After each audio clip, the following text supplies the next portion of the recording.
Federalist No. 1, General Introduction. For the Independent Journal, Saturday, October 27, 1787. Hamilton. To the people of the State of New York.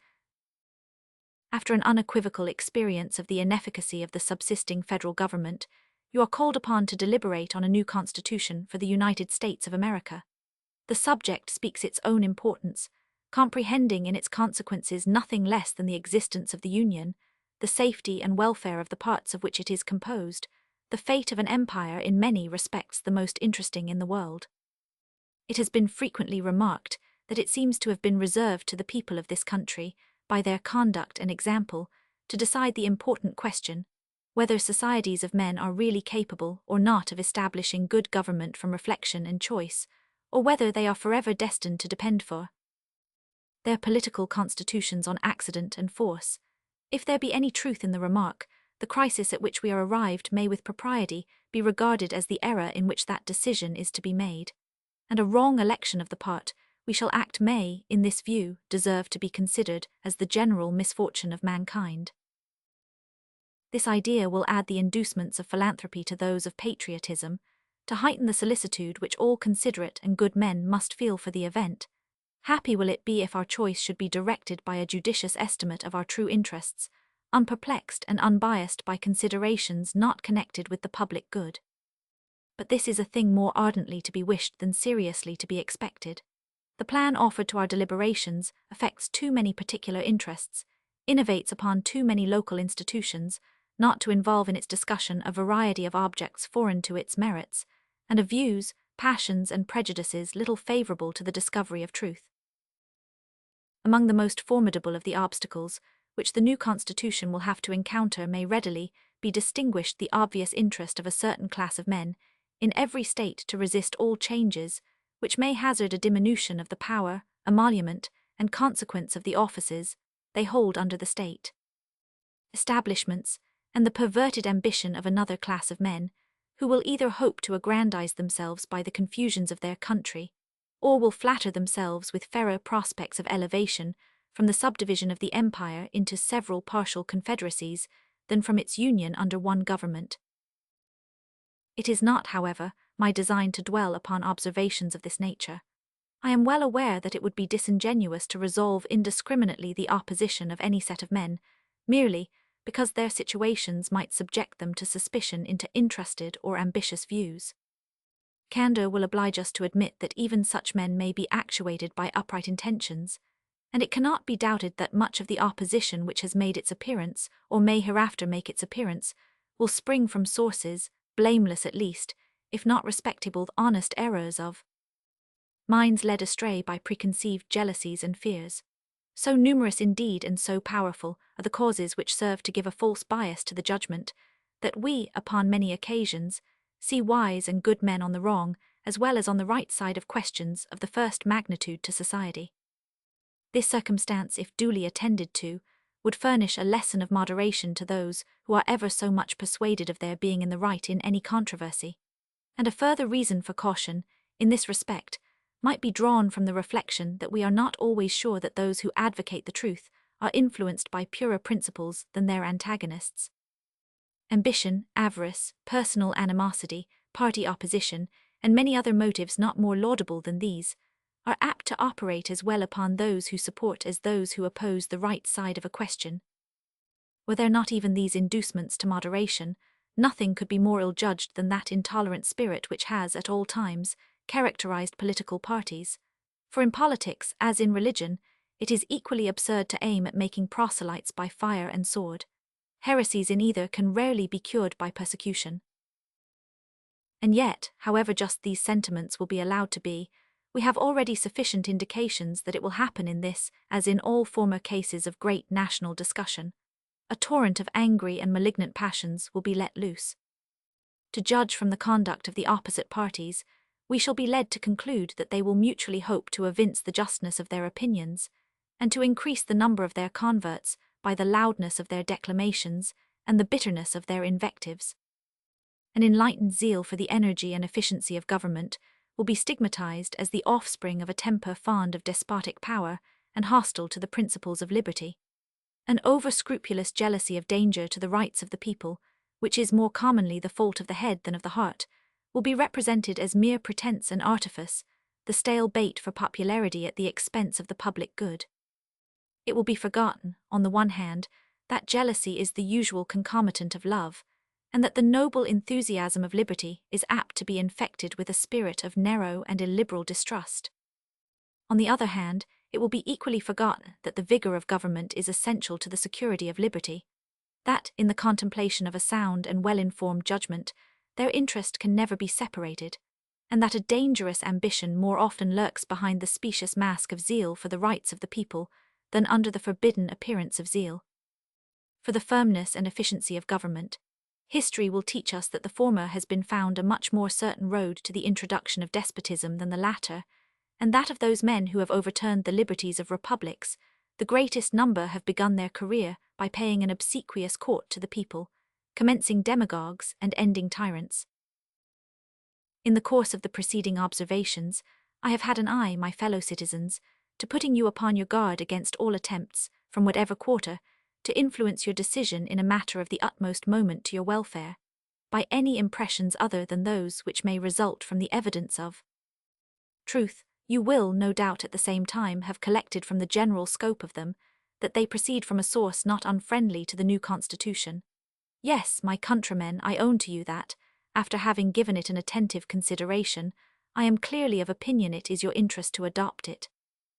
I am convinced that this is the safest course for your liberty, your dignity, and your happiness. I affect not reserves which I do not feel.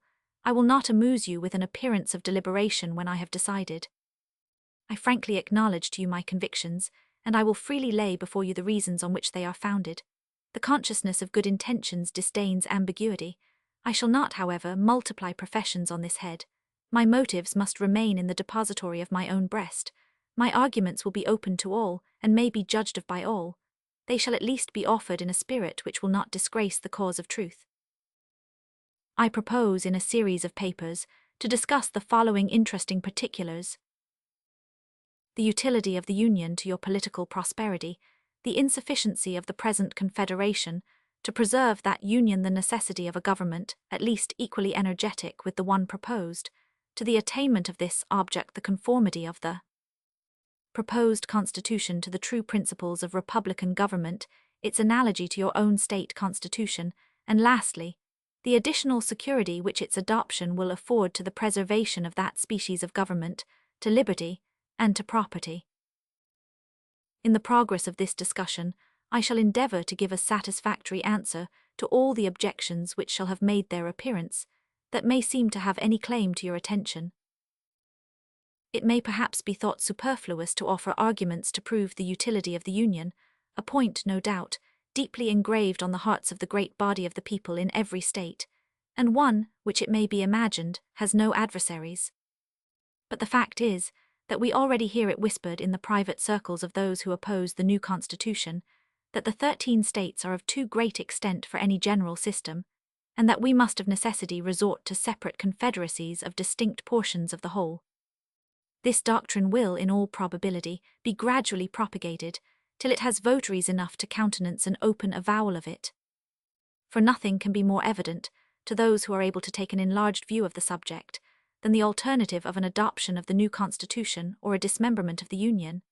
It will therefore be of use to begin by examining the advantages of that Union, the certain evils and the probable dangers, to which every state will be exposed from its dissolution. This shall accordingly constitute the subject of my next address. Publius. The same idea, tracing the arguments to their consequences, is held out in several of the late publications against the new Constitution. Federalist No. 2, concerning dangers from foreign force and influence. For the Independent Journal, Wednesday, October 31, 1787. J. To the people of the state of New York. When the people of America reflect that they are now called upon to decide a question, which in its consequences must prove one of the most important that ever engaged their attention, the propriety of their taking a very comprehensive, as well as a very serious view of it will be evident. Nothing is more certain than the indispensable necessity of government, and it is equally undeniable that whenever and however it is instituted, the people must cede to it some of their natural rights in order to vest it with requisite powers. It is well worthy of consideration, therefore, whether it would conduce more to the interest of the people of America that they should, to all general purposes, be one nation, under one federal government, or that they should divide themselves into separate confederacies, and give to the head of each the same kind of powers which they are advised to place in one national government. It has until lately been a received and uncontradicted opinion that the prosperity of the people of America depended on their continuing firmly united, and the wishes, prayers, and efforts of our best and wisest citizens have been constantly directed to that object. But politicians now appear, who insist that this opinion is erroneous, and that instead of looking for safety and happiness in union, we ought to seek it in a division of the states into distinct confederacies or sovereignties. However extraordinary this new doctrine may appear, it nevertheless has its advocates, and certain characters who were much opposed to it formerly are at present of the number. Whatever may be the arguments or inducements which have wrought this change in the sentiments and declarations of these gentlemen, it certainly would not be wise in the people at large to adopt these new political tenets without being fully convinced that they are founded in truth and sound policy. It has often given me pleasure to observe that independent America was not composed of detached and distant territories, but that one connected, fertile, wide-spreading country was the portion of our Western sons of liberty. Providence has in a particular manner blessed it with a variety of soils and productions, and watered it with innumerable streams, for the delight and accommodation of its inhabitants. A succession of navigable waters forms a kind of chain round its borders, as if to bind it together, while the most noble rivers in the world, running at convenient distances, present them with highways for the easy communication of friendly aids, and the mutual transportation and exchange of their various commodities.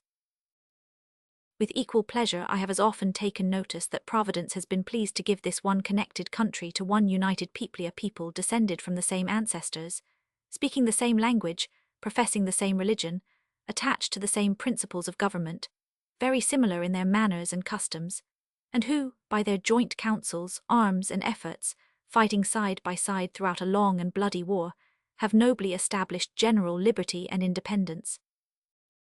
This country and this people seem to have been made for each other, and it appears as if it was the design of Providence that an inheritance so proper and convenient for a band of brethren, united to each other by the strongest ties, should never be split into a number of unsocial, jealous, and alien sovereignties. Similar sentiments have hitherto prevailed among all orders and denominations of men among us. To all general purposes, we have uniformly been one people, each individual citizen everywhere enjoying the same national rights, privileges, and protection. As a nation we have made peace and war. As a nation we have vanquished our common enemies. As a nation we have formed alliances and made treaties, and entered into various compacts and conventions with foreign states. A strong sense of the value and blessings of union induced the people, at a very early period, to institute a federal government to preserve and perpetuate it. They formed it almost as soon as they had a political existence, nay, at a time when their habitations were in flames, when many of their citizens were bleeding, and when the progress of hostility and desolation left little room for those calm and mature inquiries and reflections which must ever precede the formation of a wise and well-balanced government for a free people.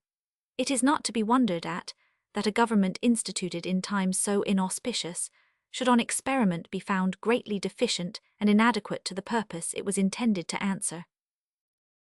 This intelligent people perceived and regretted these defects. Still continuing no less attached to union than enamored of liberty, they observed the danger which immediately threatened the former and more remotely the latter, and being persuaded that ample security for both could only be found in a national government more wisely framed, they as with one voice convened the late convention at Philadelphia to take that important subject under consideration. This convention composed of men who possessed the confidence of the people, and many of whom had become highly distinguished by their patriotism, virtue, and wisdom, in times which tried the minds and hearts of men, undertook the arduous task.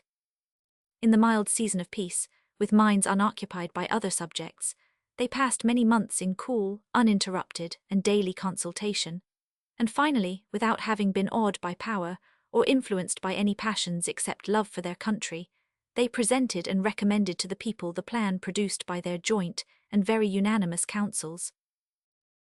Admit, for so is the fact, that this plan is only recommended, not imposed, yet let it be remembered that it is neither recommended to blind approbation, nor to blind reprobation, but to that sedate and candid consideration which the magnitude and importance of the subject demand, and which it certainly ought to receive.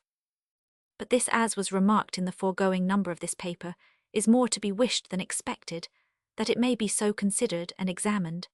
Experience on a former occasion teaches us not to be too sanguine in such hopes. It is not yet forgotten that well-grounded apprehensions of imminent danger induced the people of America to form the memorable Congress of 1774.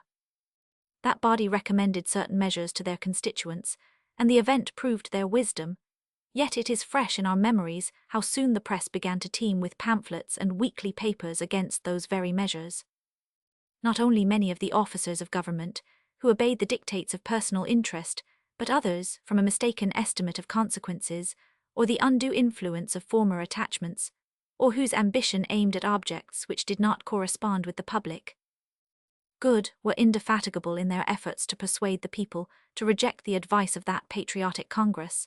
Many, indeed, were deceived and deluded, but the great majority of the people reasoned and decided judiciously, and happy they are in reflecting that they did so. They considered that the Congress was composed of many wise and experienced men, that, being convened from different parts of the country, they brought with them and communicated to each other a variety of useful information, that in the course of the time they passed together in inquiring into and discussing the true interests of their country, they must have acquired very accurate knowledge on that head, that they were individually interested in the public liberty and prosperity, and therefore that it was not less their inclination than their duty to recommend only such measures as, after the most mature deliberation, they really thought prudent and advisable. These and similar considerations then induced the people to rely greatly on the judgment and integrity of the Congress, and they took their advice, notwithstanding the various arts and endeavors used to deter them from it.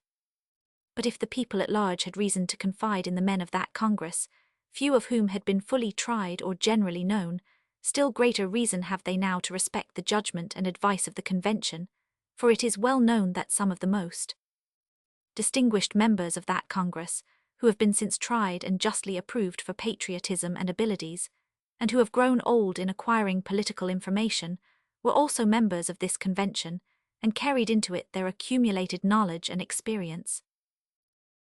It is worthy of remark that not only the first, but every succeeding Congress, as well as the late Convention, have invariably joined with the people in thinking that the prosperity of America depended on its union. To preserve and perpetuate it was the great object of the people in forming that Convention, and it is also the great object of the plan which the Convention has advised them to adopt. With what propriety, therefore, or for what good purposes, are attempts at this particular period made by some men to depreciate the importance of the Union? Or why is it suggested that 3 or 4 confederacies would be better than one? I am persuaded in my own mind that the people have always thought right on this subject, and that their universal and uniform attachment to the cause of the Union rests on great and weighty reasons, which I shall endeavour to develop and explain in some ensuing papers. They who promote the idea of substituting a number of distinct confederacies in the room of the plan of the Convention seem clearly to foresee that the rejection of it would put the continuance of the Union in the utmost jeopardy.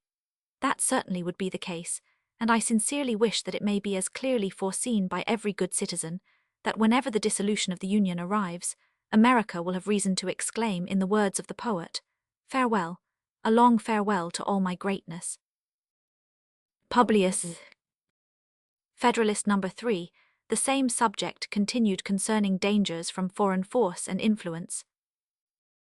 For the Independent Journal, Saturday, November 3, 1787. J. To the people of the State of New York. It is not a new observation that the people of any country, if, like the Americans, intelligent and well-informed, seldom adopt, and steadily persevere for many years, in an erroneous opinion respecting their interests. That consideration naturally tends to create great respect for the high opinion which the people of America have so long and uniformly entertained of the importance of their continuing firmly united under one federal government, vested with sufficient powers for all general and national purposes. The more attentively I consider and investigate the reasons which appear to have given birth to this opinion, the more I become convinced that they are cogent and conclusive. Among the many objects to which a wise and free people find it necessary to direct their attention, that of providing for their safety seems to be the first. The safety of the people doubtless has relation to a great variety of circumstances and considerations, and consequently affords great latitude to those who wish to define it precisely and comprehensively. At present I mean only to consider it as it respects security for the preservation of peace and tranquillity, as well as against dangers from foreign arms and influence, as from dangers of the like kind arising from domestic causes. As the former of these comes first in order, it is proper it should be the first discussed. Let us therefore proceed to examine whether the people are not right in their opinion that a cordial union, under an efficient national government, affords them the best security that can be devised against hostilities from abroad. The number of wars which have happened or will happen in the world will always be found to be in proportion to the number and weight of the causes, whether real or pretended, which provoke or invite them. If this remark be just, it becomes useful to inquire whether so many just causes of war are likely to be given by united America as by disunited America. For if it should turn out that united America will probably give the fewest, then it will follow that in this respect the Union tends most to preserve the people in a state of peace with other nations. The just causes of war, for the most part, arise either from violation of treaties or from direct violence. America has already formed treaties with no less than 6 foreign nations, and all of them except Prussia are maritime, and therefore able to annoy and injure us. She has also extensive commerce with Portugal, Spain, and Britain, and with respect to the two latter, has in addition the circumstance of neighborhood to attend to. It is of high importance to the peace of America that she observe the laws of nations towards all these powers, and to me it appears evident that this will be more perfectly and punctually done by one national government than it could be either by 13 separate states or by 3 or 4 distinct confederacies. Because when once an efficient national government is established, the best men in the country will not only consent to serve, but also will generally be appointed to manage it. For although town or country or other contracted influence may place men in state assemblies or senates or courts of justice or executive departments, yet more general and extensive reputation for talents and other qualifications will be necessary to recommend men to offices under the national government, especially as it will have the widest field for choice, and never experience that want of proper persons which is not uncommon in some of the states. Hence, it will result that the administration, the political councils, and the judicial decisions of the national government will be more wise, systematical, and judicious than those of individual states, and consequently more satisfactory with respect to other nations, as well as more safe with respect to us. Because under the national government, treaties and articles of treaties as well as the laws of nations will always be expounded in one sense and executed in the same manner, whereas adjudications on the same points and questions in 13 states or in 3 or 4 confederacies will not always accord or be consistent, and that as well from the variety of independent courts and judges appointed by different and independent governments, as from the different local laws and interests which may affect and influence them. The wisdom of the Convention, in committing such questions to the jurisdiction and judgment of courts appointed by and responsible only to one national government, cannot be too much commended.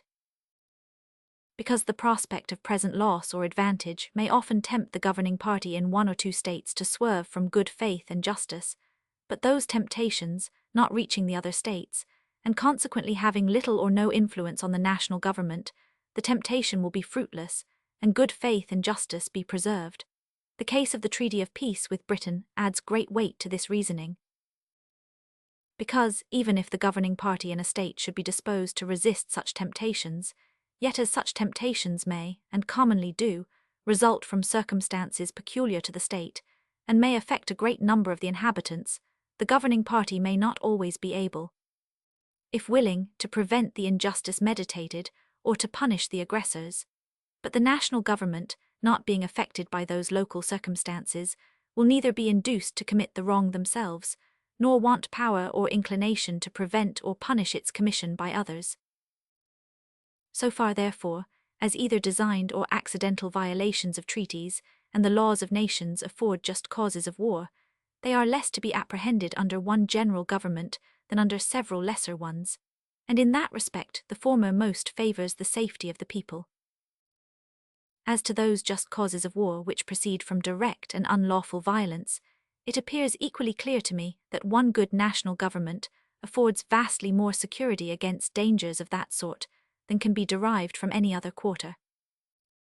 Because such violences are more frequently caused by the passions and interests of a part than of the whole, of one or two states than of the Union. Not a single Indian war has yet been occasioned by aggressions of the present federal government, feeble as it is, but there are several instances of Indian hostilities having been provoked by the improper conduct of individual states, who, either unable or unwilling to restrain or punish offences, have given occasion to the slaughter of many innocent inhabitants. The neighbourhood of Spanish and British territories, bordering on some states and not on others, naturally confines the causes of quarrel more immediately to the borderers. The bordering states, if any, will be those who, under the impulse of sudden irritation, and a quick sense of apparent interest or injury, will be most likely, by direct violence, to excite war with these nations, and nothing can so effectually obviate that danger as a national government, whose wisdom and prudence will not be diminished by the passions which actuate the parties immediately interested. But not only fewer just causes of war will be given by the national government, but it will also be more in their power to accommodate and settle them amicably. They will be more temperate and cool, and in that respect, as well as in others, will be more in capacity to act advisedly than the offending state. The pride of states, as well as of men, naturally disposes them to justify all their actions, and opposes their acknowledging, correcting, or repairing their errors and offences. The national government in such cases will not be affected by this pride, but will proceed with moderation and candour to consider and decide on the means most proper to extricate them from the difficulties which threaten them. Besides, it is well known that acknowledgments, explanations, and compensations are often accepted as satisfactory from a strong united nation, which would be rejected as unsatisfactory if offered by a state or confederacy of little consideration or power. In the year 1685, the state of Genoa, having offended Louis XIV, endeavoured to appease him. He demanded that they should send their doge or chief magistrate, accompanied by 4 of their senators, to France to ask his pardon and receive his terms. They were obliged to submit to it for the sake of peace. Would he on any occasion either have demanded or have received the like humiliation from Spain or Britain or any other powerful nation? Publius. Federalist No. 4. The same subject continued concerning dangers from foreign force and influence. For the Independent Journal, Wednesday, November 7, 1787. J. To the people of the State of New York.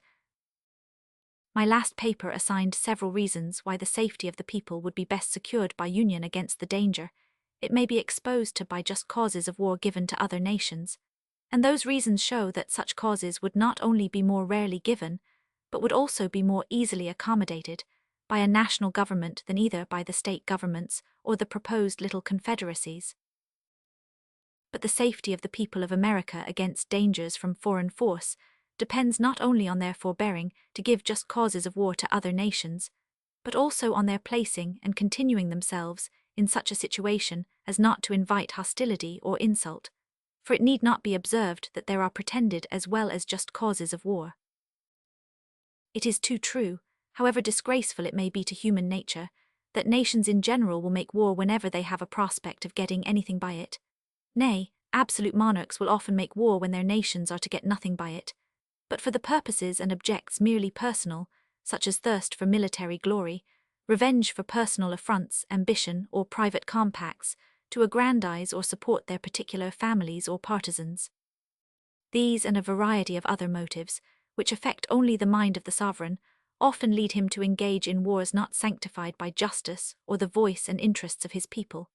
But, independent of these inducements to war, which are more prevalent in absolute monarchies, but which well deserve our attention, there are others which affect nations as often as kings, and some of them will on examination be found to grow out of our relative situation and circumstances. With France and with Britain we are rivals in the fisheries, and can supply their markets cheaper than they can themselves, notwithstanding any efforts to prevent it by bounties on their own or duties on foreign fish. With them and with most other European nations we are rivals in navigation and the carrying trade, and we shall deceive ourselves if we suppose that any of them will rejoice to see it flourish. For, as our carrying trade cannot increase without in some degree diminishing theirs, it is more their interest, and will be more their policy, to restrain than to promote it. In the trade to China and India, we interfere with more than one nation, inasmuch as it enables us to partake in advantages which they had in a manner monopolized, and as we thereby supply ourselves with commodities which we used to purchase from them. The extension of our own commerce in our own vessels cannot give pleasure to any nations who possess territories on or near this continent, because the cheapness and excellence of our productions, added to the circumstance of vicinity, and the enterprise and address of our merchants and navigators, will give us a greater share in the advantages which those territories afford, than consists with the wishes or policy of their respective sovereigns. Spain thinks it convenient to shut the Mississippi against us on the one side, and Britain excludes us from the St. Lawrence on the other, nor will either of them permit the other waters which are between them and us to become the means of mutual intercourse and traffic. From these and such like considerations, which might, if consistent with prudence, be more amplified and detailed, it is easy to see that jealousies and uneasinesses may gradually slide into the minds and cabinets of other nations, and that we are not to expect that they should regard our advancement in union, in power and consequence by land and by sea, with an eye of indifference and composure. The people of America are aware that inducements to war may arise out of these circumstances, as well as from others not so obvious at present, and that whenever such inducements may find fit time and opportunity for operation, pretenses to colour and justify them will not be wanting. Wisely, therefore, do they consider union and a good national government as necessary to put and keep them in such a situation, as, instead of inviting war, will tend to repress and discourage it. That situation consists in the best possible state of defence, and necessarily depends on the government, the arms, and the resources of the country. As the safety of the whole is the interest of the whole, and cannot be provided for without government, either one or more or many, let us inquire whether one good government is not, relative to the object in question, more competent than any other given number whatever. One government can collect and avail itself of the talents and experience of the ablest men, in whatever part of the Union they may be found. It can move on uniform principles of policy. It can harmonize, assimilate, and protect the several parts and members, and extend the benefit of its foresight and precautions to each. In the formation of treaties, it will regard the interest of the whole, and the particular interests of the parts as connected with that of the whole. It can apply the resources and power of the whole to the defense of any particular part, and that more easily and expeditiously than state governments or separate confederacies can possibly do, for want of concert and unity of system. It can place the militia under one plan of discipline, and, by putting their officers in a proper line of subordination to the chief magistrate, will, as it were, consolidate them into one corps, and thereby render them more efficient than if divided into 13 or into 3 or 4 distinct independent companies. What would the militia of Britain be if the English militia obeyed the government of England, if the Scotch militia obeyed the government of Scotland, and if the Welsh militia obeyed the government of Wales? Suppose an invasion. Would those 3 governments, if they agreed at all, be able, with all their respective forces, to operate against the enemy so effectually as the single government of Great Britain would? We have heard much of the fleets of Britain, and the time may come, if we are wise, when the fleets of America may engage attention. But if one national government had not so regulated the navigation of Britain as to make it a nursery for seamen, if one national government had not called forth all the national means and materials for forming fleets, their prowess and their thunder would never have been celebrated. Let England have its navigation and fleetlet Scotland, have its navigation and fleetlet Wales, have its navigation and fleetlet Ireland, have its navigation and fleetlet, those 4 of the constituent parts of the British Empire be under 4 independent governments, and it is easy to perceive how soon they would each dwindle into comparative insignificance. Apply these facts to our own case. Leave America divided into 13, or, if you please, into 3 or 4 independent governments. What armies could they raise and pay? What fleets could they ever hope to have? If one was attacked, would the others fly to its succor and spend their blood and money in its defense? Would there be no danger of their being flattered into neutrality by its specious promises, or seduced by a too great fondness for peace to decline hazarding their tranquility and present safety for the sake of neighbors, of whom perhaps they have been jealous, and whose importance they are content to see diminished? Although such conduct would not be wise, it would nevertheless be natural. The history of the states of Greece and of other countries abounds with such instances, and it is not improbable that what has so often happened would, under similar circumstances, happen again. But admit that they might be willing to help the invaded state or confederacy. How and when, and in what proportion shall aids of men and money be afforded? Who shall command the allied armies, and from which of them shall he receive his orders? Who shall settle the terms of peace, and in case of disputes what umpire shall decide between them and compel acquiescence? Various difficulties and inconveniences would be inseparable from such a situation, whereas one government, watching over the general and common interests, and combining and directing the powers and resources of the whole, would be free from all these embarrassments, and conduce far more to the safety of the people. But whatever may be our situation, whether firmly united under one national government, or split into a number of confederacies, certain it is that foreign nations will know and view it exactly as it is, and they will act toward us accordingly. If they see that our national government is efficient and well administered, our trade prudently regulated, our militia properly organized and disciplined, our resources and finances discreetly managed, our credit re-established, our people free, contented, and united, they will be much more disposed to cultivate our friendship than provoke our resentment. If, on the other hand, they find us either destitute of an effectual government, each state doing right or wrong, as to its rulers may seem convenient, or split into 3 or 4 independent and probably discordant republics or confederacies, one inclining to Britain, another to France, and a third to Spain, and perhaps played off against each other by the 3, what a poor, pitiful figure will America make in their eyes? How liable would she become not only to their contempt but to their outrage, and how soon would dear-bought experience proclaim that when a people or family so divide, it never fails to be against themselves. Publius. Federalist No. 5. The same subject continued concerning dangers from foreign force and influence. For the Independent Journal, Saturday, November 10, 1787. J. To the people of the State of New York. Queen Anne, in her letter of the 1st July, 1706 to the Scotch Parliament, makes some observations on the importance of the union, then forming between England and Scotland, which merit our attention. I shall present the public with 1 or 2 extracts from it. An entire and perfect union will be the solid foundation of lasting peace. It will secure your religion, liberty, and property, remove the animosities amongst yourselves, and the jealousies and differences betwixt our 2 kingdoms. It must increase your strength, riches, and trade, and by this union the whole island, being joined in affection and free from all apprehensions of different interest, will be enabled to resist all its enemies. We most earnestly recommend to you calmness and unanimity in this great and weighty affair, that the union may be brought to a happy conclusion, being the only effectual way to secure our present and future happiness, and disappoint the designs of our and your enemies, who will doubtless, on this occasion, use their utmost endeavours to prevent or delay this union. It was remarked in the preceding paper that weakness and divisions at home would invite dangers from abroad, and that nothing would tend more to secure us from them than union, strength, and good government within ourselves. This subject is copious and cannot easily be exhausted.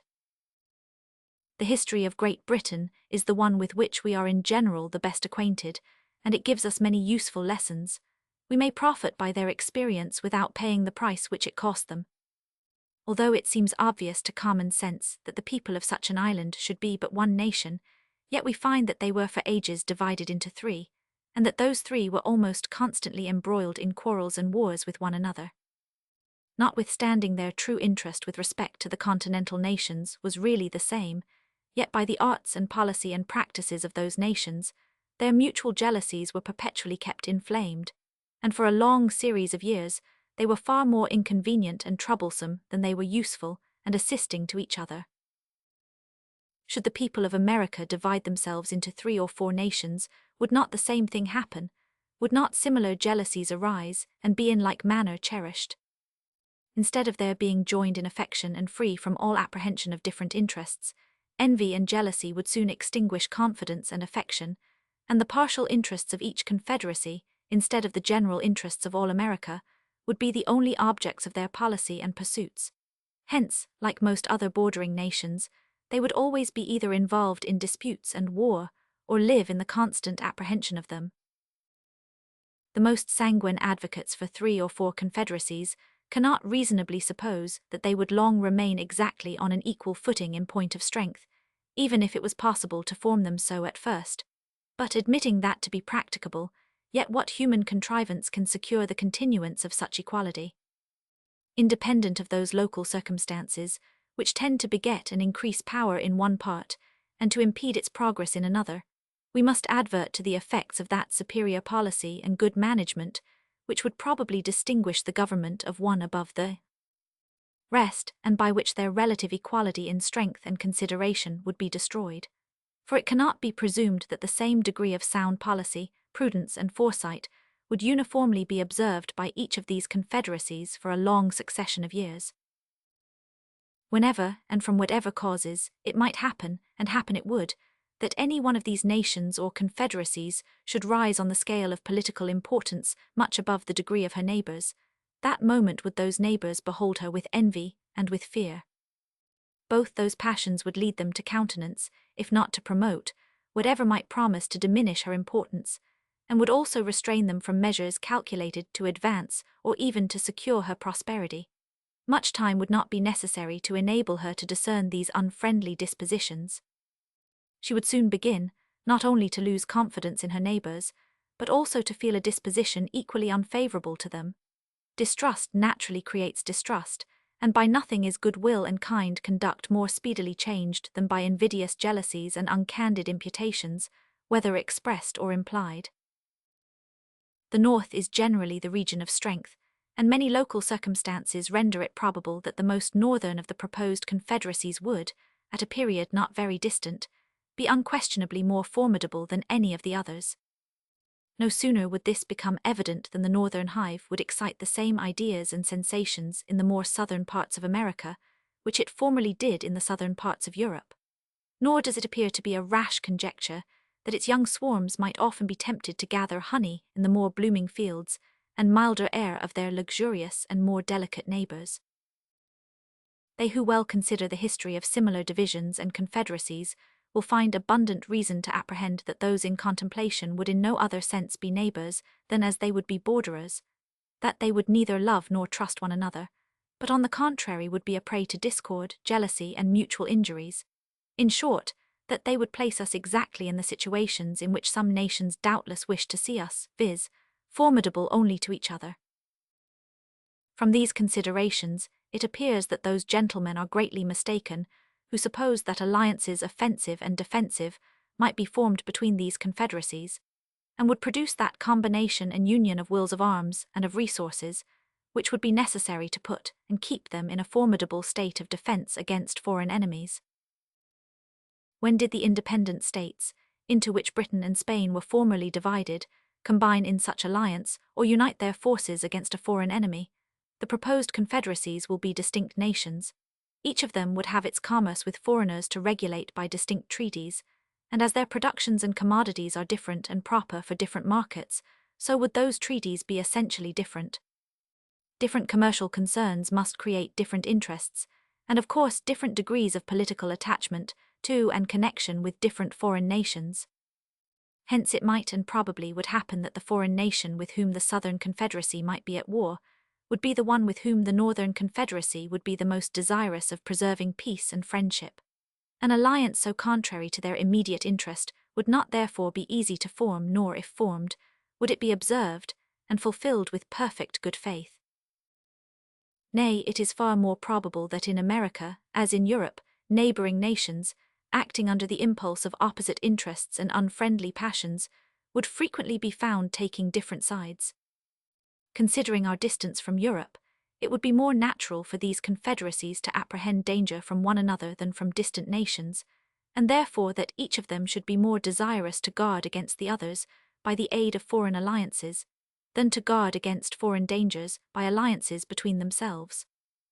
And here let us not forget how much more easy it is to receive foreign fleets into our ports, and foreign armies into our country, than it is to persuade or compel them to depart. How many conquests did the Romans and others make in the characters of allies, and what innovations did they under the same character introduce into the governments of those whom they pretended to protect? Let candid men judge, then, whether the division of America into any given number of independent sovereignties would tend to secure us against the hostilities and improper interference of foreign nations. Publius, Federalist No. 6, concerning dangers from dissensions between the states. For the Independent Journal, Wednesday, November 14, 1787. Hamilton. To the people of the state of New York. The 3 last numbers of this paper have been dedicated to an enumeration of the dangers to which we should be exposed, in a state of disunion, from the arms and arts of foreign nations. I shall now proceed to delineate dangers of a different, and perhaps, still more alarming kind, those which will in all probability flow from dissensions between the states themselves, and from domestic factions and convulsions. These have been already in some instances slightly anticipated, but they deserve a more particular and more full investigation. A man must be far gone in utopian speculations who can seriously doubt that, if these states should either be wholly disunited or only united in partial confederacies, the subdivisions into which they might be thrown would have frequent and violent contests with each other.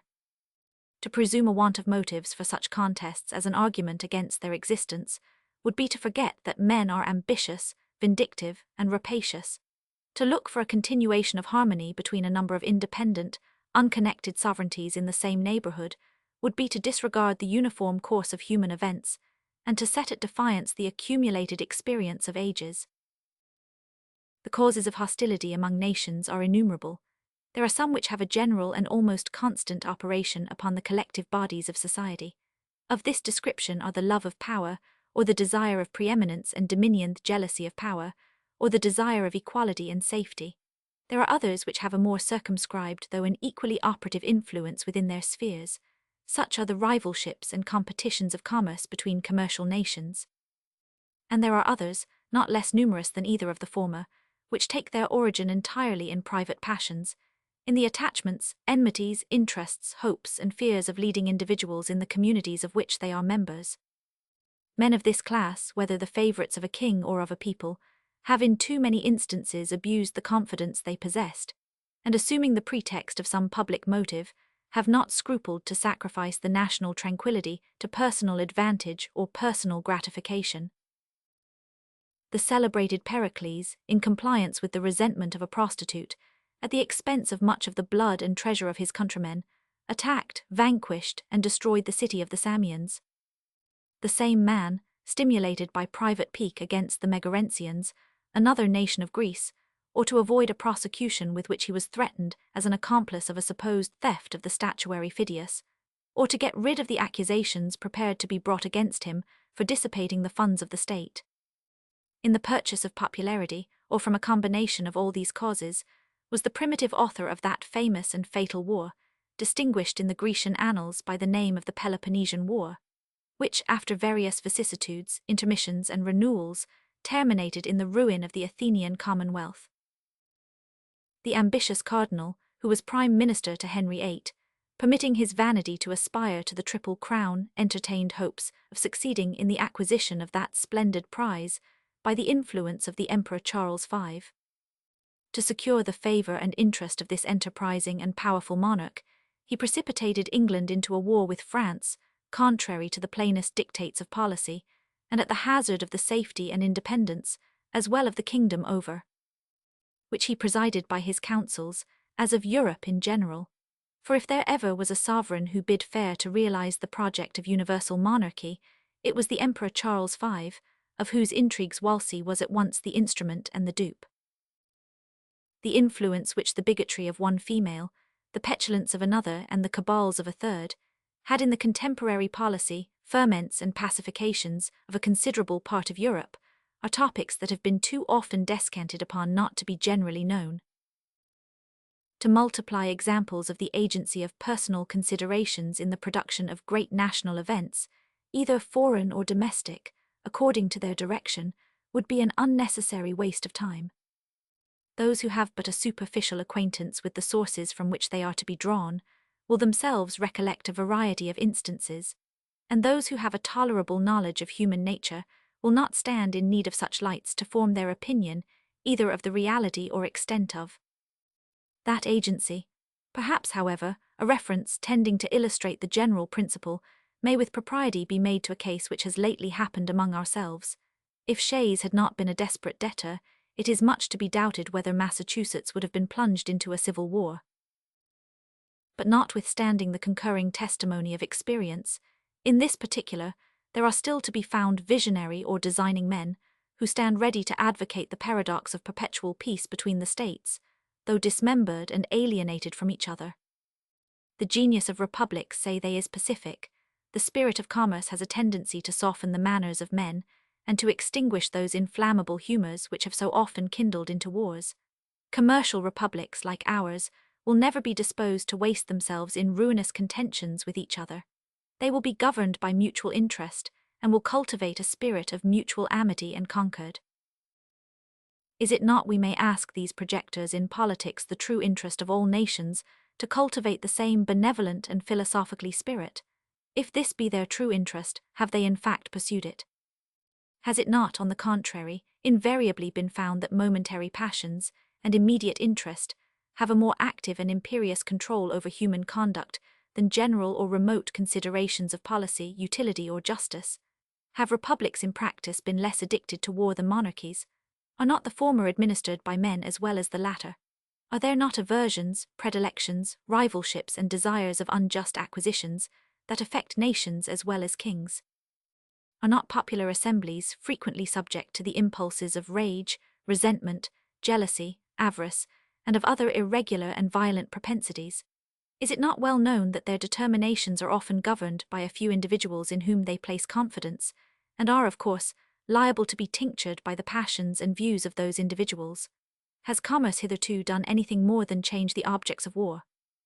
Is not the love of wealth as domineering and enterprising a passion as that of power or glory? Have there not been as many wars founded upon commercial motives, since that has become the prevailing system of nations, as were before occasioned by the cupidity of territory or dominion? Has not the spirit of commerce in many instances administered new incentives to the appetite, both for the one and for the other? Let experience, the least fallible guide of human opinions, be appealed to for an answer to these inquiries. Sparta, Athens, Rome, and Carthage were all republics, two of them, Athens and Carthage, of the commercial kind, yet were they as often engaged in wars, offensive and defensive, as the neighboring monarchies of the same times. Sparta was little better than a well-regulated camp, and Rome was never sated of carnage and conquest. Carthage, though a commercial republic, was the aggressor in the very war that ended in her destruction. Hannibal had carried her arms into the heart of Italy and to the gates of Rome, before Scipio, in turn, gave him an overthrow in the territories of Carthage and made a conquest of the Commonwealth. Venice, in later times, figured more than once in wars of ambition, till becoming an object to the other Italian states, Pope Julius II found means to accomplish that formidable league which gave a deadly blow to the power and pride of this haughty republic. The provinces of Holland, till they were overwhelmed in debts and taxes, took a leading and conspicuous part in the wars of Europe. They had furious contests with England for the dominion of the sea, and were among the most persevering and most implacable of the opponents of Louis XIV. In the government of Britain, the representatives of the people compose one branch of the national legislature. Commerce has been for ages the predominant pursuit of that country. Few nations, nevertheless, have been more frequently engaged in war, and the wars in which that kingdom has been engaged have, in numerous instances, proceeded from the people.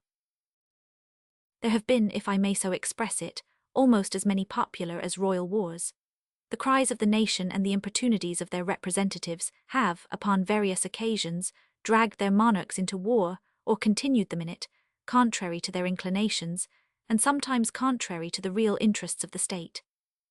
In that memorable struggle for superiority between the rival houses of Austria and Bourbon, which so long kept Europe in a flame, it is well known that the antipathies of the English against the French, seconding the ambition, or rather the avarice of a favourite leader, protracted the war beyond the limits marked out by sound policy, and for a considerable time in opposition to the views of the court. The wars of these two last-mentioned nations have in a great measure grown out of commercial considerations, the desire of supplanting and the fear of being supplanted, either in particular branches of traffic or in the general advantages of trade and navigation, and sometimes even the more culpable desire of sharing in the commerce of other nations without their consent. The last war but between Britain and Spain sprang from the attempts of the British merchants to prosecute an illicit trade with the Spanish Main. These unjustifiable practices on their part produced severity on the part of the Spaniards toward the subjects of Great Britain which were not more justifiable, because they exceeded the bounds of a just retaliation and were chargeable with inhumanity and cruelty. Many of the English who were taken on the Spanish coast were sent to dig in the mines of Potosi, and by the usual progress of a spirit of resentment, the innocent were, after a while, confounded with the guilty in indiscriminate punishment.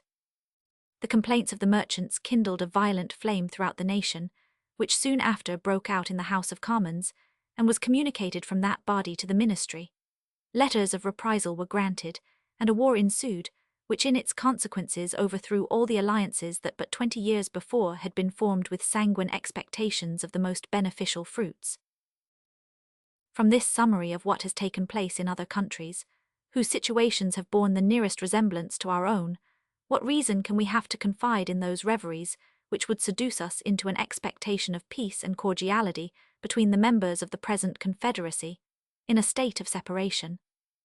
Have we not already seen enough of the fallacy and extravagance of those idle theories, which have amused us with promises of an exemption from the imperfections, weaknesses and evils incident to society in every shape? Is it not time to awake from the deceitful dream of a golden age, and to adopt as a practical maxim for the direction of our political conduct, that we, as well as the other inhabitants of the globe, are yet remote from the happy empire of perfect wisdom and perfect virtue? Let the point of extreme depression to which our national dignity and credit have sunk, let the inconveniences felt everywhere from a lax and ill administration of government, let the revolt of a part of the state of North Carolina, the late menacing disturbances in Pennsylvania, and the actual insurrections and rebellions in Massachusetts, declare. So far is the general sense of mankind from corresponding with the tenets of those who endeavor to lull asleep our apprehensions of discord and hostility between the states, in the event of disunion, that it has from long observation of the progress of society become a sort of axiom in politics, that vicinity or nearness of situation constitutes nations' natural enemies.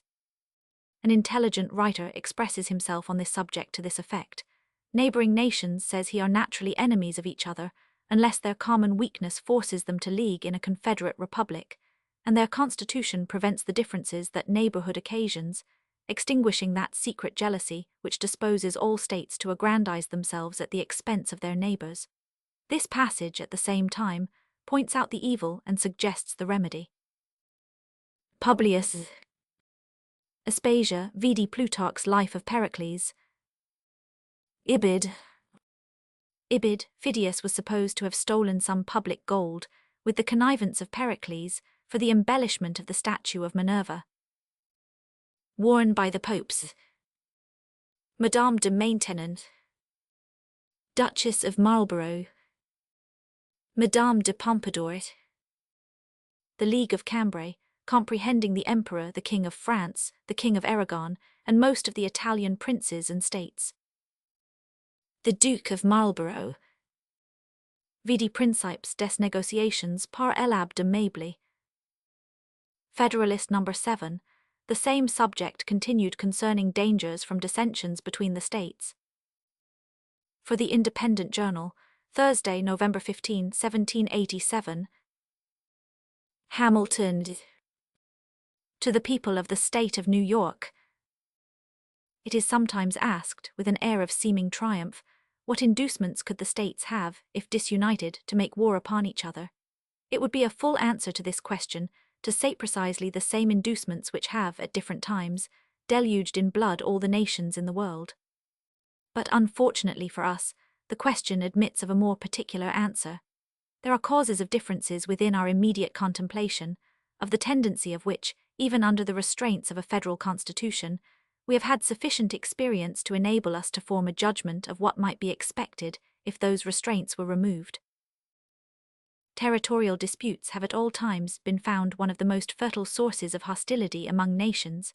Perhaps the greatest proportion of wars that have desolated the earth have sprung from this origin. This cause would exist among us in full force. We have a vast tract of unsettled territory within the boundaries of the United States. There still are discordant and undecided claims between several of them, and the dissolution of the Union would lay a foundation for similar claims between them all. It is well known that they have heretofore had serious and animated discussion concerning the rights to the lands which were ungranted at the time of the Revolution, and which usually went under the name of Crown lands. The states within the limits of whose colonial governments they were comprised have claimed them as their property. The others have contended that the rights of the Crown in this article devolved upon the Union, especially as to all that part of the Western Territory which, either by actual possession or through the submission of the Indian proprietors, was subjected to the jurisdiction of the King of Great Britain till it was relinquished in the Treaty of Peace. This, it has been said, was at all events an acquisition to the Confederacy by compact with a foreign power. It has been the prudent policy of Congress to appease this controversy by prevailing upon the states to make cessions to the United States for the benefit of the whole. This has been so far accomplished as, under a continuation of the Union, to afford a decided prospect of an amicable termination of the dispute. A dismemberment of the Confederacy, however, would revive this dispute, and would create others on the same subject. At present, a large part of the vacant Western Territory is, by cession at least, if not by any anterior right, the common property of the Union. If that were at an end, the states which made the cession, on a principle of federal compromise, would be apt, when the motive of the grant had ceased, to reclaim the lands as a reversion. The other states would no doubt insist on a proportion, by right of representation. Their argument would be that a grant once made could not be revoked, and that the justice of participating in territory acquired or secured by the joint efforts of the Confederacy remained undiminished. If, contrary to probability, it should be admitted by all the states that each had a right to a share of this common stock, there would still be a difficulty to be surmounted as to a proper rule of apportionment. Different principles would be set up by different states for this purpose, and as they would affect the opposite interests of the parties, they might not easily be susceptible of a pacific adjustment. In the wide field of Western Territory, therefore, we perceive an ample theatre for hostile pretensions, without any umpire or common judge to interpose between the contending parties. To reason from the past to the future, we shall have good ground to apprehend that the sword would sometimes be appealed to as the arbiter of their differences. The circumstances of the dispute between Connecticut and Pennsylvania, respecting the land at Wyoming, admonish us not to be sanguine in expecting an easy accommodation of such differences. The Articles of Confederation obliged the parties to submit the matter to the decision of a federal court. The submission was made, and the court decided in favor of Pennsylvania. But Connecticut gave strong indications of dissatisfaction with that determination, nor did she appear to be entirely resigned to it, till by negotiation and management, something like an equivalent was found for the loss she supposed herself to have sustained. Nothing here said is intended to convey the slightest censure on the conduct of that state. She no doubt sincerely believed herself to have been injured by the decision, and states, like individuals, acquiesce with great reluctance in determinations to their disadvantage. Those who had an opportunity of seeing the inside of the transactions which attended the progress of the controversy between this state and the District of Vermont can vouch the opposition we experienced, as well from states not interested as from those which were interested in the claim, and can attest the danger to which the peace of the Confederacy might have been exposed had this state attempted to assert its rights by force. Two motives preponderated in that opposition: one, a jealousy entertained of our future power, and the other, the interest of certain individuals of influence in the neighboring states, who had obtained grants of lands under the actual government of that district. Even the states which brought forward claims in contradiction to ours seemed more solicitous to dismember this state than to establish their own pretensions. These were New Hampshire, Massachusetts, and Connecticut. New Jersey and Rhode Island, upon all occasions, discovered a warm zeal for the independence of Vermont, and Maryland, till alarmed by the appearance of a connection between Canada and that state, entered deeply into the same views. These, being small states, saw with an unfriendly eye the perspective of our growing greatness. In a review of these transactions, we may trace some of the causes which would be likely to embroil the states with each other, if it should be their unpropitious destiny to become disunited. The competitions of commerce would be another fruitful source of contention. The states less favorably circumstanced would be desirous of escaping from the disadvantages of local situation, and of sharing in the advantages of their more fortunate neighbors. Each state or separate confederacy would pursue a system of commercial policy peculiar to itself. This would occasion distinctions, preferences, and exclusions, which would beget discontent. The habits of intercourse, on the basis of equal privileges, to which we have been accustomed since the earliest settlement of the country, would give a keener edge to those causes of discontent than they would naturally have independent of this circumstance. We should be ready to denominate injuries those things which were in reality the justifiable acts of independent sovereignties consulting a distinct interest. The spirit of enterprise, which characterizes the commercial part of America, has left no occasion of displaying itself unimproved. It is not at all probable that this unbridled spirit would pay much respect to those regulations of trade by which particular states might endeavor to secure exclusive benefits to their own citizens. The infractions of these regulations on one side, the efforts to prevent and repel them on the other, would naturally lead to outrages, and these to reprisals and wars. The opportunities which some states would have of rendering others tributary to them by commercial regulations would be impatiently submitted to by the tributary states. The relative situation of New York, Connecticut, and New Jersey would afford an example of this kind. New York, from the necessities of revenue, must lay duties on her importations. A great part of these duties must be paid by the inhabitants of the two other states in the capacity of consumers of what we import. New York would neither be willing nor able to forego this advantage. Her citizens would not consent that a duty paid by them should be remitted in favor of the citizens of her neighbors, nor would it be practicable, if there were not this impediment in the way, to distinguish the customers in our own markets. Would Connecticut and New Jersey long submit to be taxed by New York for her exclusive benefit? Should we be long permitted to remain in the quiet and undisturbed enjoyment of a metropolis, from the possession of which we derived an advantage so odious to our neighbors, and, in their opinion, so oppressive? Should we be able to preserve it against the incumbent weight of Connecticut on the one side, and the cooperating pressure of New Jersey on the other? These are questions that temerity alone will answer in the affirmative. The public debt of the Union would be a further cause of collision between the separate states or confederacies.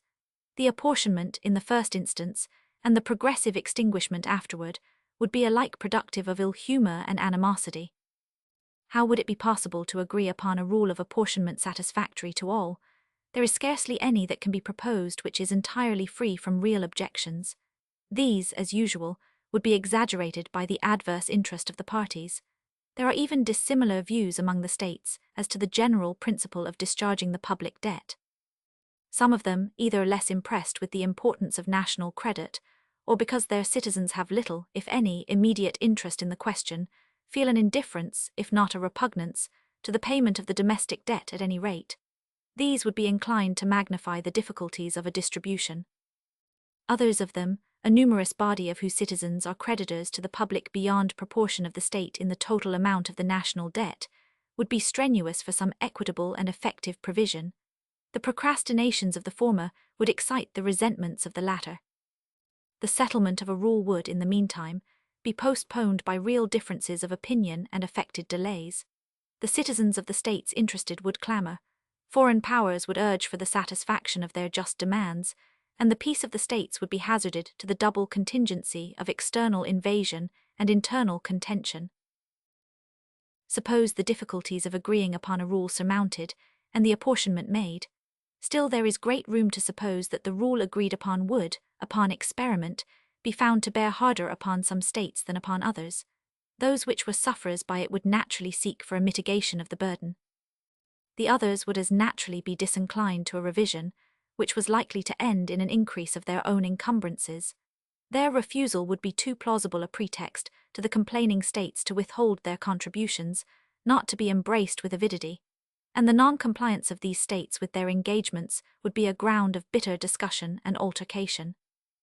If even the rule adopted should in practice justify the equality of its principle, still delinquencies in payments on the part of some of the states would result from a diversity of other causes, real deficiency of resources, the mismanagement of their finances, accidental disorders in the management of the government, and, in addition to the rest, the reluctance with which men commonly part with money for purposes that have outlived the exigencies which produced them, and interfere with the supply of immediate wants.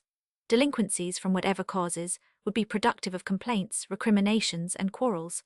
There is perhaps nothing more likely to disturb the tranquillity of nations than their being bound to mutual contributions for any common object that does not yield an equal and coincident benefit. For it is an observation, as true as it is trite, that there is nothing men differ so readily about as the payment of money. Laws in violation of private contracts, as they amount to aggressions on the rights of those states whose citizens are injured by them, may be considered as another probable source of hostility.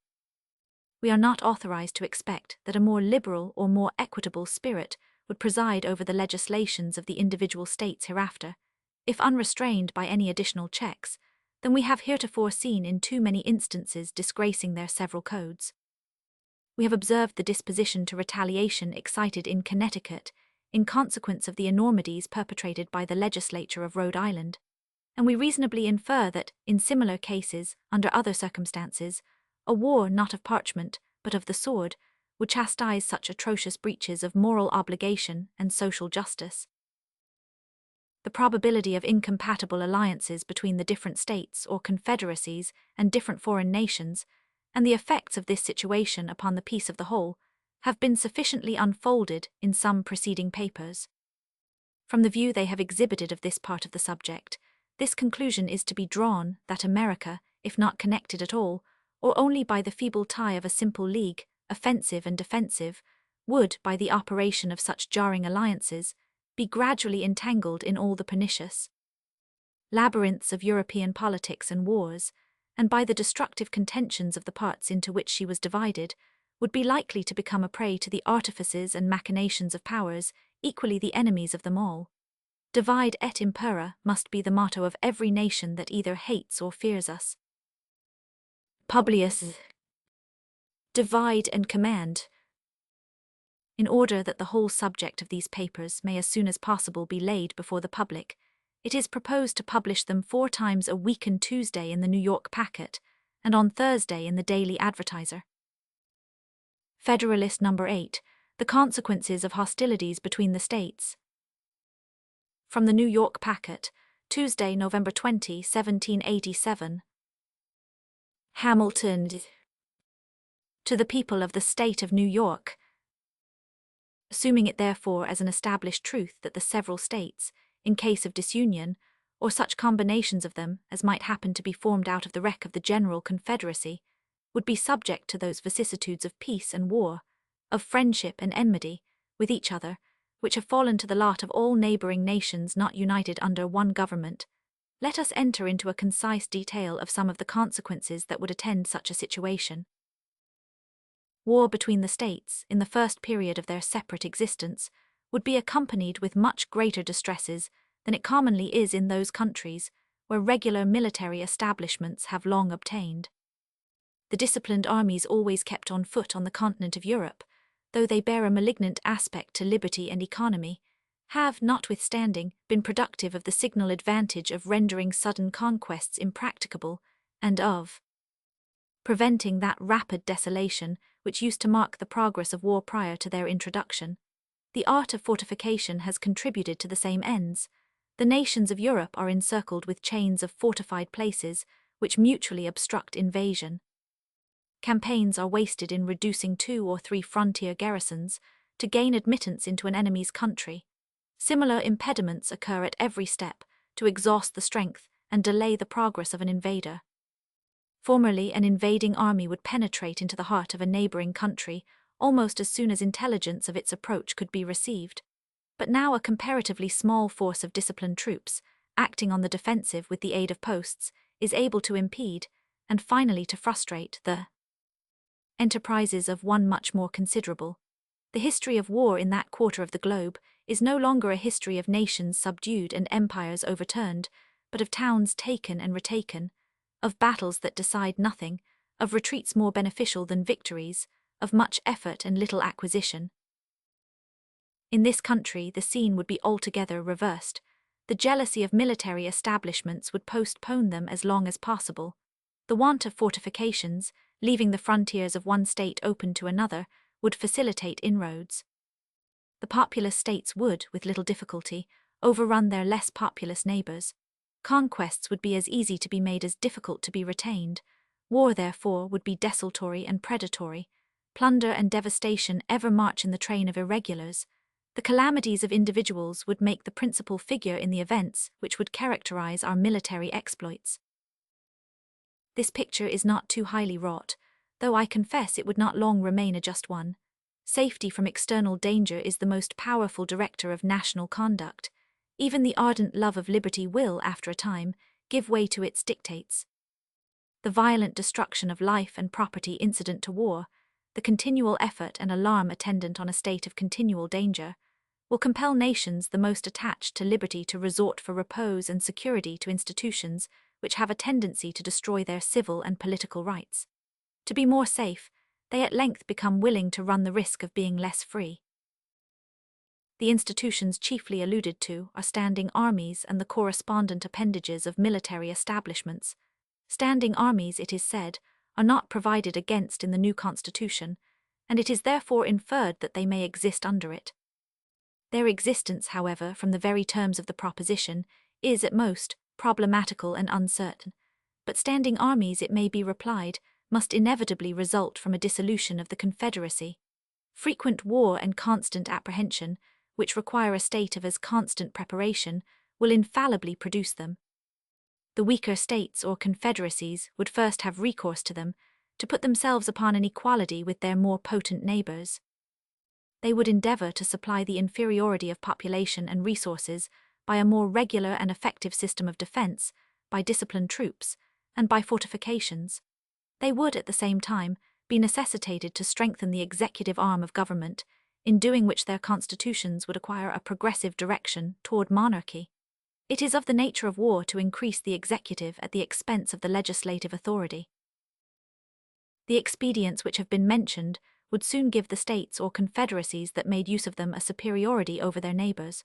Small states, or states of less natural strength, under vigorous governments, and with the assistance of disciplined armies, have often triumphed over large states, or states of greater natural strength, which have been destitute of these advantages. Neither the pride nor the safety of the more important states or confederacies would permit them long to submit to this mortifying and adventitious superiority. They would quickly resort to means similar to those by which it had been effected, to reinstate themselves in their lost preeminence. Thus, we should in a little time see established in every part of this country the same engines of despotism which have been the scourge of the old world. This, at least, would be the natural course of things, and our reasonings will be the more likely to be just, in proportion as they are accommodated to this standard. These are not vague inferences drawn from supposed or speculative defects in a constitution, the whole power of which is lodged in the hands of a people, or their representatives and delegates, but they are solid conclusions, drawn from the natural and necessary progress of human affairs. It may perhaps be asked, by way of objection to this, why did not standing armies spring up out of the contentions which so often distracted the ancient republics of Greece? Different answers, equally satisfactory, may be given to this question. The industrious habits of the people of the present day, absorbed in the pursuits of gain, and devoted to the improvements of agriculture and commerce, are incompatible with the condition of a nation of soldiers, which was the true condition of the people of those republics. The means of revenue, which have been so greatly multiplied by the increase of gold and silver and of the arts of industry, and the science of finance, which is the offspring of modern times, concurring with the habits of nations, have produced an entire revolution in the system of war, and have rendered disciplined armies, distinct from the body of the citizens, the inseparable companions of frequent hostility. There is a wide difference also between military establishments in a country seldom exposed by its situation to internal invasions, and in one which is often subject to them and always apprehensive of them. The rulers of the former can have no good pretext, if they are even so inclined, to keep on foot armies so numerous as must of necessity be maintained in the latter. These armies being in the first case rarely, if at all, called into activity for interior defense, the people are in no danger of being broken to military subordination. The laws are not accustomed to relaxations in favor of military exigencies. The civil state remains in full vigor, neither corrupted nor confounded with the principles or propensities of the other state. The smallness of the army renders the natural strength of the community an overmatch for it, and the citizens, not habituated to look up to the military power for protection, or to submit to its oppressions, neither love nor fear the soldiery. They view them with a spirit of jealous acquiescence in a necessary evil, and stand ready to resist a power which they suppose may be exerted to the prejudice of their rights. The army under such circumstances may usefully aid the magistrate to suppress a small faction, or an occasional mob or insurrection, but it will be unable to enforce encroachments against the united efforts of the great body of the people. In a country in the predicament last described, the contrary of all this happens. The perpetual menacings of danger oblige the government to be always prepared to repel it. Its armies must be numerous enough for instant defense. The continual necessity for their services enhances the importance of the soldier and proportionably degrades the condition of the citizen. The military state becomes elevated above the 153. The inhabitants of territories, often the theatre of war, are unavoidably subjected to frequent infringements on their rights, which serve to weaken their sense of those rights. And by degrees the people are brought to consider the soldiery not only as their protectors, but as their superiors. The transition from this disposition to that of considering them masters is neither remote nor difficult, but it is very difficult to prevail upon a people under such impressions to make a bold or effectual resistance to usurpations supported by the military power. The kingdom of Great Britain falls within the first description. An insular situation and a powerful marine, guarding it in a great measure against the possibility of foreign invasion, supersede the necessity of a numerous army within the kingdom. A sufficient force to make head against a sudden descent, till the militia could have time to rally and embody, is all that has been deemed requisite. No motive of national policy has demanded, nor would public opinion have tolerated, a larger number of troops upon its domestic establishment. There has been, for a long time past, little room for the operation of the other causes, which have been enumerated as the consequences of internal war. This peculiar felicity of situation has, in a great degree, contributed to preserve the liberty which that country to this day enjoys, in spite of the prevalent venality and corruption. If, on the contrary, Britain had been situated on the continent, and had been compelled, as she would have been by that situation, to make her military establishments at home coextensive with those of the other great powers of Europe, she, like them, would in all probability be at this day a victim to the absolute power of a single man. It is possible, though not easy, that the people of that island may be enslaved from other causes, but it cannot be by the prowess of an army so inconsiderable as that which has been usually kept up within the kingdom. If we are wise enough to preserve the Union, we may for ages enjoy an advantage similar to that of an insulated situation. Europe is at a great distance from us. Her colonies in our vicinity will be likely to continue too much disproportioned in strength to be able to give us any dangerous annoyance. Extensive military establishments cannot, in this position, be necessary to our security.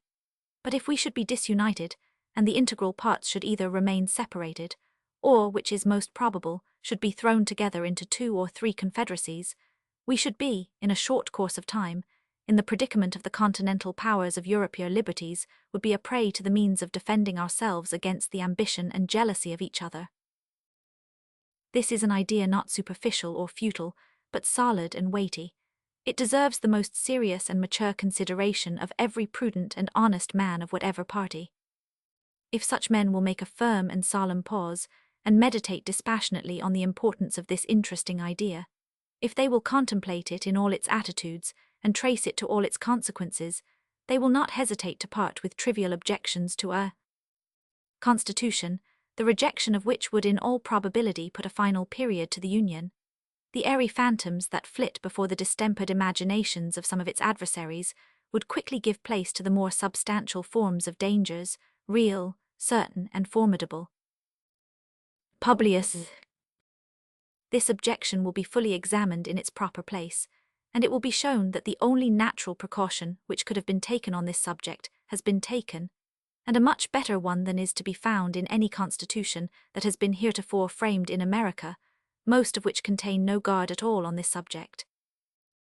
Federalist No. 9, the Union as a safeguard against domestic faction and insurrection. For the Independent Journal, Wednesday, November 21, 1787. Hamilton. To the people of the state of New York. A firm union will be of the utmost moment to the peace and liberty of the states, as a barrier against domestic faction and insurrection. It is impossible to read the history of the petty republics of Greece and Italy without feeling sensations of horror and disgust at the distractions with which they were continually agitated, and at the rapid succession of revolutions by which they were kept in a state of perpetual vibration between the extremes of tyranny and anarchy.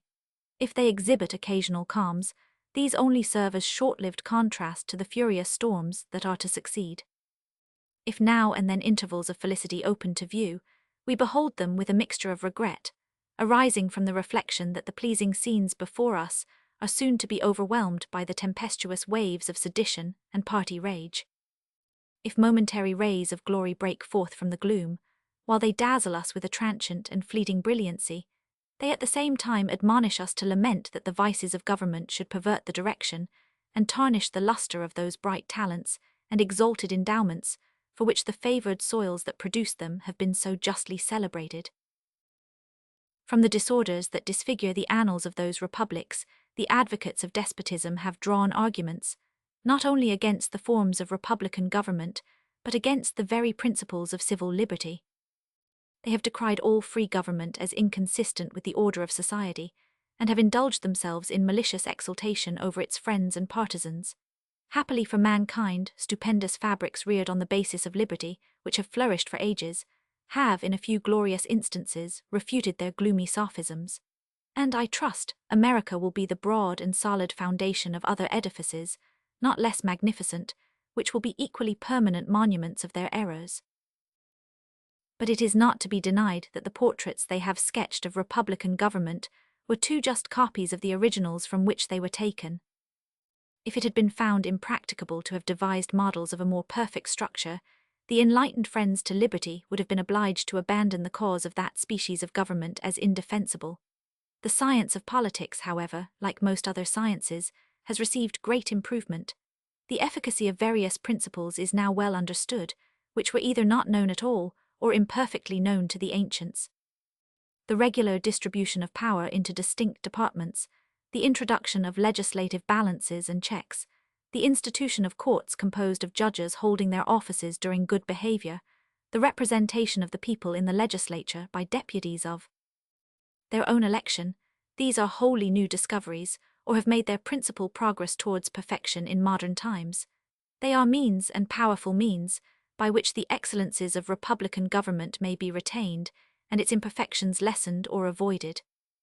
To this catalogue of circumstances that tend to the amelioration of popular systems of civil government, I shall venture, however novel it may appear to some, to add one more, on a principle which has been made the foundation of an objection to the new Constitution. I mean the enlargement of the orbit within which such systems are to revolve. Either in respect to the dimensions of a single state, or to the consolidation of several smaller states into one great confederacy. The latter is that which immediately concerns the object under consideration. It will, however, be of use to examine the principle in its application to a single state, which shall be attended to in another place. The utility of a confederacy, as well to suppress faction and to guard the internal tranquillity of states, as to increase their external force and security, is in reality not a new idea. It has been practiced upon in different countries and ages, and has received the sanction of the most approved writers on the subject of politics. The opponents of the plan proposed have, with great assiduity, cited and circulated the observations of Montesquieu on the necessity of a contracted territory for a republican government, but they seem not to have been apprised of the sentiments of that great man expressed in another part of his work, nor to have adverted to the consequences of the principle to which they subscribe with such ready acquiescence. When Montesquieu recommends a small extent for republics, the standards he had in view were of dimensions far short of the limits of almost every one of these states. Neither Virginia, Massachusetts, Pennsylvania, New York, North Carolina, nor Georgia can by any means be compared with the models from which he reasoned, and to which the terms of his description apply. If we therefore take his ideas on this point as the criterion of truth, we shall be driven to the alternative either of taking refuge at once in the arms of monarchy, or of splitting ourselves into an infinity of little, jealous, clashing, tumultuous commonwealths, the wretched nurseries of unceasing discord, and the miserable objects of universal pity or contempt. Some of the writers who have come forward on the other side of the question seem to have been aware of the dilemma, and have even been bold enough to hint at the division of the larger states as a desirable thing. Such an infatuated policy, such a desperate expedient, might, by the multiplication of petty offices, answer the views of men who possess not qualifications to extend their influence beyond the narrow circles of personal intrigue, but it could never promote the greatness or happiness of the people of America. Referring the examination of the principle itself to another place, as has been already mentioned, it will be sufficient to remark here that, in the sense of the author who has been most emphatically quoted upon the occasion, it would only dictate a reduction of the size of the more considerable members of the Union, but would not militate against their being all comprehended in one confederate government. And this is the true question, in the discussion of which we are at present interested. So far are the suggestions of Montesquieu from standing in opposition to a general union of the states, that he explicitly treats of a confederate republic as the expedient for extending the sphere of popular government and reconciling the advantages of monarchy with those of republicanism. It is very probable, says he, that mankind would have been obliged at length to live constantly under the government of a single person, had they not contrived a kind of constitution that has all the internal advantages of a republican, together with the external force of a monarchical government. I mean a confederate republic. This form of government is a convention by which several smaller states agree to become members of a larger one, which they intend to form. It is a kind of assemblage of societies that constitute a new one, capable of increasing, by means of new associations, till they arrive to such a degree of power as to be able to provide for the security of the united body. A republic of this kind, able to withstand an external force, may support itself without any internal corruptions. The form of this society prevents all manner of inconveniences. If a single member should attempt to usurp the supreme authority, he could not be supposed to have an equal authority and credit in all the confederate states. Were he to have too great influence over one, this would alarm the rest. Were he to subdue a part, that which would still remain free might oppose him, with forces independent of those which he had usurped, and overpower him before he could be settled in his usurpation. Should a popular insurrection happen in one of the confederate states, the others are able to quell it. Should abuses creep into one part, they are reformed by those that remain sound. The state may be destroyed on one side, and not on the other. The confederacy may be dissolved, and the confederates preserve their sovereignty. As this government is composed of small republics, it enjoys the internal happiness of each, and with respect to its external situation, it is possessed, by means of the association, of all the advantages of large monarchies. I have thought it proper to quote at length these interesting passages, because they contain a luminous abridgment of the principal arguments in favor of the Union, and must effectually remove the false impressions which a misapplication of other parts of the work was calculated to make. They have, at the same time, an intimate connection with the more immediate design of this paper, which is to illustrate the tendency of the Union to repress domestic faction and insurrection. A distinction, more subtle than accurate, has been raised between a confederacy and a consolidation of the states. The essential characteristic of the first is said to be the restriction of its authority to the members in their collective capacities, without reaching to the individuals of whom they are composed. It is contended that the National Council ought to have no concern with any object of internal administration. An exact equality of suffrage between the members has also been insisted upon as a leading feature of a confederate government. These positions are, in the main, arbitrary. They are supported neither by principle nor precedent. It has indeed happened that governments of this kind have generally operated in the manner which the distinction taken notice of supposes to be inherent in their nature, but there have been in most of them extensive exceptions to the practice, which serve to prove, as far as example will go, that there is no absolute rule on the subject, and it will be clearly shown in the course of this investigation that as far as the principle contended for has prevailed, it has been the cause of incurable disorder and imbecility in the government. The definition of a confederate republic seems simply to be an assemblage of societies, or an association of two or more states into one state. The extent, modifications, and objects of the federal authority are mere matters of discretion. So long as the separate organization of the members be not abolished, so long as it exists by a constitutional necessity for local purposes, though it should be in perfect subordination to the general authority of the Union, it would still be in fact and in theory an association of states or a confederacy. The proposed constitution, so far from implying an abolition of the state governments, makes them constituent parts of the national sovereignty by allowing them a direct representation in the Senate, and leaves in their possession certain exclusive and very important portions of sovereign power. This fully corresponds, in every rational import of the terms, with the idea of a federal government. In the Lycian Confederacy, which consisted of 23 cities or republics, the largest were entitled to 3 votes in the Common Council, those of the middle class to 2, and the smallest to 1. The Common Council had the appointment of all the judges and magistrates of the respective cities.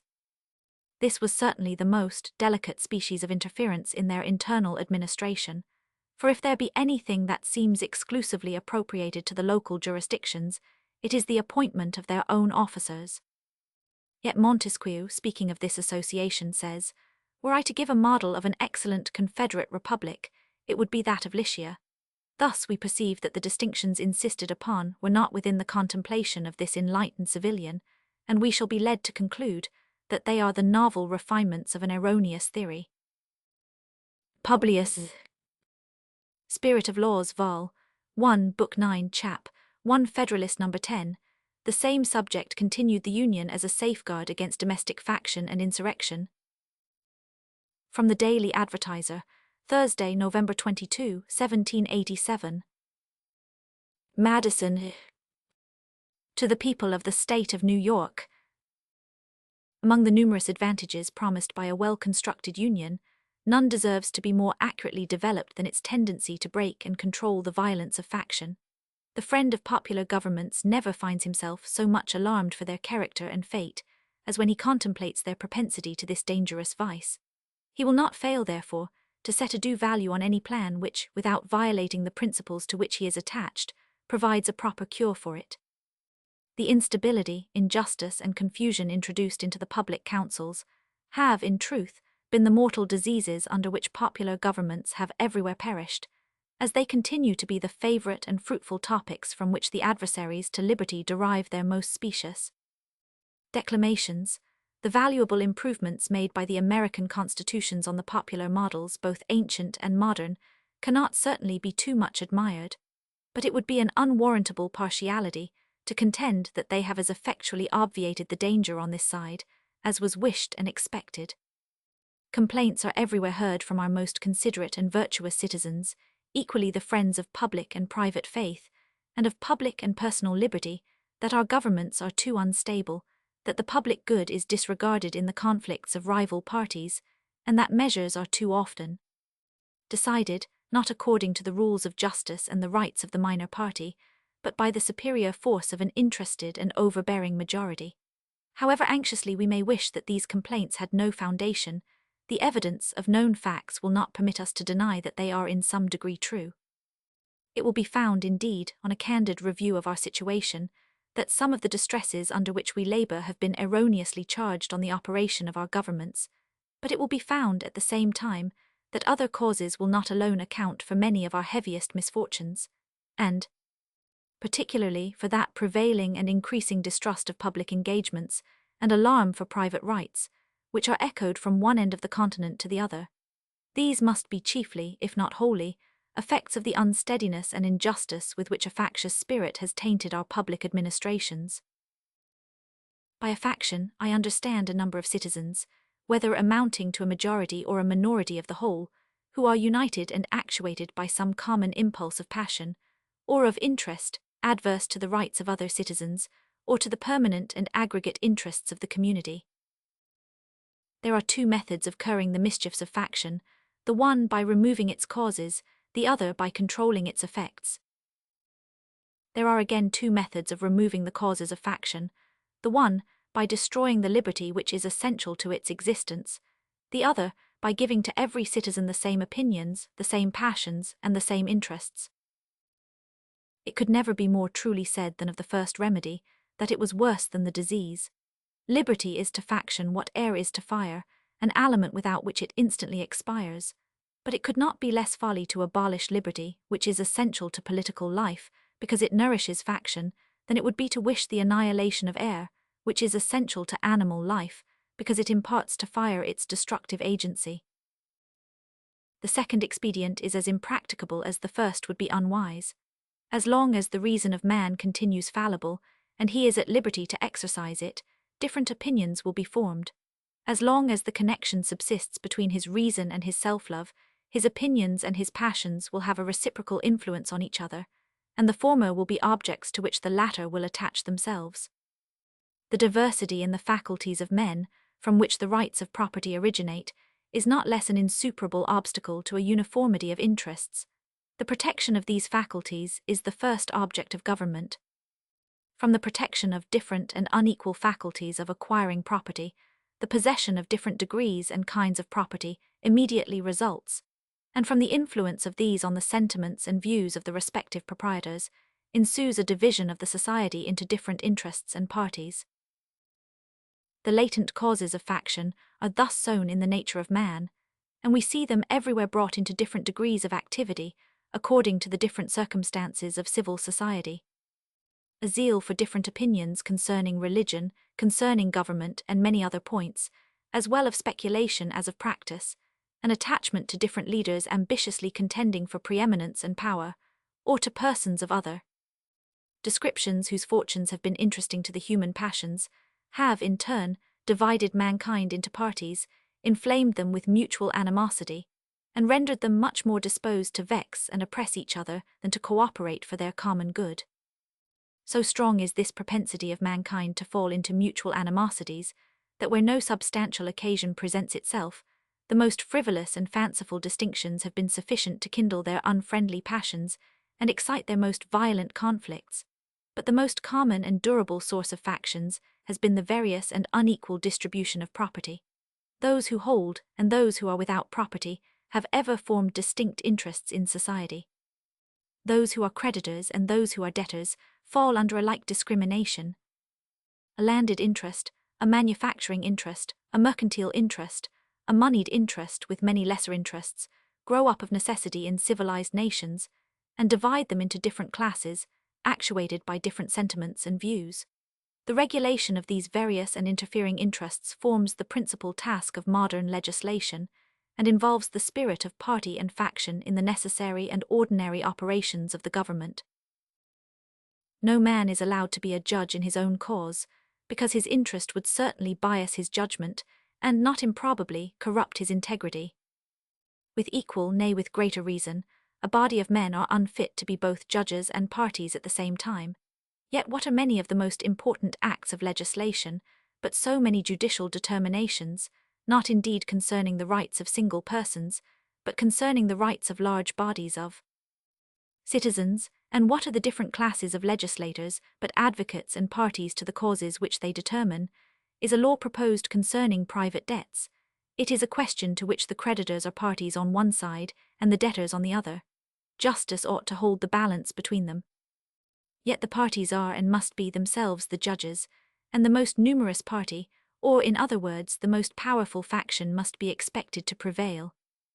Shall domestic manufactures be encouraged, and in what degree, by restrictions on foreign manufactures, are questions which would be differently decided by the landed and the manufacturing classes, and probably by neither with a sole regard to justice and the public good.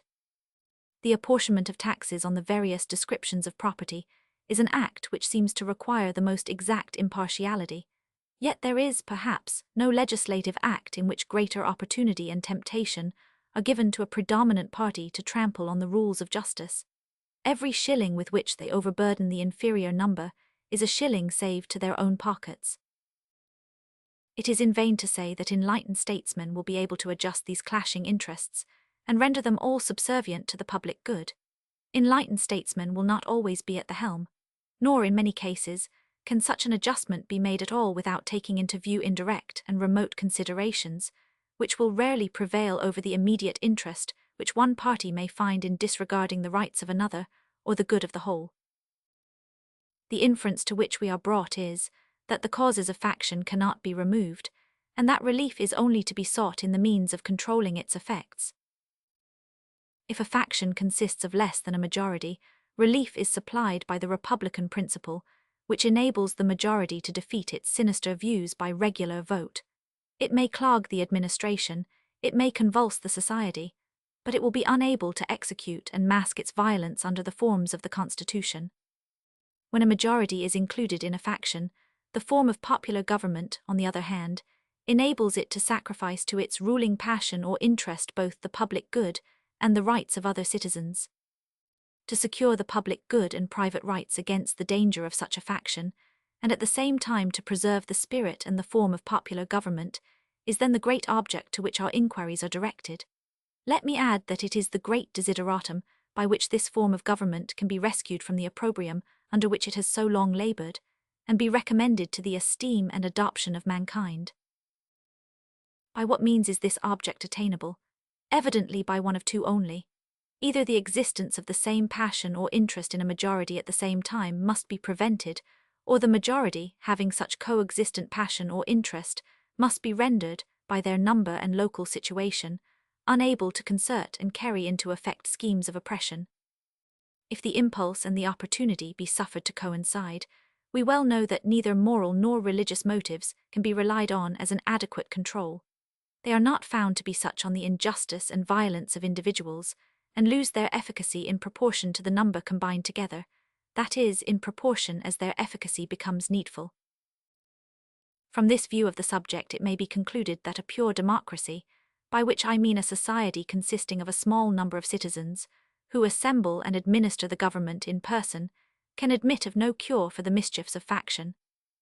A common passion or interest will, in almost every case, be felt by a majority of the whole.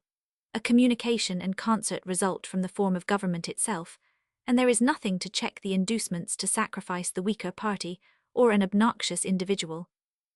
Hence it is that such democracies have ever been spectacles of turbulence and contention, have ever been found incompatible with personal security or the rights of property, and have in general been as short in their lives as they have been violent in their deaths. Theoretic politicians, who have patronized this species of government, have erroneously supposed that by reducing mankind to a perfect equality in their political rights, they would at the same time be perfectly equalized and assimilated in their possessions, their opinions and their passions. A republic, by which I mean a government in which the scheme of representation takes place, opens a different prospect, and promises the cure for which we are seeking. Let us examine the points in which it varies from pure democracy, and we shall comprehend both the nature of the cure and the efficacy which it must derive from the union. The two great points of difference between a democracy and a republic are, first, the delegation of the government in the latter to a small number of citizens elected by the rest; secondly, the greater number of citizens and greater sphere of country over which the latter may be extended. The effect of the first difference is, on the one hand, to refine and enlarge the public views, by passing them through the medium of a chosen body of citizens, whose wisdom may best discern the true interest of their country, and whose patriotism and love of justice will be least likely to sacrifice it to temporary or partial considerations. Under such a regulation, it may well happen that the public voice pronounced by the representatives of the people will be more consonant to the public good than if pronounced by the people themselves, convened for the purpose. On the other hand, the effect may be inverted. Men of factious tempers, of local prejudices, or of sinister designs may, by intrigue, by corruption, or by other means, first obtain the suffrages, and then betray the interests of the people. The question resulting is, whether small or extensive republics are more favorable to the election of proper guardians of the public weal, and it is clearly decided in favor of the latter by two obvious considerations. In the first place, it is to be remarked that, however small the republic may be, the representatives must be raised to a certain number, in order to guard against the cabals of a few, and that, however large it may be, they must be limited to a certain number, in order to guard against the confusion of a multitude. Hence, the number of representatives in the two cases not being in proportion to that of the two constituents, and being proportionally greater in the small republic, it follows that, if the proportion of fit characters be not less in the large than in the small republic, the former will present a greater option, and consequently a greater probability of a fit choice. In the next place, as each representative will be chosen by a greater number of citizens in the large than in the small republic, it will be more difficult for unworthy candidates to practice with success the vicious arts by which elections are too often carried, and the suffrages of the people being more free, will be more likely to centre in men who possess the most attractive merit and the most diffusive and established characters. It must be confessed that in this, as in most other cases, there is a mean, on both sides of which inconveniences will be found to lie. By enlarging too much the number of electors, you render the representatives too little acquainted with all their local circumstances and lesser interests, as by reducing it too much, you render him unduly attached to these, and too little fit to comprehend and pursue great and national objects.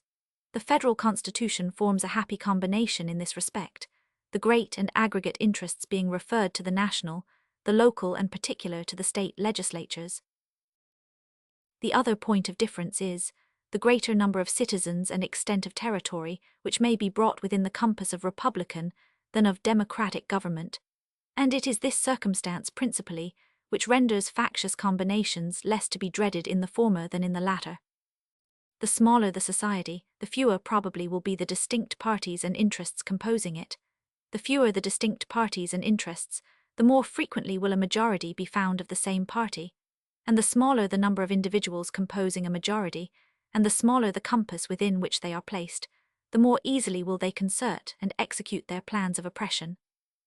Extend the sphere, and you take in a greater variety of parties and interests. You make it less probable that a majority of the whole will have a common motive to invade the rights of other citizens, or if such a common motive exists, it will be more difficult for all who feel it to discover their own strength and to act in unison with each other. Besides other impediments, it may be remarked that, where there is a consciousness of unjust or dishonorable purposes, communication is always checked by distrust in proportion to the number whose concurrence is necessary. Hence it clearly appears that the same advantage which a republic has over a democracy, in controlling the effects of faction, is enjoyed by a large over a small republic, is enjoyed by the union over the states composing it. Does the advantage consist in the substitution of representatives, whose enlightened views and virtuous sentiments render them superior to local prejudices and schemes of injustice?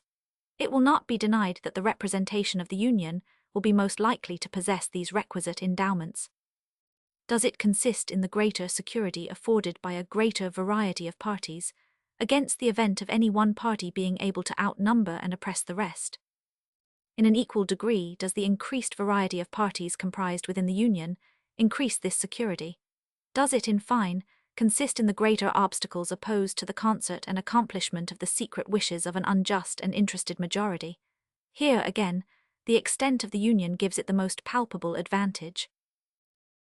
The influence of factious leaders may kindle a flame within their particular states, but will be unable to spread a general conflagration through the other states. A religious sect may degenerate into a political faction in a part of the Confederacy, but the variety of sects dispersed over the entire face of it must secure the national councils against any danger from that source. A rage for paper money, for an abolition of debts, for an equal division of property, or for any other improper or wicked project, will be less apt to pervade the whole body of the Union than a particular member of it, in the same proportion as such a malady is more likely to taint a particular county or district than an entire state. In the extent and proper structure of the Union, therefore, we behold a republican remedy for the diseases most incident to republican government, and according to the degree of pleasure and pride we feel in being republicans, ought to be our zeal in cherishing the spirit and supporting the character of Federalists. Publius. Federalist No. 11, the utility of the Union in respect to commercial relations and a navy. For the Independent Journal, Saturday, November 24, 1787. Hamilton. To the people of the State of New York. The importance of the Union, in a commercial light, is one of those points about which there is least room to entertain a difference of opinion, and which has, in fact, commanded the most general assent of men who have any acquaintance with the subject. This applies as well to our intercourse with foreign countries as with each other.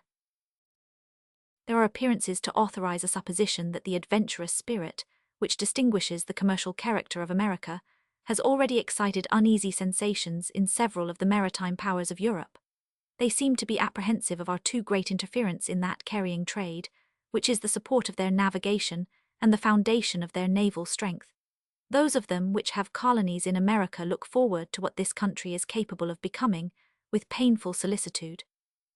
They foresee the dangers that may threaten their American dominions from the neighborhood of states, which have all the dispositions, and would possess all the means, requisite to the creation of a powerful marine. Impressions of this kind will naturally indicate the policy of fostering divisions among us, and of depriving us, as far as possible, of an active commerce in our own bottoms. This would answer the threefold purpose of preventing our interference in their navigation, of monopolizing the profits of our trade, and of clipping the wings by which we might soar to a dangerous greatness. Did not prudence forbid the detail, it would not be difficult to trace, by facts, the workings of this policy to the cabinets of ministers. If we continue united, we may counteract a policy so unfriendly to our prosperity in a variety of ways. By prohibitory regulations, extending at the same time throughout the states, we may oblige foreign countries to bid against each other for the privileges of our markets. This assertion will not appear chimerical to those who are able to appreciate the importance of the markets of 3 millions of people increasing in rapid progression, for the most part exclusively addicted to agriculture, and likely from local circumstances to remain so to any manufacturing nation, and the immense difference there would be to the trade and navigation of such a nation between a direct communication in its own ships and an indirect conveyance of its products and returns to and from America in the ships of another country. Suppose, for instance, we had a government in America capable of excluding Great Britain, with whom we have at present no treaty of commerce, from all our ports. What would be the probable operation of this step upon her politics? Would it not enable us to negotiate, with the fairest prospect of success, for commercial privileges of the most valuable and extensive kind in the dominions of that kingdom? When these questions have been asked upon other occasions, they have received a plausible but not a solid or satisfactory answer. It has been said that prohibitions on our part would produce no change in the system of Britain, because she could prosecute her trade with us through the medium of the Dutch, who would be her immediate customers and paymasters for those articles which were wanted for the supply of our markets. But would not her navigation be materially injured by the loss of the important advantage of being her own carrier in that trade? Would not the principal part of its profits be intercepted by the Dutch as a compensation for their agency and risk? Would not the mere circumstance of freight occasion a considerable deduction? Would not so circuitous an intercourse facilitate the competitions of other nations, by enhancing the price of British commodities in our markets, and by transferring to other hands the management of this interesting branch of the British commerce? A mature consideration of the objects suggested by these questions will justify a belief that the real disadvantages to Britain from such a state of things, conspiring with the prepossessions of a great part of the nation in favor of the American trade, and with the importunities of the West India Islands, would produce a relaxation in her present system, and would let us into the enjoyment of privileges in the markets of those islands elsewhere, from which our trade would derive the most substantial benefits. Such a point gained from the British government, and which could not be expected without an equivalent in exemptions and immunities in our markets, would be likely to have a correspondent effect on the conduct of other nations, who would not be inclined to see themselves altogether supplanted in our trade. A further resource for influencing the conduct of European nations toward us, in this respect, would arise from the establishment of a federal navy. There can be no doubt that the continuance of the Union under an efficient government would put it in our power, at a period not very distant, to create a navy which, if it could not vie with those of the great maritime powers, would at least be of respectable weight if thrown into the scale of either of two contending parties. This would be more peculiarly the case in relation to operations in the West Indies.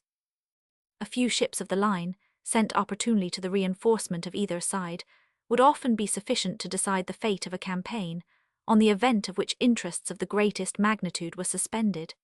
Our position is, in this respect, a most commanding one. And if to this consideration we add that of the usefulness of supplies from this country, in the prosecution of military operations in the West Indies, it will readily be perceived that a situation so favourable would enable us to bargain with great advantage for commercial privileges. A price would be set not only upon our friendship, but upon our neutrality. By a steady adherence to the Union, we may hope, ere long, to become the arbiter of Europe in America, and to be able to incline the balance of European competitions in this part of the world, as our interest may dictate. But in the reverse of this eligible situation, we shall discover that the rivalships of the parts would make them checks upon each other, and would frustrate all the tempting advantages which nature has kindly placed within our reach. In a state so insignificant, our commerce would be a prey to the wanton intermeddlings of all nations at war with each other, who, having nothing to fear from us, would with little scruple or remorse supply their wants by depredations on our property as often as it fell in their way.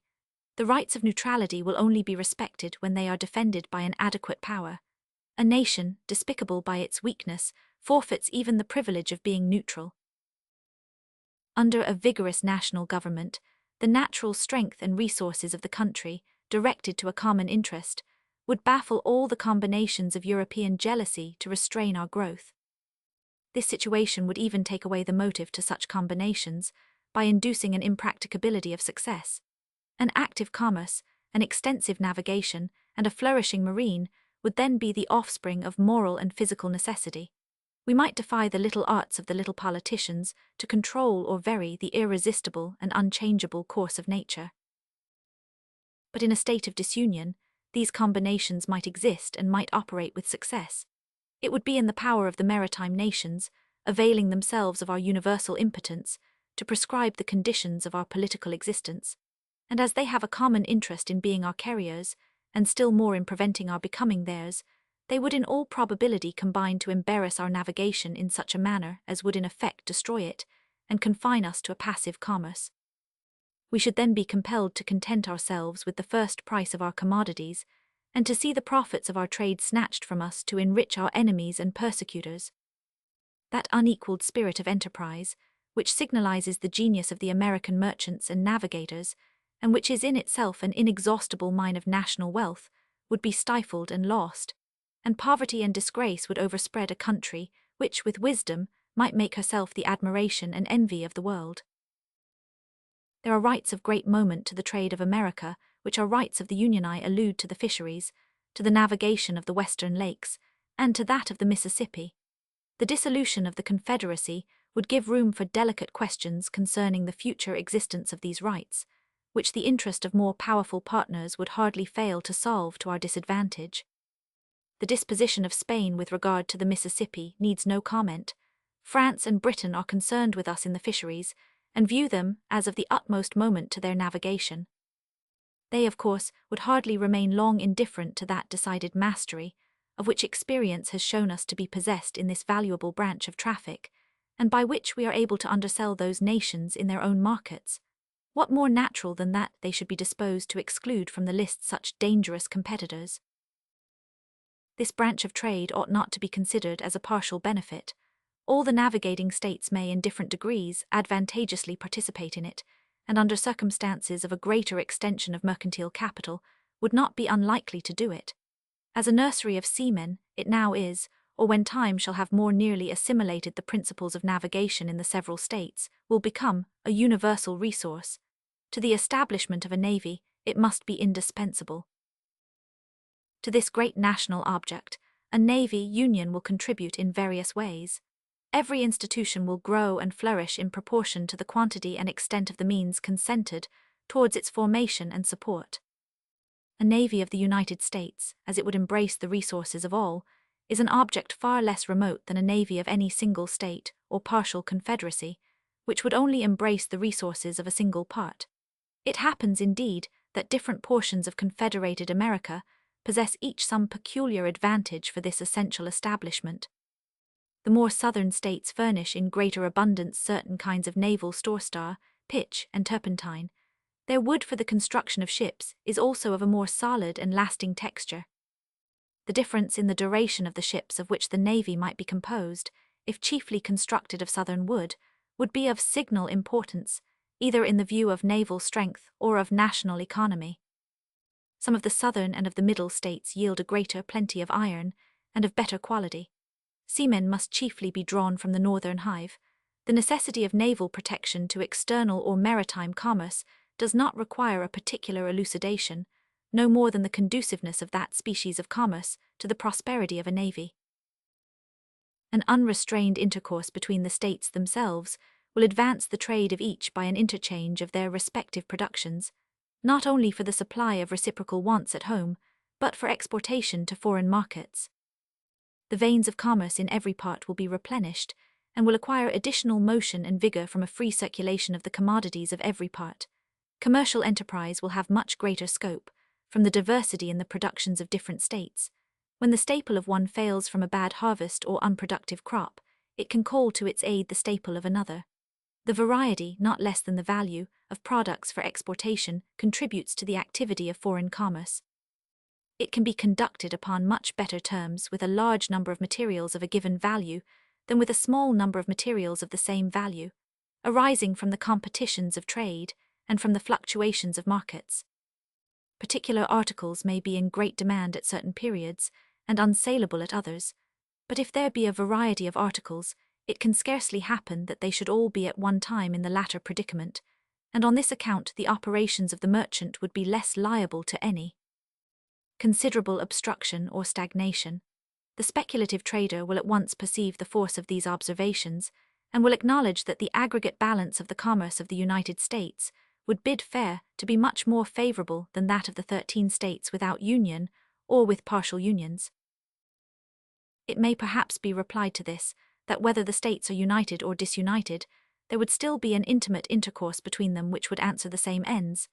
This intercourse would be fettered, interrupted, and narrowed by a multiplicity of causes, which in the course of these papers have been amply detailed. A unity of commercial, as well as political, interests can only result from a unity of government. There are other points of view in which this subject might be placed, of a striking and animating kind, but they would lead us too far into the regions of futurity, and would involve topics not proper for a newspaper discussion. I shall briefly observe that our situation invites and our interests prompt us to aim at an ascendant in the system of American affairs. The world may politically, as well as geographically, be divided into 4 parts, each having a distinct set of interests. Unhappily for the other 3, Europe, by her arms and by her negotiations, by force and by fraud, has, in different degrees, extended her dominion over them all. Africa, Asia, and America have successively felt her domination. The superiority she has long maintained has tempted her to plume herself as the mistress of the world, and to consider the rest of mankind as created for her benefit. Men admired as profound philosophers have, in direct terms, attributed to her inhabitants a physical superiority, and have gravely asserted that all animals, and with them the human species, degenerate in America, that even dogs cease to bark after having breathed a while in our atmosphere. Facts have too long supported these arrogant pretensions of the Europeans. It belongs to us to vindicate the honor of the human race, and to teach that assuming brother moderation. Union will enable us to do it. Disunion will add another victim to his triumphs. Let Americans disdain to be the instruments of European greatness. Let the 13 states, bound together in a strict and indissoluble union, concur in erecting one great American system, superior to the control of all transatlantic force or influence, and able to dictate the terms of the connection between the Old and the New World. Publius researches philosophique sur les Américains. Federalist No. 12, The Utility of the Union in Respect to Revenue. From the New York Packet, Tuesday, November 27, 1787. Hamilton. To the people of the state of New York. The effects of union upon the commercial prosperity of the states have been sufficiently delineated. Its tendency to promote the interests of revenue will be the subject of our present inquiry. The prosperity of commerce is now perceived and acknowledged by all enlightened statesmen to be the most useful as well as the most productive source of national wealth, and has accordingly become a primary object of their political cares.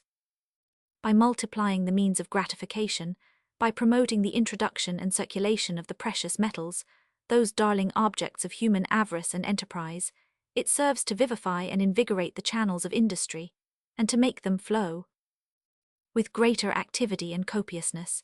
The assiduous merchant, the laborious husbandman, the active mechanic, and the industrious manufacturer, all orders of men, look forward with eager expectation and growing alacrity to this pleasing reward of their toils. The often agitated question between agriculture and commerce has, from indubitable experience, received a decision which has silenced the rivalship that once subsisted between them, and has proved, to the satisfaction of their friends, that their interests are intimately blended and interwoven. It has been found in various countries that, in proportion as commerce has flourished, land has risen in value. And how could it have happened otherwise? Could that which procures a freer vent for the products of the earth, which furnishes new incitements to the cultivation of land, which is the most powerful instrument in increasing the quantity of money in a state, could that, in fine, which is the faithful handmaid of labour and industry, in every shape, fail to augment that article, which is the prolific parent of far the greatest part of the objects upon which they are exerted? It is astonishing that so simple a truth should ever have had an adversary, and it is one, among a multitude of proofs, how apt a spirit of ill-informed jealousy, or of too great abstraction and refinement, is to lead men astray from the plainest truths of reason and conviction. The ability of a country to pay taxes must always be proportioned, in a great degree, to the quantity of money in circulation, and to the celerity with which it circulates. Commerce, contributing to both these objects, must of necessity render the payment of taxes easier, and facilitate the requisite supplies to the treasury. The hereditary dominions of the Emperor of Germany contain a great extent of fertile, cultivated, and populous territory, a large proportion of which is situated in mild and luxuriant climates. In some parts of this territory are to be found the best gold and silver mines in Europe. And yet, from the want of the fostering influence of commerce, that monarch can boast but slender revenues. He has several times been compelled to owe obligations to the pecuniary succors of other nations for the preservation of his essential interests, and is unable, upon the strength of his own resources, to sustain a long or continued war. But it is not in this aspect of the subject alone that union will be seen to conduce to the purpose of revenue. There are other points of view, in which its influence will appear more immediate and decisive. It is evident from the state of the country, from the habits of the people, from the experience we have had on the point itself, that it is impracticable to raise any very considerable sums by direct taxation. Tax laws have in vain been multiplied. New methods to enforce the collection have in vain been tried. The public expectation has been uniformly disappointed, and the treasuries of the states have remained empty. The popular system of administration, inherent in the nature of popular government, coinciding with the real scarcity of money, incident to a languid and mutilated state of trade, has hitherto defeated every experiment for extensive collections, and has at length taught the different legislatures the folly of attempting them. No person acquainted with what happens in other countries will be surprised at this circumstance. In so opulent a nation as that of Britain, where direct taxes from superior wealth must be much more tolerable, and from the vigor of the government much more practicable than in America, far the greatest part of the national revenue is derived from taxes of the indirect kind, from imposts, and from excises. Duties on imported articles form a large branch of this latter description. In America, it is evident that we must a long time depend for the means of revenue chiefly on such duties. In most parts of it, excises must be confined within a narrow compass. The genius of the people will ill brook the inquisitive and peremptory spirit of excise laws. The pockets of the farmers, on the other hand, will reluctantly yield but scanty supplies, in the unwelcome shape of impositions on their houses and lands, and personal property is too precarious and invisible a fund to be laid hold of in any other way than by the imperceptible agency of taxes on consumption. If these remarks have any foundation, that state of things which will best enable us to improve and extend so valuable a resource must be best adapted to our political welfare, and it cannot admit of a serious doubt that this state of things must rest on the basis of a general union. As far as this would be conducive to the interests of commerce, so far it must tend to the extension of the revenue to be drawn from that source. As far as it would contribute to rendering regulations for the collection of the duties more simple and efficacious, so far it must serve to answer the purposes of making the same rate of duties more productive, and of putting it into the power of the government to increase the rate without prejudice to trade. The relative situation of these states, the number of rivers with which they are intersected, and of bays that wash their shores, the facility of communication in every direction, the affinity of language and manners, the familiar habits of intercourse, all these are circumstances that would conspire to render an illicit trade between them a matter of little difficulty, and would ensure frequent evasions of the commercial regulations of each other.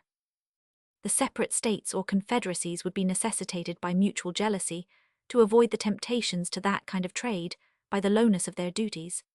The temper of our governments, for a long time to come, would not permit those rigorous precautions by which the European nations guard the avenues into their respective countries, as well by land as by water, and which even there are found insufficient obstacles to the adventurous stratagems of avarice. In France, there is an army of patrols, as they are called, constantly employed to secure their fiscal regulations against the inroads of the dealers in contraband trade. Mr. Necker computes the number of these patrols at upwards of 20,000. This shows the immense difficulty in preventing that species of traffic where there is an inland communication, and places in a strong light the disadvantages with which the collection of duties in this country would be encumbered, if by disunion the states should be placed in a situation, with respect to each other, resembling that of France with respect to her neighbours. The arbitrary and vexatious powers with which the patrols are necessarily armed would be intolerable in a free country. If, on the contrary, there be but one government pervading all the states, there will be, as to the principal part of our commerce, but one side to guard the Atlantic coast. Vessels arriving directly from foreign countries, laden with valuable cargoes, would rarely choose to hazard themselves to the complicated and critical perils which would attend attempts to unlade prior to their coming into port. They would have to dread both the dangers of the coast and of detection, as well after as before their arrival at the places of their final destination. An ordinary degree of vigilance would be competent to the prevention of any material infractions upon the rights of the revenue. A few armed vessels, judiciously stationed at the entrances of our ports, might at a small expense be made useful sentinels of the laws. And the government having the same interest to provide against violations everywhere, the cooperation of its measures in each state would have a powerful tendency to render them effectual. Here also we should preserve by union an advantage which nature holds out to us, and which would be relinquished by separation. The United States lie at a great distance from Europe, and at a considerable distance from all other places with which they would have extensive connections of foreign trade. The passage from them to us in a few hours, or in a single night, as between the coasts of France and Britain, and of other neighbouring nations, would be impracticable. This is a prodigious security against a direct contraband with foreign countries, but a circuitous contraband to one state, through the medium of another, would be both easy and safe.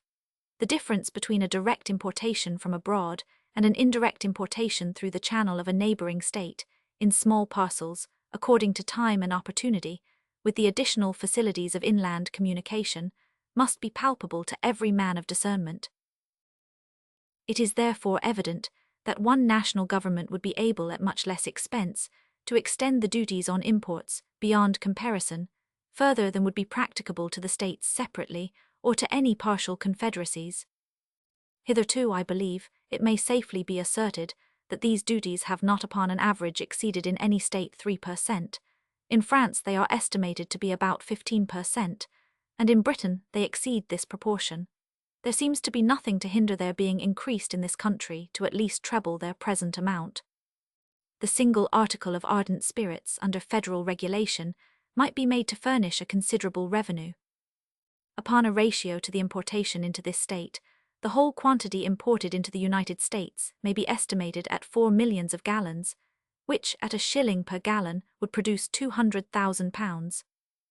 That article would well bear this rate of duty, and if it should tend to diminish the consumption of it, such an effect would be equally favourable to the agriculture, to the economy, to the morals, and to the health of the society. There is, perhaps, nothing so much a subject of national extravagance as these spirits. What will be the consequence, if we are not able to avail ourselves of the resource in question in its full extent? A nation cannot long exist without revenues. Destitute of this essential support, it must resign its independence, and sink into the degraded condition of a province. This is an extremity to which no government will of choice accede. Revenue, therefore, must be had at all events. In this country, if the principal part be not drawn from commerce, it must fall with oppressive weight upon land. It has been already intimated that excises, in their true signification, are too little in unison with the feelings of the people, to admit of great use being made of that mode of taxation, nor indeed in the states where almost the sole employment is agriculture, are the objects proper for excise sufficiently numerous to permit very ample collections in that way. Personal estate, as has been before remarked, from the difficulty in tracing it, cannot be subjected to large contributions by any other means than by taxes on consumption. In populous cities, it may be enough the subject of conjecture to occasion the oppression of individuals without much aggregate benefit to the state. But beyond these circles, it must, in a great measure, escape the eye and the hand of the tax-gatherer. As the necessities of the state, nevertheless, must be satisfied in some mode or other, the defect of other resources must throw the principal weight of public burdens on the possessors of land. And as, on the other hand, the wants of the government can never obtain an adequate supply, unless all the sources of revenue are open to its demands, the finances of the community, under such embarrassments, cannot be put into a situation consistent with its respectability or its security. Thus we shall not even have the consolations of a full treasury to atone for the oppression of that valuable class of the citizens who are employed in the cultivation of the soil. But public and private distress will keep pace with each other in gloomy concert, and unite in deploring the infatuation of those councils which led to disunion. Publius. If my memory be right, they amount to 20%. Federalist No. 13. Advantage of the Union in respect to economy in government. For the Independent Journal, Wednesday, November 28, 1787. Hamilton. To the people of the State of New York. As connected with the subject of revenue, we may with propriety consider that of economy. The money saved from one object may be usefully applied to another, and there will be so much the less to be drawn from the pockets of the people. If the states are united under one government, there will be but one national civil list to support. If they are divided into several confederacies, there will be as many different national civil lists to be provided for, and each of them, as to the principal departments, coextensive with that which would be necessary for a government of the whole. The entire separation of the states into 13 unconnected sovereignties is a project too extravagant and too replete with danger to have many advocates. The ideas of men who speculate upon the dismemberment of the empire seem generally turned toward 3 confederations consisting of the 4 northern, another of the 4 middle, and a third of the 5 southern states. There is little probability that there would be a greater number. According to this distribution, each confederacy would comprise an extent of territory larger than that of the Kingdom of Great Britain. No well-informed man will suppose that the affairs of such a confederacy can be properly regulated by a government less comprehensive in its organs or institutions than that which has been proposed by the Convention. When the dimensions of a state attain to a certain magnitude, it requires the same energy of government and the same forms of administration which are requisite in one of much greater extent. This idea admits not of precise demonstration, because there is no rule by which we can measure the momentum of civil power necessary to the government of any given number of individuals. But when we consider that the island of Britain, nearly commensurate with each of the supposed confederacies, contains about 8 millions of people, and when we reflect upon the degree of authority required to direct the passions of so large a society to the public good, we shall see no reason to doubt that the like portion of power would be sufficient to perform the same task in a society far more numerous. Civil power, properly organized and exerted, is capable of diffusing its force to a very great extent, and can, in a manner, reproduce itself in every part of a great empire by a judicious arrangement of subordinate institutions. The supposition that each confederacy into which the states would be likely to be divided would require a government not less comprehensive than the one proposed, will be strengthened by another supposition, more probable than that which presents us with 3 confederacies as the alternative to a general union. If we attend carefully to geographical and commercial considerations, in conjunction with the habits and prejudices of the different states, we shall be led to conclude that in case of disunion, they will most naturally league themselves under 2 governments. The 4 eastern states, from all the causes that form the links of national sympathy and connection, may with certainty be expected to unite. New York, situated as she is, would never be unwise enough to oppose a feeble and unsupported flank to the weight of that confederacy. There are other obvious reasons that would facilitate her accession to it. New Jersey is too small a state to think of being a frontier, in opposition to this still more powerful combination, nor do there appear to be any obstacles to her admission into it. Even Pennsylvania would have strong inducements to join the Northern League. An active foreign commerce on the basis of her own navigation is her true policy, and coincides with the opinions and dispositions of her citizens.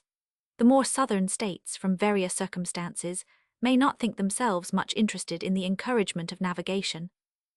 They may prefer a system which would give unlimited scope to all nations to be the carriers as well as the purchasers of their commodities. Pennsylvania may not choose to confound her interests in a connection so adverse to her policy. As she must at all events be a frontier, she may deem it most consistent with her safety to have her exposed side turned towards the weaker power of the southern, rather than towards the stronger power of the northern, confederacy. This would give her the fairest chance to avoid being the Flanders of America. Whatever may be the determination of Pennsylvania, if the Northern Confederacy includes New Jersey, there is no likelihood of more than one confederacy to the south of that state. Nothing can be more evident than that the 13 states will be able to support a national government better than 1/2, or 1/3, or any number less than the whole. This reflection must have great weight in obviating that objection to the proposed plan, which is founded on the principle of expense, an objection, however, which, when we come to take a nearer view of it, will appear in every light to stand on mistaken ground. If, in addition to the consideration of a plurality of civil lists, we take into view the number of persons who must necessarily be employed to guard the inland communication between the different confederacies against illicit trade, and who in time will infallibly spring up out of the necessities of revenue, and if we also take into view the military establishments which it has been shown would unavoidably result from the jealousies and conflicts of the several nations into which the states would be divided, we shall clearly discover that a separation would be not less injurious to the economy than to the tranquillity, commerce, revenue, and liberty of every part. Publius. Federalist No. 14. Objections to the proposed Constitution from extent of territory answered. From the New York Packet, Friday, November 30, 1787. Madison. To the people of the State of New York. We have seen the necessity of the Union, as our bulwark against foreign danger, as the conservator of peace among ourselves, as the guardian of our commerce and other common interests, as the only substitute for those military establishments which have subverted the liberties of the old world, and as the proper antidote for the diseases of faction, which have proved fatal to other popular governments, and of which alarming symptoms have been betrayed by our own. All that remains within this branch of our inquiries is to take notice of an objection that may be drawn from the great extent of country which the Union embraces. A few observations on this subject will be the more proper, as it is perceived that the adversaries of the new constitution are availing themselves of the prevailing prejudice with regard to the practicable sphere of republican administration, in order to supply, by imaginary difficulties, the want of those solid objections which they endeavor in vain to find. The error which limits republican government to a narrow district has been unfolded and refuted in preceding papers. I remark here only that it seems to owe its rise and prevalence chiefly to the confounding of a republic with a democracy, applying to the former reasonings drawn from the nature of the latter. The true distinction between these forms was also adverted to on a former occasion. It is that in a democracy the people meet and exercise the government in person. In a republic they assemble and administer it by their representatives and agents. A democracy, consequently, will be confined to a small spot. A republic may be extended over a large region. To this accidental source of the error may be added the artifice of some celebrated authors, whose writings have had a great share in forming the modern standard of political opinions. Being subjects either of an absolute or limited monarchy, they have endeavored to heighten the advantages or palliate the evils of those forms by placing in comparison the vices and defects of the republican, and by citing as specimens of the latter the turbulent democracies of ancient Greece and modern Italy. Under the confusion of names, it has been an easy task to transfer to a republic observations applicable to a democracy only, and among others, the observation that it can never be established but among a small number of people living within a small compass of territory. Such a fallacy may have been the less perceived, as most of the popular governments of antiquity were of the democratic species, and even in modern Europe, to which we owe the great principle of representation, no example is seen of a government wholly popular, and founded, at the same time, wholly on that principle. If Europe has the merit of discovering this great mechanical power in government, by the simple agency of which the will of the largest political body may be consented, and its force directed to any object which the public good requires, America can claim the merit of making the discovery the basis of unmixed and extensive republics. It is only to be lamented that any of her citizens should wish to deprive her of the additional merit of displaying its full efficacy in the establishment of the comprehensive system now under her consideration. As the natural limit of a democracy is that distance from the central point, which will just permit the most remote citizens to assemble as often as their public functions demand, and will include no greater number than can join in those functions, so the natural limit of a republic is that distance from the center which will barely allow the representatives to meet as often as may be necessary for the administration of public affairs. Can it be said that the limits of the United States exceed this distance? It will not be said by those who recollect that the Atlantic coast is the longest side of the Union, that during the term of 13 years, the representatives of the states have been almost continually assembled, and that the members from the most distant states are not chargeable with greater intermissions of attendance than those from the states in the neighborhood of Congress. That we may form a juster estimate with regard to this interesting subject, let us resort to the actual dimensions of the Union. The limits, as fixed by the Treaty of Peace, are, on the east the Atlantic, on the south the latitude of 31 degrees, on the west the Mississippi, and on the north an irregular line running in some instances beyond the 45th degree, in others falling as low as the Fort Iscond. The southern shore of Lake Erie lies below that latitude. Computing the distance between the 31st and 45th degrees, it amounts to 973 common miles, computing it from 31 to 42 degrees to 764 miles and a half. Taking the mean for the distance, the amount will be 868 miles and 3/4. The mean distance from the Atlantic to the Mississippi does not probably exceed 750 miles. On a comparison of this extent with that of several countries in Europe, the practicability of rendering our system commensurate to it appears to be demonstrable. It is not a great deal larger than Germany, where a diet representing the whole empire is continually assembled, or than Poland before the late dismemberment, where another national diet was the depositary of the supreme power. Passing by France and Spain, we find that in Great Britain, inferior as it may be in size, the representatives of the northern extremity of the island have as far to travel to the National Council as will be required of those of the most remote parts of the Union. Favorable as this view of the subject may be, some observations remain which will place it in a light still more satisfactory. In the first place, it is to be remembered that the general government is not to be charged with the whole power of making and administering laws. Its jurisdiction is limited to certain enumerated objects, which concern all the members of the Republic, but which are not to be attained by the separate provisions of any. The subordinate governments, which can extend their care to all those other subjects which can be separately provided for, will retain their due authority and activity.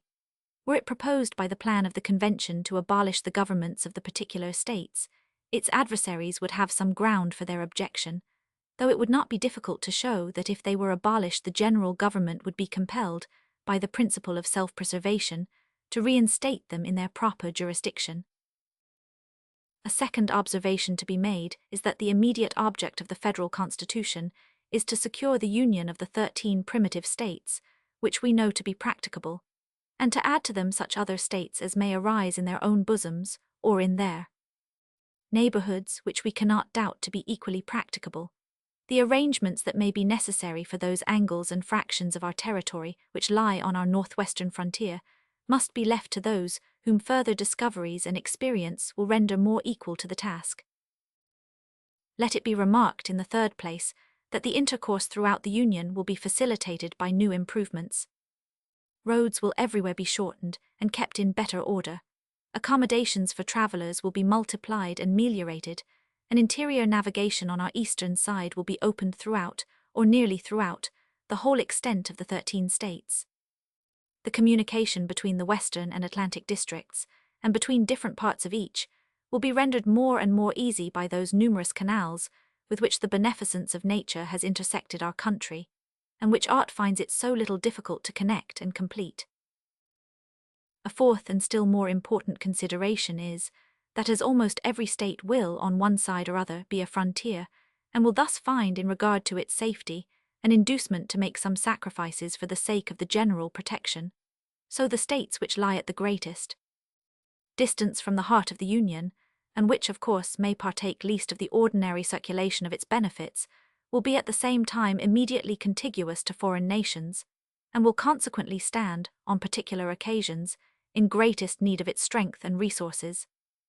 It may be inconvenient for Georgia, or the states forming our western or northeastern borders, to send their representatives to the seat of government, but they would find it more so to struggle alone against an invading enemy, or even to support alone the whole expense of those precautions, which may be dictated by the neighborhood of continual danger. If they should derive less benefit, therefore, from the Union in some respects than the less distant states, they will derive greater benefit from it in other respects, and thus the proper equilibrium will be maintained throughout.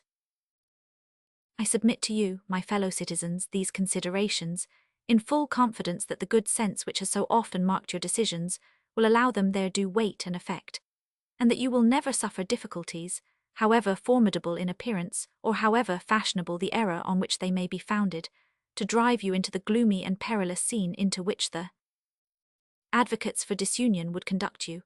Hearken not to the unnatural voice which tells you that the people of America, knit together as they are by so many cords of affection, can no longer live together as members of the same family, can no longer continue the mutual guardians of their mutual happiness, can no longer be fellow citizens of one great, respectable, and flourishing empire. Hearken not to the voice which petulantly tells you that the form of government recommended for your adoption is a novelty in the political world, that it has never yet had a place in the theories of the wildest projectors, that it rashly attempts what it is impossible to accomplish. No, my countrymen, shut your ears against this unhallowed language.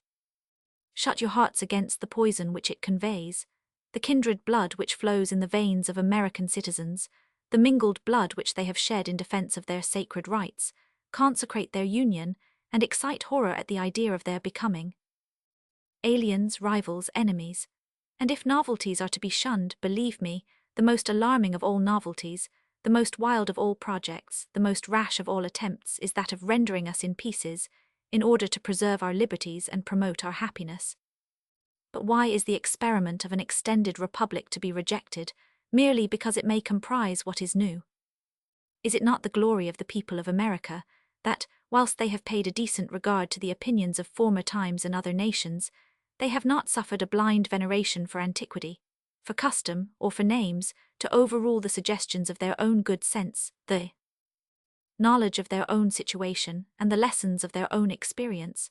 To this manly spirit, posterity will be indebted for the possession, and the world for the example, of the numerous innovations displayed on the American theatre in favor of private rights and public happiness.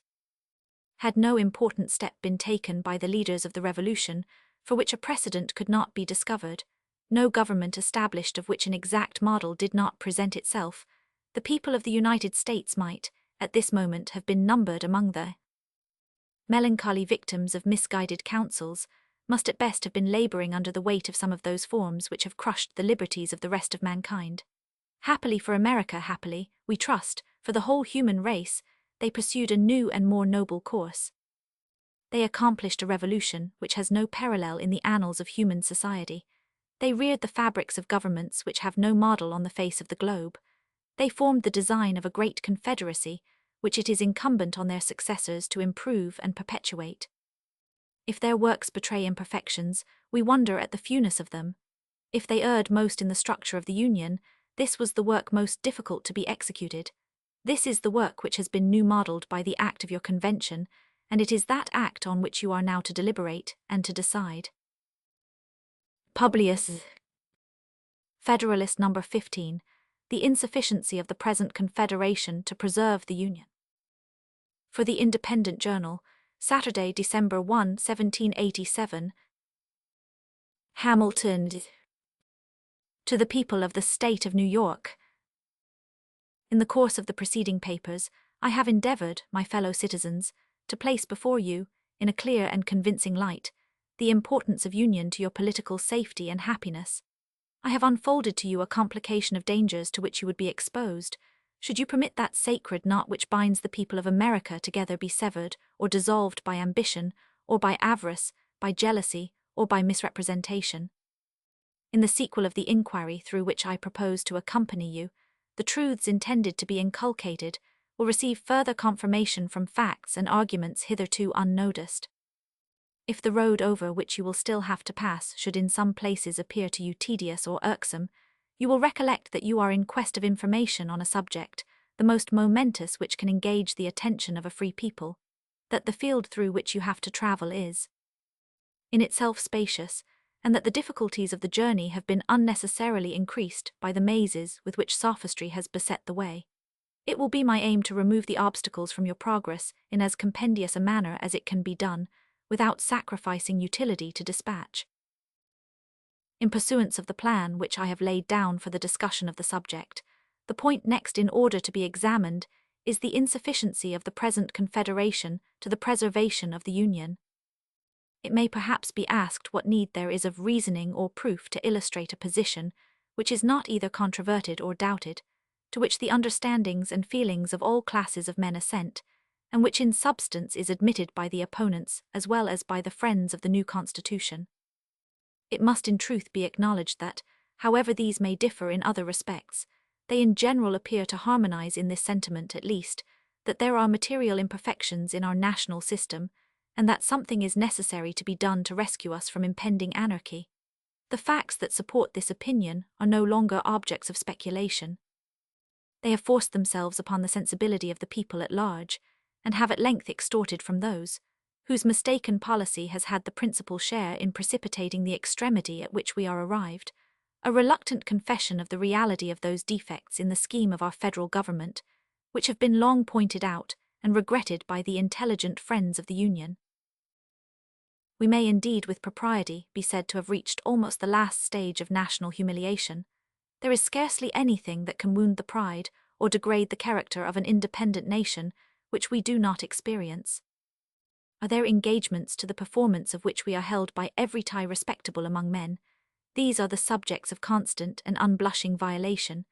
Do we owe debts to foreigners, and to our own citizens contracted in a time of imminent peril for the preservation of our political existence? These remain without any proper or satisfactory provision for their discharge. Have we valuable territories and important posts in the possession of a foreign power, which, by express stipulations, ought long since to have been surrendered? these are still retained to the prejudice of our interests, not less than of our rights. Are we in a condition to resent or to repel the aggression? We have neither troops nor treasury nor government. Are we even in a condition to remonstrate with dignity? The just imputations on our own faith in respect to the same treaty ought first to be removed. Are we entitled by nature and compact to a free participation in the navigation of the Mississippi? Spain excludes us from it. Is public credit an indispensable resource in time of public danger? We seem to have abandoned its cause as desperate and irretrievable. Is commerce of importance to national wealth? Ours is at the lowest point of declension. Is respectability in the eyes of foreign powers a safeguard against foreign encroachments? The imbecility of our government even forbids them to treat with us. Our ambassadors abroad are the mere pageants of mimic sovereignty.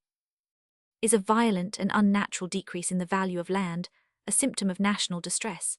The price of improved land in most parts of the country is much lower than can be accounted for by the quantity of waste land at market, and can only be fully explained by that want of private and public confidence, which are so alarmingly prevalent among all ranks, and which have a direct tendency to depreciate property of every kind. Is private credit the friend and patron of industry? That most useful kind which relates to borrowing and lending is reduced within the narrowest limits, and this still more from an opinion of insecurity than from the scarcity of money.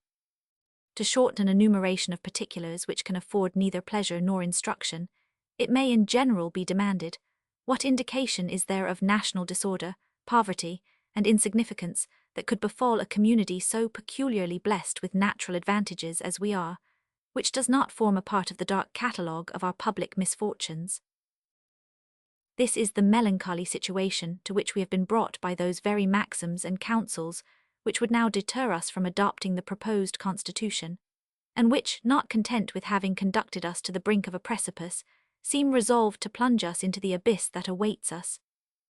Below, here, my countrymen, impelled by every motive that ought to influence an enlightened people, let us make a firm stand for our safety, our tranquillity, our dignity, our reputation. Let us at last break the fatal charm which has too long seduced us from the paths of felicity and prosperity. It is true, as has been before observed, that facts, too stubborn to be resisted, have produced a species of general assent to the abstract proposition that there exist material defects in our national system, but the usefulness of the concession, on the part of the old adversaries of federal measures, is destroyed by a strenuous opposition to a remedy, upon the only principles that can give it a chance of success. While they admit that the government of the United States is destitute of energy, they contend against conferring upon it those powers which are requisite to supply that energy. They seem still to aim at things repugnant and irreconcilable, at an augmentation of federal authority without a diminution of state authority, at sovereignty in the Union and complete independence in the members. They still, in fine, seem to cherish with blind devotion the political monster of an imperium in imperio. This renders a full display of the principal defects of the Confederation necessary, in order to show that the evils we experience do not proceed from minute or partial imperfections, but from fundamental errors in the structure of the building, which cannot be amended otherwise than by an alteration in the first principles and main pillars of the fabric.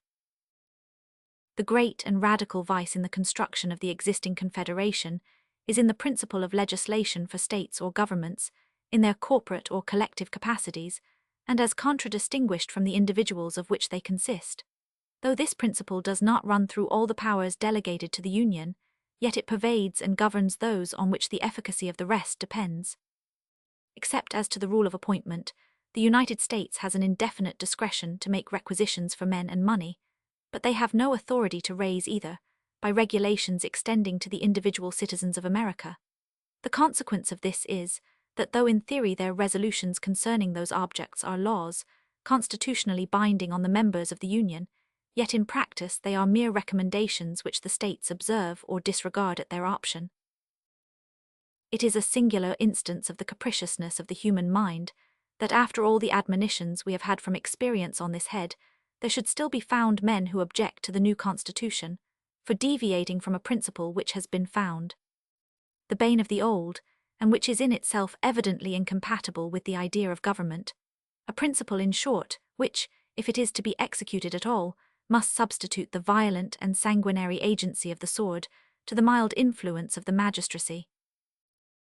There is nothing absurd or impracticable in the idea of a league or alliance between independent nations for certain defined purposes precisely stated in a treaty regulating all the details of time, place, circumstance, and quantity, leaving nothing to future discretion, and depending for its execution on the good faith of the parties. Compacts of this kind exist among all civilized nations, subject to the usual vicissitudes of peace and war, of observance and non-observance, as the interests or passions of the contracting powers dictate. In the early part of the present century, there was an epidemical rage in Europe for this species of compacts, from which the politicians of the times fondly hoped for benefits which were never realized. With a view to establishing the equilibrium of power and the peace of that part of the world, all the resources of negotiation were exhausted, and triple and quadruple alliances were formed, but they were scarcely formed before they were broken, giving an instructive but afflicting lesson to mankind, how little dependence is to be placed on treaties which have no other sanction than the obligations of good faith, and which oppose general considerations of peace and justice to the impulse of any immediate interest or passion. If the particular states in this country are disposed to stand in a similar relation to each other, and to drop the project of a general discretionary superintendence, the scheme would indeed be pernicious, and would entail upon us all the mischiefs which have been enumerated under the first head, but it would have the merit of being, at least, consistent and practicable. Abandoning all views towards a confederate government, this would bring us to a simple alliance offensive and defensive, and would place us in a situation to be alternate friends and enemies of each other, as our mutual jealousies and rivalships, nourished by the intrigues of foreign nations, should prescribe to us. But if we are unwilling to be placed in this perilous situation, if we still will adhere to the design of a national government, or, which is the same thing, of a superintending power, under the direction of a common council, we must resolve to incorporate into our plan those ingredients which may be considered as forming the characteristic difference between a league and a government. We must extend the authority of the Union to the persons of the citizens, the only proper objects of government. Government implies the power of making laws. It is essential to the idea of a law that it be attended with a sanction, or in other words, a penalty or punishment for disobedience. If there be no penalty annexed to disobedience, the resolutions or commands which pretend to be laws will, in fact, amount to nothing more than advice or recommendation. This penalty, whatever it may be, can only be inflicted in two ways: by the agency of the courts and ministers of justice, or by military force, by the coercion of the magistracy, or by the coercion of arms. The first kind can evidently apply only to men, the last kind must of necessity be employed against bodies politic or communities or states. It is evident that there is no process of a court by which the observance of the laws can, in the last resort, be enforced. Sentences may be denounced against them for violations of their duty, but these sentences can only be carried into execution by the sword. In an association where the general authority is confined to the collective bodies of the communities that compose it, every breach of the laws must involve a state of war, and military execution must become the only instrument of civil obedience.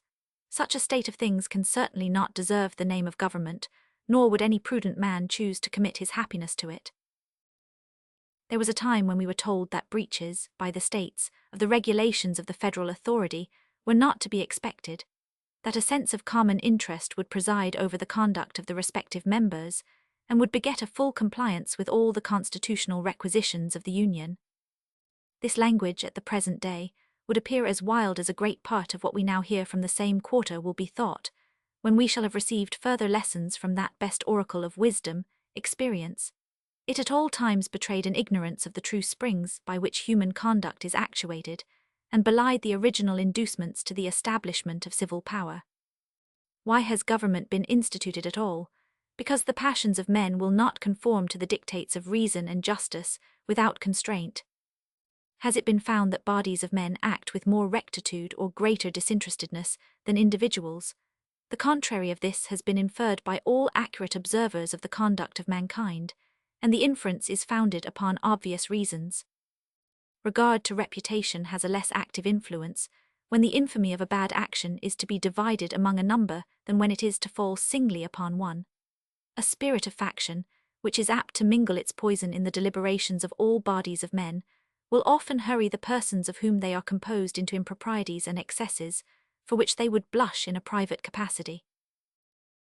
In addition to all this, there is in the nature of sovereign power an impatience of control that disposes those who are invested with the exercise of it to look with an evil eye upon all external attempts to restrain or direct its operations.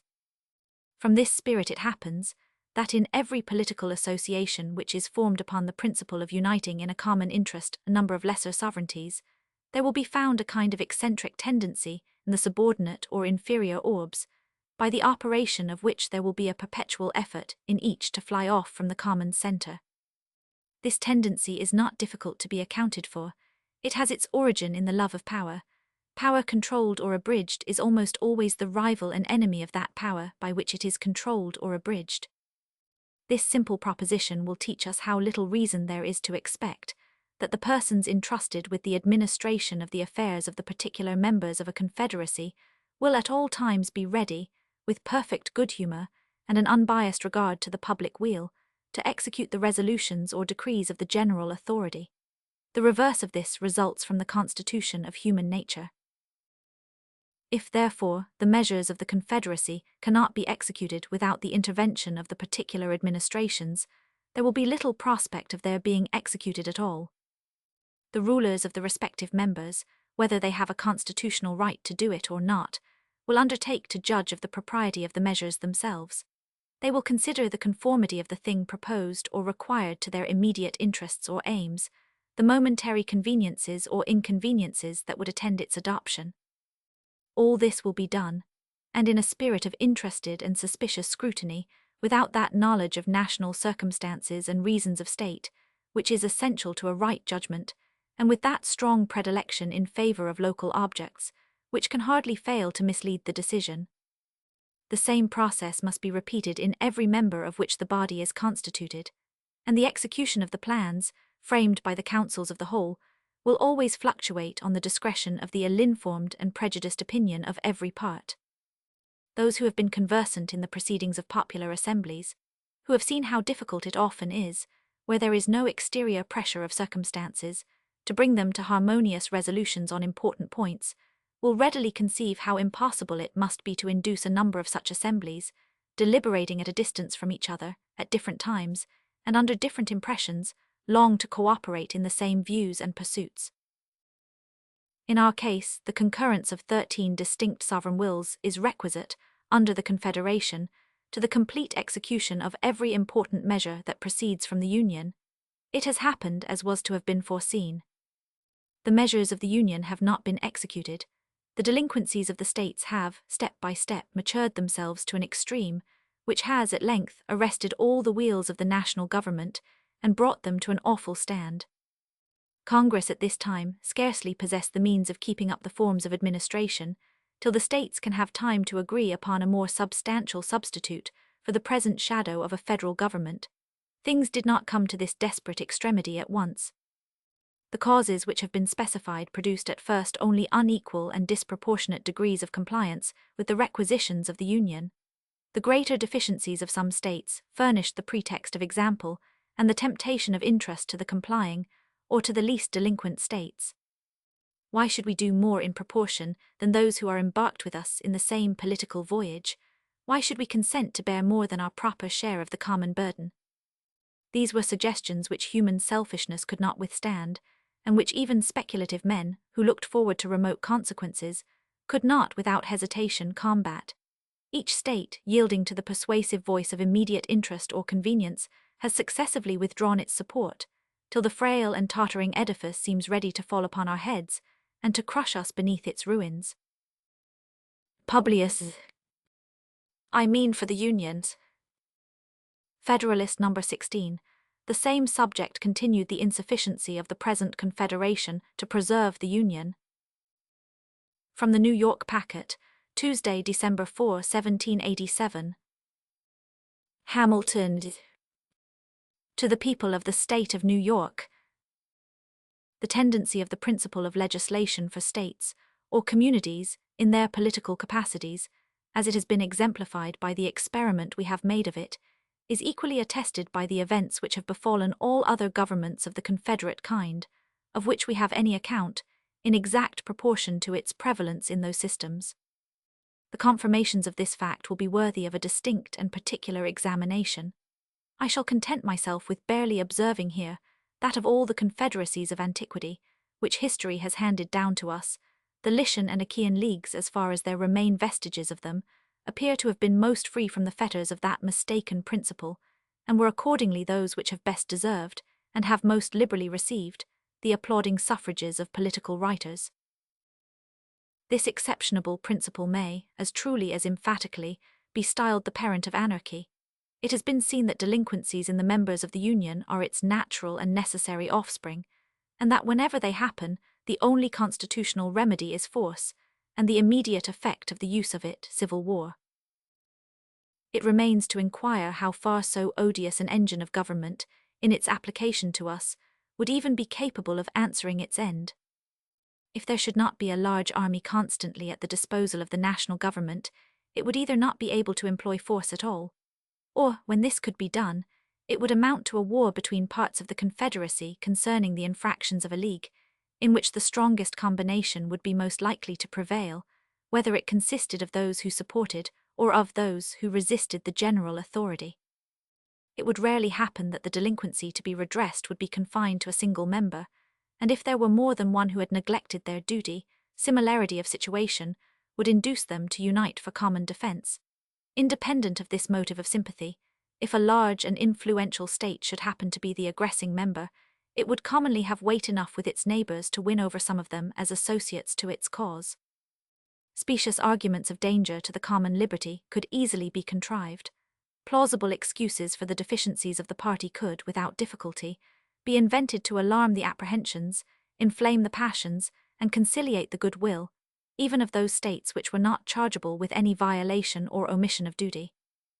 This would be the more likely to take place, as the delinquencies of the larger members might be expected sometimes to proceed from an ambitious premeditation in their rulers, with a view to getting rid of all external control upon their designs of personal aggrandizement, the better to effect which it is presumable they would tamper beforehand with leading individuals in the adjacent states. If associates could not be found at home, recourse would be had to the aid of foreign powers, who would seldom be disinclined to encouraging the dissensions of a confederacy, from the firm union of which they had so much to fear. When the sword is once drawn, the passions of men observe no bounds of moderation. The suggestions of wounded pride, the instigations of irritated resentment, would be apt to carry the states against which the arms of the Union were exerted to any extremes necessary to avenge the affront or to avoid the disgrace of submission. The first war of this kind would probably terminate in a dissolution of the Union.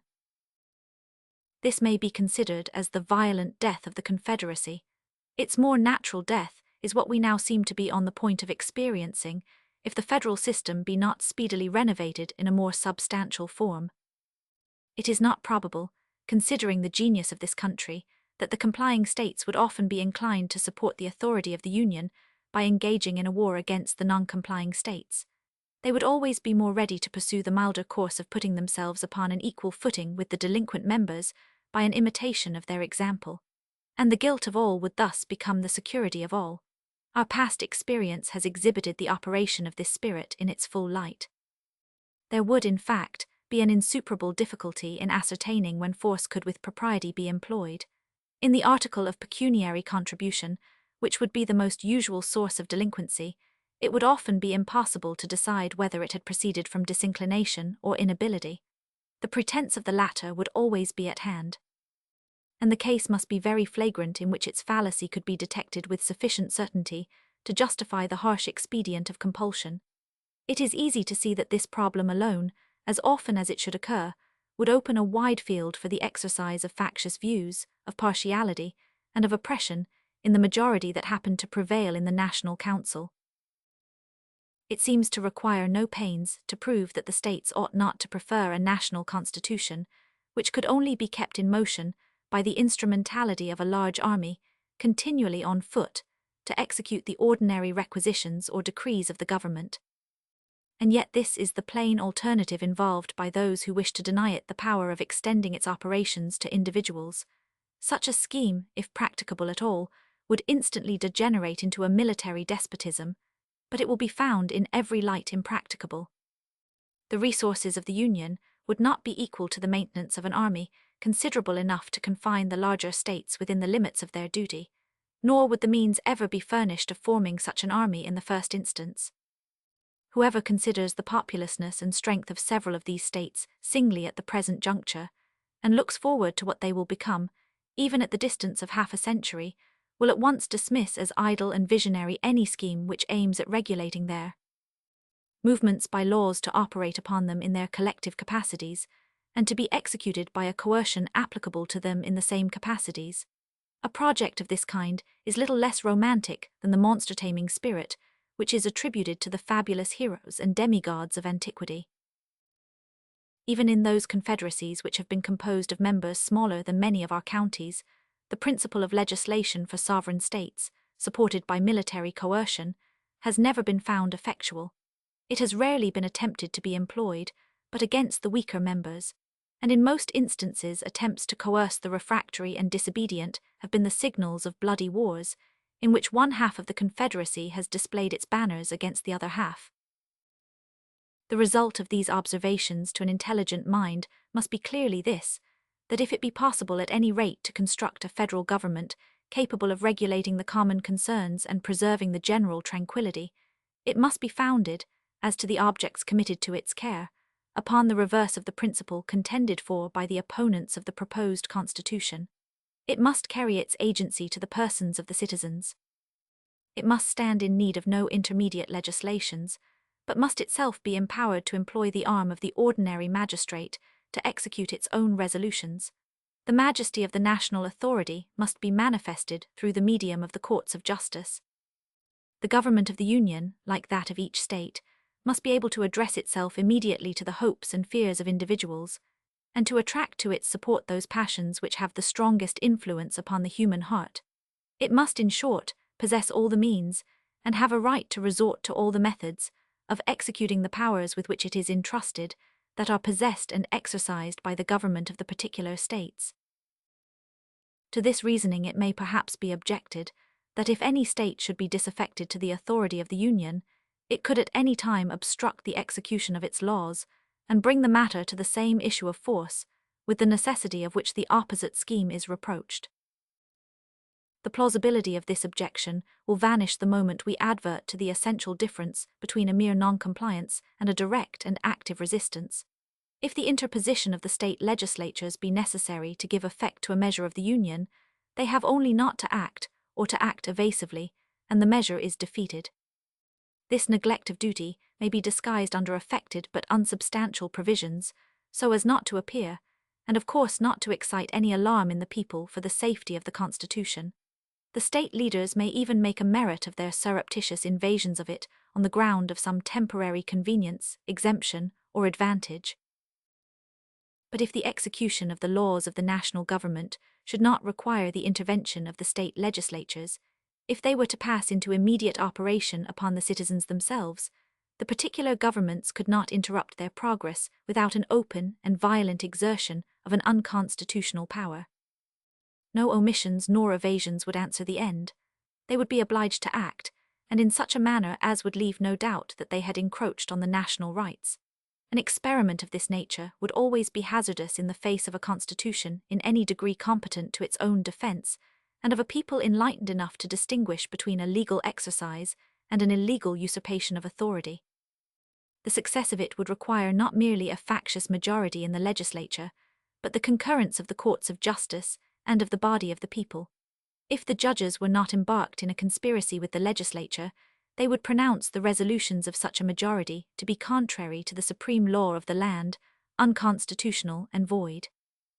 If the people were not tainted with the spirit of their state representatives, they, as the natural guardians of the Constitution, would throw their weight into the national scale and give it a decided preponderancy in the contest. Attempts of this kind would not often be made with levity or rashness, because they could seldom be made without danger to the authors, unless in cases of a tyrannical exercise of the federal authority. If opposition to the national government should arise from the disorderly conduct of refractory or seditious individuals, it could be overcome by the same means which are daily employed against the same evil under the state governments. The magistracy, being equally the ministers of the law of the land, from whatever source it might emanate, would doubtless be as ready to guard the national as the local regulations from the inroads of private licentiousness. As to those partial commotions and insurrections, which sometimes disquiet society, from the intrigues of an inconsiderable faction, or from sudden or occasional ill humours that do not infect the great body of the community, the general government could command more extensive resources for the suppression of disturbances of that kind than would be in the power of any single member. And as to those mortal feuds which, in certain conjunctures, spread a conflagration through a whole nation, or through a very large proportion of it, proceeding either from weighty causes of discontent given by the government, or from the contagion of some violent popular paroxysm, they do not fall within any ordinary rules of calculation. When they happen, they commonly amount to revolutions and dismemberments of empire. No form of government can always either avoid or control them. It is in vain to hope to guard against events too mighty for human foresight or precaution, and it would be idle to object to a government because it could not perform impossibilities. Publius. Federalist No. 17. The same subject continued the insufficiency of the present Confederation to preserve the Union. For the Independent Journal, Wednesday, December 5, 1787. Hamilton. To the people of the State of New York. An objection, of a nature different from that which has been stated and answered in my last address, may perhaps be likewise urged against the principle of legislation for the individual citizens of America. It may be said that it would tend to render the government of the Union too powerful, and to enable it to absorb those residuary authorities which it might be judged proper to leave with the states for local purposes. Allowing the utmost latitude to the love of power which any reasonable man can require, I confess I am at a loss to discover what temptation the persons entrusted with the administration of the general government could ever feel to divest the states of the authorities of that description. The regulation of the mere domestic police of a state appears to me to hold out slender allurements to ambition. Commerce, finance, negotiation, and war seem to comprehend all the objects which have charms for minds governed by that passion, and all the powers necessary to those objects ought, in the first instance, to be lodged in the national depository. The administration of private justice between the citizens of the same state, the supervision of agriculture and of other concerns of a similar nature, all those things, in short, which are proper to be provided for by local legislation, can never be desirable cares of a general jurisdiction. It is therefore improbable that there should exist a disposition in the federal councils to usurp the powers with which they are connected, because the attempt to exercise those powers would be as troublesome as it would be nugatory, and the possession of them, for that reason, would contribute nothing to the dignity, to the importance, or to the splendor of the national government. But let it be admitted, for argument's sake, that mere wantonness and lust of domination would be sufficient to beget that disposition. Still it may be safely affirmed that the sense of the constituent body of the national representatives, or, in other words, the people of the several states, would control the indulgence of so extravagant an appetite. It will always be far more easy for the state governments to encroach upon the national authorities than for the national government to encroach upon the state authorities. The proof of this proposition turns upon the greater degree of influence which the state governments, if they administer their affairs with uprightness and prudence, will generally possess over the people, a circumstance which at the same time teaches us that there is an inherent and intrinsic weakness in all federal constitutions, and that too much pains cannot be taken in their organization to give them all the force which is compatible with the principles of liberty. The superiority of influence in favor of the particular governments would result partly from the diffusive construction of the national government, but chiefly from the nature of the objects to which the attention of the state administrations would be directed. It is a known fact in human nature that its affections are commonly weak in proportion to the distance or diffusiveness of the object. Upon the same principle that a man is more attached to his family than to his neighborhood than to the community at large, the the people of each state would be apt to feel a stronger bias towards their local governments than towards the government of the Union, unless the force of that principle should be destroyed by a much better administration of the latter. This strong propensity of the human heart would find powerful auxiliaries in the objects of state regulation. The variety of more minute interests, which will necessarily fall under the superintendence of the local administrations, and which will form so many rivulets of influence, running through every part of the society, cannot be particularized, without involving a detail too tedious and uninteresting to compensate for the instruction it might afford. There is one transcendent advantage belonging to the province of the state governments, which alone suffices to place the matter in a clear and satisfactory light. I mean the ordinary administration of criminal and civil justice.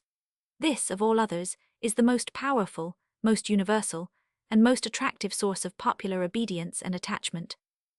It is that which, being the immediate and visible guardian of life and property, having its benefits and its terrors in constant activity before the public eye, regulating all those personal interests and familiar concerns to which the sensibility of individuals is more immediately awake, contributes more than any other circumstance to impressing upon the minds of the people affection, esteem, and reverence towards the government.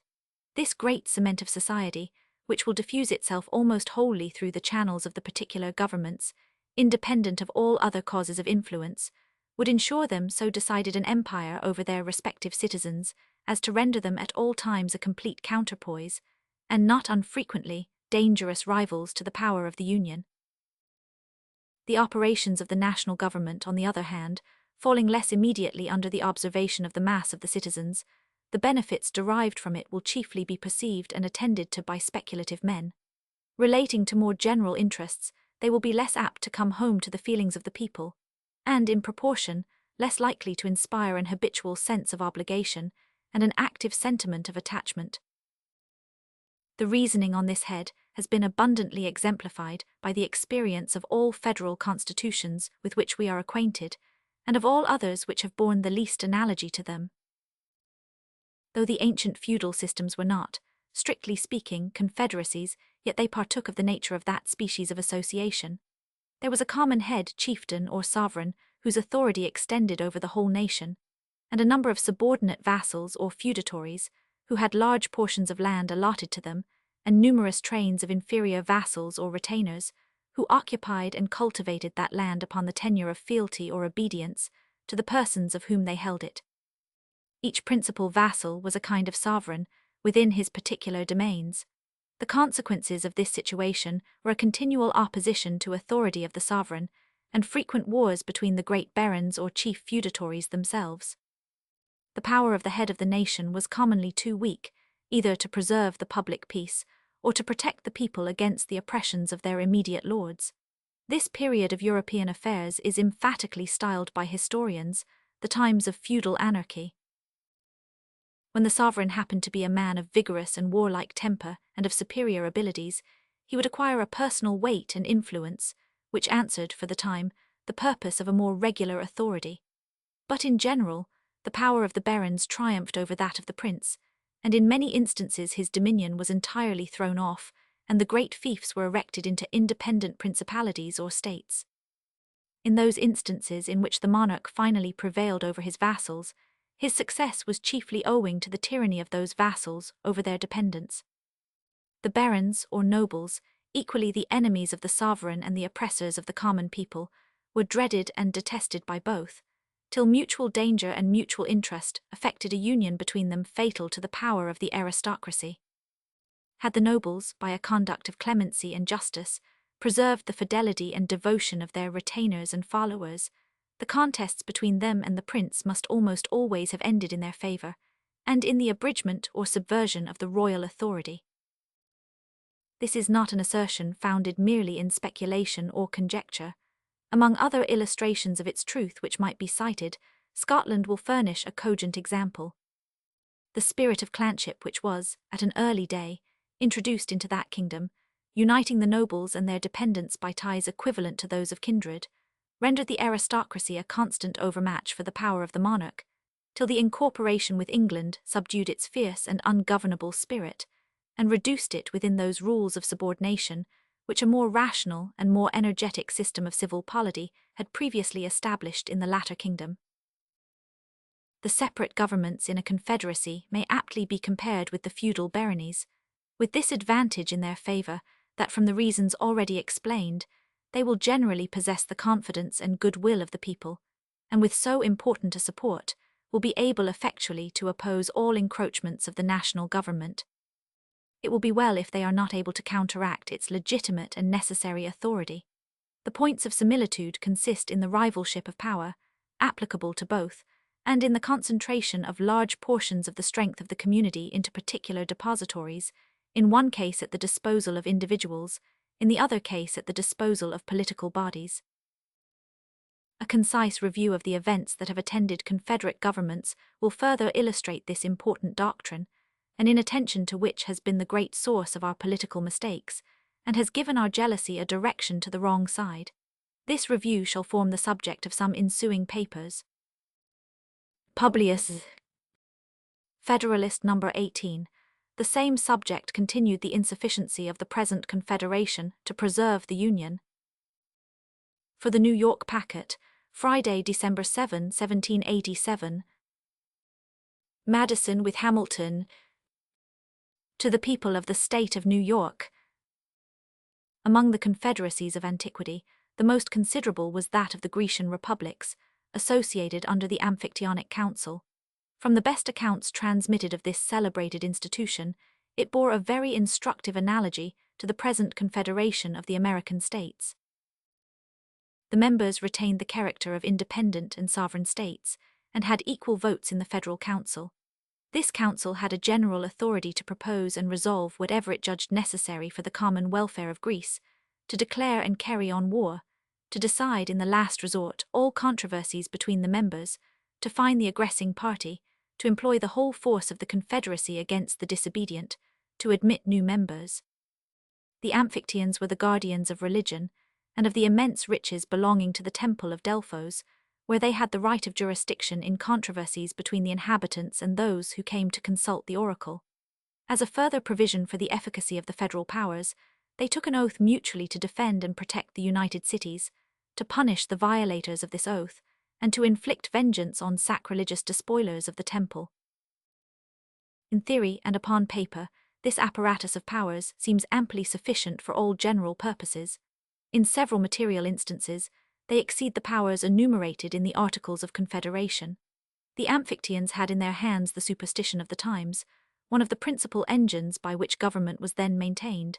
They had a declared authority to use coercion against refractory cities, and were bound by oath to exert this authority on the necessary occasions. Very different, nevertheless, was the experiment from the theory. The powers, like those of the present Congress, were administered by deputies appointed wholly by the cities in their political capacities, and exercised over them in the same capacities. Hence the weakness, the disorders, and finally the destruction of the Confederacy. The more powerful members, instead of being kept in awe and subordination, tyrannized successively over all the rest. Athens, as we learn from Demosthenes, was the arbiter of Greece 73 years. The Lacedaemonians next governed it 29 years. At a subsequent period, after the Battle of Leuctra, the Thebans had their turn of domination. It happened but too often, according to Plutarch, that the deputies of the strongest cities awed and corrupted those of the weaker, and that judgment went in favor of the most powerful party. Even in the midst of defensive and dangerous wars with Persia and Macedon, the members never acted in concert, and were, more or fewer of them, eternally the dupes or the hirelings of the common enemy. The intervals of foreign war were filled up by domestic vicissitudes, convulsions, and carnage. After the conclusion of the war with Xerxes, it appears that the Lacedaemonians required that a number of the cities should be turned out of the confederacy for the unfaithful part they had acted. The Athenians, finding that the Lacedaemonians would lose fewer partisans by such a measure than themselves, and would become masters of the public deliberations, vigorously opposed and defeated the attempt. This piece of history proves at once the inefficiency of the Union, the ambition and jealousy of its most powerful members, and the dependent and degraded condition of the rest.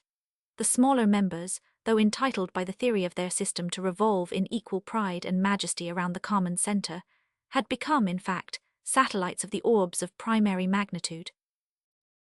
Had the Greeks, says the Abb Milot, been as wise as they were courageous, they would have been admonished by experience of the necessity of a closer union, and would have availed themselves of the peace which followed their success against the Persian arms to establish such a reformation. Instead of this obvious policy, Athens and Sparta, inflated with the victories and the glory they had acquired, became first rivals and then enemies, and did each other infinitely more mischief than they had suffered from Xerxes.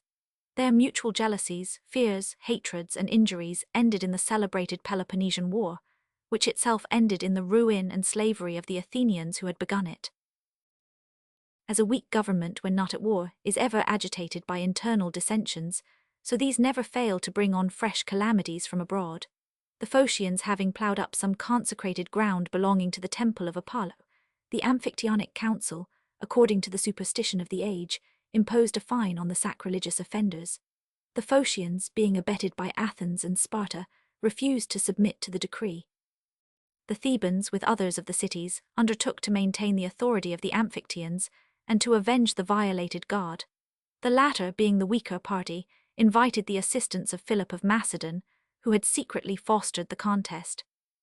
Philip gladly seized the opportunity of executing the designs he had long planned against the liberties of Greece. By his intrigues and bribes, he won over to his interests the popular leaders of several cities, by their influence and votes, gained admission into the Amphictyonic Council, and by his arts and his arms, made himself master of the confederacy. Such were the consequences of the fallacious principle on which this interesting establishment was founded. Had Greece, says a judicious observer on her fate, been united by a stricter confederation, and persevered in her union, she would never have worn the chains of Macedon, and might have proved a barrier to the vast projects of Rome. The Achaean League, as it is called, was another society of Grecian republics, which supplies us with valuable instruction. The union here was far more intimate, and its organization much wiser than in the preceding instance. It will accordingly appear that though not exempt from a similar catastrophe, it by no means equally deserved it. The cities composing this league retained their municipal jurisdiction, appointed their own officers, and enjoyed a perfect equality. The Senate in which they were represented had the sole and exclusive right of peace and war, of sending and receiving ambassadors, of entering into treaties and alliances, of appointing a chief magistrate or praetor, as he was called, who commanded their armies and who, with the advice and consent of 10 of the senators, not only administered the government in the recess of the Senate, but had a great share in its deliberations when assembled. According to the primitive constitution, there were 2 praetors associated in the administration, but on trial a single one was preferred. It appears that the cities had all the same laws and customs, the same weights and measures, and the same money, but how far this effect proceeded from the authority of the Federal Council is left in uncertainty. It is said only that the cities were in a manner compelled to receive the same laws and usages. When Lacedaemon was brought into the league by Philopomen, it was attended with an abolition of the institutions and laws of Lycurgus, and an adoption of those of the Achaeans. The Amphictyonic Confederacy, of which she had been a member, left her in the full exercise of her government and her legislation. This circumstance alone proves a very material difference in the genius of the 2 systems. It is much to be regretted that such imperfect monuments remain of this curious political fabric. Could its interior structure and regular operation be ascertained, it is probable that more light would be thrown by it on the science of federal government than by any of the like experiments with which we are acquainted. One important fact seems to be witnessed by all the historians who take notice of Achaean affairs. It is that as well after the renovation of the League by Aratus, as before its dissolution by the arts of Macedon, there was infinitely more of moderation and justice in the administration of its government, and less of violence and sedition in the people, than were to be found in any of the cities. Exercising singly all the prerogatives of sovereignty, the Abb Mabley, in his Observations on Greece, says that the popular government, which was so tempestuous elsewhere, caused no disorders in the members of the Achaean Republic, because it was there tempered by the general authority and laws of the confederacy. We are not to conclude too hastily, however, that faction did not, in a certain degree, agitate the particular cities, much less that a due subordination and harmony reigned in the general system. The contrary is sufficiently displayed in the vicissitudes and fate of the Republic. Whilst the Amphictyonic Confederacy remained, that of the Achaeans, which comprehended the less important cities only, made little figure on the theatre of Greece. When the former became a victim to Macedon, the latter was spared by the policy of Philip and Alexander. Under the successors of these princes, however, a different policy prevailed. The arts of division were practiced among the Achaeans. Each city was seduced into a separate interest. The union was dissolved. Some of the cities fell under the tyranny of Macedonian garrisons, others under that of usurpers springing out of their own confusions. Shame and oppression ere long awakened their love of liberty. A few cities reunited. Their example was followed by others, as opportunities were found of cutting off their tyrants. The League soon embraced almost the whole Peloponnesus. Macedon saw its progress, but was hindered by internal dissensions from stopping it. All Greece caught the enthusiasm and seemed ready to unite in one confederacy, when the jealousy and envy in Sparta and Athens of the rising glory of the Achaeans threw a fatal damp on the enterprise. The dread of the Macedonian power induced the League to court the alliance of the kings of Egypt and Syria, who, as successors of Alexander, were rivals of the king of Macedon. This policy was defeated by Cleomenes, king of Sparta, who was led by his ambition to make an unprovoked attack on his neighbours, the Achaeans, and who, as an enemy to Macedon, had interest enough with the Egyptian and Syrian princes to effect a breach of their engagements with the League. The Achaeans were now reduced to the dilemma of submitting to Cleomenes, or of supplicating the aid of Macedon, its former oppressor. The latter expedient was adopted. The contests of the Greeks always afforded a pleasing opportunity to that powerful neighbour of intermeddling in their affairs. A Macedonian army quickly appeared. Cleomenes was vanquished. The Achaeans soon experienced, as often happens, that a victorious and powerful ally is but another name for a master. All that their most abject compliances could obtain from him was a toleration of the exercise of their laws. Philip, who was now on the throne of Macedon, soon provoked by his tyrannies fresh combinations among the Greeks. The Achaeans, though weakened by internal dissensions and by the revolt of Messene, one of its members being joined by the Aetolians and Athenians, erected the standard of opposition. Finding themselves, though thus supported, unequal to the undertaking, they once more had recourse to the dangerous expedient of introducing the succour of foreign arms. The Romans, to whom the invitation was made, eagerly embraced it. Philip was conquered, Macedon subdued. A new crisis ensued to the League. Dissensions broke out among its members. These the Romans fostered. Callicrates and other popular leaders became mercenary instruments for inveigling their countrymen. The more effectually to nourish discord and disorder the Romans had, to the astonishment of those who confided in their sincerity, already proclaimed universal liberty throughout Greece. With the same insidious views, they now seduced the members from the League, by representing to their pride the violation it committed on their sovereignty.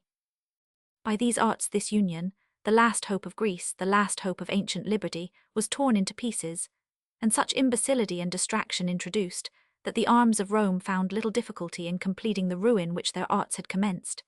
The Achaeans were cut to pieces, and a chair loaded with chains, under which it is groaning at this hour. I have thought it not superfluous to give the outlines of this important portion of history, both because it teaches more than one lesson, and because, as a supplement to the outlines of the Achaean constitution, it emphatically illustrates the tendency of federal bodies rather to anarchy among the members than to tyranny in the head. Publius. This was but another name more specious for the independence of the members on the federal head. Federalist No. 19. The same subject continued the insufficiency of the present confederation to preserve the Union. For the Independent Journal, Saturday, December 8, 1787. Madison with Hamilton. To the people of the state of New York. The examples of ancient confederacies, cited in my last paper, have not exhausted the source of experimental instruction on this subject. There are existing institutions, founded on a similar principle, which merit particular consideration. The first which presents itself is the Germanic body. In the early ages of Christianity, Germany was occupied by 7 distinct nations, who had no common chief. The Franks, one of the number, having conquered the Gauls, established the kingdom which has taken its name from them. In the 9th century, Charlemagne, its warlike monarch, carried his victorious arms in every direction, and Germany became a part of his vast dominions. On the dismemberment which took place under his sons, this part was erected into a separate and independent empire. Charlemagne and his immediate descendants possessed the reality, as well as the ensigns and dignity of imperial power. But the principal vassals, whose fiefs had become hereditary, and who composed the national diets which Charlemagne had not abolished, gradually threw off the yoke and advanced to sovereign jurisdiction and independence. The force of imperial sovereignty was insufficient to restrain such powerful dependence, or to preserve the unity and tranquility of the empire. The most furious private wars, accompanied with every species of calamity, were carried on between the different princes and states. The imperial authority, unable to maintain the public order, declined by degrees till it was almost extinct in the anarchy, which agitated the long interval between the death of the last emperor of the Swabian and the accession of the first emperor of the Austrian lines. In the 11th century, the emperors enjoyed full sovereignty. In the 15th, they had little more than the symbols and decorations of power. Out of this feudal system, which has itself many of the important features of a confederacy, has grown the federal system which constitutes the Germanic Empire. Its powers are vested in a diet representing the component members of the confederacy, in the emperor, who is the executive magistrate, with a negative on the decrees of the diet, and in the imperial chamber and the Aulic Council, two judiciary tribunals having supreme jurisdiction in controversies which concern the empire, or which happen among its members. The Diet possesses the general power of legislating for the empire, of making war and peace, contracting alliances, assessing quotas of troops and money, constructing fortresses, regulating coin, admitting new members, and subjecting disobedient members to the ban of the empire, by which the party is degraded from his sovereign rights and his possessions forfeited. The members of the Confederacy are expressly restricted from entering into compacts prejudicial to the empire, from imposing tolls and duties on their mutual intercourse without the consent of the emperor and diet, from altering the value of money, from doing injustice to one another, or from affording assistance or retreat to disturbers of the public peace, and the ban is denounced against such as shall violate any of these restrictions. The members of the Diet, as such, are subject in all cases to be judged by the Emperor and Diet, and in their private capacities by the Aulic Council and Imperial Chamber. The prerogatives of the Emperor are numerous. The most important of them are his exclusive right to make propositions to the Diet, to negative its resolutions, to name ambassadors, to confer dignities and titles, to fill vacant electorates, to found universities, to grant privileges not injurious to the states of the empire, to receive and apply the public revenues, and generally to watch over the public safety. In certain cases the electors form a council to him. In quality of emperor, he possesses no territory within the empire, nor receives any revenue for his support, but his revenue and dominions in other qualities constitute him one of the most powerful princes in Europe. From such a parade of constitutional powers, in the representatives and head of this confederacy, the natural supposition would be that it must form an exception to the general character which belongs to its kindred systems. Nothing would be further from the reality. The fundamental principle on which it rests, that the empire is a community of sovereigns, that the Diet is a representation of sovereigns, and that the laws are addressed to sovereigns, renders the empire a nerveless body, incapable of regulating its own members, insecure against external dangers, and agitated with unceasing fermentations in its own bowels. The history of Germany is a history of wars between the emperor and the princes and states, of wars among the princes and states themselves, of the licentiousness of the strong and the oppression of the weak, of foreign intrusions and foreign intrigues, of requisitions of men and money disregarded or partially complied with, of attempts to enforce them, altogether abortive or attended with slaughter and desolation, involving the innocent with the guilty, of general imbecility, confusion, and misery. In the 16th century, the emperor, with one part of the empire on his side, was seen engaged against the other princes and states. In one of the conflicts, the emperor himself was put to flight, and very near being made prisoner by the Elector of Saxony. The late King of Prussia was more than once pitted against his imperial sovereign, and commonly proved an overmatch for him. Controversies and wars among the members themselves have been so common that the German annals are crowded with the bloody pages which describe them. Previous to the Peace of Westphalia, Germany was desolated by a war of 30 years, in which the emperor with one half of the empire was on one side, and Sweden with the other half on the opposite side. Peace was at length negotiated and dictated by foreign powers, and the articles of it to which foreign powers are parties made a fundamental part of the Germanic constitution. If the nation happens on any emergency to be more united by the necessity of self-defense, its situation is still deplorable. Military preparations must be preceded by so many tedious discussions, arising from the jealousies, pride, separate views and clashing pretensions of sovereign bodies, that before the Diet can settle the arrangements, the enemy are in the field, and before the federal troops are ready to take it, are retiring into winter quarters. The small body of national troops, which has been judged necessary in time of peace, is defectively kept up, badly paid, infected with local prejudices, and supported by irregular and disproportionate contributions to the treasury. The impossibility of maintaining order and dispensing justice among these sovereign subjects produced the experiment of dividing the empire into 9 or 10 circles or districts, of giving them an interior organization, and of charging them with the military execution of the laws against delinquent and contumacious members. This experiment has only served to demonstrate more fully the radical vice of the Constitution. Each circle is the miniature picture of the deformities of this political monster. They either fail to execute their commissions, or they do it with all the devastation and carnage of civil war. Sometimes whole circles are defaulters, and then they increase the mischief which they were instituted to remedy. We may form some judgment of this scheme of military coercion from a sample given by Thuanus. In Donauworth, a free and imperial city of the Circle of Swabia, the Abbé de Sainte-Croix enjoyed certain immunities which had been reserved to him. In the exercise of these on some public occasions, outrages were committed on him by the people of the city. The consequence was that the city was put under the ban of the empire, and the Duke of Bavaria, though director of another circle, obtained an appointment to enforce it. He soon appeared before the city with a corps of 10,000 troops, and finding it a fit occasion, as he had secretly intended from the beginning, to revive an antiquated claim on the pretext that his ancestors had suffered the place to be dismembered from his territory, he took possession of it in his own name, disarmed, and punished the inhabitants, and reannexed the city to his domains. It may be asked, perhaps, what has so long kept this disjointed machine from falling entirely to pieces?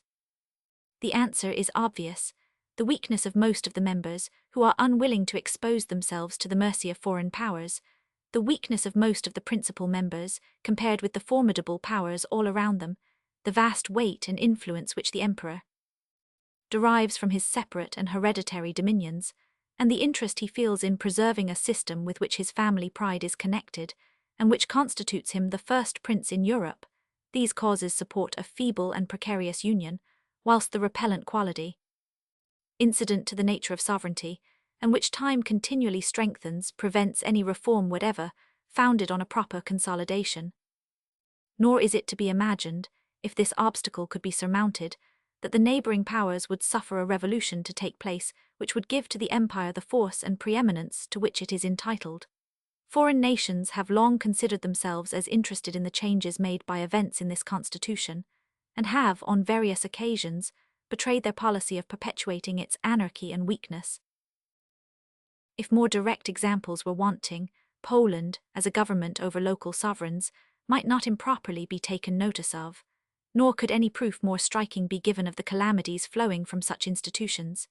Equally unfit for self-government and self-defense, it has long been at the mercy of its powerful neighbors, who have lately had the mercy to disburden it of 1/3 of its people and territories.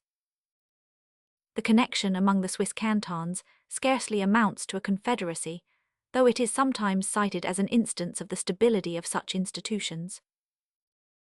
They have no common treasury, no common troops even in war, no common coin, no common judicatory, nor any other common mark of sovereignty.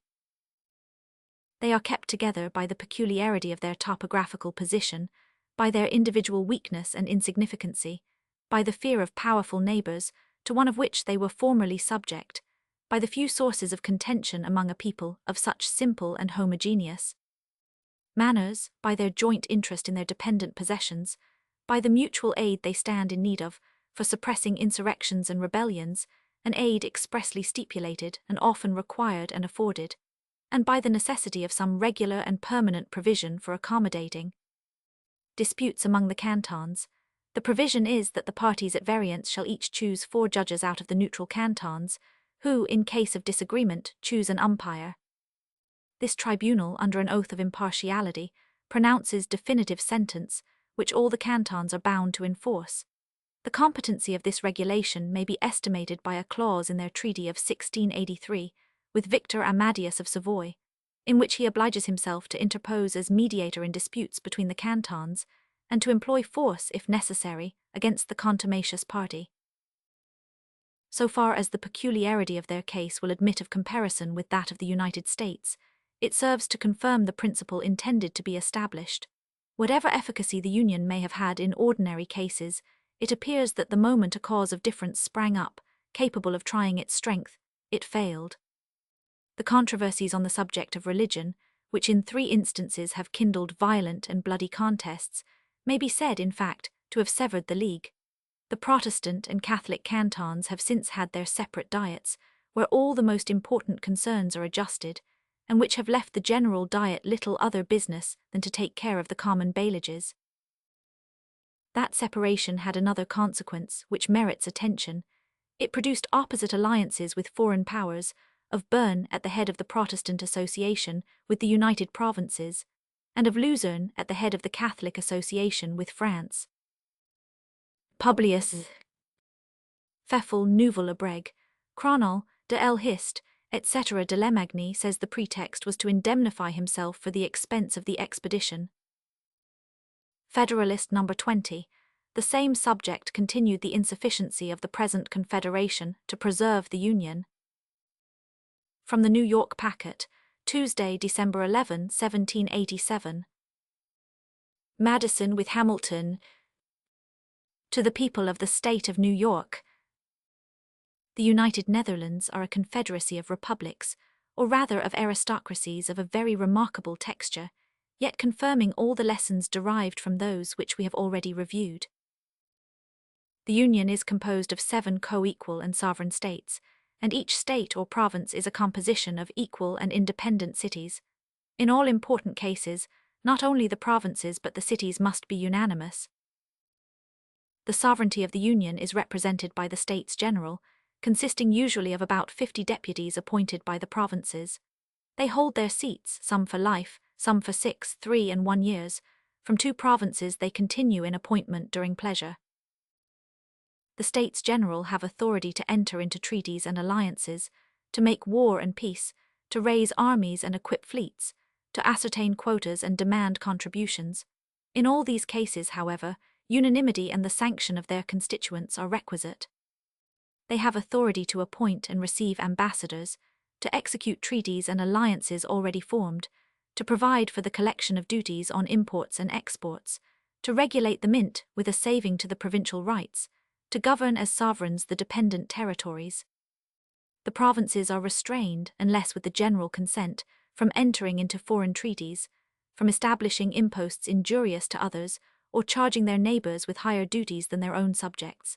A Council of State, a Chamber of Accounts with 5 colleges of admiralty, aid and fortify the federal administration.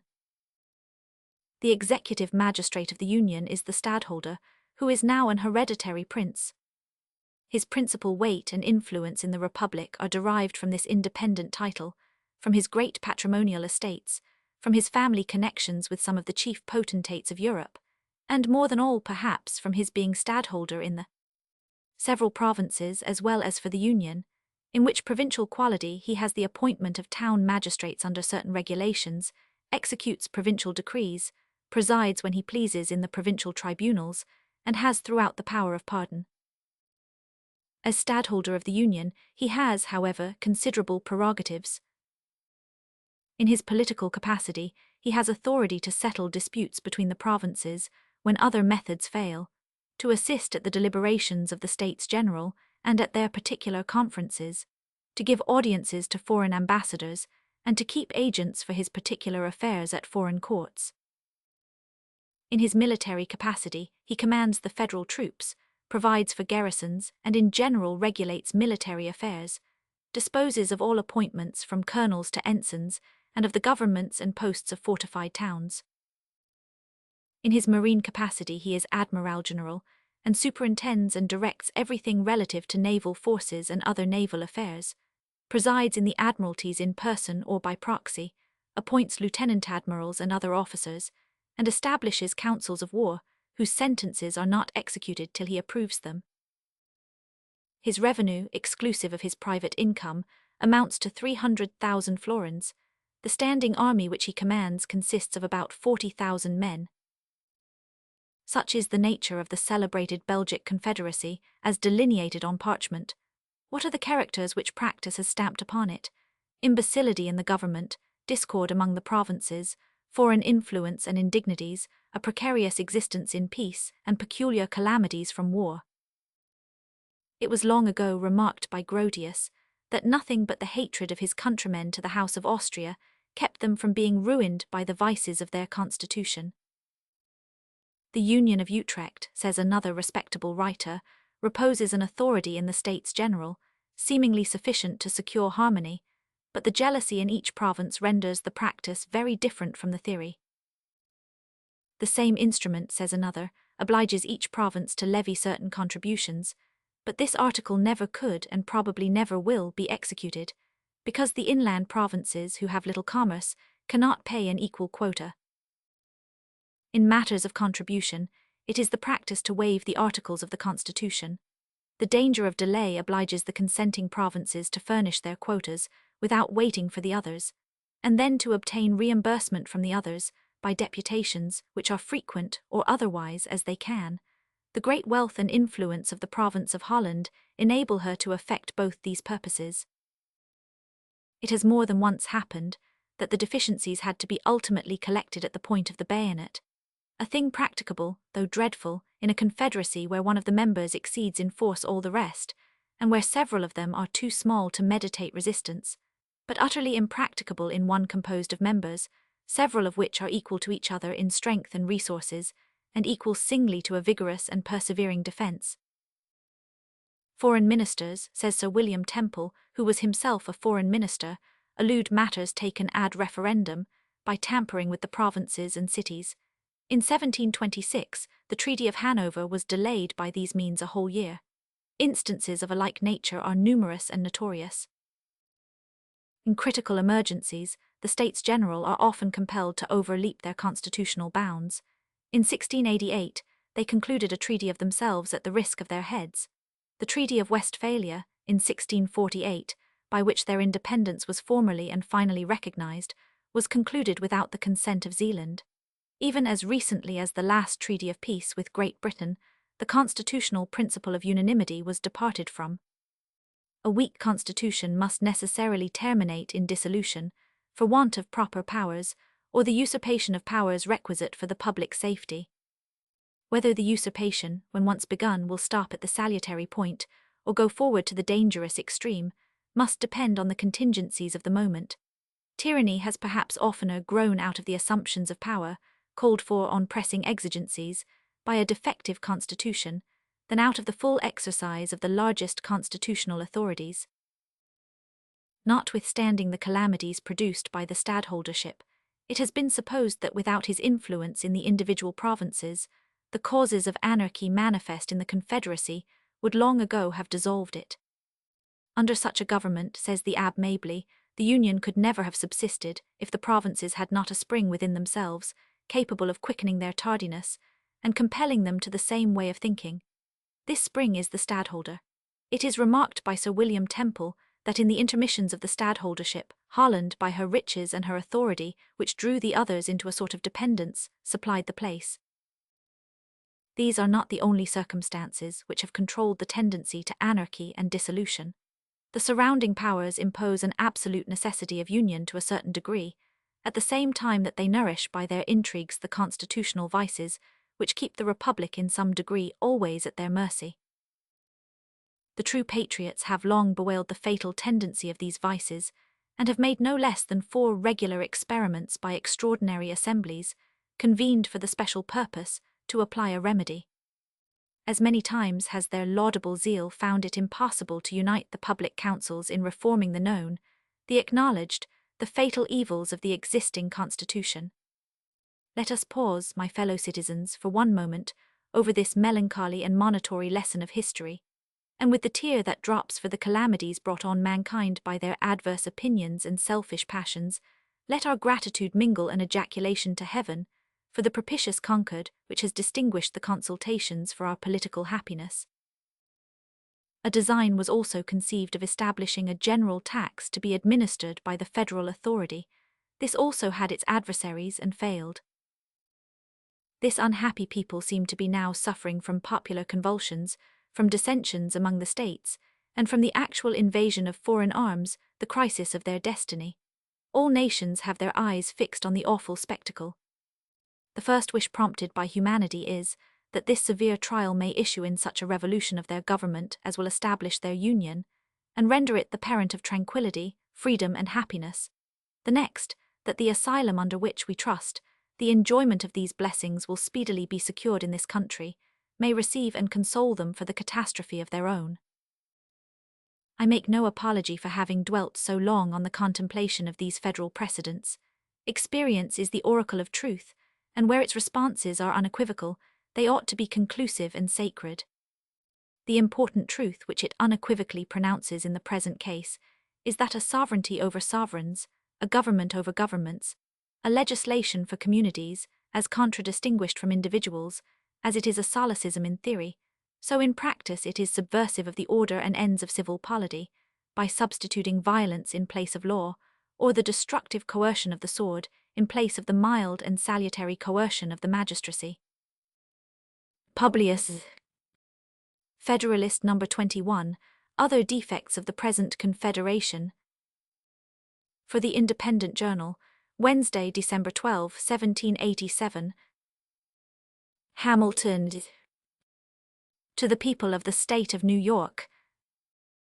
Having in the 3 last numbers taken a summary review of the principal circumstances and events which have depicted the genius and fate of other Confederate governments, I shall now proceed in the enumeration of the most important of those defects, which have hitherto disappointed our hopes from the system established among ourselves. To form a safe and satisfactory judgment of the proper remedy, it is absolutely necessary that we should be well acquainted with the extent and malignity of the disease. The next most palpable defect of the subsisting Confederation is the total want of a sanction to its laws. The United States, as now composed, have no powers to exact obedience or punish disobedience to their resolutions, either by pecuniary mulcts, by a suspension or divestiture of privileges, or by any other constitutional mode. There is no express delegation of authority to them to use force against delinquent members, and if such a right should be ascribed to the federal head, as resulting from the nature of the social compact between the states, it must be by inference and construction, in the face of that part of the second article, by which it is declared that each state shall retain every power, jurisdiction, and right, not expressly delegated to the United States in Congress assembled. There is, doubtless, a striking absurdity in supposing that a right of this kind does not exist, but we are reduced to the dilemma either of embracing that supposition, preposterous as it may seem, or of contravening or explaining away a provision, which has been of late a repeated theme of the eulogies of those who oppose the new Constitution, and the want of which in that plan has been the subject of much plausible animadversion and severe criticism. If we are unwilling to impair the force of this applauded provision, we shall be obliged to conclude that the United States afford the extraordinary spectacle of a government destitute, even of the shadow of constitutional power, to enforce the execution of its own laws. It will appear from the specimens which have been cited that the American Confederacy, in this particular, stands discriminated from every other institution of a similar kind, and exhibits a new and unexampled phenomenon in the political world. The want of a mutual guarantee of the state governments is another capital imperfection in the federal plan.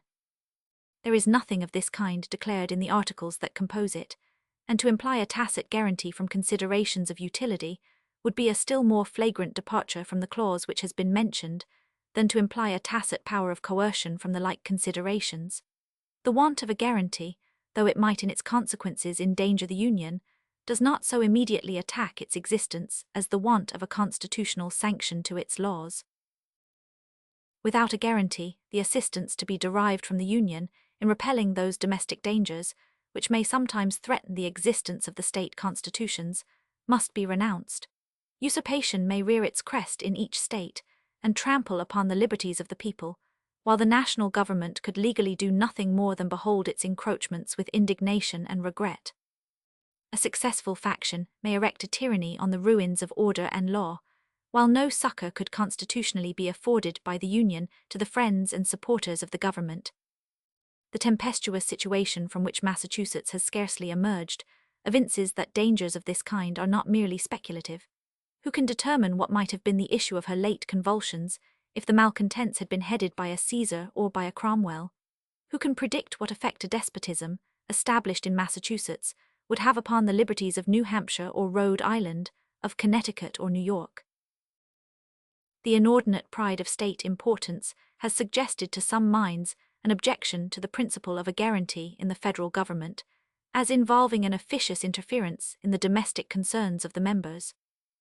A scruple of this kind would deprive us of one of the principal advantages to be expected from union, and can only flow from a misapprehension of the nature of the provision itself. It could be no impediment to reforms of the state constitution by a majority of the people in a legal and peaceable mode. This right would remain undiminished. The guarantee could only operate against changes to be effected by violence. Towards the preventions of calamities of this kind, too many checks cannot be provided. The peace of society and the stability of government depend absolutely on the efficacy of the precautions adopted on this head. Where the whole power of the government is in the hands of the people, there is the less pretence for the use of violent remedies in partial or occasional distempers of the state. The natural cure for an ill administration, in a popular or representative constitution, is a change of men. A guarantee by the national authority would be as much levelled against the usurpations of rulers as against the ferments and outrages of faction and sedition in the community. The principle of regulating the contributions of the states to the common treasury by quotas is another fundamental error in the Confederation. Its repugnancy to an adequate supply of the national exigencies has been already pointed out, and has sufficiently appeared from the trial which has been made of it. I speak of it now solely with a view to equality among the states. Those who have been accustomed to contemplate the circumstances which produce and constitute national wealth must be satisfied that there is no common standard or barometer by which the degrees of it can be ascertained.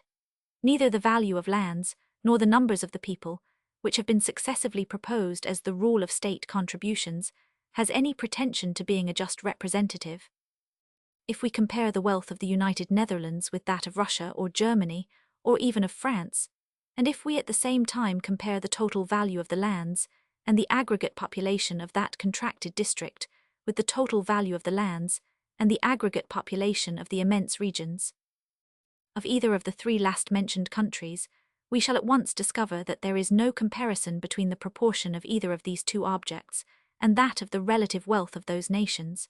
If the like parallel were to be run between several of the American states, it would furnish a like result.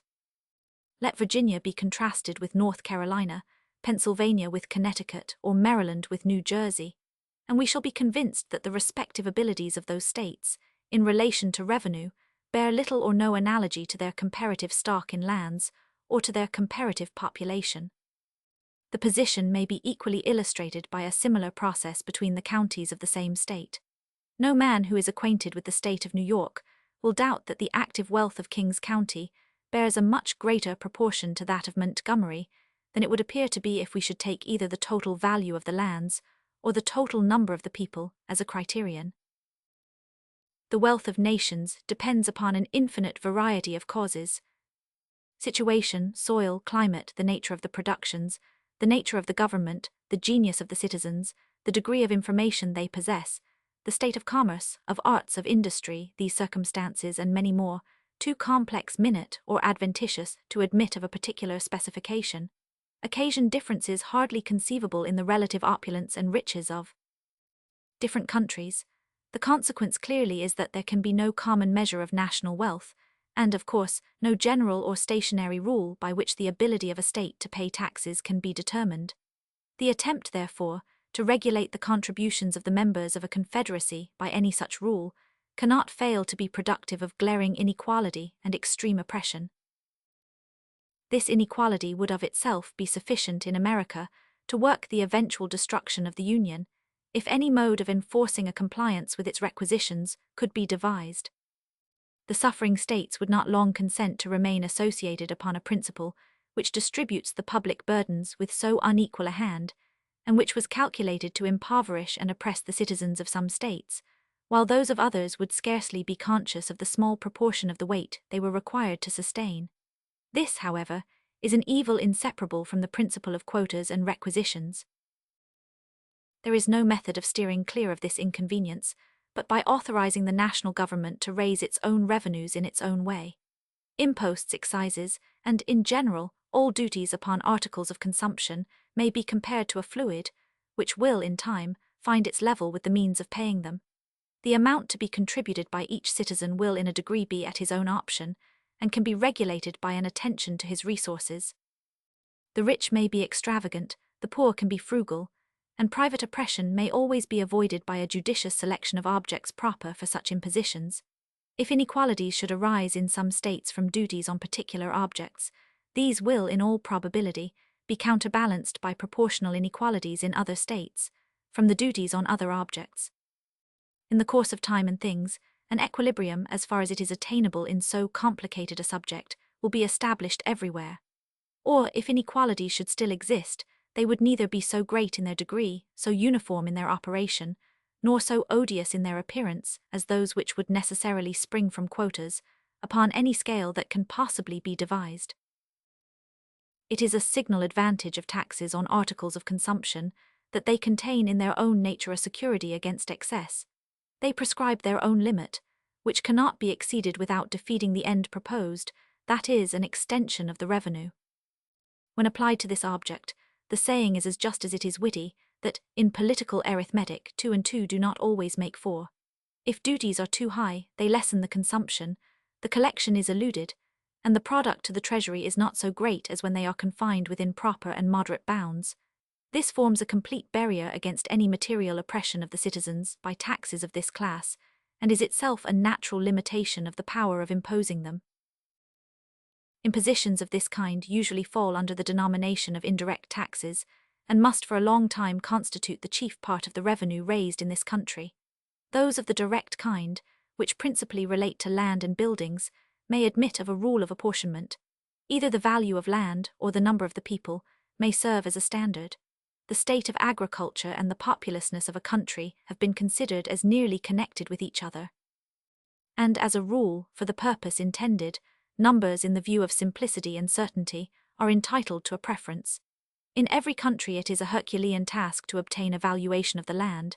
In a country imperfectly settled and progressive in improvement, the difficulties are increased almost to impracticability. The expense of an accurate valuation is, in all situations, a formidable objection.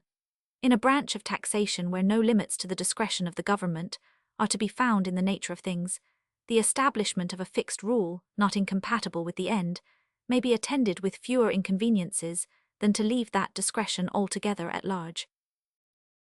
Publius, Federalist No. 22, the same subject continued other defects of the present Confederation. From the New York Packet, Friday, December 14, 1787. Hamilton. To the people of the State of New York. In addition to the defects already enumerated in the existing federal system, there are others of not less importance, which concur in rendering it altogether unfit for the administration of the affairs of the Union. The want of a power to regulate commerce is by all parties allowed to be of the number. The utility of such a power has been anticipated under the first head of our inquiries, and for this reason, as well as from the universal conviction entertained upon the subject, little need be added in this place. It is indeed evident, on the most superficial view, that there is no object, either as it respects the interests of trade or finance, that more strongly demands a federal superintendence. The want of it has already operated as a bar to the formation of beneficial treaties with foreign powers, and has given occasions of dissatisfaction between the states. No nation acquainted with the nature of our political association would be unwise enough to enter into stipulations with the United States, by which they conceded privileges of any importance to them, while they were apprised that the engagements on the part of the Union might at any moment be violated by its members, and while they found from experience that they might enjoy every advantage they desired in our markets, without granting us any return, but such as their momentary convenience might suggest. It is not, therefore, to be wondered at that Mr. Jenkinson, in ushering into the House of Commons a bill for regulating the temporary intercourse between the two countries, should preface its introduction by a declaration that similar provisions in former bills had been found to answer every purpose to the commerce of Great Britain, and that it would be prudent to persist in the plan until it should appear whether the American government was likely or not to acquire greater consistency. Several states have endeavored, by separate prohibitions, restrictions, and exclusions, to influence the conduct of that kingdom in this particular, but the want of concert, arising from the want of a general authority and from clashing and dissimilar views in the state, has hitherto frustrated every experiment of the kind, and will continue to do so as long as the same obstacles to a uniformity of measures continue to exist. The interfering and unneighborly regulations of some states, contrary to the true spirit of the Union, have, in different instances, given just cause of umbrage and complaint to others, and it is to be feared that examples of this nature, if not restrained by a national control, would be multiplied and extended till they became not less serious sources of animosity and discord than injurious impediments to the intercourse between the different parts of the Confederacy.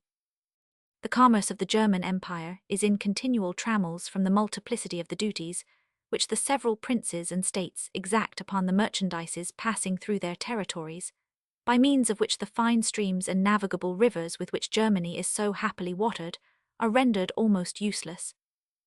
Though the genius of the people of this country might never permit this description to be strictly applicable to us, yet we may reasonably expect, from the gradual conflicts of state regulations, that the citizens of each would at length come to be considered and treated by the others in no better light than that of foreigners and aliens.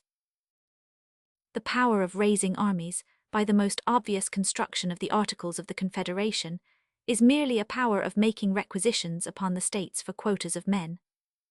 This practice in the course of the late war was found replete with obstructions to a vigorous and to an economical system of defense. It gave birth to a competition between the states which created a kind of auction for men. In order to furnish the quotas required of them, they outbid each other till bounties grew to an enormous and insupportable size.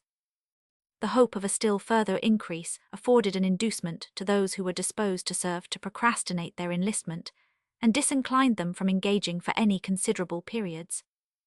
Hence slow and scanty levies of men in the most critical emergencies of our affairs, short enlistments at an unparalleled expense, continual fluctuations in the troops, ruinous to their discipline, and subjecting the public safety frequently to the perilous crisis of a disbanded army.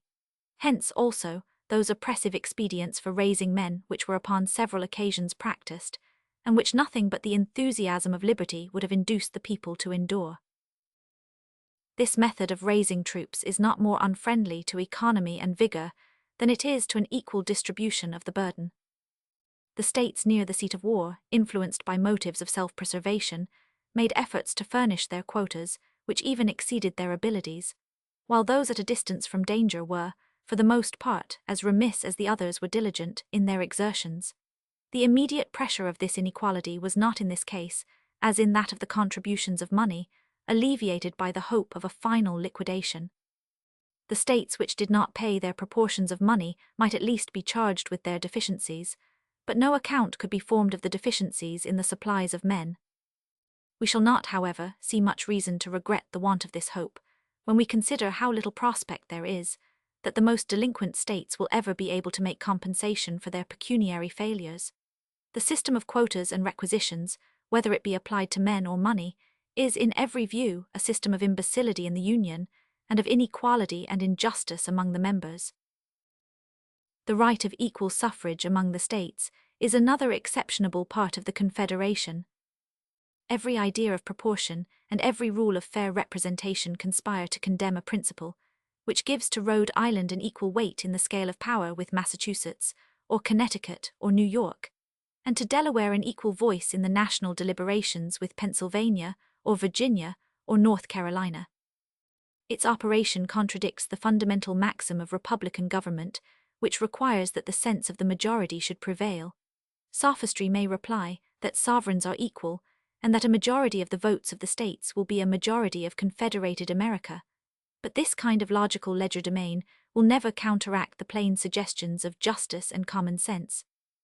It may happen that this majority of states is a small minority of the people of America, and 2/3 of the people of America could not long be persuaded, upon the credit of artificial distinctions and syllogistic subtleties, to submit their interests to the management and disposal of 1/3.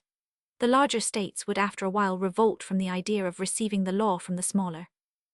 To acquiesce in such a privation of their due importance in the political scale would be not merely to be insensible to the love of power, but even to sacrifice the desire of equality. It is neither rational to expect the first, nor just to require the last. The smaller states, considering how peculiarly their safety and welfare depend on union, ought readily to renounce a pretension which, if not relinquished, would prove fatal to its duration. It may be objected to this, that not 7 but 9 states, or 2/3 of the whole number, must consent to the most important resolutions, and it may be thence inferred that 9 states would always comprehend a majority of the Union. But this does not obviate the impropriety of an equal vote between states of the most unequal dimensions and populousness, nor is the inference accurate in point of fact, for we can enumerate 9 states which contain less than a majority of the people, and it is constitutionally possible that these 9 may give the vote. Besides, there are matters of considerable moment determinable by a bare majority, and there are others, concerning which doubts have been entertained, which, if interpreted in favor of the sufficiency of a vote of 7 states, would extend its operation to interests of the first magnitude. In addition to this, it is to be observed that there is a probability of an increase in the number of states, and no provision for a proportional augmentation of the ratio of votes. But this is not all. What at first sight may seem a remedy, is in reality a poison. To give a minority a negative upon the majority, which is always the case where more than a majority is requisite to a decision, is in its tendency to subject the sense of the greater number to that of the lesser. Congress, from the non-attendance of a few states, have been frequently in the situation of a Polish Diet, where a single vote has been sufficient to put a stop to all their movements. A 60th part of the Union, which is about the proportion of Delaware and Rhode Island, has several times been able to oppose an entire bar to its operations. This is one of those refinements which, in practice, has an effect the reverse of what is expected from it in theory. The necessity of unanimity in public bodies, or of something approaching towards it, has been founded upon a supposition that it would contribute to security. But its real operation is to embarrass the administration, to destroy the energy of the government, and to substitute the pleasure, caprice, or artifices of an insignificant, turbulent, or corrupt junto to the regular deliberations and decisions. Respectable majority. In those emergencies of a nation in which the goodness or badness, the weakness or strength of its government is of the greatest importance, there is commonly a necessity for action. The public business must in some way or other go forward. If a pertinacious minority can control the opinion of a majority, respecting the best mode of conducting it, the majority, in order that something may be done, must conform to the views of the minority, and thus the sense of the smaller number will overrule that of the greater and give a tone to the national proceedings. Hence, tedious delays, continual negotiation and intrigue, contemptible compromises of the public good. And yet in such a system, it is even happy when such compromises can take place, for upon some occasions things will not admit of accommodation, and then the measures of government must be injuriously suspended or fatally defeated. It is often, by the impracticability of obtaining the concurrence of the necessary number of votes, kept in a state of inaction. Its situation must always savour of weakness, sometimes border upon anarchy. It is not difficult to discover that a principle of this kind gives greater scope to foreign corruption, as well as to domestic faction, than that which permits the sense of the majority to decide, though the contrary of this has been presumed.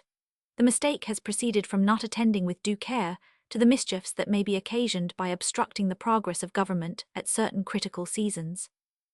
When the concurrence of a large number is required by the Constitution to the doing of any national act, we are apt to rest satisfied that all is safe, because nothing improper will be likely to be done, but we forget how much good may be prevented, and how much ill may be produced, by the power of hindering the doing what may be necessary, and of keeping affairs in the same unfavourable posture in which they may happen to stand at particular periods.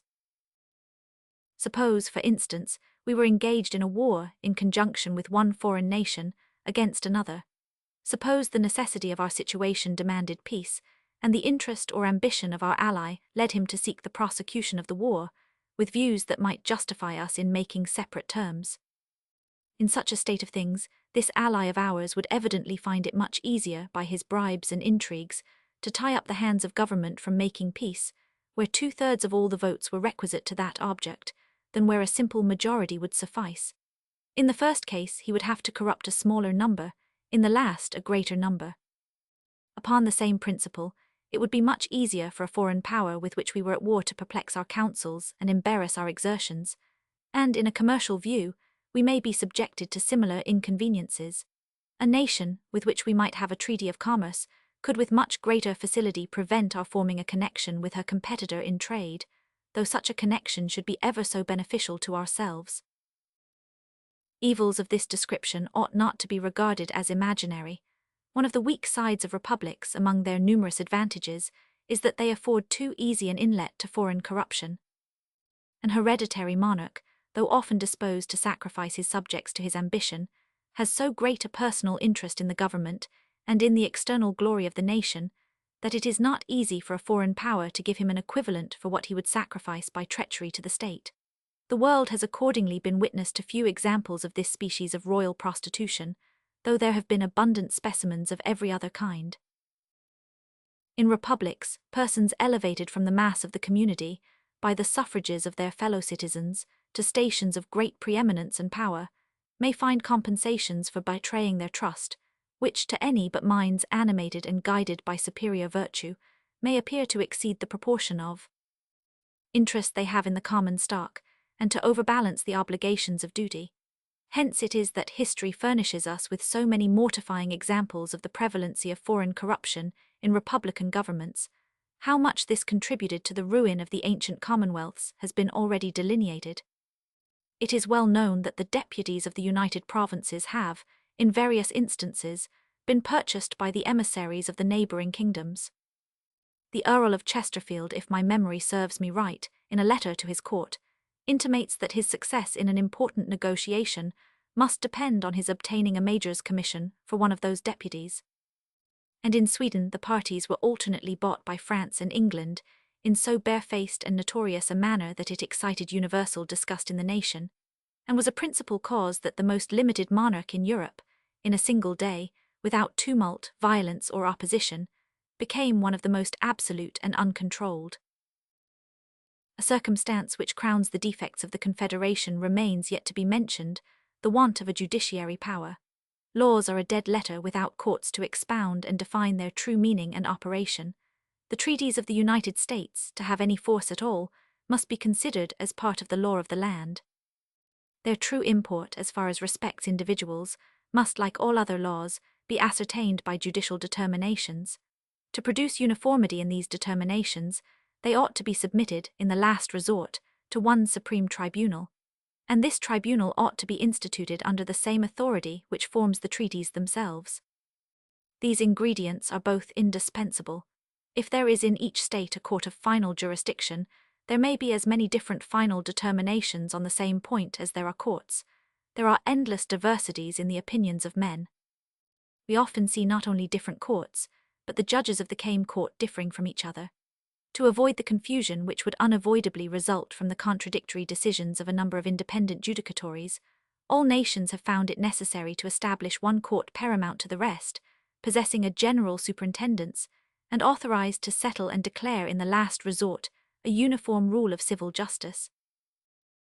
This is the more necessary where the frame of the government is so compounded that the laws of the whole are in danger of being contravened by the laws of the parts. In this case, if the particular tribunals are invested with a right of ultimate jurisdiction, besides the contradictions to be expected from difference of opinion, there will be much to fear from the bias of local views and prejudices, and from the interference of local regulations. As often as such an interference was to happen, there would be reason to apprehend that the provisions of the particular laws might be preferred to those of the general laws. For nothing is more natural to men in office than to look with peculiar deference towards that authority to which they owe their official existence. The treaties of the United States, under the present Constitution, are liable to the infractions of 13 different legislatures, and as many different courts of final jurisdiction, acting under the authority of those legislatures. The faith, the reputation, the peace of the whole Union are thus continually at the mercy of the prejudices, the passions, and the interests of every member of which it is composed. Is it possible that foreign nations can either respect or confide in such a government? Is it possible that the people of America will longer consent to trust their honor, their happiness, their safety, on so precarious a foundation? In this review of the Confederation, I have confined myself to the exhibition of its most material defects, passing over those imperfections in its details by which even a great part of the power intended to be conferred upon it has been in a great measure rendered abortive. It must be by this time evident to all men of reflection, who can divest themselves of the prepossessions of preconceived opinions, that it is a system so radically vicious and unsound as to admit not of amendment, but by an entire change in its leading features and characters. The organization of Congress is itself utterly improper for the exercise of those powers which are necessary to be deposited in the Union. A single assembly may be a proper receptacle of those slender, or rather fettered, authorities which have been heretofore delegated to the federal head, but it would be inconsistent with all the principles of good government to entrust it with those additional powers which even the moderate and more rational adversaries of the proposed Constitution admit ought to reside in the United States. If that plan should not be adopted, and if the necessity of the Union should be able to withstand the ambitious aims of those men who may indulge magnificent schemes of personal aggrandizement from its dissolution, the probability would be that we should run into the project of conferring supplementary powers upon Congress, as they are now constituted, and either the machine, from the intrinsic feebleness of its structure, will moulder into pieces, in spite of our ill-judged efforts to prop it, or by successive augmentations of its force and energy, as necessity might prompt, we shall finally accumulate in a single body all the most important prerogatives of sovereignty, and thus entail upon our posterity one of the most execrable forms of government that human infatuation ever contrived. Thus, we should create in reality that very tyranny which the adversaries of the new Constitution either are, or affect to be, solicitous to avert. It has not a little contributed to the infirmities of the existing federal system that it never had a ratification by the people. Resting on no better foundation than the consent of the several legislatures, it has been exposed to frequent and intricate questions concerning the validity of its powers, and has, in some instances, given birth to the enormous doctrine of a right of legislative repeal. Owing its ratification to the law of a state, it has been contended that the same authority might repeal the law by which it was ratified. However gross a heresy it may be to maintain that a party to a compact has a right to revoke that compact, the doctrine itself has had respectable advocates. The possibility of a question of this nature proves the necessity of laying the foundations of our national government deeper than in the mere sanction of delegated authority. The fabric of American empire ought to rest on the solid basis of the consent of the people. The streams of national power ought to flow immediately from that pure original fountain of all legitimate authority. Publius. This, as nearly as I can recollect, was the sense of his speech on introducing the last bill. Encyclopedia, article Empire. New Hampshire, Rhode Island, New Jersey, Delaware, Georgia, South Carolina, and Maryland are a majority of the whole number of the states, but they do not contain 1/3 of the people. Add New York and Connecticut to the foregoing 7, and they will be less than a majority. Federalist No. 23. The necessity of a government as energetic as the one proposed to the preservation of the Union. From the New York Packet, Tuesday, December 18, 1787. Hamilton. To the people of the state of New York. The necessity of a constitution, at least equally energetic with the one proposed to the preservation of the Union, is the point at the examination of which we are now arrived. This inquiry will naturally divide itself into three branches: the objects to be provided for by the federal government, the quantity of power necessary to the accomplishment of those objects, the persons upon whom that power ought to operate. Its distribution and organization will more properly claim our attention under the succeeding head. The principal purposes to be answered by union are the said common defense of the members, the preservation of the public peace as well against internal convulsions as external attacks, the regulation of commerce with other nations and between the states, the superintendence of our intercourse, political and commercial, with foreign countries. The authorities essential to the common defense are these: to raise armies, to build and equip fleets, to prescribe rules for the government of both, to direct their operations, to provide for their support. These powers ought to exist without limitation, because it is impossible to foresee or define the extent and variety of national exigencies, or the correspondent extent and variety of the means which may be necessary to satisfy them. The circumstances that endanger the safety of nations are infinite, and for this reason no constitutional shackles can wisely be imposed on the power to which the care of it is committed. This power ought to be coextensive with all the possible combinations of such circumstances, and ought to be under the direction of the same councils which are appointed to preside over the common defense. This is one of those truths which, to a correct and unprejudiced mind, carries its own evidence along with it, and may be obscured but cannot be made plainer by argument or reasoning. It rests upon axioms as simple as they are universal. The means ought to be proportioned to the end. The persons, from whose agency the attainment of any end is expected, ought to possess the means by which it is to be attained. Whether there ought to be a federal government entrusted with the care of the common defense is a question in the first instance, open for discussion. But the moment it is decided in the affirmative, it will follow that that government ought to be clothed with all the powers requisite to complete execution of its trust.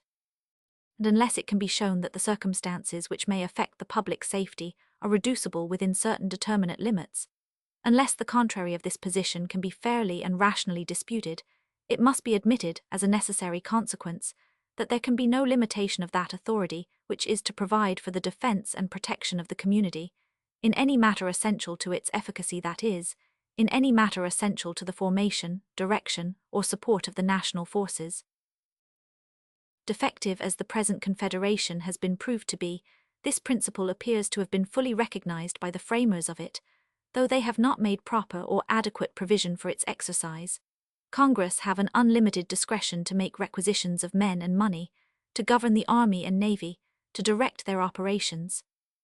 As their requisitions are made constitutionally binding upon the states, who are in fact under the most solemn obligations to furnish the supplies required of them, the intention evidently was that the United States should command whatever resources were by them judged requisite to the common defense and general welfare. It was presumed that a sense of their true interests and a regard to the dictates of good faith would be found sufficient pledges for the punctual performance of the duty of the members to the federal head. The experiment has, however, demonstrated that this expectation was ill-founded and illusory, and the observations made under the last head will, I imagine, have sufficed to convince the impartial and discerning that there is an absolute necessity for an entire change in the first principles of the system, that if we are in earnest about giving the Union energy and duration, we must abandon the vain project of legislating upon the states in their collective capacities. We must extend the laws of the federal government to the individual citizens of America. We must discard the fallacious scheme of quotas and requisitions as equally impracticable and unjust. The result from all this is that the Union ought to be invested with full power to levy troops, to build and equip fleets, and to raise the revenues which will be required for the formation and support of an army and navy in the customary and ordinary modes practiced in other governments.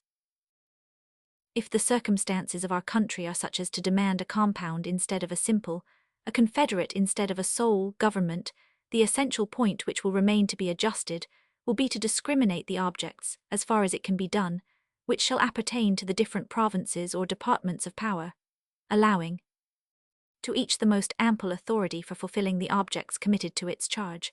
Shall the Union be constituted the guardian of the common safety? Are fleets and armies and revenues necessary to this purpose?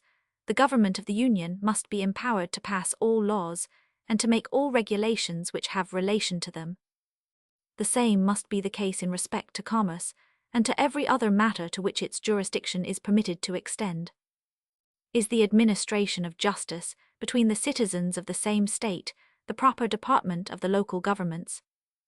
These must possess all the authorities which are connected with this object, and with every other that may be allotted to their particular cognizance and direction. Not to confer in each case a degree of power commensurate to the end would be to violate the most obvious rules of prudence and propriety, and improvidently to trust the great interests of the nation to hands which are disabled from managing them with vigor and success. Who is likely to make suitable provisions for the public defense, as that body to which the guardianship of the public safety is confided, which, as the center of information, will best understand the extent and urgency of the dangers that threaten, as the representative of the whole, will feel itself most deeply interested in the preservation of every part, which, from the responsibility implied in the duty assigned to it, will be most sensibly impressed with the necessity of proper exertions, and which, by the extension of its authority throughout the states, can alone establish uniformity and concert in the plans and measures by which the common safety is to be secured. Is there not a manifest inconsistency in devolving upon the federal government the care of the general defense, and leaving in the state governments the effective powers by which it is to be provided for? Is not a want of cooperation the infallible consequence of such a system? And will not weakness, disorder, an undue distribution of the burdens and calamities of war, an unnecessary and intolerable increase of expense, be its natural and inevitable concomitants? Have we not had unequivocal experience of its effects in the course of the revolution which we have just accomplished? Every view we may take of the subject, as candid inquirers after truth, will serve to convince us that it is both unwise and dangerous to deny the federal government an unconfined authority as to all those objects which are entrusted to its management. It will indeed deserve the most vigilant and careful attention of the people to see that it be modelled in such a manner as to admit of its being safely vested with the requisite powers. If any plan which has been, or may be, offered to our consideration should not, upon a dispassionate inspection, be found to answer this description, it ought to be rejected. A government, the constitution of which renders it unfit to be trusted with all the powers which a free people ought to delegate to any government, would be an unsafe and improper depositary of the national interests. Wherever these can with propriety be confided, the coincident powers may safely accompany them. This is the true result of all just reasoning upon the subject. And the adversaries of the plan promulgated by the Convention ought to have confined themselves to showing that the internal structure of the proposed government was such as to render it unworthy of the confidence of the people. They ought not to have wandered into inflammatory declamations and unmeaning cavils about the extent of the powers.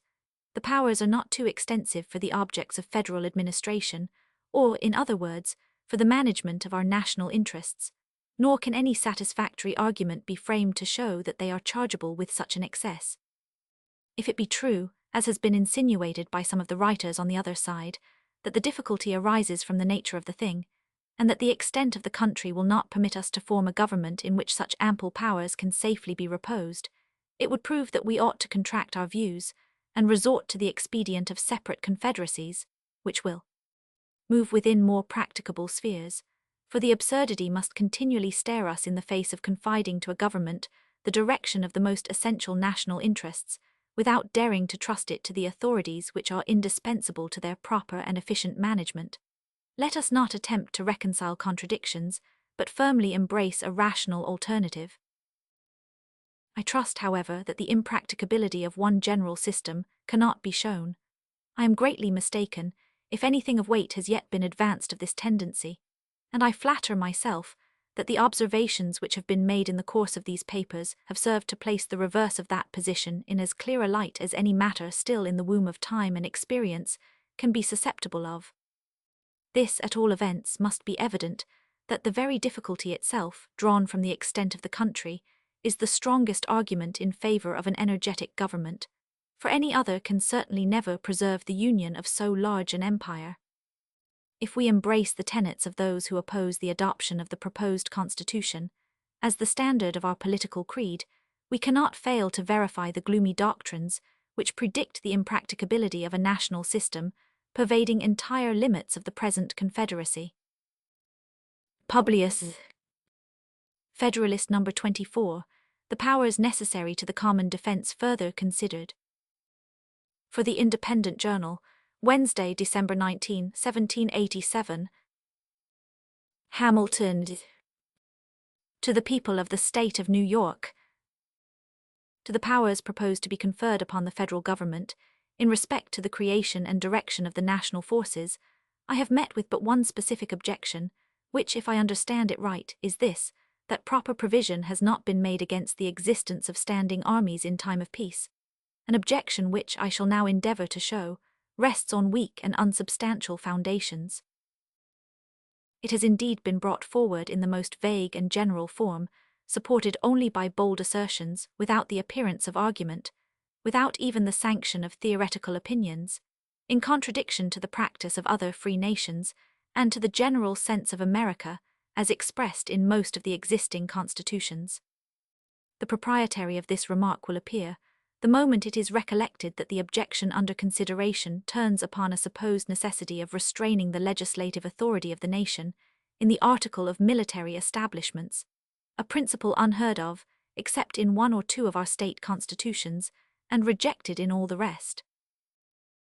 A stranger to our politics, who was to read our newspapers at the present juncture, without having previously inspected the plan reported by the convention, would be naturally led to one of two conclusions: either that it contained a positive injunction that standing armies should be kept up in time of peace, or that it vested in the executive the whole power of levying troops, without subjecting his discretion in any shape to the control of the legislature.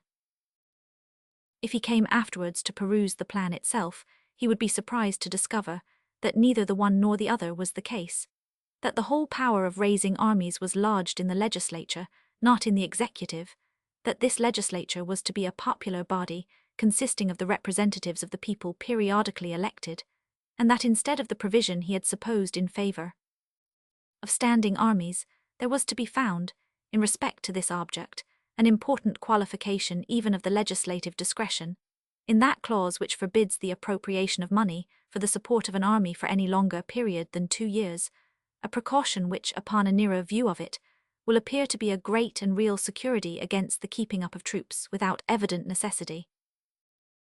Disappointed in his first surmise, the person I have supposed would be apt to pursue his conjectures a little further. He would naturally say to himself, it is impossible that all this vehement and pathetic declamation can be without some colourable pretext. It must needs be that this people, so jealous of their liberties, have, in all the preceding models of the constitutions which they have established, inserted the most precise and rigid precautions on this point, the omission of which in the new plan has given birth to all this apprehension and clamour. If under this impression he proceeded to pass in review the several state constitutions, how great would be his disappointment to find that 2 only of them contained an interdiction of standing armies in time of peace, that the other 11 had either observed a profound silence on the subject, or had in express terms admitted the right of the legislature to authorize their existence.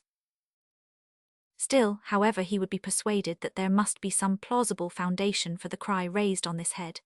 He would never be able to imagine, while any source of information remained unexplored, that it was nothing more than an experiment upon the public credulity, dictated either by a deliberate intention to deceive, or by the overflowings of a zeal too intemperate to be ingenuous.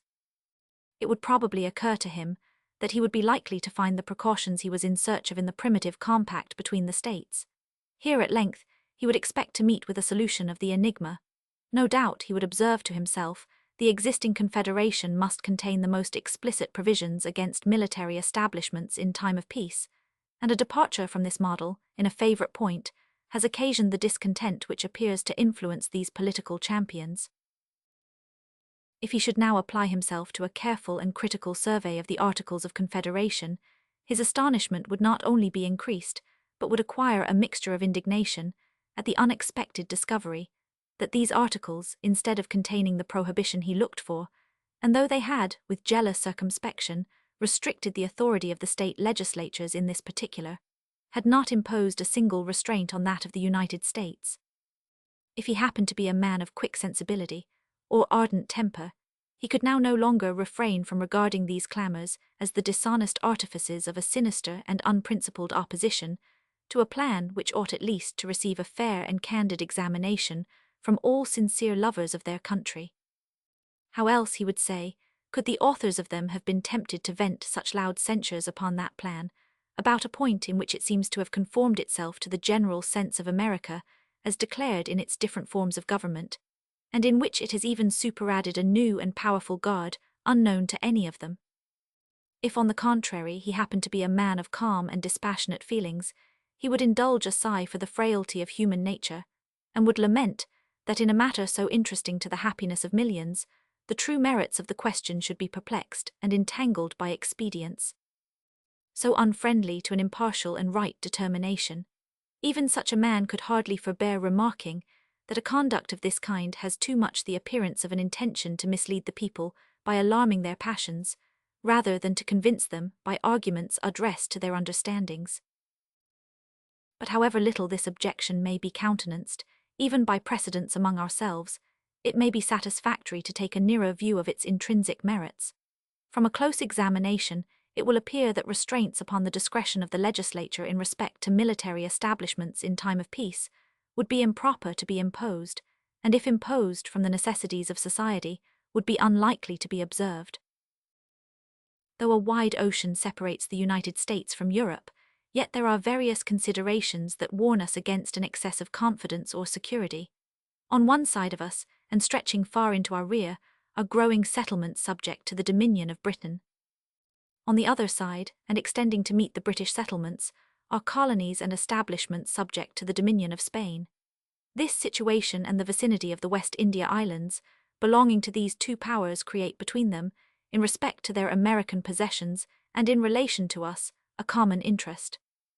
The savage tribes on our western frontier ought to be regarded as our natural enemies, their natural allies, because they have most to fear from us, and most to hope from them. The improvements in the art of navigation have, as to the facility of communication, rendered distant nations, in a great measure, neighbours. Britain and Spain are among the principal maritime powers of Europe. A future concert of views between these nations ought not to be regarded as improbable. The increasing remoteness of consanguinity is every day diminishing the force of the family compact between France and Spain, and politicians have ever with great reason considered the ties of blood as feeble and precarious links of political connection. These circumstances combined admonish us not to be too sanguine in considering ourselves as entirely out of the reach of danger. Previous to the Revolution, and ever since the peace, there has been a constant necessity for keeping small garrisons on our western frontier. No person can doubt that these will continue to be indispensable, if it should only be against the ravages and depredations of the Indians. These garrisons must either be furnished by occasional detachments from the militia, or by permanent corps in the pay of the government. The first is impracticable, and if practicable would be pernicious. The militia would not long, if at all, submit to be dragged from their occupations and families to perform that most disagreeable duty in times of profound peace. And if they could be prevailed upon or compelled to do it, the increased expense of a frequent rotation of service, and the loss of labour and disconcertion of the industrious pursuits of individuals, would form conclusive objections to the scheme.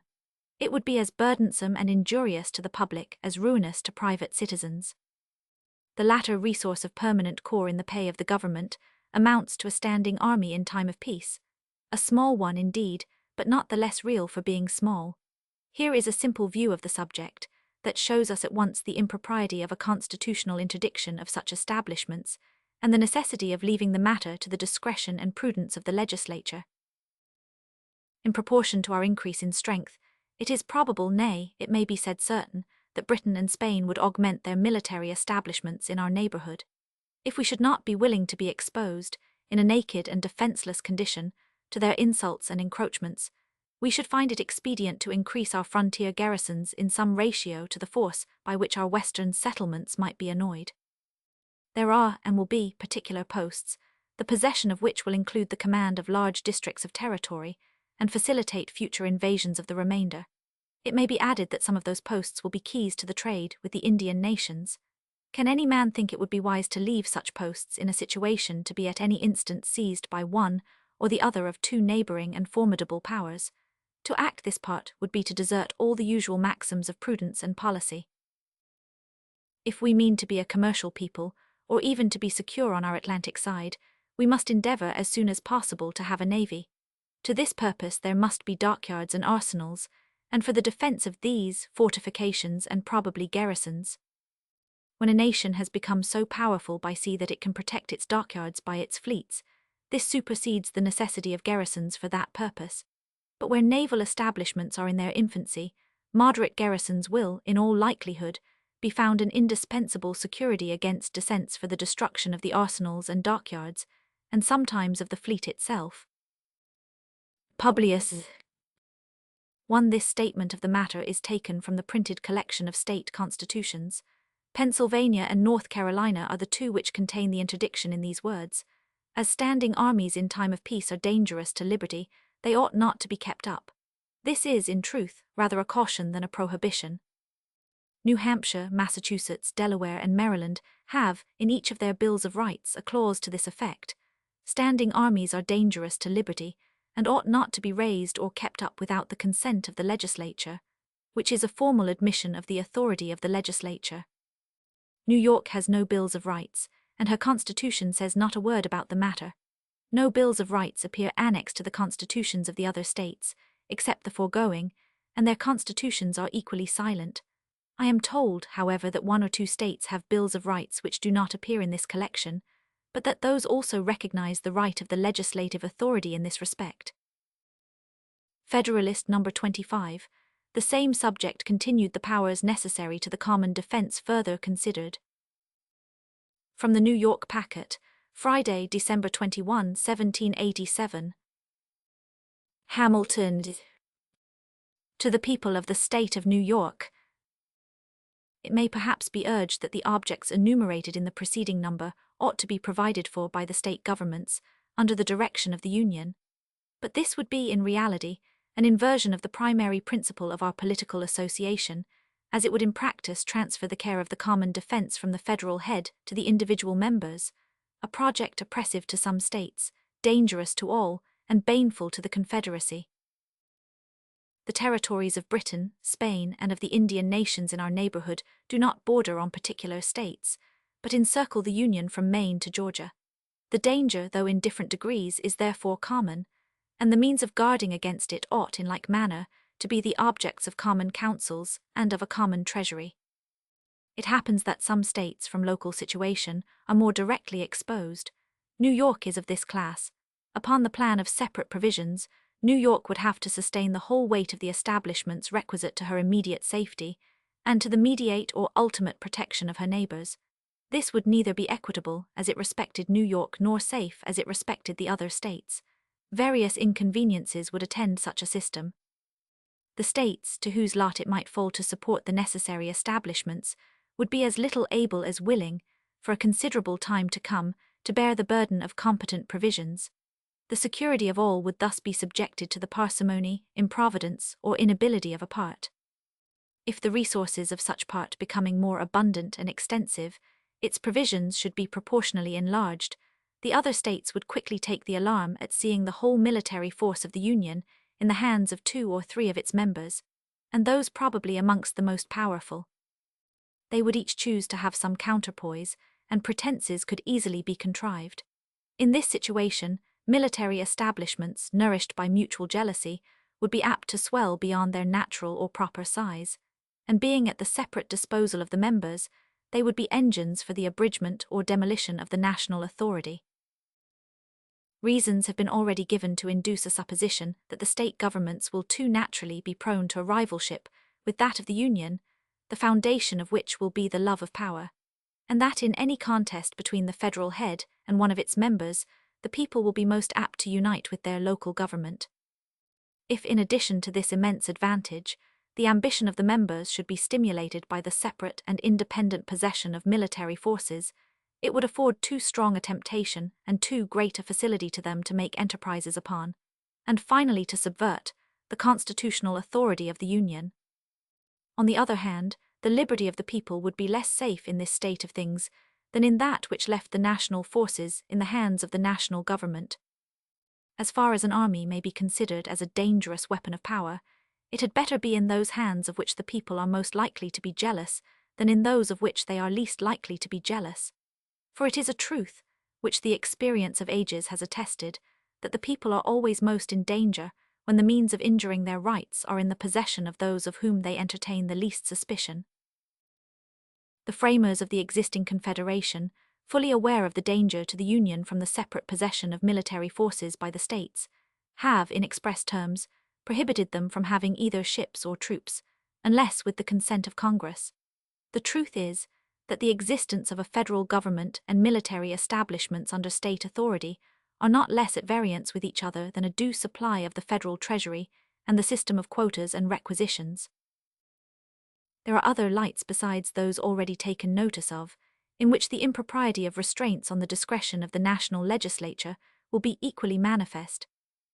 The design of the objection, which has been mentioned, is to preclude standing armies in time of peace, though we have never been informed how far it is designed the prohibition should extend, whether to raising armies as well as to keeping them up in a season of tranquillity or not. If it be confined to the latter, it will have no precise signification, and it will be ineffectual for the purpose intended. When armies are once raised, what shall be denominated keeping them up, contrary to the sense of the Constitution? What time shall be requisite to ascertain the violation? Shall it be a week, a month, a year? Or shall we say they may be continued as long as the danger which occasioned their being raised continues? This would be to admit that they might be kept up in time of peace, against threatening or impending danger, which would be at once to deviate from the literal meaning of the prohibition, and to introduce an extensive latitude of construction. Who shall judge of the continuance of the danger? This must undoubtedly be submitted to the national government, and the matter would then be brought to this issue, that the national government, to provide against apprehended danger, might in the first instance raise troops, and might afterwards keep them on foot as long as they supposed the peace or safety of the community was in any degree of jeopardy. It is easy to perceive that a discretion so latitudinary as this would afford ample room for eluding the force of the provision. The supposed utility of a provision of this kind can only be founded on the supposed probability, or at least possibility, of a combination between the executive and the legislative in some scheme of usurpation. Should this at any time happen, how easy would it be to fabricate pretenses of approaching danger? Indian hostilities, instigated by Spain or Britain, would always be at hand. Provocations to produce the desired appearances might even be given to some foreign power, and appeased again by timely concessions. If we can reasonably presume such a combination to have been formed, and that the enterprise is warranted by a sufficient prospect of success, the army, when once raised from whatever cause or on whatever pretext, may be applied to the execution of the project. If, to obviate this consequence, it should be resolved to extend the prohibition to the raising of armies in time of peace, the United States would then exhibit the most extraordinary spectacle which the world has yet seen, that of a nation incapacitated by its constitution to prepare for defense before it was actually invaded. As the ceremony of a formal denunciation of war has of late fallen into disuse, the presence of an enemy within our territories must be waited for, as the legal warrant to the government to begin its levies of men for the protection of the state. We must receive the blow before we could even prepare to return it. All that kind of policy by which nations anticipate distant danger and meet the gathering storm must be abstained from, as contrary to the genuine maxims of a free government. We must expose our property and liberty to the mercy of foreign invaders, and invite them by our weakness to seize the naked and defenseless prey, because we are afraid that rulers, created by our choice, dependent on our will, might endanger that liberty by an abuse of the means necessary to its preservation. Here I expect we shall be told that the militia of the country is its natural bulwark, and would be at all times equal to the national defence. This doctrine, in substance, had like to have lost us our independence. It cost millions to the United States that might have been saved. The facts which, from our own experience, forbid a reliance of this kind are too recent to permit us to be the dupes of such a suggestion. the steady operations of war against a regular and disciplined army can only be successfully conducted by a force of the same kind. Considerations of economy, not less than of stability and vigor, confirm this position. The American militia in the course of the late war have, by their valor on numerous occasions, erected eternal monuments to their fame, but the bravest of them feel and know that the liberty of their country could not have been established by their efforts alone, however great and valuable they were. War, like most other things, is a science to be acquired and perfected by diligence, by perseverance, by time, and by practice. All violent policy, as it is contrary to the natural and experienced course of human affairs, defeats itself. Pennsylvania, at this instant, affords an example of the truth of this remark. The Bill of Rights of that state declares that standing armies are dangerous to liberty, and ought not to be kept up in time of peace. Pennsylvania, nevertheless, in a time of profound peace, from the existence of partial disorders in one or two of her counties, has resolved to raise a body of troops, and in all probability will keep them up as long as there is any appearance of danger to the public peace. The conduct of Massachusetts affords a lesson on the same subject, though on different ground. That state, without waiting for the sanction of Congress, as the Articles of the Confederation require, was compelled to raise troops to quell a domestic insurrection, and still keeps a corps in pay to prevent a revival of the spirit of revolt. The particular constitution of Massachusetts opposed no obstacle to the measure, but the instance is still of use to instruct us that cases are likely to occur under our government, as well as under those of other nations, which will sometimes render a military force in time of peace essential to the security of the society, and that it is therefore improper in this respect to control the legislative discretion. It also teaches us, in its application to the United States, how little the rights of a feeble government are likely to be respected, even by its own constituents, and it teaches us, in addition to the rest, how unequal parchment provisions are to a struggle with public necessity. It was a fundamental maxim of the Lacedaemonian Commonwealth that the post of admiral should not be conferred twice on the same person. The Peloponnesian confederates, having suffered a severe defeat at sea from the Athenians, demanded Lysander, who had before served with success in that capacity, to command the combined fleets. The Lacedaemonians, to gratify their allies, and yet preserve the semblance of an adherence to their ancient institutions, had recourse to the flimsy subterfuge of investing Lysander with the real power of admiral, under the nominal title of vice-admiral. This instance is selected from among a multitude that might be cited to confirm the truth already advanced and illustrated by domestic examples, which is, that nations pay little regard to rules and maxims calculated in their very nature to run counter to the necessities of society.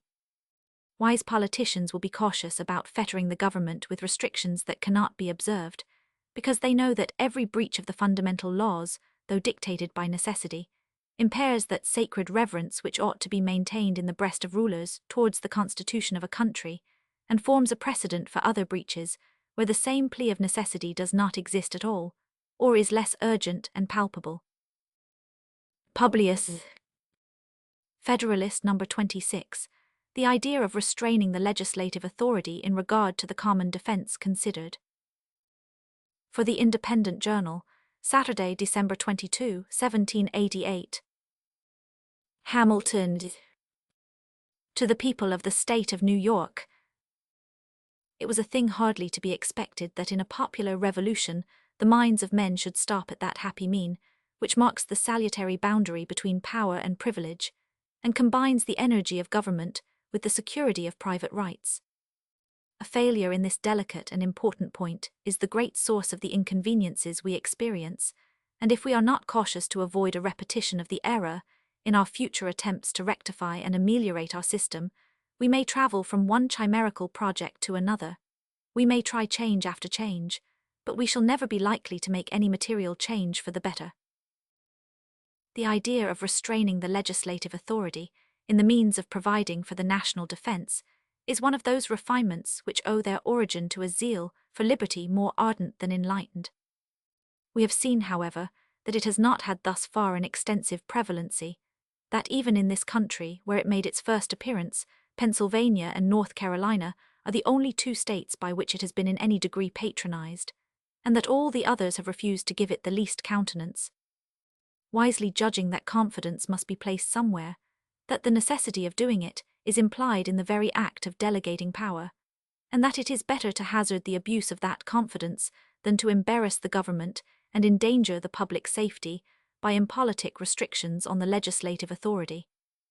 The opponents of the proposed constitution combat, in this respect, the general decision of America, and instead of being taught by experience the propriety of correcting any extremes into which we may have heretofore run, they appear disposed to conduct us into others still more dangerous and more extravagant.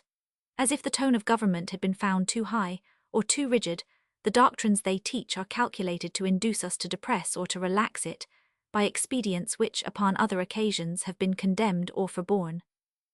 It may be affirmed without the imputation of invective that if the principles they inculcate, on various points, could so far obtain as to become the popular creed, they would utterly unfit the people of this country for any species of government whatever. But a danger of this kind is not to be apprehended.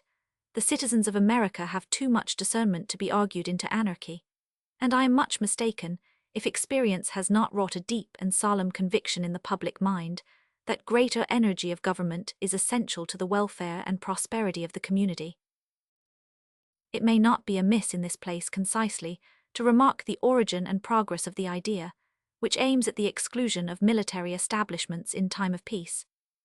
Though in speculative minds it may arise from a contemplation of the nature and tendency of such institutions, fortified by the events that have happened in other ages and countries, yet as a national sentiment, it must be traced to those habits of thinking which we derive from the nation from whom the inhabitants of these states have in general sprung. In England, for a long time after the Norman conquest, the authority of the monarch was almost unlimited. Inroads were gradually made upon the prerogative, in favour of liberty, first by the barons, and afterwards by the people, till the greatest part of its most formidable pretensions became extinct. But it was not till the Revolution in 1688, which elevated the Prince of Orange to the throne of Great Britain, that English liberty was completely triumphant. As incident to the undefined power of making war, an acknowledged prerogative of the Crown, Charles II had, by his own authority, kept on foot in time of peace a body of 5,000 regular troops, and this number James II increased to 30,000, who were paid out of his civil list. At the Revolution, to abolish the exercise of so dangerous an authority, it became an article of the Bill of Rights then framed, that the raising or keeping a standing army within the kingdom in time of peace, unless with the consent of Parliament, was against law. In that kingdom, when the pulse of liberty was at its highest pitch, no security against the danger of standing armies was thought requisite, beyond a prohibition of their being raised or kept up by the mere authority of the executive magistrate. The patriots who effected that memorable revolution were too temperate, too well informed, to think of any restraint on the legislative discretion. They were aware that a certain number of troops for guards and garrisons were indispensable, that no precise bounds could be set to the national exigencies, that a power equal to every possible contingency must exist somewhere in the government, and that when they referred the exercise of that power to the judgment of the legislature, they had arrived at the ultimate point of precaution which was reconcilable with the safety of the community. From the same source, the people of America may be said to have derived an hereditary impression of danger to liberty from standing armies in time of peace. The circumstances of a revolution quickened the public sensibility on every point connected with the security of popular rights, and in some instances raised the warmth of our zeal beyond the degree which consisted with the due temperature of the body politic. The attempts of two of the states to restrict the authority of the legislature in the article of military establishments are of the number of these instances. The principles which had taught us to be jealous of the power of an hereditary monarch were by an injudicious excess extended to the representatives of the people in their popular assemblies. Even in some of the states where this error was not adopted, we find unnecessary declarations that standing armies ought not to be kept up in time of peace without the consent of the legislature. I call them unnecessary because the reason which had introduced a similar provision into the English Bill of Rights is not applicable to any of the state constitutions. The power of raising armies at all under those constitutions can by no construction be deemed to reside anywhere else than in the legislatures themselves, and it was superfluous, if not absurd, to declare that a matter should not be done without the consent of a body, which alone had the power of doing it. Accordingly, in some of these constitutions, and among others, in that of this state of New York, which has been justly celebrated, both in Europe and America, as one of the best of the forms of government established in this country, there is a total silence upon the subject. It is remarkable that even in the two states which seem to have meditated an interdiction of military establishments in time of peace, the mode of expression made use of is rather cautionary than prohibitory. It is not said that standing armies shall not be kept up, but that they ought not to be kept up in time of peace. This ambiguity of terms appears to have been the result of a conflict between jealousy and conviction, between the desire of excluding such establishments at all events, and the persuasion that an absolute exclusion would be unwise and unsafe. Can it be doubted that such a provision, whenever the situation of public affairs was understood to require a departure from it, would be interpreted by the legislature into a mere admonition, and would be made to yield to the necessities or supposed necessities of the state? Let the fact already mentioned, with respect to Pennsylvania, decide. What then, it may be asked, is the use of such a provision, if it cease to operate the moment there is an inclination to disregard it? Let us examine whether there be any comparison, in point of efficacy, between the provision alluded to and that which is contained in the new Constitution, for restraining the appropriations of money for military purposes to the period of 2 years. The former, by aiming at too much, is calculated to effect nothing; the latter, by steering clear of an imprudent extreme, and by being perfectly compatible with a proper provision for the exigencies of the nation, will have a salutary and powerful operation. The legislature of the United States will be obliged, by this provision, once at least in every 2 years, to deliberate upon the propriety of keeping a military force on foot, to come to a new resolution on the point, and to declare their sense of the matter by a formal vote in the face of their constituents. They are not at liberty to vest in the executive department permanent funds for the support of an army, if they were even incautious enough to be willing to repose in it so improper a confidence. As the spirit of party in different degrees must be expected to infect all political bodies, there will be, no doubt, persons in the national legislature willing enough to arraign the measures and criminate the views of the majority. The provision for the support of a military force will always be a favorable topic for declamation. As often as the question comes forward, the public attention will be roused and attracted to the subject by the party in opposition, and if the majority should be really disposed to exceed the proper limits, the community will be warned of the danger, and will have an opportunity of taking measures to guard against it. Independent of parties in the national legislature itself, as often as the period of discussion arrived, the state legislatures, who will always be not only vigilant but suspicious and jealous guardians of the rights of the citizens against encroachments from the federal government, will constantly have their attention awake to the conduct of the national rulers, and will be ready enough, if anything improper appears, to sound the alarm to the people, and not only to be the voice, but, if necessary, the arm of their discontent. Schemes to subvert the liberties of a great community require time to mature them for execution. An army, so large as seriously to menace those liberties, could only be formed by progressive augmentations, which would suppose not merely a temporary combination between the legislature and executive, but a continued conspiracy for a series of time. Is it probable that such a combination would exist at all? Is it probable that it would be persevered in, and transmitted along through all the successive variations in a representative body, which biennial elections would naturally produce in both houses?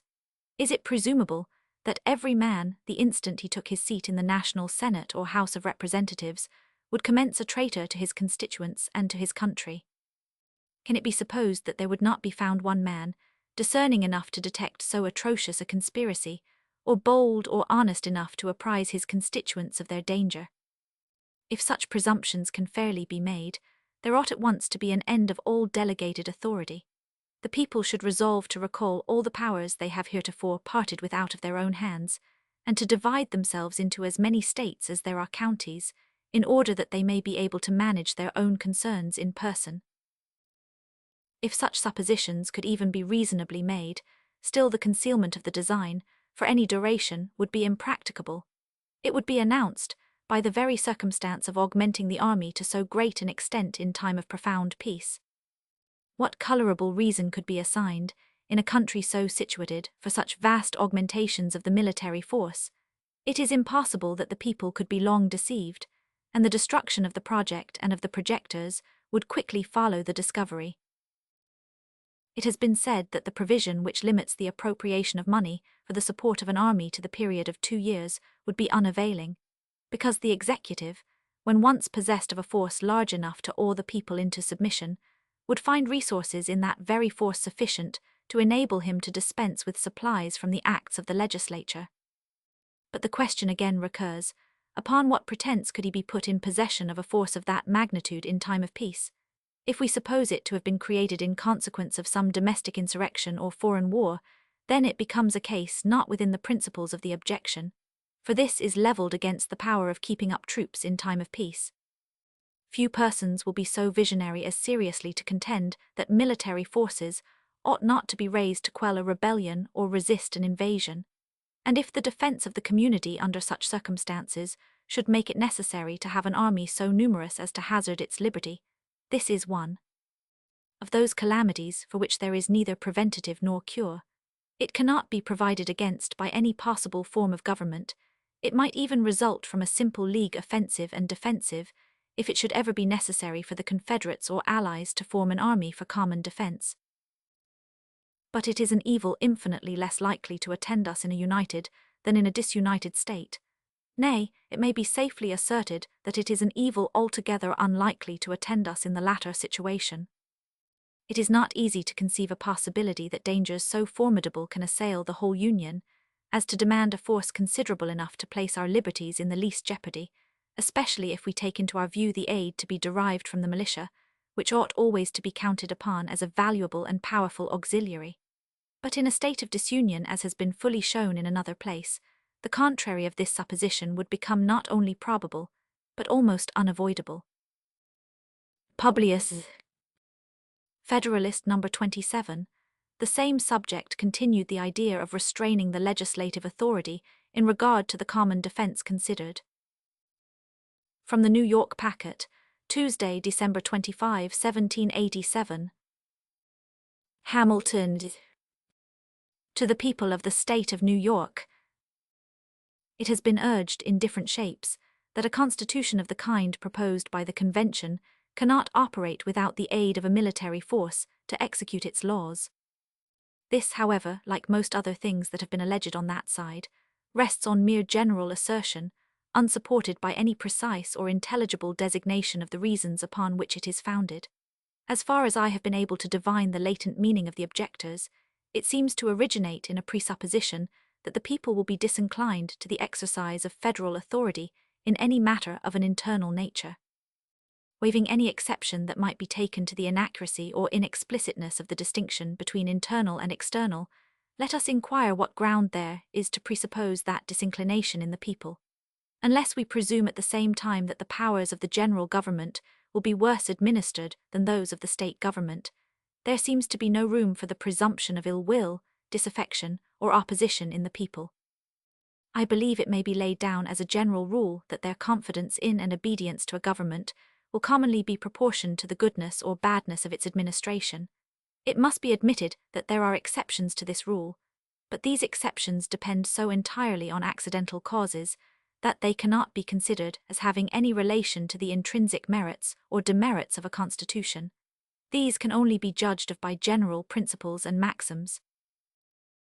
Various reasons have been suggested in the course of these papers to induce a probability that the general government will be better administered than the particular governments, the principal of which reasons are that the extension of the spheres of election will present a greater option or latitude of choice to the people, that through the medium of the state legislatures, which are select bodies of men, and which are to appoint the members of the National Senate, there is reason to expect that this branch will generally be composed with peculiar care and judgment, that these circumstances promise greater knowledge and more extensive information in the national councils, and that they will be less apt to be tainted by the spirit of faction, and more out of the reach of those occasional ill humours, or temporary prejudices and propensities, which in smaller societies frequently contaminate the Public councils beget injustice and oppression of a part of the community, and engender schemes which, though they gratify a momentary inclination or desire, terminate in general distress, dissatisfaction, and disgust.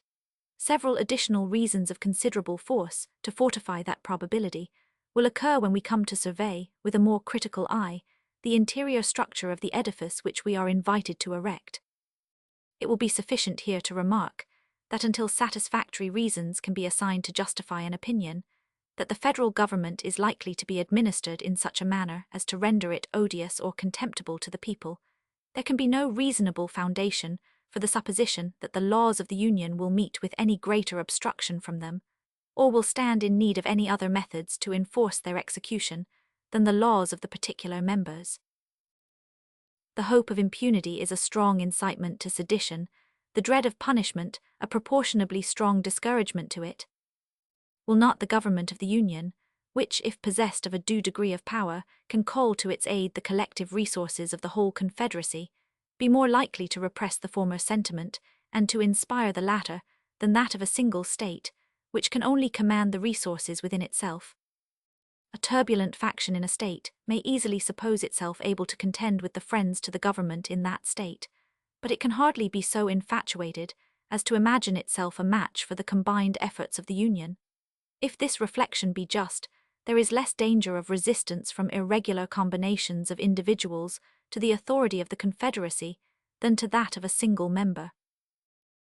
I will, in this place, hazard an observation, which will not be the less just because to some it may appear new, which is that the more the operations of the national authority are intermingled in the ordinary exercise of government, the more the citizens are accustomed to meet with it in the common occurrences of their political life, the more it is familiarized to their sight and to their feelings, the further it enters into those objects which touch the most sensible chords and put in motion the most active springs of the human heart, the greater will be the probability that it will conciliate the respect and attachment of the community.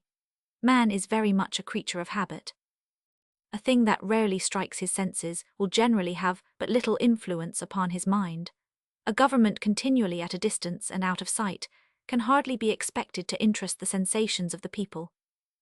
The inference is that the authority of the Union and the affections of the citizens towards it will be strengthened rather than weakened by its extension to what are called matters of internal concern, and will have less occasion to recur to force in proportion to the familiarity and comprehensiveness of its agency. The more it circulates through those channels and currents in which the passions of mankind naturally flow, the less will it require the aid of the violent and perilous expedients of compulsion. One thing, at all events, must be evident, that a government like the one proposed would bid much fairer to avoid the necessity of using force than that species of league contend for by most of its opponents, the authority of which should only operate upon the states in their political or collective capacities. It has been shown that in such a confederacy there can be no sanction for the laws but force, that frequent delinquencies in the members are the natural offspring of the very frame of the government, and that as often as these happen, they can only be redressed, if at all, by war and violence. The plan reported by the Convention, by extending the authority of the federal head to the individual citizens of the several states, will enable the government to employ the ordinary magistracy of each in the execution of its laws. It is easy to perceive that this will tend to destroy, in the common apprehension, all distinction between the sources from which they might proceed, and will give the federal government the same advantage for securing a due obedience to its authority which is enjoyed by the government of each state, in addition to the influence on public opinion which will result from the important consideration of its having power to call to its assistance and support the resources of the whole Union. It merits particular attention in this place that the laws of the Confederacy, as to the enumerated and legitimate objects of its jurisdiction, will become the supreme law of the land, to the observance of which all officers, legislative, executive, and judicial in each state, will be bound by the sanctity of an oath. Thus the legislatures, courts, and magistrates of the respective members will be incorporated into the operations of the national government as far as its just and constitutional authority extends, and will be rendered auxiliary to the enforcement of its laws. Any man who will pursue, by his own reflections, the consequences of this situation, will perceive that there is good ground to calculate upon a regular and peaceable execution of the laws of the Union if its powers are administered with a common share of prudence. If we will arbitrarily suppose the contrary, we may deduce any inferences we please from the supposition, for it is certainly possible, by an injudicious exercise of the authorities of the best government that ever was, or ever can be instituted, to provoke and precipitate the people into the wildest excesses. But though the adversaries of the proposed constitution should presume that the national rulers would be insensible to the motives of public good, or to the obligations of duty, I would still ask them how the interests of ambition, or the views of encroachment, can be promoted by such a conduct. Publius. The sophistry which has been employed to show that this will tend to the destruction of the state governments will, in its proper place, be fully detected. Federalist No. 28. The same subject continued the idea of restraining the legislative authority in regard to the common defense considered. For the Independent Journal, Wednesday, December 26, 1787. Hamilton. To the people of the state of New York, that there may happen cases in which the national government may be necessitated to resort to force, cannot be denied. Our own experience has corroborated the lessons taught by the examples of other nations, that emergencies of this sort will sometimes arise in all societies, however constituted, that seditions and insurrections are, unhappily, maladies as inseparable from the body politic as tumors and eruptions.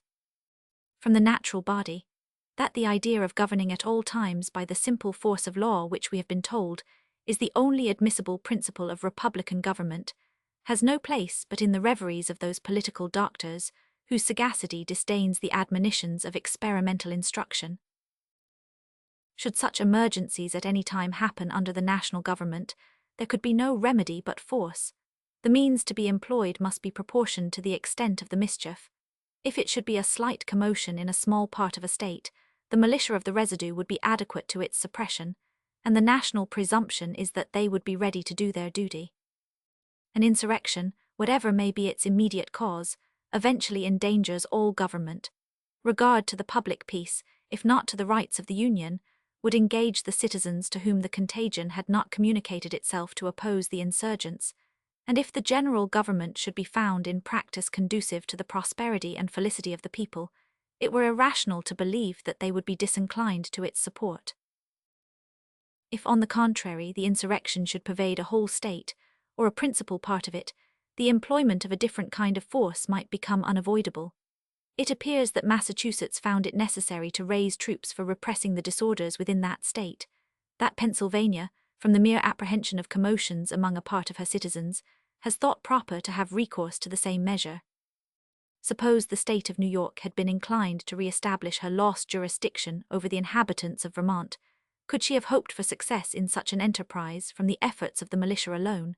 Would she not have been compelled to raise, and to maintain a more regular force for the execution of her design? If it must then be admitted that the necessity of recurring to a force different from the militia, in cases of this extraordinary nature, is applicable to the state governments themselves, why should the possibility that the national government might be under a like necessity, in similar extremities, be made an objection to its existence? Is it not surprising that men who declare an attachment to the Union in the abstract should urge as an objection to the proposed Constitution what applies with tenfold weight to the plan for which they contend, and what, as far as it has any foundation in truth, is an inevitable consequence of civil society upon an enlarged scale? Who would not prefer that possibility to the unceasing agitations and frequent revolutions which are the continual scourges of petty republics? Let us pursue this examination in another light. Suppose, in lieu of one general system, 2 or 3, or even 4 confederacies were to be formed, would not the same difficulty oppose itself to the operations of either of these confederacies? Would not each of them be exposed to the same casualties, and when these happened, be obliged to have recourse to the same expedients for upholding its authority which are objected to in a government for all the states? Would the militia, in this supposition, be more ready or more able to support the federal authority than in the case of a general union? All candid and intelligent men must, upon due consideration, acknowledge that the principle of the objection is equally applicable to either of the two cases, and that whether we have one government for all the states, or different governments for different parcels of them, or even if there should be an entire separation of the states, there might sometimes be a necessity to make use of a force constituted differently from the militia, to preserve the peace of the community and to maintain the just authority of the laws against those violent invasions of them which amount to insurrections and rebellions. Independent of all other reasonings upon the subject, it is a full answer to those who require a more peremptory provision against military establishments in time of peace, to say that the whole power of the proposed government is to be in the hands of the representatives of the people.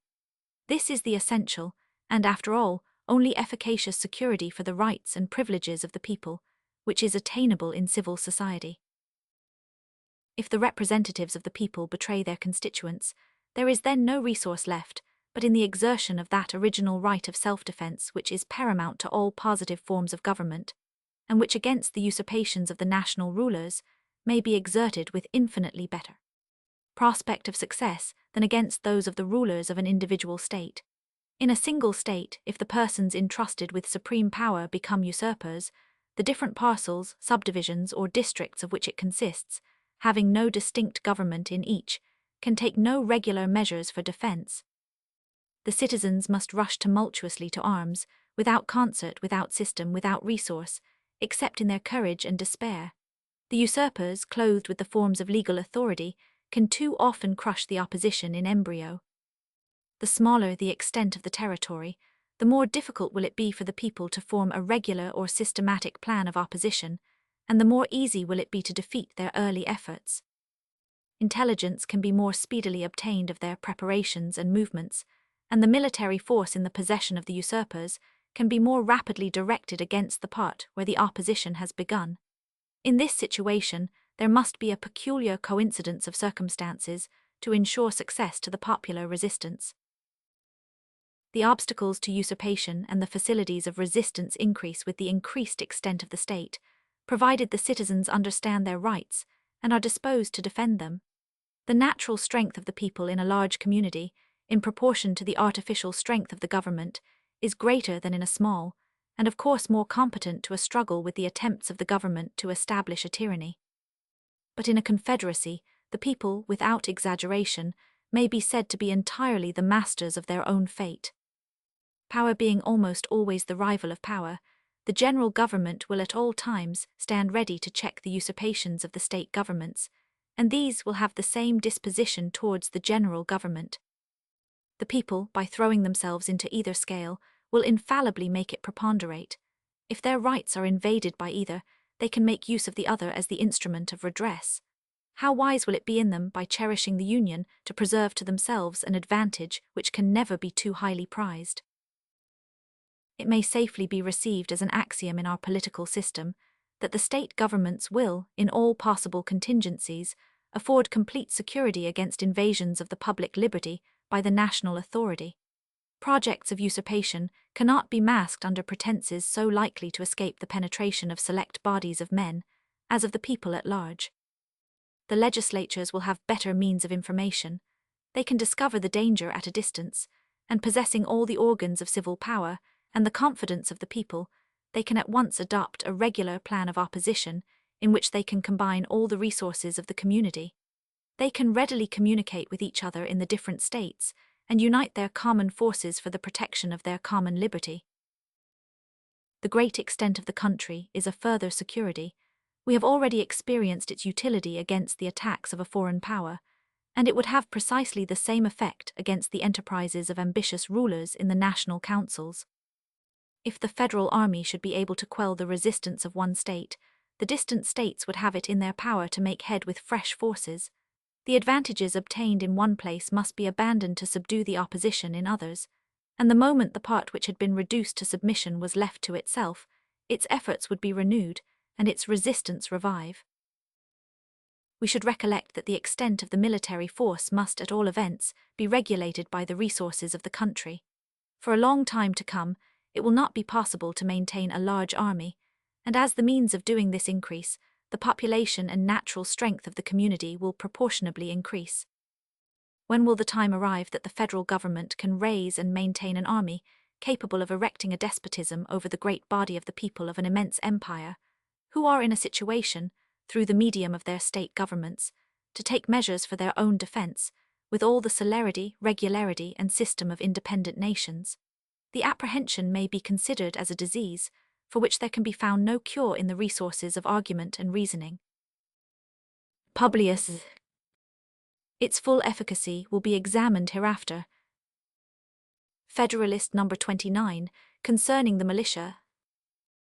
From the New York Packet, Wednesday, January 9, 1788. Hamilton. To the people of the state of New York. The power of regulating the militia, and of commanding its services in times of insurrection and invasion, are natural incidents to the duties of superintending the common defense, and of watching over the internal peace of the Confederacy. It requires no skill in the science of war to discern that uniformity in the organization and discipline of the militia would be attended with the most beneficial effects whenever they were called into service for the public defense. It would enable them to discharge the duties of the camp and of the field with mutual intelligence, and concert an advantage of peculiar moment in the operations of an army, and it would fit them much sooner to acquire the degree of proficiency in military functions which would be essential to their usefulness. This desirable uniformity can only be accomplished by confiding the regulation of the militia to the direction of the national authority. It is, therefore, with the most evident propriety that the plan of the Convention proposes to empower the Union to provide for organizing, arming, and disciplining the militia, and for governing such part of them as may be employed in the service of the United States, reserving to the states respectively the appointment of the officers, and the authority of training the militia according to the discipline prescribed by Congress. Of the different grounds which have been taken in opposition to the plan of the Convention, there is none that was so little to have been expected, or is so untenable in itself, as the one from which this particular provision has been attacked. If a well-regulated militia be the most natural defense of a free country, it ought certainly to be under the regulation and at the disposal of that body which is constituted the guardian of the national security. If standing armies are dangerous to liberty, an efficacious power over the militia, in the body to whose care the protection of the state is committed, ought, as far as possible, to take away the inducement and the pretext to such unfriendly institutions. If the federal government can command the aid of the militia in those emergencies which call for the military arm in support of the civil magistrate, it can the better dispense with the employment of a different kind of force. If it cannot avail itself of the former, it will be obliged to recur to the latter. To render an army unnecessary will be a more certain method of preventing its existence than 1,000 prohibitions upon paper.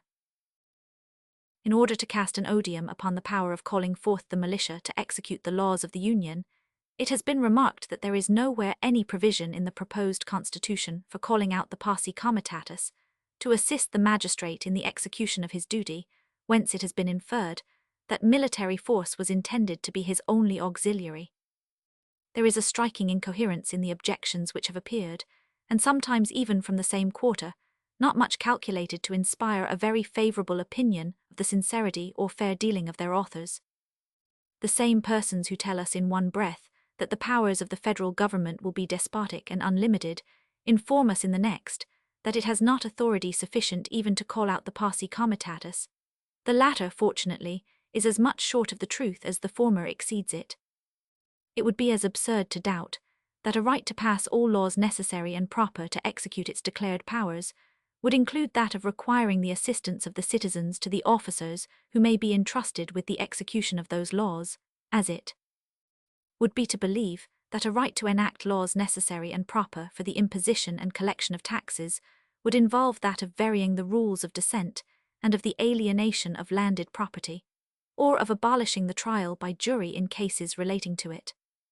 It being therefore evident that the supposition of a want of power to require the aid of the posse comitatus is entirely destitute of colour, it will follow that the conclusion which has been drawn from it, in its application to the authority of the federal government over the militia, is as uncandid as it is illogical. What reason could there be to infer that force was intended to be the sole instrument of authority, merely because there is a power to make use of it when necessary? What shall we think of the motives which could induce men of sense to reason in this manner? How shall we prevent a conflict between charity and conviction? By a curious refinement upon the spirit of republican jealousy, we are even taught to apprehend danger from the militia itself, in the hands of the federal government. It is observed that select corps may be formed, composed of the young and ardent, who may be rendered subservient to the views of arbitrary power. What plan for the regulation of the militia may be pursued by the national government is impossible to be foreseen. But so far from viewing the matter in the same light with those who object to select corps as dangerous, were the Constitution ratified, and were I to deliver my sentiments to a member of the federal legislature from this state on the subject of a militia establishment, I should hold to him, in substance, the following discourse. The project of disciplining all the militia of the United States is as futile as it would be injurious if it were capable of being carried into execution. A tolerable expertness in military movements is a business that requires time and practice. It is not a day or even a week that will suffice for the attainment of it.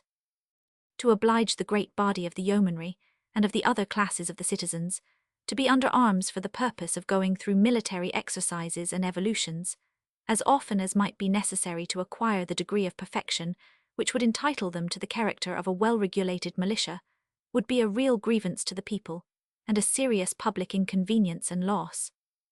It would form an annual deduction from the productive labor of the country, to an amount which, calculating upon the present numbers of the people, would not fall far short of the whole expense of the civil establishments of all the states.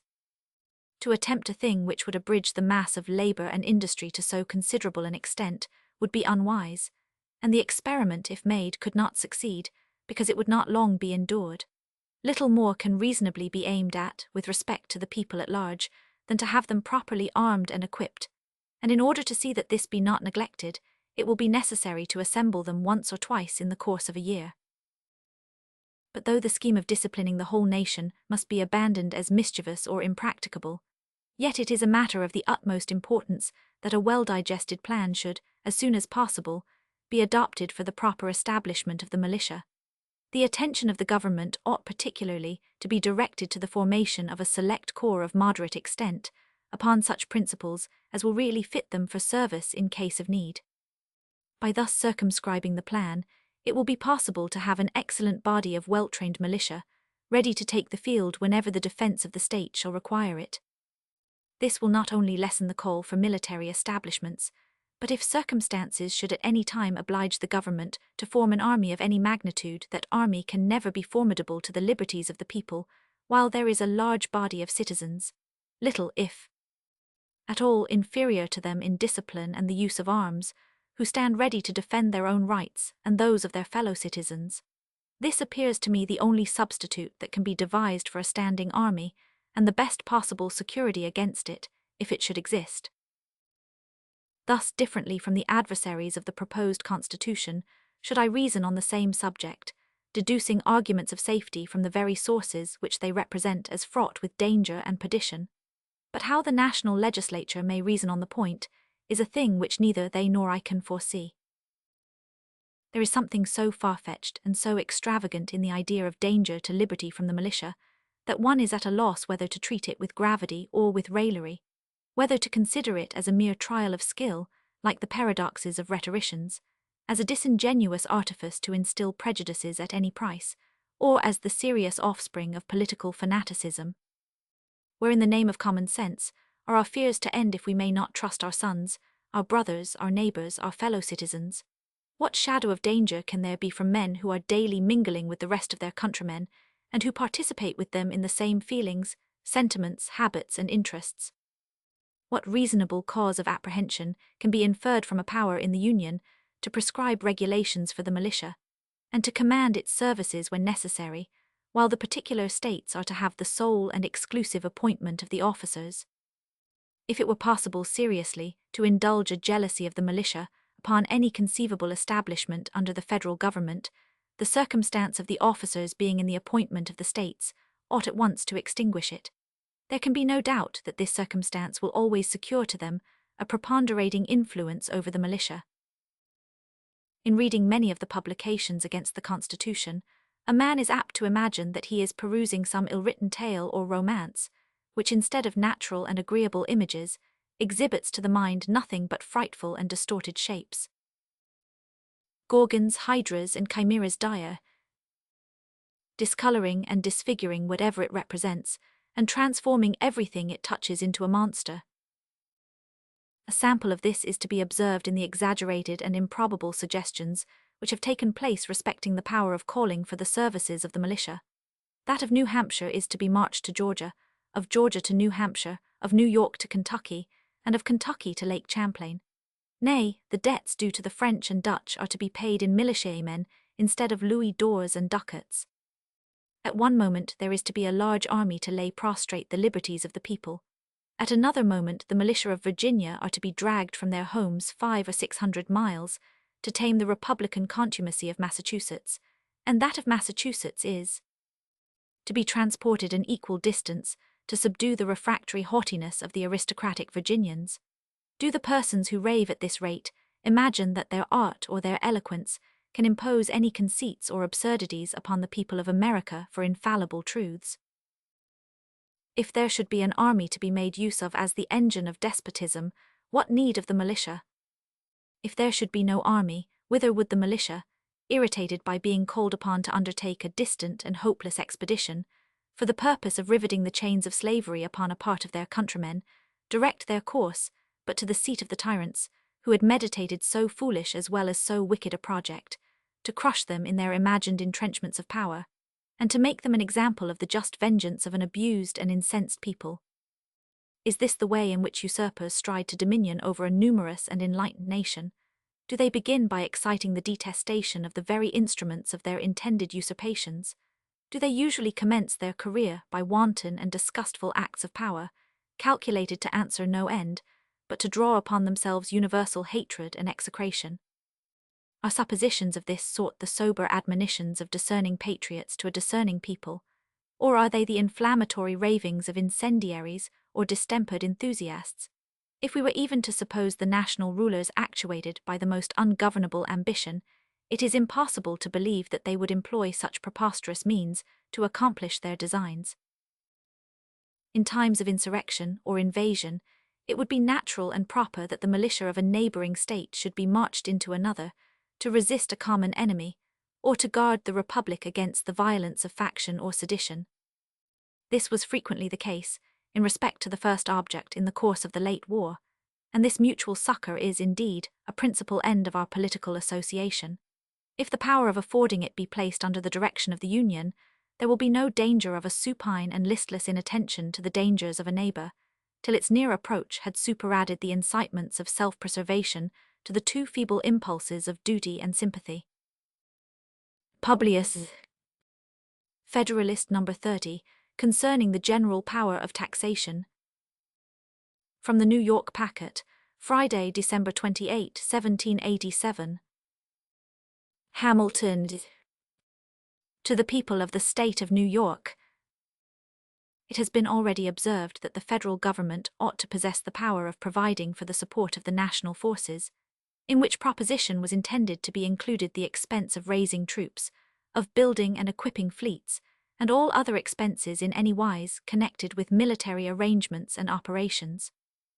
But these are not the only objects to which the jurisdiction of the Union, in respect to revenue, must necessarily be empowered to extend. It must embrace a provision for the support of the national civil list, for the payment of the national debts contracted or that may be contracted, and in general for all those matters which will call for disbursements out of the national treasury. The conclusion is that there must be interwoven in the frame of the government a general power of taxation in one shape or another. Money is, with propriety, considered as the vital principle of the body politic, as that which sustains its life and motion and enables it to perform its most essential functions. A complete power, therefore, to procure a regular and adequate supply of it, as far as the resources of the community will permit, may be regarded as an indispensable ingredient in every constitution. From a deficiency in this particular, one of two evils must ensue. Either the people must be subjected to continual plunder, as a substitute for a more eligible mode of supplying the public wants, or the government must sink into a fatal atrophy, and in a short course of time perish. In the Ottoman or Turkish Empire, the sovereign, though in other respects absolute master of the lives and fortunes of his subjects, has no right to impose a new tax. The consequence is that he permits the bashaws or governors of provinces to pillage the people without mercy, and in turn squeezes out of them the sums of which he stands in need, to satisfy his own exigencies and those of the state. In America, from a like cause, the government of the Union has gradually dwindled into a state of decay, approaching nearly to annihilation. Who can doubt that the happiness of the people in both countries would be promoted by competent authorities in the proper hands, to provide the revenues which the necessities of the public might require? The present Confederation, feeble as it is intended to repose in the United States, an unlimited power of providing for the pecuniary wants of the Union, but proceeding upon an erroneous principle, it has been done in such a manner as entirely to have frustrated the intention.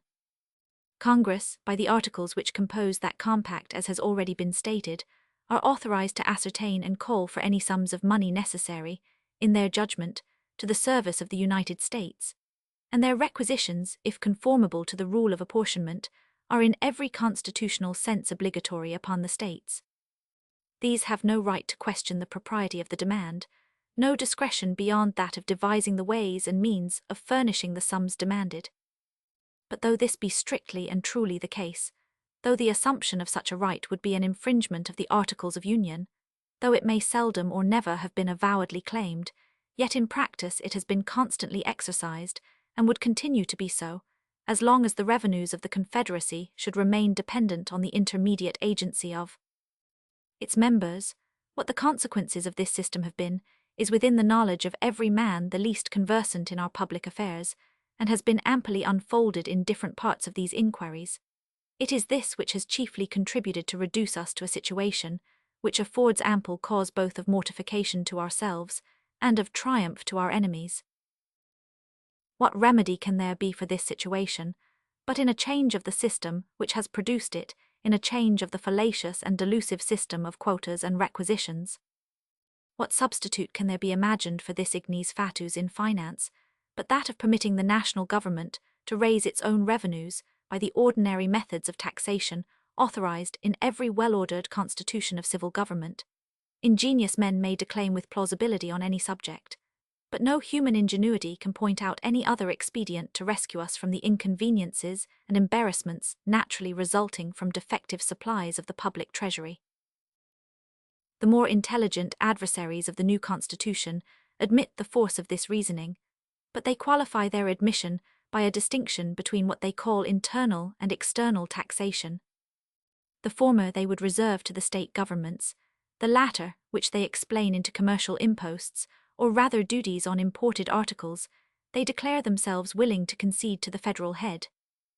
This distinction, however, would violate the maxim of good sense and sound policy, which dictates that every power ought to be in proportion to its object, and would still leave the general government in a kind of tutelage to the state governments, inconsistent with every idea of vigor or efficiency. Who can pretend that commercial imposts are, or would be, alone equal to the present and future exigencies of the Union? Taking into the account the existing debt, foreign and domestic, upon any plan of extinguishment which a man moderately impressed with the importance of public justice and public credit could approve, in addition to the establishments which all parties will acknowledge to be necessary, we could not reasonably flatter ourselves that this resource alone, upon the most improved scale, would even suffice for its present necessities. Its future necessities admit not of calculation or limitation, and upon the principle, more than once adverted to, the power of making provision for them as they arise ought to be equally unconfined. I believe it may be regarded as a position warranted by the history of mankind, that in the usual progress of things, the necessities of a nation in every stage of its existence will be found at least equal to its resources.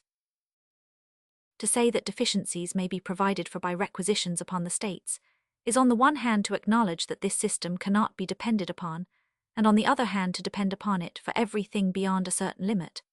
Those who have carefully attended to its vices and deformities, as they have been exhibited by experience or delineated in the course of these papers, must feel invincible repugnancy to trusting the national interests in any degree to its operation. Its inevitable tendency, whenever it is brought into activity, must be to enfeeble the Union, and sow the seeds of discord and contention between the federal head and its members, and between the members themselves. Can it be expected that the deficiencies would be better supplied in this mode than the total wants of the Union have heretofore been supplied in the same mode? It ought to be recollected that if less will be required from the states, they will have proportionably less means to answer the demand. If the opinions of those who contend for the distinction which has been mentioned were to be received as evidence of truth, one would be led to conclude that there was some known point in the economy of national affairs at which it would be safe to stop and to say, thus far the ends of public happiness will be promoted by supplying the wants of government, and all beyond this is unworthy of our care or anxiety. How is it possible that a government half supplied and always necessitous can fulfill the purposes of its institution, can provide for the security, advance the prosperity, or support the reputation of the Commonwealth? How can it ever possess either energy or stability, dignity or credit, confidence at home or respectability abroad? How can its administration be anything else than a succession of expedients temporizing, impotent, disgraceful? How will it be able to avoid a frequent sacrifice of its engagements to immediate necessity? How can it undertake or execute any liberal or enlarged plans of public good? Let us attend to what would be the effects of this situation in the very first war in which we should happen to be engaged. We will presume, for argument's sake, that the revenue arising from the impost duties answers the purposes of a provision for the public debt and of a peace establishment for the Union. Thus circumstanced, a war breaks out. What would be the probable conduct of the government in such an emergency? Taught by experience that proper dependence could not be placed on the success of requisitions, unable by its own authority to lay hold of fresh resources, and urged by considerations of national danger, would it not be driven to the expedient of diverting the funds already appropriated from their proper objects to the defense of the state? It is not easy to see how a step of this kind could be avoided, and if it should be taken, it is evident that it would prove the destruction of public credit at the very moment that it was becoming essential to the public safety. To imagine that at such a crisis credit might be dispensed with would be the extreme of infatuation. In the modern system of war, nations the most wealthy are obliged to have recourse to large loans. A country so little opulent as ours must feel this necessity in a much stronger degree. But who would lend to a government that prefaced its overtures for borrowing by an act which demonstrated that no reliance could be placed on the steadiness of its measures for paying? The loans it might be able to procure would be as limited in their extent as burdensome in their conditions. They would be made upon the same principles that usurers commonly lend to bankrupt and fraudulent debtors, with a sparing hand, and at enormous premiums. It may perhaps be imagined that, from the scantiness of the resources of the country, the necessity of diverting the established funds in the case supposed would exist, though the national government should possess an unrestrained power of taxation. But two considerations will serve to quiet all apprehension on this head. One is that we are sure the resources of the community, in their full extent, will be brought into activity for the benefit of the Union. The other is that whatever deficiencies there may be, can without difficulty be supplied by loans. The power of creating new funds upon new objects of taxation, by its own authority, would enable the national government to borrow as far as its necessities might require. Foreigners, as well as the citizens of America, could then reasonably repose confidence in its engagements, but to depend upon a government that must itself depend upon 13 other governments for the means of fulfilling its contracts, when once its situation is clearly understood, would require a degree of credulity not often to be met with in the pecuniary transactions of mankind, and little reconcilable with the usual sharp-sightedness of avarice. Reflections of this kind may have trifling weight with men who hope to see realized in America the halcyon scenes of the poetic or fabulous age. But to those who believe, we are likely to experience a common portion of the vicissitudes and calamities which have fallen to the lot of other nations. They must appear entitled to serious attention. Such men must behold the actual situation of their country with painful solicitude, and deprecate the evils which ambition or revenge might, with too much facility, inflict upon it. Publius. Federalist No. 31, the same subject continued concerning the general power of taxation. From the New York Packet, Tuesday, January 1, 1788. Hamilton. To the people of the state of New York. In disquisitions of every kind, there are certain primary truths, or first principles, upon which all subsequent reasonings must depend. These contain an internal evidence which, antecedent to all reflection or combination, commands the assent of the mind.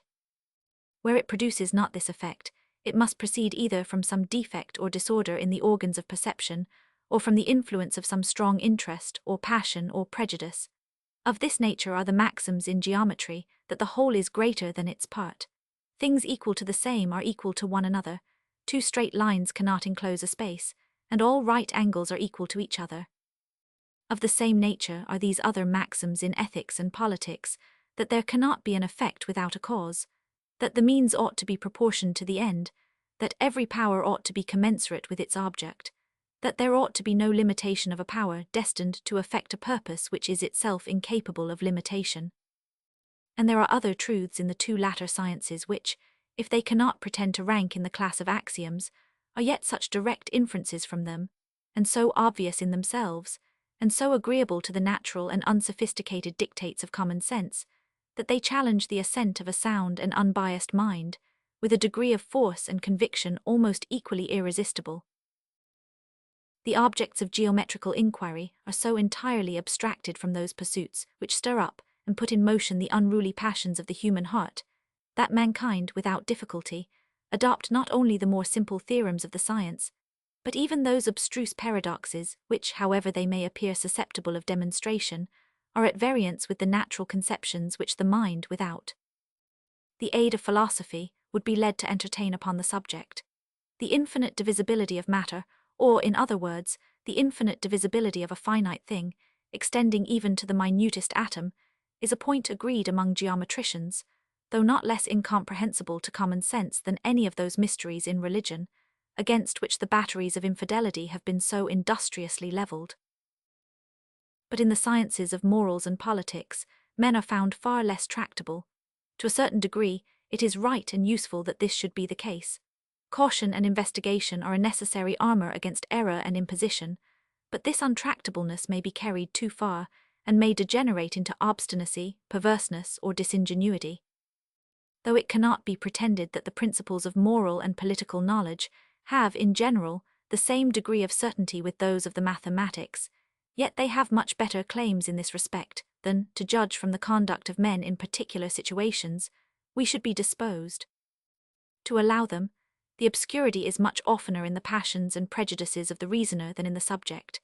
Men, upon too many occasions, do not give their own understandings fair play, but, yielding to some untoward bias, they entangle themselves in words and confound themselves in subtleties.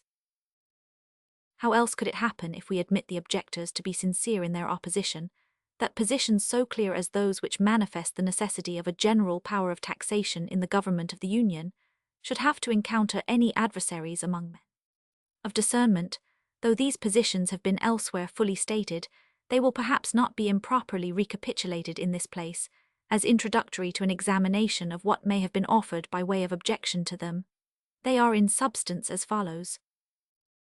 A government ought to contain in itself every power requisite to the full accomplishment of the objects committed to its care, and to the complete execution of the trusts for which it is responsible, free from every other control but a regard to the public good and to the sense of the people.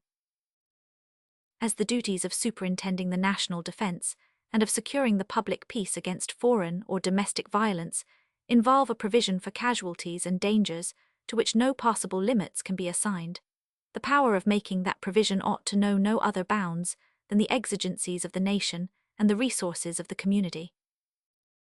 As revenue is the essential engine by which the means of answering the national exigencies must be procured, the power of procuring that article in its full extent must necessarily be comprehended in that of providing for those exigencies.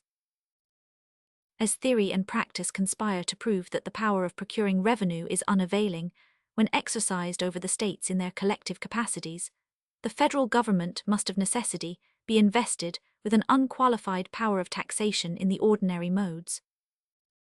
Did not experience evince the contrary, it would be natural to conclude that the propriety of a general power of taxation in the national government might safely be permitted to rest on the evidence of these propositions, unassisted by any additional arguments or illustrations. But we find, in fact, that the antagonists of the proposed constitution, so far from acquiescing in their justness or truth, seem to make their principal and most zealous effort against this part of the plan. It may therefore be satisfactory to analyze the arguments with which they combat it. Those of them which have been most labored with that view seem in substance to amount to this. It is not true, because the exigencies of the Union may not be susceptible of limitation, that its power of laying taxes ought to be unconfined. Revenue is as requisite to the purposes of the local administrations as to those of the Union, and the former are at least of equal importance with the latter to the happiness of the people.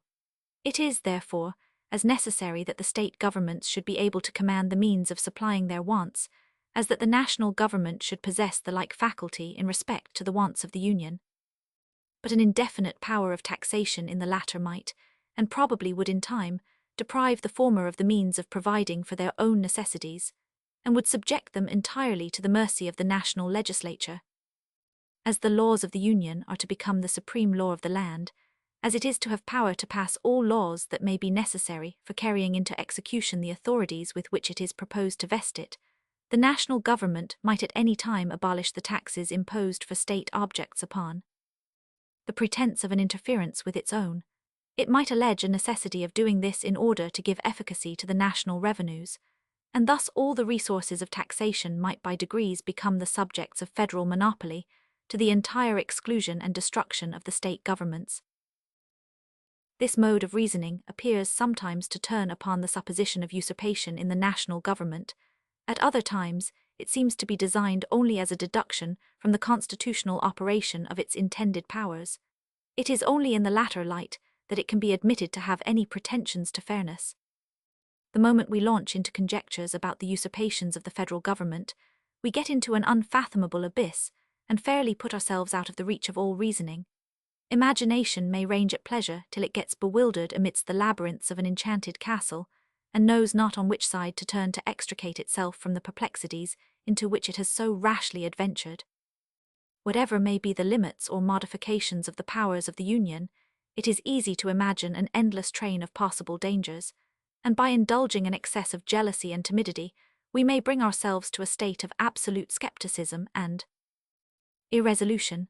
I repeat here what I have observed in substance in another place, that all observations founded upon the danger of usurpation ought to be referred to the composition and structure of the government, not to the nature or extent of its powers.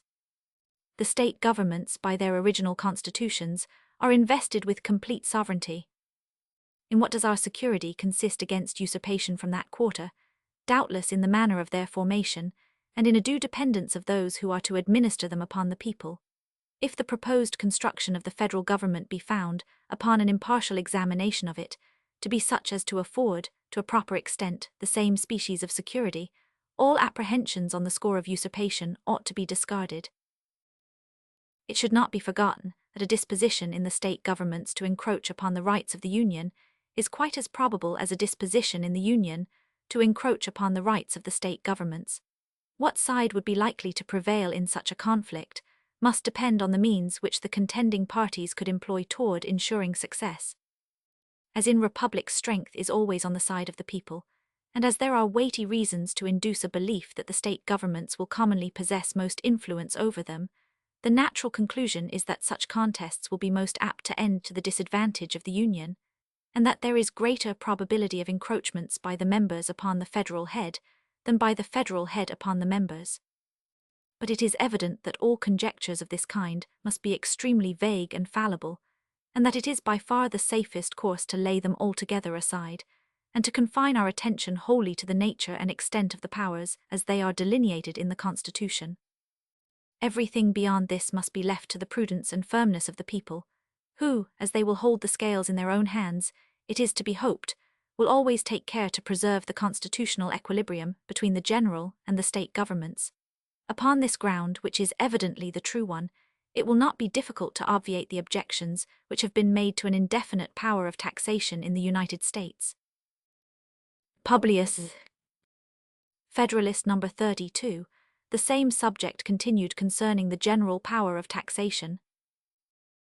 From the Independent Journal, Wednesday, January 2, 1788. Hamilton. To the people of the state of New York.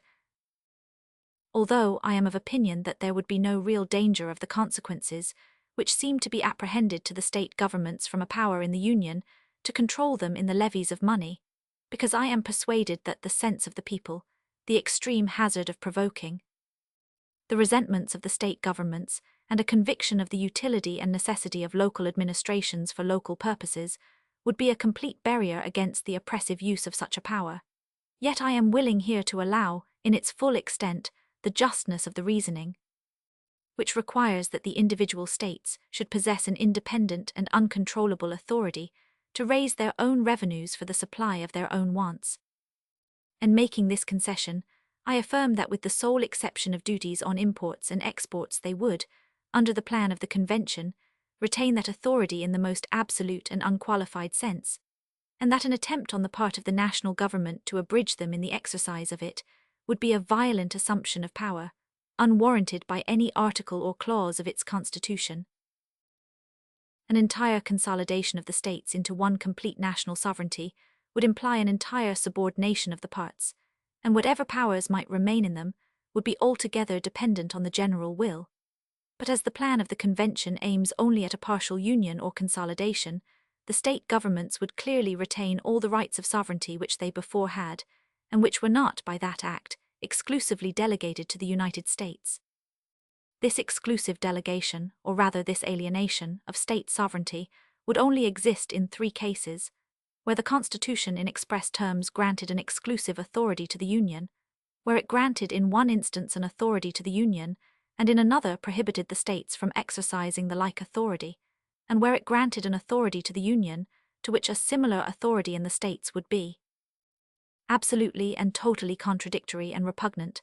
I use these terms to distinguish this last case from another which might appear to resemble it, but which would, in fact, be essentially different. I mean where the exercise of a concurrent jurisdiction might be productive of occasional interferences in the policy of any branch of administration, but would not imply any direct contradiction or repugnancy in point of constitutional authority. These 3 cases of exclusive jurisdiction in the federal government may be exemplified by the following instances. The last clause but one in the 8th section of the first article provides expressly that Congress shall exercise exclusive legislation over the district to be appropriated as the seat of government. This answers to the first case. The first clause of the same section empowers Congress to lay and collect taxes, duties, imposts, and excises, and the second clause of the 10th section of the same article declares that no state shall, without the consent of Congress, lay any imposts or duties on imports or exports, except for the purpose of executing its inspection laws.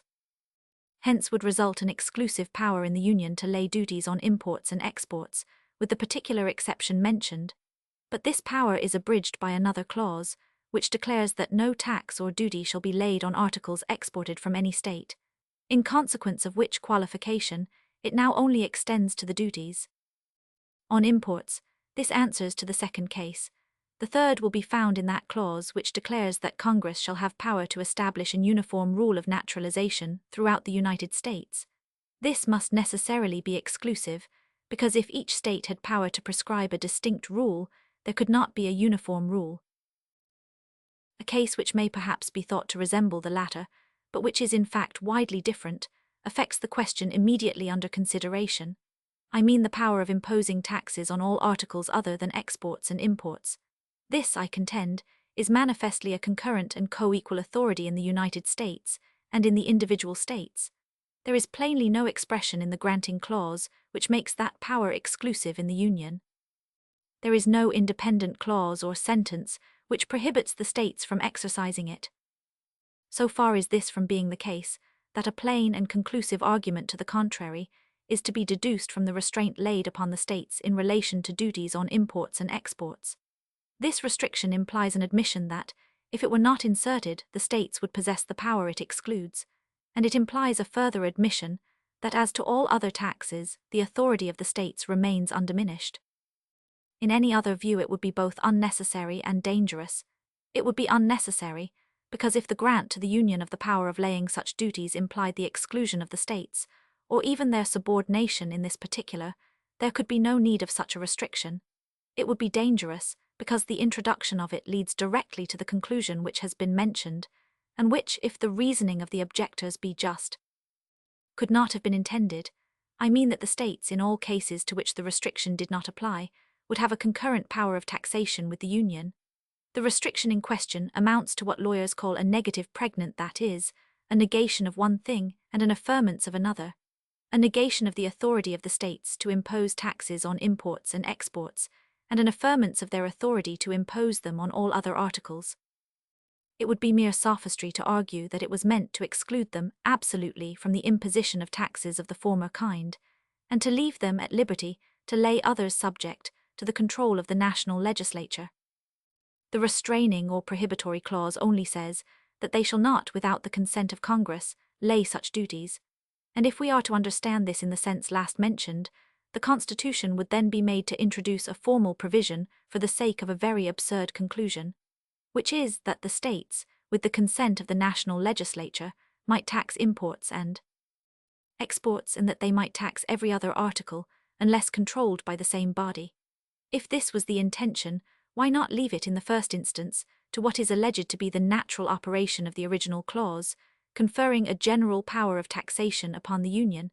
It is evident that this could not have been the intention, and that it will not bear a construction of the kind. As to a supposition of repugnancy between the power of taxation in the states and in the Union, it cannot be supported in that sense which would be requisite to work an exclusion of the states. It is, indeed, possible that a tax might be laid on a particular article by a state which might render it inexpedient that thus a further tax should be laid on the same article by the Union, but it would not imply a constitutional inability to impose a further tax. The quantity of the imposition, the expediency or inexpediency of an increase on either side, would be mutually questions of prudence, but there would be involved no direct contradiction of power. The particular policy of the national and of the state systems of finance might now and then not exactly coincide, and might require reciprocal forbearances. It is not, however, a mere possibility of inconvenience in the exercise of powers, but an immediate constitutional repugnancy that can by implication alienate and extinguish a pre-existing right of sovereignty. The necessity of a concurrent jurisdiction in certain cases results from the division of the sovereign power, and the rule that all authorities, of which the states are not explicitly divested in favor of the Union, remain with them in full vigor, is not a theoretical consequence of that division, but is clearly admitted by the whole tenor of the instrument which contains the articles of the proposed Constitution. We there find that, notwithstanding the affirmative grants of general authorities, there has been the most pointed care in those cases where it was deemed improper that the like authorities should reside in the states, to insert negative clauses prohibiting the exercise of them by the states. The 10th section of the first article consists altogether of such provisions. This circumstance is a clear indication of the sense of the Convention, and furnishes a rule of interpretation out of the body of the Act, which justifies the position I have advanced and refutes every hypothesis to the contrary. Publius, Federalist No. 33, the same subject continued concerning the general power of taxation. From the Independent Journal, Wednesday, January 2, 1788. Hamilton. To the people of the State of New York. The residue of the argument against the provisions of the Constitution in respect to taxation is engrafted upon the following clause. The last clause of the 8th section of the first article of the plan under consideration authorizes the national legislature to make all laws which shall be necessary and proper for carrying into execution the powers by that Constitution vested in the government of the United States, or in any department or officer thereof, and the second clause of the 6th article declares that the Constitution and the laws of the United States made in pursuance thereof, and the treaties made by their authority shall be the supreme law of the land, anything in the Constitution or laws of any state to the contrary notwithstanding. These two clauses have been the source of much virulent invective and petulant declamation against the proposed Constitution. They have been held up to the people in all the exaggerated colours of misrepresentation as the pernicious engines by which their local governments were to be destroyed and their liberties exterminated, as the hideous monster whose devouring jaws would spare neither. sex nor age, nor high nor low, nor sacred nor profane.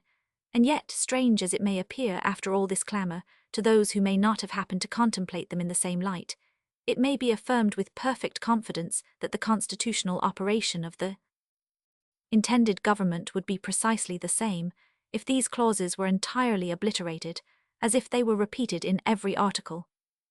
They are only declaratory of a truth which would have resulted by necessary and unavoidable implication from the very act of constituting a federal government and vesting it with certain specified powers. This is so clear a proposition that moderation itself can scarcely listen to the railings which have been so copiously vented against this part of the plan, without emotions that disturb its equanimity. What is a power but the ability or faculty of doing a thing? What is the ability to do a thing but the power of employing the means necessary to its execution? What is a legislative power but a power of making laws? What are the means to execute a legislative power but laws? What is the power of laying and collecting taxes but a legislative power or a power of making laws to lay and collect taxes? What are the proper means of executing such a power but necessary and proper laws? This simple train of inquiry furnishes us at once with a test by which to judge of the true nature of the clause complained of. It conducts us to this palpable truth, that a power to lay and collect taxes must be a power to pass all laws necessary and proper for the execution of that power. And what does the unfortunate and calumniated provision in question do more than declare the same truth, to wit, that the national legislature, to whom the power of laying and collecting taxes had been previously given, might, in the execution of that power, pass all laws necessary and proper to carry it into effect. I have applied these observations thus particularly to the power of taxation, because it is the immediate subject under consideration, and because it is the most important of the authorities proposed to be conferred upon the Union. But the same process will lead to the same result in relation to all other powers declared in the Constitution. And it is expressly to execute these powers that the sweeping clause, as it has been affectedly called, authorizes the national legislature to pass all necessary and proper laws. If there is anything exceptionable, it must be sought for in the specific powers upon which this general declaration is predicated. The declaration itself, though it may be chargeable with tautology or redundancy, is at least perfectly harmless. But suspicion may ask, why then was it introduced? The answer is that it could only have been done for greater caution, and to guard against all cavilling refinements in those who might hereafter feel a disposition to curtail and evade the legitimate authorities of the Union. The Convention probably foresaw, what it has been a principal aim of these papers to inculcate, that the danger which most threatens our political welfare is that the state governments will finally sap the foundations of the Union, and might therefore think it necessary, in so cardinal a point, to leave nothing to construction. Whatever may have been the inducement to it, the wisdom of the precaution is evident from the cry which has been raised against it, as that very cry betrays a disposition to question the great and essential truth which it is manifestly the object of that provision to declare. But it may be again asked, who is to judge of the necessity and propriety of the laws to be passed for executing the powers of the Union? I answer first that this question arises as well and as fully upon the simple grant of those powers as upon the declaratory clause, and I answer in the second place that the national government, like every other, must judge in the first instance of the proper exercise of its powers, and its constituents in the last. If the federal government should overpass the just bounds of its authority and make a tyrannical use of its powers, the people whose creature it is must appeal to the standard they have formed, and take such measures to redress the injury done to the Constitution as the exigency may suggest and prudence justify. The propriety of a law in a constitutional light must always be determined by the nature of the powers upon which it is founded. Suppose, by some forced constructions of its authority which, indeed, cannot easily be imagined, the federal legislature should attempt to vary the law of descent in any state, would it not be evident that, in making such an attempt, it had exceeded its jurisdiction, and infringed upon that of the state? Suppose, again, that upon the pretence of an interference with its revenues, it should undertake to abrogate a land tax imposed by the authority of a state. Would it not be equally evident that this was an invasion of that concurrent jurisdiction in respect to this species of tax, which its constitution plainly supposes to exist in the state governments? If there ever should be a doubt on this head, the credit of it will be entirely due to those reasoners who, in the imprudent zeal of their animosity to the plan of the convention, have labored to envelop it in a cloud calculated to obscure the plainest and simplest truths. But it is said that the laws of the Union are to be the supreme law of the land. But what inference can be drawn from this, or what would they amount to if they were not to be supreme? It is evident they would amount to nothing. A law, by the very meaning of the term, includes supremacy. It is a rule which those to whom it is prescribed are bound to observe. This results from every political association. If individuals enter into a state of society, the laws of that society must be the supreme regulator of their conduct. If a number of political societies enter into a larger political society, the laws which the latter may enact, pursuant to the powers entrusted to it by its constitution, must necessarily be supreme over those societies, and the individuals of whom they are composed. It would otherwise be a mere treaty, dependent on the good faith of the parties, and not a government, which is only another word for political power and supremacy. But it will not follow from this doctrine that acts of the large society which are not pursuant to its constitutional powers, but which are invasions of the residuary authorities of the smaller societies, will become the supreme law of the land. These will be merely acts of usurpation, and will deserve to be treated as such. Hence we perceive that the clause which declares the supremacy of the laws of the Union, like the one we have just before considered, only declares a truth, which flows immediately and necessarily from the institution of a federal government. It will not, I presume, have escaped observation that it expressly confines this supremacy to laws made pursuant to the Constitution, which I mention merely as an instance of caution in the Convention, since that limitation would have been to be understood, though it had not been expressed. Though a law, therefore, laying a tax for the use of the United States would be supreme in its nature, and could not legally be opposed or controlled, yet a law for abrogating or preventing the collection of a tax laid by the authority of the state, unless upon imports and exports, would not be the supreme law of the land, but a usurpation of power not granted by the Constitution. As far as an improper accumulation of taxes on the same object might tend to render the collection difficult or precarious, this would be a mutual inconvenience, not arising from a superiority or defect of power on either side, but from an injudicious exercise of power by one or the other, in a manner equally disadvantageous to both. It is to be hoped and presumed, however, that mutual interest would dictate a concert in this respect, which would avoid any material inconvenience. The inference from the whole is that the individual states would, under the proposed constitution, retain an independent and uncontrollable authority to raise revenue to any extent of which they may stand in need, by every kind of taxation, except duties on imports and exports. It will be shown in the next paper that this concurrent jurisdiction in the article of taxation was the only admissible substitute for an entire subordination, in respect to this branch of power, of the state authority to that of the Union. Publius, Federalist No. 34, the same subject continued concerning the general power of taxation. From the Independent Journal, Saturday, January 5, 1788. Hamilton. To the people of the state of New York. I flatter myself it has been clearly shown in my last number that the particular states, under the proposed Constitution, would have co-equal authority with the Union in the article of revenue, except as to duties on imports. As this leaves open to the states far the greatest part of the resources of the community, there can be no colour for the assertion that they would not possess means as abundant as could be desired for the supply of their own wants, independent of all external control. That the field is sufficiently wide will more fully appear when we come to advert to the inconsiderable share of the public expenses for which it will fall to the lot of the state governments to provide. To argue upon abstract principles that this coordinate authority cannot exist is to set up supposition and theory against fact and reality. However proper such reasonings might be to show that a thing ought not to exist, they are wholly to be rejected when they are made use of to prove that it does not exist contrary to the evidence of the fact itself.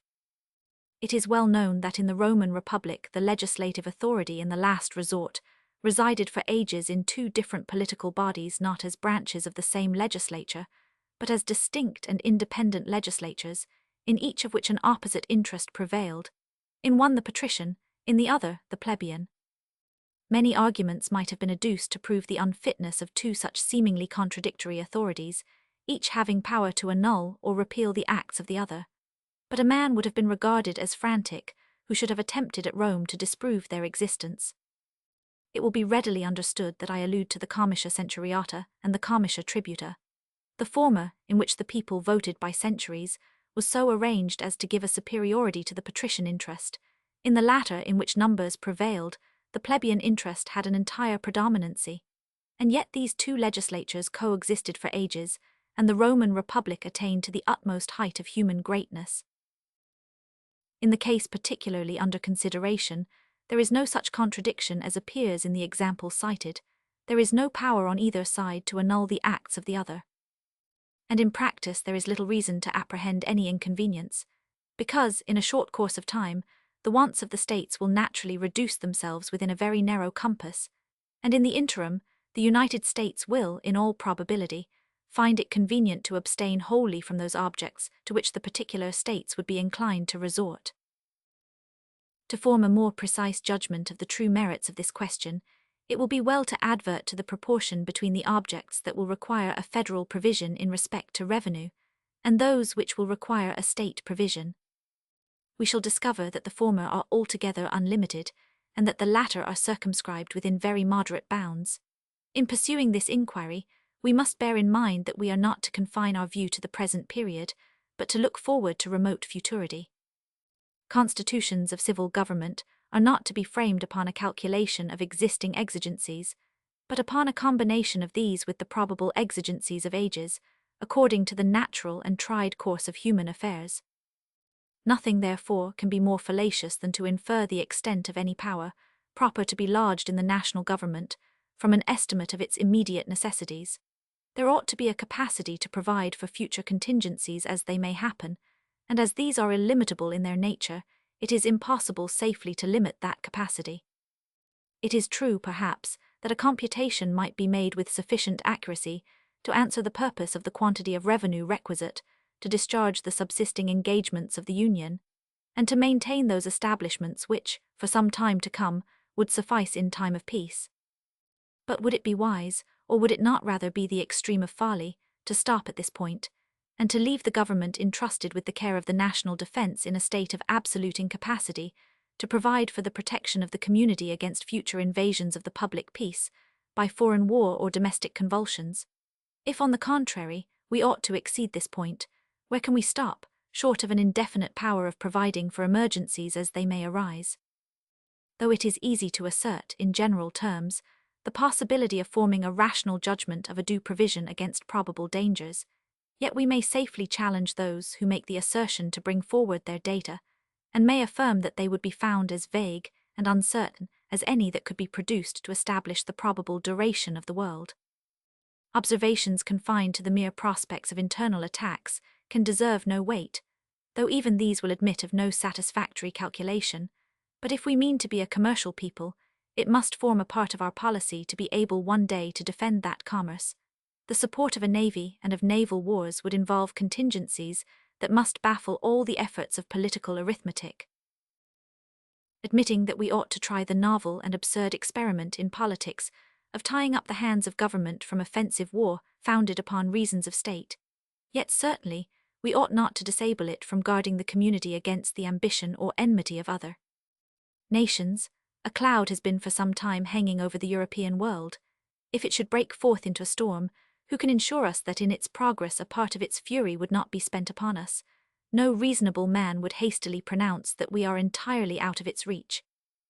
Or if the combustible materials that now seem to be collecting should be dissipated without coming to maturity, or if a flame should be kindled without extending to us, what security can we have that our tranquillity will long remain undisturbed from some other cause or from some other quarter? Let us recollect that peace or war will not always be left to our option, that however moderate or unambitious we may be, we cannot count upon the moderation, or hope to extinguish the ambition of others. Who could have imagined at the conclusion of the last war that France and Britain, wearied and exhausted as they both were, would so soon have looked with so hostile an aspect upon each other?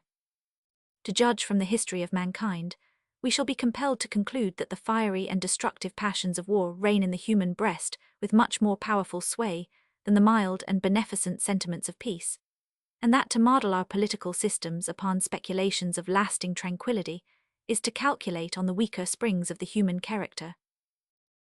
What are the chief sources of expense in every government? What has occasioned that enormous accumulation of debts with which several of the European nations are oppressed?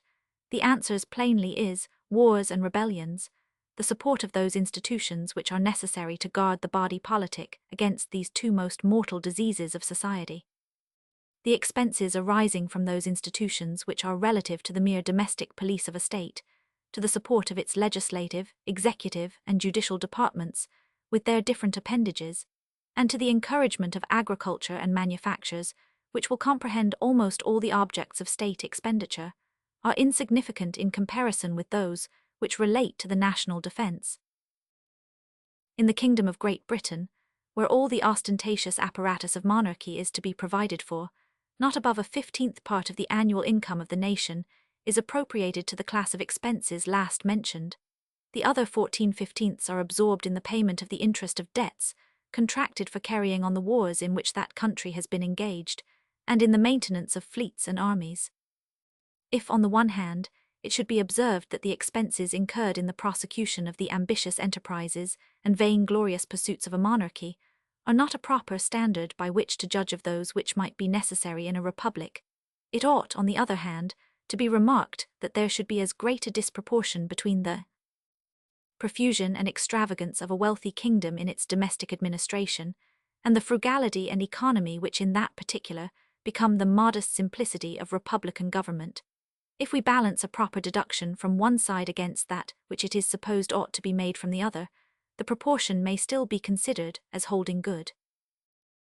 But let us advert to the large debt which we have ourselves contracted in a single war, and let us only calculate on a common share of the events which disturb the peace of nations, and we shall instantly perceive, without the aid of any elaborate illustration, that there must always be an immense disproportion between the objects of federal and state expenditures.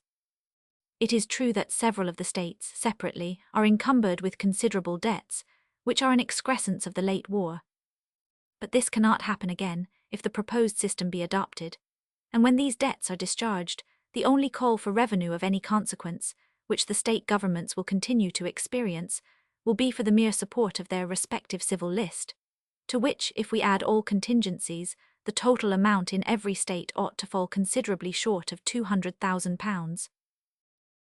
In framing a government for posterity as well as ourselves, we ought, in those provisions which are designed to be permanent, to calculate, not on temporary, but on permanent causes of expense. If this principle be a just one, our attention would be directed to a provision in favour of the state governments for an annual sum of about £200,000, while the exigencies of the Union could be susceptible of no limits, even in imagination. In this view of the subject, by what logic can it be maintained that the local governments ought to command, in perpetuity, an exclusive source of revenue for any sum beyond the extent of £200,000? To extend its power further, in exclusion of the authority of the Union, would be to take the resources of the community out of those hands which stood in need of them for the public welfare, in order to put them into other hands which could have no just or proper occasion for them. Suppose, then, the Convention had been inclined to proceed upon the principle of a repartition of the objects of revenue between the Union and its members in proportion to their comparative necessities, what particular fund could have been selected for the use of the states that would not either have been too much or too little for their present, too much for their future wants? As to the line of separation between external and internal taxes, this would leave to the states, at a rough computation, the command of 2/3 of the resources of the community to defray from a 10th to a 20th part of its expenses, and to the Union 1/3 of the resources of the community to defray from 9/10 to 19/20 of its expenses. If we desert this boundary and content ourselves with leaving to the states an exclusive power of taxing houses and lands, there would still be a great disproportion between the means and the end, the possession of 1/3 of the resources of the community to supply, at most 1/10 of its wants. If any fund could have been selected and appropriated, equal to and not greater than the object, it would have been inadequate to the discharge of the existing debts of the particular states, and would have left them dependent on the Union for a provision for this purpose. The preceding train of observation will justify the position which has been elsewhere laid down, that a concurrent jurisdiction in the article of taxation was the only admissible substitute for an entire subordination, in respect to this branch of power, of state authority to that of the Union. Any separation of the objects of revenue that could have been fallen upon would have amounted to a sacrifice of the great interests of the Union to the power of the individual states. The Convention thought the concurrent jurisdiction preferable to that subordination, and it is evident that it has at least the merit of reconciling an indefinite constitutional power of taxation in the federal government with an adequate and independent power in the states to provide for their own necessities. There remain a few other lights, in which this important subject of taxation will claim a further consideration.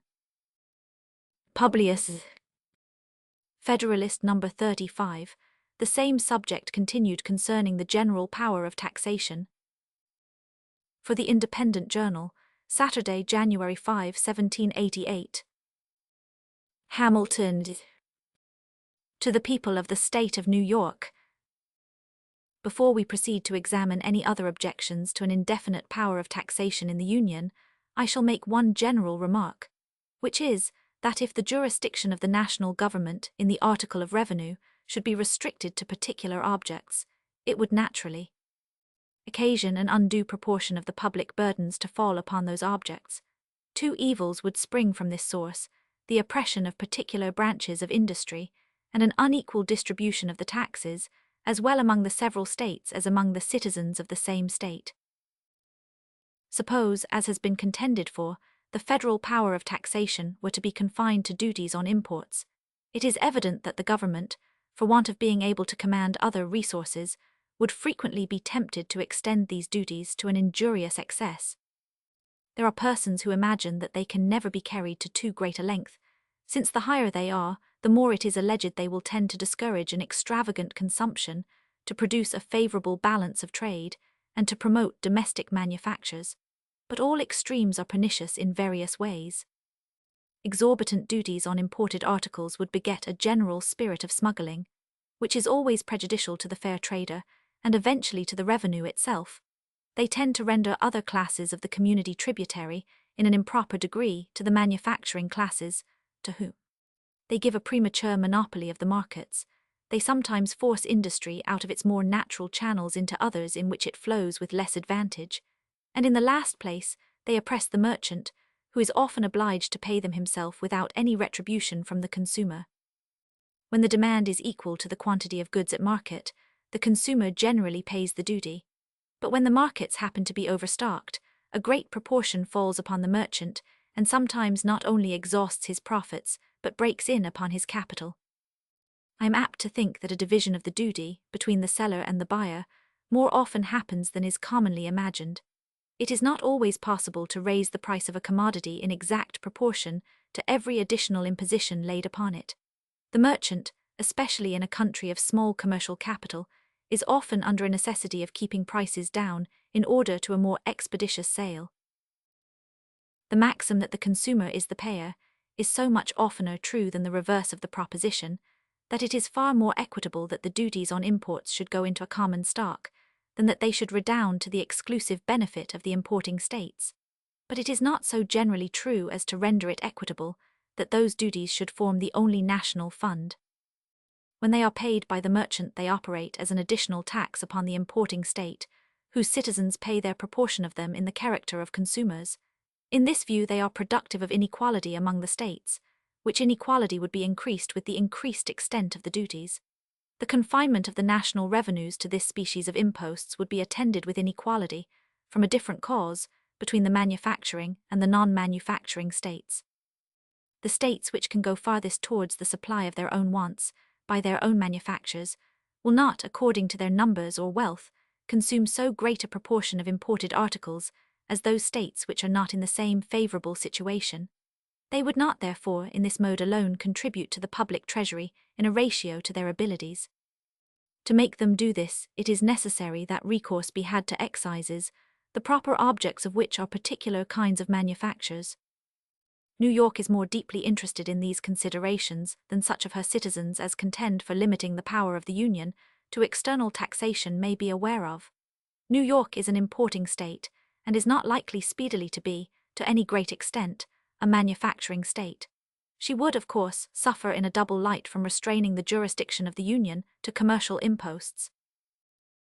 So far as these observations tend to inculcate a danger of the import duties being extended to an injurious extreme, it may be observed, conformably to a remark made in another part of these papers, that the interest of the revenue itself would be a sufficient guard against such an extreme. I readily admit that this would be the case, as long as other resources were open, but if the avenues to them were closed, hope, stimulated by necessity, would beget experiments, fortified by rigorous precautions and additional penalties, which for a time would have the intended effect, till there had been leisure to contrive expedients to elude these new precautions. The first success would be apt to inspire false opinions, which it might require a long course of subsequent experience to correct.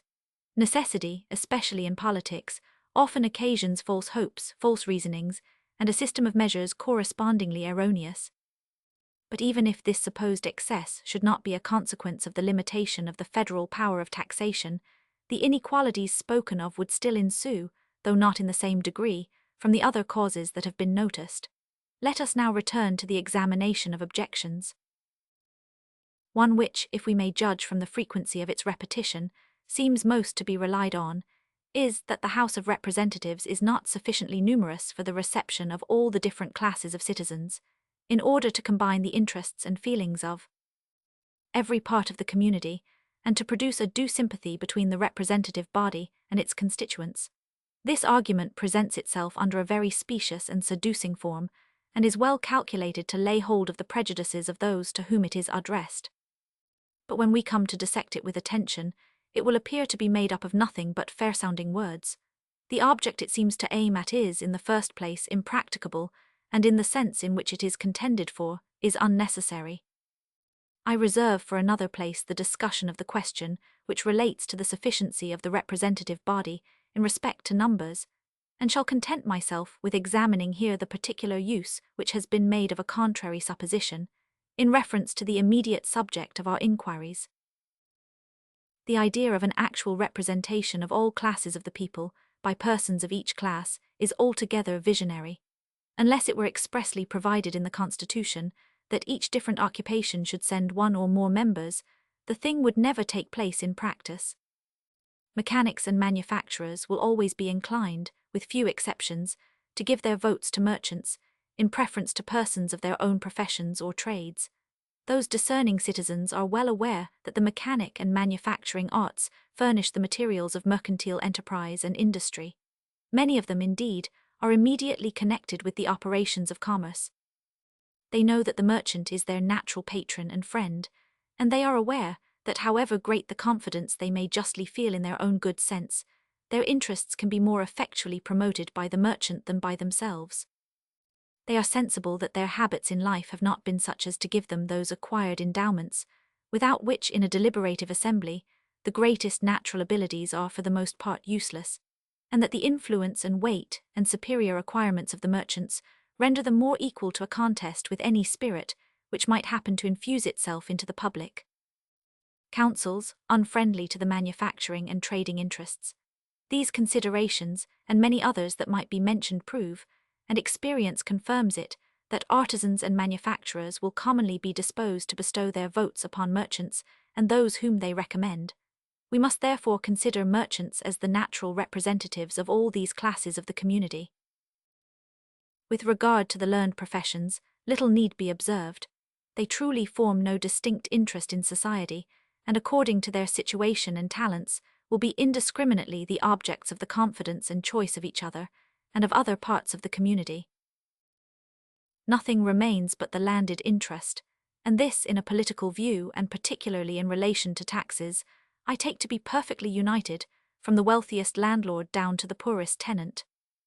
No tax can be laid on land which will not affect the proprietor of millions of acres as well as the proprietor of a single acre. Every landholder will therefore have a common interest to keep the taxes on land as low as possible, and common interest may always be reckoned upon as the surest bond of sympathy. But if we even could suppose a distinction of interest between the opulent landholder and the middling farmer, what reason is there to conclude that the first would stand a better chance of being deputed to the national legislature than the last. If we take fact as our guide, and look into our own Senate and Assembly, we shall find that moderate proprietors of land prevail in both. Nor is this less the case in the Senate, which consists of a smaller number than in the Assembly, which is composed of a greater number. Where the qualifications of the electors are the same, whether they have to choose a small or a large number, their votes will fall upon those in whom they have most confidence, whether these happen to be men of large fortunes, or of moderate property, or of no property at all. It is said to be necessary that all classes of citizens should have some of their own number in the representative body, in order that their feelings and interests may be the better understood and attended to. But we have seen that this will never happen under any arrangement that leaves the votes of the people free. Where this is the case, the representative body, with too few exceptions to have any influence on the spirit of the government, will be composed of landholders, merchants, and men of the learned professions. But where is the danger that the interests and feelings of the different classes of citizens will not be understood or attended to by these three descriptions of men? Will not the landholder know and feel whatever will promote or ensure the interest of landed property? And will he not, from his own interest in that species of property, be sufficiently prone to resist every attempt to prejudice or encumber it? Will not the merchant understand and be disposed to cultivate, as far as may be proper, the interests of the mechanic and manufacturing arts, to which his commerce is so nearly allied? Will not the man of the learned profession, who will feel a neutrality to the rivalships between the different branches of industry, be likely to prove an impartial arbiter between them, ready to promote either, so far as it shall appear to him conducive to the general interests of the society? If we take into the account the momentary humours or dispositions which may happen to prevail in particular parts of the society, and to which a wise administration will never be inattentive, is the man whose situation leads to extensive inquiry and information less likely to be a competent judge of their nature, extent, and foundation than one whose observation does not travel beyond the circle of his neighbours and acquaintances? Is it not natural that a man who is a candidate for the favour of the people, and who is dependent on the suffrages of his fellow citizens for the continuance of his public honours, should take care to inform himself of their dispositions and inclinations, and should be willing to allow them their proper degree of influence upon his conduct? This dependence and the necessity of being bound himself and his posterity by the laws to which he gives his assent are the true, and they are the strong cords of sympathy between the representative and the constituent. There is no part of the administration of government that requires extensive information and a thorough knowledge of the principles of political economy, so much as the business of taxation. The man who understands those principles best will be least likely to resort to oppressive expedients, or sacrifice any particular class of citizens to the procurement of revenue. It might be demonstrated that the most productive system of finance will always be the least burdensome. There can be no doubt that in order to a judicious exercise of the power of taxation, it is necessary that the person in whose hands it should be acquainted with the general genius, habits, and modes of thinking of the people at large, and with the resources of the country. And this is all that can be reasonably meant by a knowledge of the interests and feelings of the people. In any other sense the proposition has either no meaning, or an absurd one, and in that sense let every considerate citizen judge for himself where the requisite qualification is most likely to be found. Publius. Federalist No. 36. The same subject continued concerning the general power of taxation. From the New York Packet, Tuesday, January 8, 1788. Hamilton.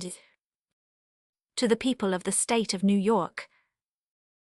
We have seen that the result of the observations, to which the foregoing number has been principally devoted, is that from the natural operation of the different interests and views of the various classes of the community, whether the representation of the people be more or less numerous, it will consist almost entirely of proprietors of land, of merchants, and of members of the learned professions, who will truly represent all those different interests and views.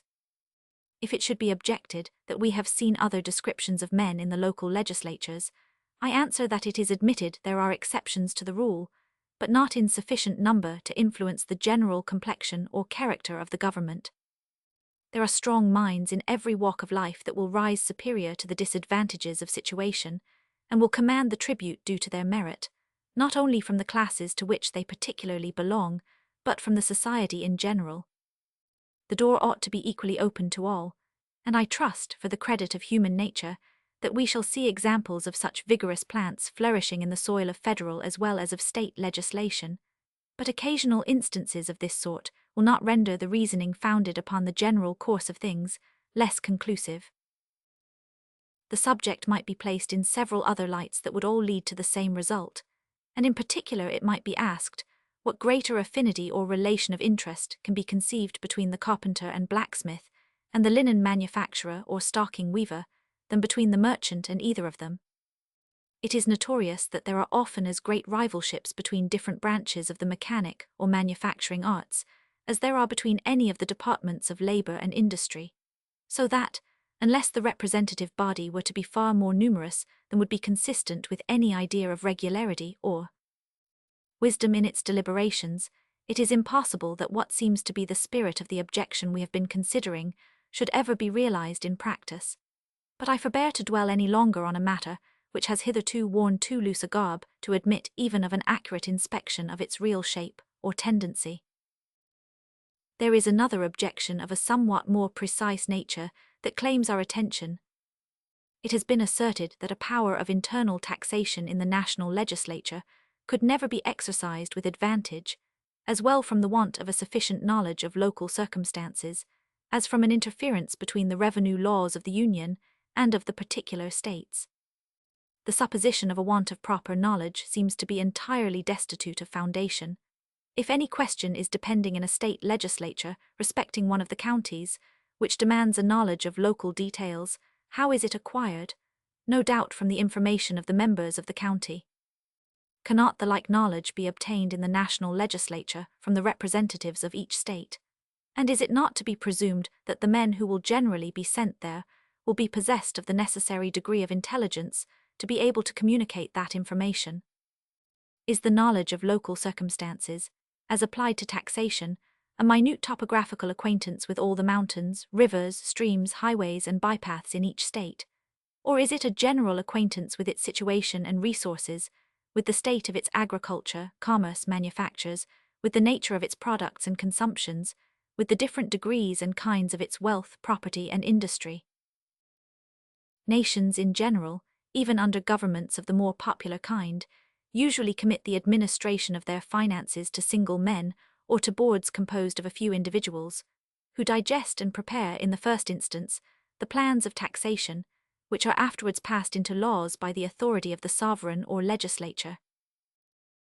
Inquisitive and enlightened statesmen are deemed everywhere best qualified to make a judicious selection of the objects proper for revenue, which is a clear indication, as far as the sense of mankind can have weight in the question, of the species of knowledge of local circumstances requisite to the purposes of taxation.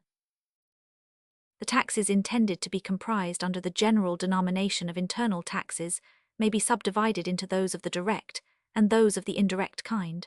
Though the objection be made to both, yet the reasoning upon it seems to be confined to the former branch, and indeed, as to the latter, by which must be understood duties and excises on articles of consumption, one is at a loss to conceive what can be the nature of the difficulties apprehended. The knowledge relating to them must evidently be of a kind that will either be suggested by the nature of the article itself, or can easily be procured from any well-informed man, especially of the mercantile class. The circumstances that may distinguish its situation in one state from its situation in another must be few, simple, and easy to be comprehended. The principal thing to be attended to would be to avoid those articles which had been previously appropriated to the use of a particular state, and there could be no difficulty in ascertaining the revenue system of each. This could always be known from the respective codes of laws, as well as from the information of the members from the several states. The objection, when applied to real property or to houses and lands, appears to have at first sight more foundation, but even in this view it will not bear a close examination. Land taxes are commonly laid in one of two modes, either by actual valuations, permanent or periodical, or by occasional assessments, at the discretion, or according to the best judgment, of certain officers whose duty it is to make them. In either case, the execution of the business, which alone requires the knowledge of local details, must be devolved upon discrete persons in the character of commissioners or assessors, elected by the people or appointed by the government for the purpose. All that the law can do must be to name the persons or to prescribe the manner of their election or appointment, to fix their numbers and qualifications, and to draw the general outlines of their powers and duties. And what is there in all this that cannot as well be performed by the national legislature as by a state legislature? The attention of either can only reach to general principles. Local details, as already observed, must be referred to those who are to execute the plan. But there is a simple point of view in which this matter may be placed that must be altogether satisfactory. The national legislature can make use of the system of each state within that state. The method of laying and collecting this species of taxes in each state can, in all its parts, be adopted and employed by the federal government. Let it be recollected that the proportion of these taxes is not to be left to the discretion of the national legislature, but is to be determined by the numbers of each state, as described in the second section of the first article. An actual census or enumeration of the people must furnish the rule, a circumstance which effectually shuts the door to partiality or oppression. The abuse of this power of taxation seems to have been provided against with guarded circumspection.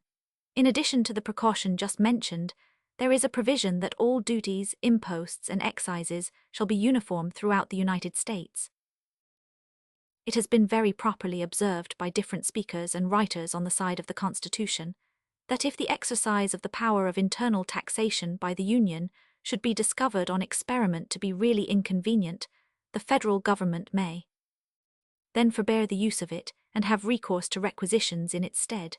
By way of answer to this, it has been triumphantly asked, why not in the first instance omit that ambiguous power and rely upon the latter resource? Two solid answers may be given.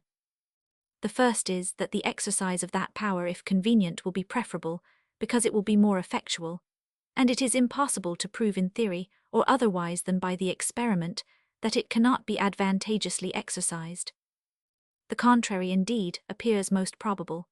The second answer is, that the existence of such a power in the Constitution will have a strong influence in giving efficacy to requisitions. When the states know that the Union can apply itself without their agency, it will be a powerful motive for exertion on their part. As to the interference of the revenue laws of the Union and of its members, we have already seen that there can be no clashing or repugnancy of authority. The laws cannot, therefore, in a legal sense, interfere with each other, and it is far from impossible to avoid an interference even in the policy of their different systems. An effectual expedient for this purpose will be, mutually, to abstain from those objects which either side may have first had recourse to. As neither can control the other, each will have an obvious and sensible interest in this reciprocal forbearance, and where there is an immediate common interest, we may safely count upon its operation. When the particular debts of the states are done away, and their expenses come to be limited within their natural compass, the possibility almost of interference will vanish. A small land tax will answer the purpose of the states, and will be their most simple and most fit resource. Many spectres have been raised out of this power of internal taxation to excite the apprehensions of the people. Double sets of revenue officers, a duplication of their burdens by double taxations, and the frightful forms of odious and oppressive poll taxes have been played off with all the ingenious dexterity of political legerdemain. As to the first point, there are two cases in which there can be no room for double sets of officers. One, where the right of imposing the tax is exclusively vested in the Union, which applies to the duties on imports. The other, where the object has not fallen under any state regulation or provision, which may be applicable to a variety of objects. In other cases, the probability is that the United States will either wholly abstain from the objects preoccupied for local purposes, or will make use of the state officers and state regulations for collecting the additional imposition. This will best answer the views of revenue, because it will save expense in the collection, and will best avoid any occasion of disgust to the state governments and to the people. At all events, here is a practicable expedient for avoiding such an inconvenience, and nothing more can be required than to show that evils predicted to not necessarily result from the plan. As to any argument derived from a supposed system of influence, it is a sufficient answer to say that it ought not to be presumed, but the supposition is susceptible of a more precise answer. If such a spirit should infest the councils of the Union, the most certain road to the accomplishment of its aim would be to employ the state officers as much as possible, and to attach them to the Union by an accumulation of their emoluments. This would serve to turn the tide of state influence into the channels of the national government, instead of making federal influence flow in an opposite and adverse current. But all suppositions of this kind are invidious, and ought to be banished from the consideration of the great question before the people. They can answer no other end than to cast a mist over the truth. As to the suggestion of double taxation, the answer is plain. The wants of the Union are to be supplied in one way or another. If to be done by the authority of the federal government, it will not be to be done by that of the state government. The quantity of taxes to be paid by the community must be the same in either case. With this advantage, if the provision is to be made by the Union that the capital resource of commercial imposts, which is the most convenient branch of revenue, can be prudently improved to a much greater extent under federal than under state regulation, and of course will render it less necessary to recur to more inconvenient methods, and with this further advantage, that as far as there may be any real difficulty in the exercise of the power of internal taxation, it will impose a disposition to greater care in the choice and arrangement of the means, and must naturally tend to make it a fixed point of policy in the national administration to go as far as may be practicable in making the luxury of the rich tributary to the public treasury, in order to diminish the necessity of those impositions which might create dissatisfaction in the poorer and most numerous classes of the society. Happy it is when the interest which the government has in the preservation of its own power coincides with a proper distribution of the public burdens, and tends to guard the least wealthy part of the community from oppression. As to poll taxes, I, without scruple, confess my disapprobation of them, and though they have prevailed from an early period in those states which have uniformly been the most tenacious of their rights, I should lament to see them introduced into practice under the national government. But does it follow because there is a power to lay them that they will actually be laid? Every state in the Union has power to impose taxes of this kind, and yet in several of them they are unknown in practice. Are the state governments to be stigmatized as tyrannies because they possess this power? If they are not, with what propriety can the like power justify such a charge against the national government, or even be urged as an obstacle to its adoption? As little friendly as I am to the species of imposition, I still feel a thorough conviction that the power of having recourse to it ought to exist in the federal government. There are certain emergencies of nations in which expedients that in the ordinary state of things ought to be forborne become essential to the public weal, and the government, from the possibility of such emergencies, ought ever to have the option of making use of them. The real scarcity of objects in this country, which may be considered as productive sources of revenue, is a reason peculiar to itself for not abridging the discretion of the national councils in this respect. There may exist certain critical and tempestuous conjunctures of the state, in which a poll tax may become an inestimable resource, and as I know nothing to exempt this portion of the globe from the common calamities that have befallen other parts of it, I acknowledge my aversion to every project that is calculated to disarm the government of a single weapon, which in any possible contingency might be usefully employed for the general defense and security. I have now gone through the examination of such of the powers proposed to be vested in the United States, which may be considered as having an immediate relation to the energy of the government, and have endeavored to answer the principal objections which have been made to them. I have passed over in silence those minor authorities, which are either too inconsiderable to have been thought worthy of the hostilities of the opponents of the Constitution, or of too manifest propriety to admit of controversy. The mass of judiciary power, however, might have claimed an investigation under this head, had it not been for the consideration that its organization and its extent may be more advantageously considered in connection. This has determined me to refer it to the branch of our inquiries upon which we shall next enter E1. I have now gone through the examination of those powers proposed to be conferred upon the federal government, which relate more peculiarly to its energy, and to its efficiency for answering the great and primary objects of union. There are others which, though omitted here, will, in order to render the view of the subject more complete, be taken notice of under the next head of our inquiries. I flatter myself the progress already made will have sufficed to satisfy the candid and judicious part of the community that some of the objections which have been most strenuously urged against the Constitution, and which were most formidable in their first appearance, are not only destitute of substance, but if they had operated in the formation of the plan, would have rendered it incompetent to the great ends of public happiness and national prosperity.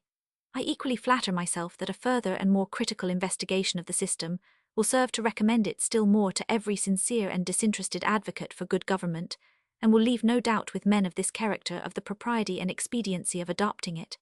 Happy will it be for ourselves, and more honourable for human nature, if we have wisdom and virtue enough to set so glorious an example to mankind. Publius, The New England States. E1, two versions of this paragraph appear in different editions. Federalist No. 37, concerning the difficulties of the Convention in devising a proper form of government. From the Daily Advertiser, Friday, January 11, 1788. Madison, to the people of the State of New York. In reviewing the defects of the existing Confederation, and showing that they cannot be supplied by a government of less energy than that before the public, several of the most important principles of the latter fell of course under consideration. But as the ultimate object of these papers is to determine clearly and fully the merits of this Constitution, and the expediency of adopting it, our plan cannot be complete without taking a more critical and thorough survey of the work of the Convention, without examining it on all its sides, comparing it in all its parts, and calculating its probable effects. That this remaining task may be executed under impressions conducive to a just and fair result, some reflections must in this place be indulged, which candour previously suggests.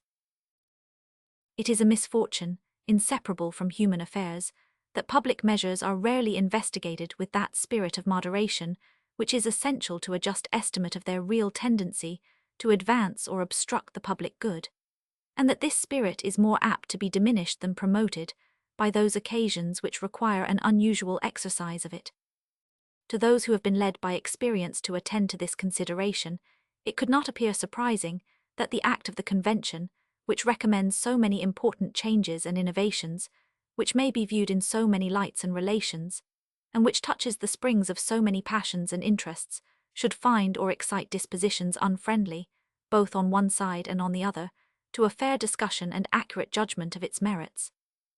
In some, it has been too evident from their own publications that they have scanned the proposed Constitution, not only with a predisposition to censure, but with a predetermination to condemn, as the language held by others betrays an opposite predetermination or bias, which must render their opinions also of little moment in the question.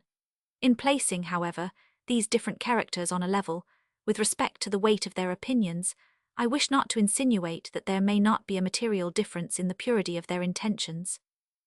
It is but just to remark in favour of the latter description, that as our situation is universally admitted to be peculiarly critical, and to require indispensably that something should be done for our relief, the predetermined patron of what has been actually done may have taken his bias from the weight of these considerations, as well as from considerations of a sinister nature. The predetermined adversary, on the other hand, can have been governed by no venial motive whatever. The intentions of the first may be upright, as they may on the contrary be culpable. The views of the last cannot be upright, and must be culpable. But the truth is, that these papers are not addressed to persons falling under either of these characters. They solicit the attention of those only, who add to a sincere zeal for the happiness of their country, a temper favourable to a just estimate of the means of promoting it. Persons of this character will proceed to an examination of the plan submitted by the Convention, not only without a disposition to find or to magnify faults, but will see the propriety of reflecting that a faultless plan was not to be expected. Nor will they barely make allowances for the errors which may be chargeable on the fallibility to which the Convention, as a body of men, were liable, but will keep in mind that they themselves also are but men, and ought not to assume an infallibility in rejudging the fallible opinions of others. With equal readiness will it be perceived that besides these inducements to candour, many allowances ought to be made for the difficulties inherent in the very nature of the undertaking referred to the Convention. The novelty of the undertaking immediately strikes us. It has been shown in the course of these papers that the existing confederation is founded on principles which are fallacious, that we must consequently change this first foundation, and with it the superstructure resting upon it. It has been shown that the other confederacies which could be consulted as precedents have been vitiated by the same erroneous principles, and can therefore furnish no other light than that of beacons, which give warning of the course to be shunned, without pointing out that which ought to be pursued. The most that the convention could do in such a situation was to avoid the errors suggested by the past experience of other countries, as well as of our own, and to provide a convenient mode of rectifying their own errors, as future experiences may unfold them. Among the difficulties encountered by the convention, a very important one must have lain in combining the requisite stability and energy in government with the inviolable attention due to liberty and to the republican form. Without substantially accomplishing this part of their undertaking, they would have very imperfectly fulfilled the object of their appointment or the expectation of the public. Yet that it could not be easily accomplished will be denied by no one who is unwilling to betray his ignorance of the subject. Energy in government is essential to that security against external and internal danger, and to that prompt and salutary execution of the laws which enter into the very definition of good government.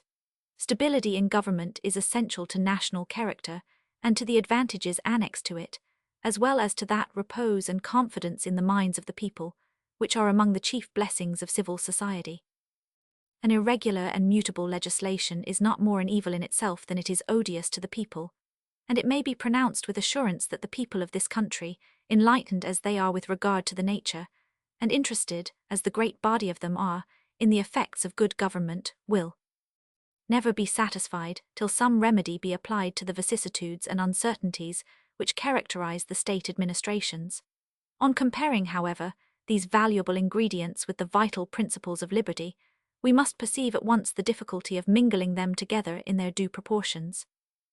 The genius of republican liberty seems to demand on one side, not only that all power should be derived from the people, but that those entrusted with it should be kept in independence on the people by a short duration of their appointments, and that even during this short period the trust should be placed not in a few, but a number of hands. Stability, on the contrary, requires that the hands in which power is lodged should continue for a length of time the same. A frequent change of men will result from a frequent return of elections, and a frequent change of measures from a frequent change of men, whilst energy in government requires not only a certain duration of power, but the execution of it by a single hand. How far the convention may have succeeded in this part of their work will better appear on a more accurate view of it. From the cursory view here taken, it must clearly appear to have been an arduous part. Not less arduous must have been the task of marking the proper line of partition between the authority of the general and that of the state governments.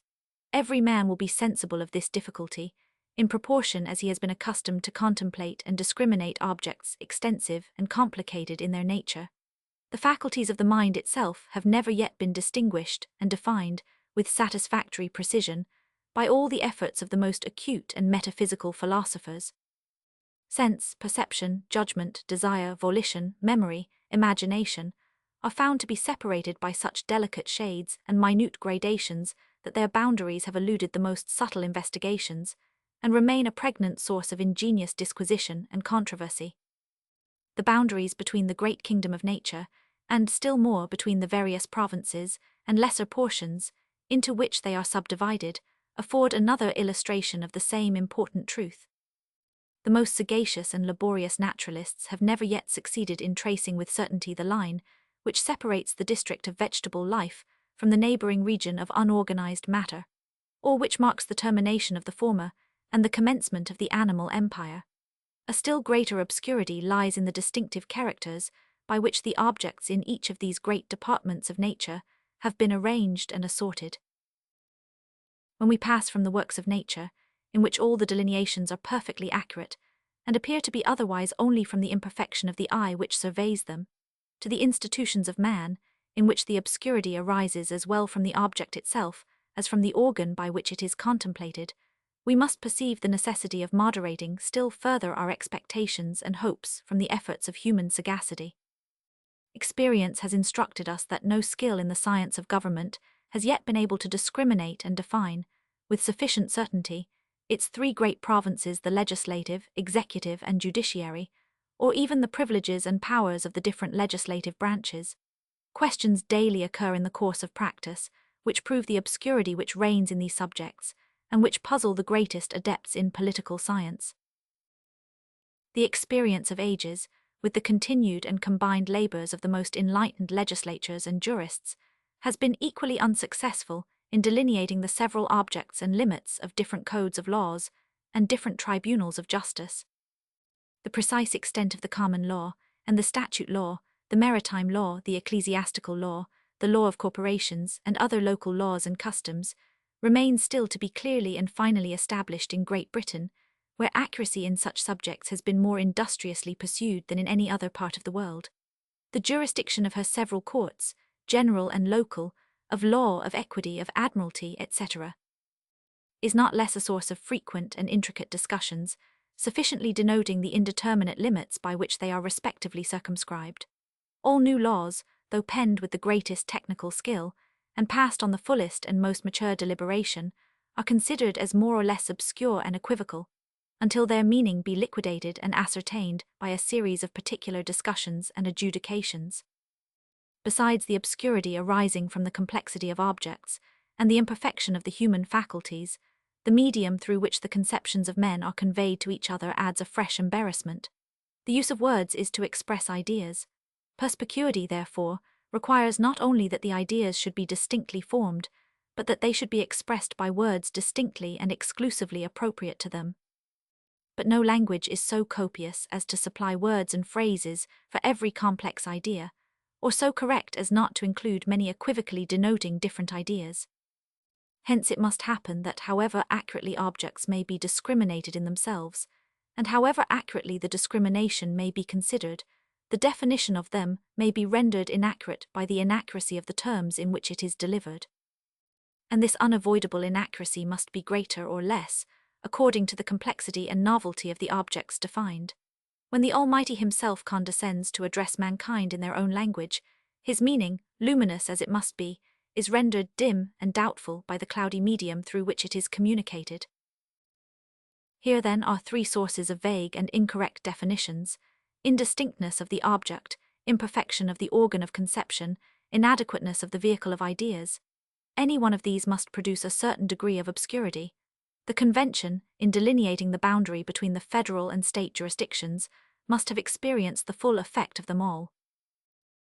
To the difficulties already mentioned may be added the interfering pretensions of the larger and smaller states. We cannot err in supposing that the former would contend for a participation in the government, fully proportioned to their superior wealth and importance, and that the latter would not be less tenacious of the equality at present enjoyed by them. We may well suppose that neither side would entirely yield to the other, and consequently that the struggle could be terminated only by compromise. It is extremely probable also that after the ratio of representation had been adjusted, this very compromise must have produced a fresh struggle between the same parties, to give such a turn to the organization of the government, and to the distribution of its powers, as would increase the importance of the branches in forming which they had respectively obtained the greatest share of influence. There are features in the Constitution which warrant each of these suppositions, and as far as either of them is well founded, it shows that the Convention must have been compelled to sacrifice theoretical propriety to the force of extraneous considerations. Nor could it have been the large and small states only, which would marshal themselves in opposition to each other on various points. Other combinations, resulting from a difference of local position and policy, must have created additional difficulties. As every state may be divided into different districts, and its citizens into different classes, which give birth to contending interests and local jealousies, so the different parts of the United States are distinguished from each other by a variety of circumstances, which produce a like effect on a larger scale. And although this variety of interests, for reasons sufficiently explained in a former paper, may have a salutary influence on the administration of the government when formed, yet every one must be sensible of the contrary influence, which must have been experienced in the task of forming it. Would it be wonderful if, under the pressure of all these difficulties, the Convention should have been forced into some deviations from that artificial structure and regular symmetry, which an abstract view of the subject might lead an ingenious theorist to bestow on a constitution planned in his closet or in his imagination. The real wonder is that so many difficulties should have been surmounted, and surmounted with a unanimity almost as unprecedented as it must have been unexpected. It is impossible for any man of candor to reflect on this circumstance without partaking of the astonishment. It is impossible for the man of pious reflection not to perceive in it a finger of that almighty hand which has been so frequently and signally extended to our relief in the critical stages of the Revolution. We had occasion, in a former paper, to take notice of the repeated trials which have been unsuccessfully made in the United Netherlands for reforming the baneful and notorious vices of their constitution. The history of almost all the great councils and consultations held among mankind for reconciling their discordant opinions, assuaging their mutual jealousies, and adjusting their respective interests is a history of factions, contentions, and disappointments, and may be classed among the most dark and degraded pictures which display the infirmities and depravities of the human character. If in a few scattered instances a brighter aspect is presented, they serve only as exceptions to admonish us of the general truth, and by their lustre to darken the gloom of the adverse prospect to which they are contrasted. In revolving the causes from which these exceptions result, and applying them to the particular instances before us, we are necessarily led to two important conclusions. The first is that the Convention must have enjoyed, in a very singular degree, an exemption from the pestilential influence of party animosities, the disease most incident to deliberative bodies, and most apt to contaminate their proceedings. The second conclusion is that all the deputations composing the Convention were satisfactorily accommodated by the final act, or were induced to accede to it by a deep conviction of the necessity of sacrificing private opinions and partial interests to the public good, and by a despair of seeing this necessity diminished by delays or by new experiments. Federalist No. 38, the same subject continued, and the incoherence of the objections to the new plan exposed. From the Independent Journal, Saturday, January 12, 1788. Madison. To the people of the state of New York.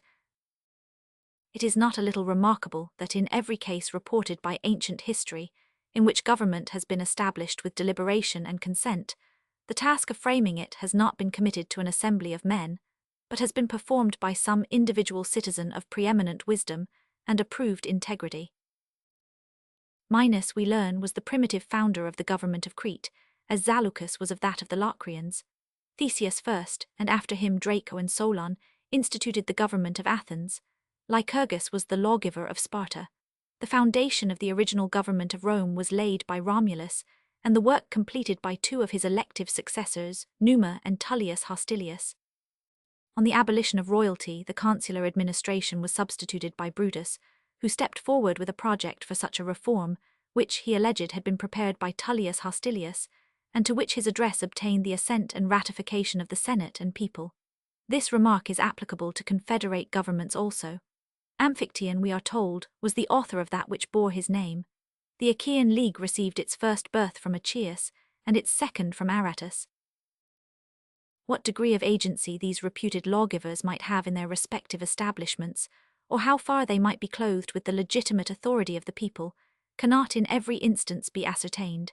In some, however, the proceeding was strictly regular. Draco appears to have been entrusted by the people of Athens with indefinite powers to reform its government and laws. And Solon, according to Plutarch, was in a manner compelled, by the universal suffrage of his fellow citizens, to take upon him the sole and absolute power of numodeling the constitution. The proceedings under Lycurgus were less regular, but as far as the advocates for a regular reform could prevail, they all turned their eyes towards the single efforts of that celebrated patriot and sage, instead of seeking to bring about a revolution by the intervention of a deliberative body of citizens. Whence could it have proceeded that a people, jealous as the Greeks were of their liberty, should so far abandon the rules of caution as to place their destiny in the hands of a single citizen? Whence could it have proceeded that the Athenians, a people who would not suffer an army to be commanded by fewer than 10 generals, and who required no other proof of danger to their liberties than the illustrious merit of a fellow citizen, should consider one illustrious citizen as a more eligible depositary of the fortunes of themselves and their posterity than a select body of citizens, from whose common deliberations more wisdom, as well as more safety, might have been expected. These questions cannot be fully answered without supposing that the fears of discord and disunion among a number of councillors exceeded the apprehension of treachery or incapacity in a single individual. History informs us likewise of the difficulties with which these celebrated reformers had to contend, as well as the expedients which they were obliged to employ in order to carry their reforms into effect. Solon, who seems to have indulged a more temporizing policy, confessed that he had not given to his countrymen the government best suited to their happiness, but most tolerable to their prejudices. And Lycurgus, more true to his object, was under the necessity of mixing a portion of violence with the authority of superstition, and of securing his final success by a voluntary renunciation, first of his country and then of his life. If these lessons teach us, on one hand, to admire the improvement made by America on the ancient mode of preparing and establishing regular plans of government, they serve not less, on the other, to admonish us of the hazards and difficulties incident to such experiments, and of the great imprudence of unnecessarily multiplying them. Is it an unreasonable conjecture that the errors which may be contained in the plan of the Convention are such as have resulted rather from the defect of antecedent experience on this complicated and difficult subject, than from a want of accuracy or care in the investigation of it, and consequently such as will not be ascertained until an actual trial shall have pointed them out? This conjecture is rendered probable, not only by many considerations of a general nature, but by the particular case of the Articles of Confederation. It is observable that among the numerous objections and amendments suggested by the several states, when these articles were submitted for their ratification, not one is found which alludes to the great and radical error which on actual trial has discovered itself. And if we accept the observations which New Jersey was led to make, rather by her local situation than by her peculiar foresight, it may be questioned whether a single suggestion was of sufficient moment to justify a revision of the system. There is abundant reason, nevertheless, to suppose that, immaterial as these objections were, they would have been adhered to with a very dangerous inflexibility, in some states, had not a zeal for their opinions and supposed interests been stifled by the more powerful sentiment of self-preservation. One state, we may remember, persisted for several years in refusing her concurrence, although the enemy remained the whole period at our gates, or rather in the very bowels of our country. Nor was her pliancy in the end affected by a less motive than the fear of being chargeable with protracting the public calamities and endangering the event of the contest. Every candid reader will make the proper reflections on these important facts. A patient who finds his disorder daily growing worse, and that an efficacious remedy can no longer be delayed without extreme danger, after coolly revolving his situation and the characters of different physicians, selects and calls in such of them as he judges most capable of administering relief and best entitled to his confidence. The physicians attend, the case of the patient is carefully examined, a consultation is held, they are unanimously agreed that the symptoms are critical, but that the case with proper and timely relief is so far from being desperate that it may be made to issue in an improvement of his constitution. They are equally unanimous in prescribing the remedy by which this happy effect is to be produced. The prescription is no sooner made known, however, than a number of persons interpose, and without denying the reality or danger of the disorder, assure the patient that the prescription will be poison to his constitution, and forbid him, under pain of certain death, to make use of it. Might not the patient reasonably demand, before he ventured to follow this advice, that the authors of it should at least agree among themselves on some other remedy to be substituted? And if he found them differing as much from one another as from his first counsellors, would he not act prudently in trying the experiment unanimously recommended by the latter, rather than be hearkening to those who could neither deny the necessity of a speedy remedy, nor agree in proposing one? Such a patient and in such a situation is America at this moment. She has been sensible of her malady. She has obtained a regular and unanimous advice from men of her own deliberate choice. And she is warned by others against following this advice under pain of the most fatal consequences. Do the monitors deny the reality of her danger? No. Do they deny the necessity of some speedy and powerful remedy? No. Are any two of them agreed in their objections to the remedy proposed, or in the proper one to be substituted? Let them speak for themselves. This one tells us that the proposed constitution ought to be rejected, because it is not a confederation of the states, but a government over individuals. Another admits that it ought to be a government over individuals to a certain extent, but by no means to the extent proposed. A third does not object to the government over individuals, or to the extent proposed, but to the want of a Bill of Rights. A fourth concurs in the absolute necessity of a Bill of Rights, but contends that it ought to be declaratory, not of the personal rights of individuals, but of the rights reserved to the states in their political capacity. A fifth is of opinion that a Bill of Rights of any sort would be superfluous and misplaced, and that the plan would be unexceptionable but for the fatal power of regulating the times and places of election. An objector in a large state exclaims loudly against the unreasonable equality of representation in the Senate. An objector in a small state is equally loud against the dangerous inequality in the House of Representatives. From this quarter, we are alarmed with the amazing expense from the number of persons who are to administer the new government. From another quarter, and sometimes from the same quarter on another occasion, the cry is that the Congress will be but a shadow of a representation, and that the government would be far less objectionable if the number and the expense were doubled.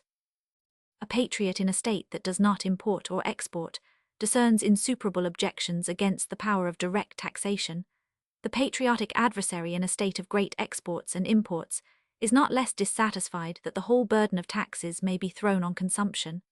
This politician discovers in the Constitution a direct and irresistible tendency to monarchy, that is equally sure it will end in aristocracy.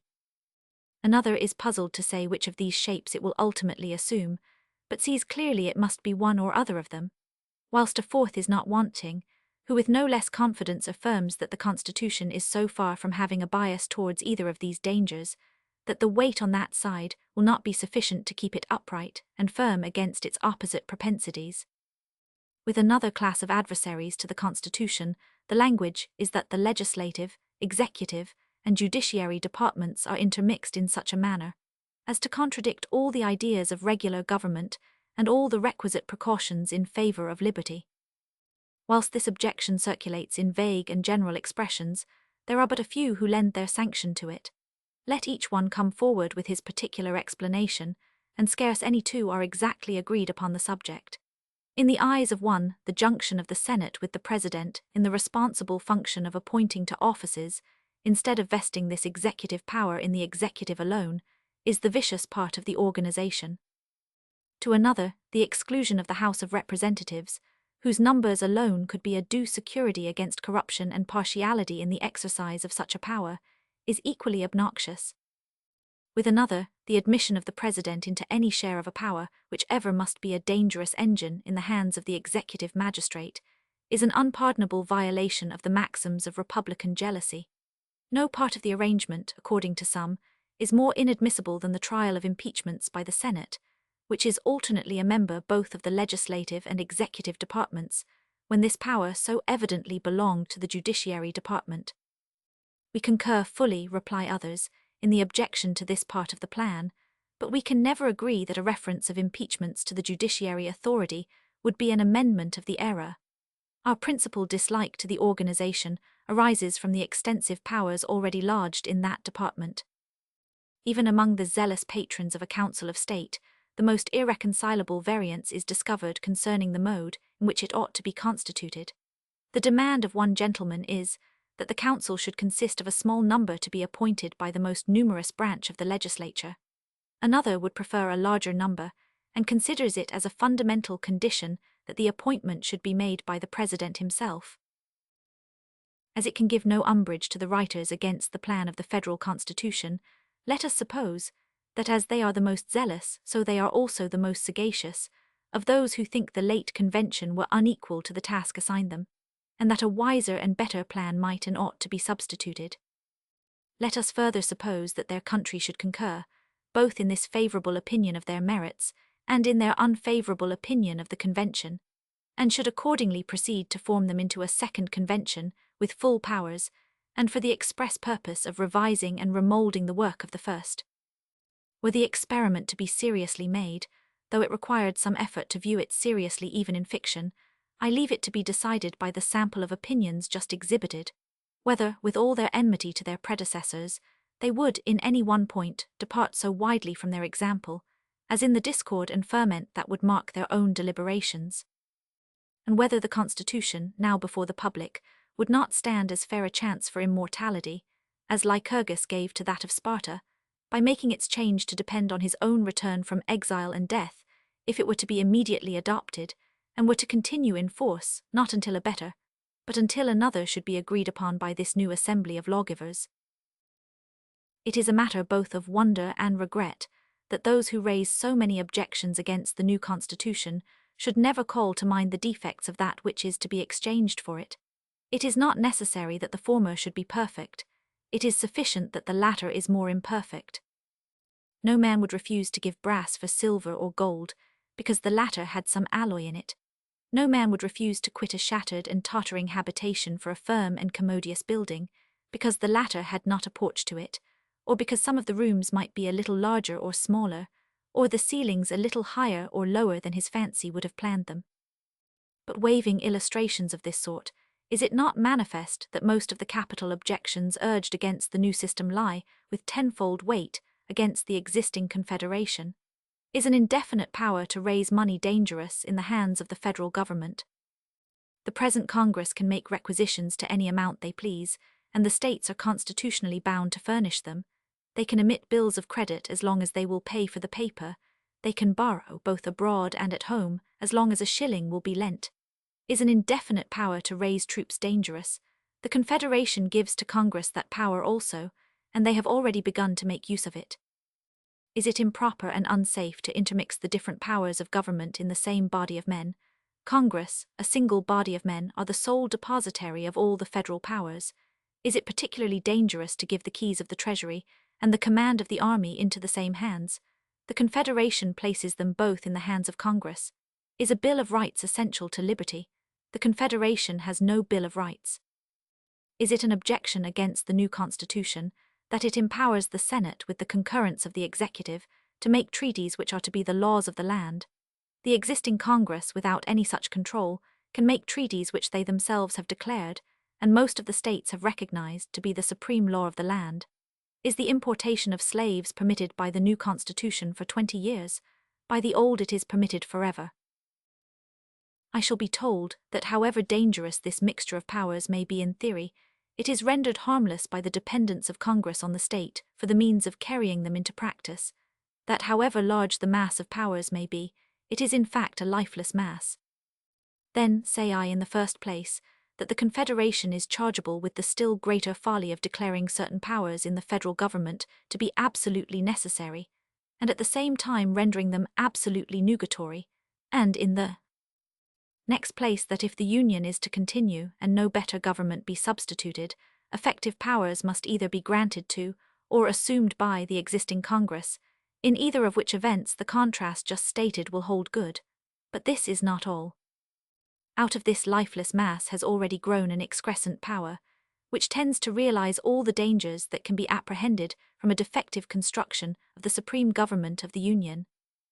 It is now no longer a point of speculation and hope that the Western Territory is a mine of vast wealth to the United States, and although it is not of such a nature as to extricate them from their present distresses, or for some time to come, to yield any regular supplies for the public expenses, yet must it hereafter be able, under proper management, both to effect a gradual discharge of the domestic debt, and to furnish, for a certain period, liberal tributes to the federal treasury.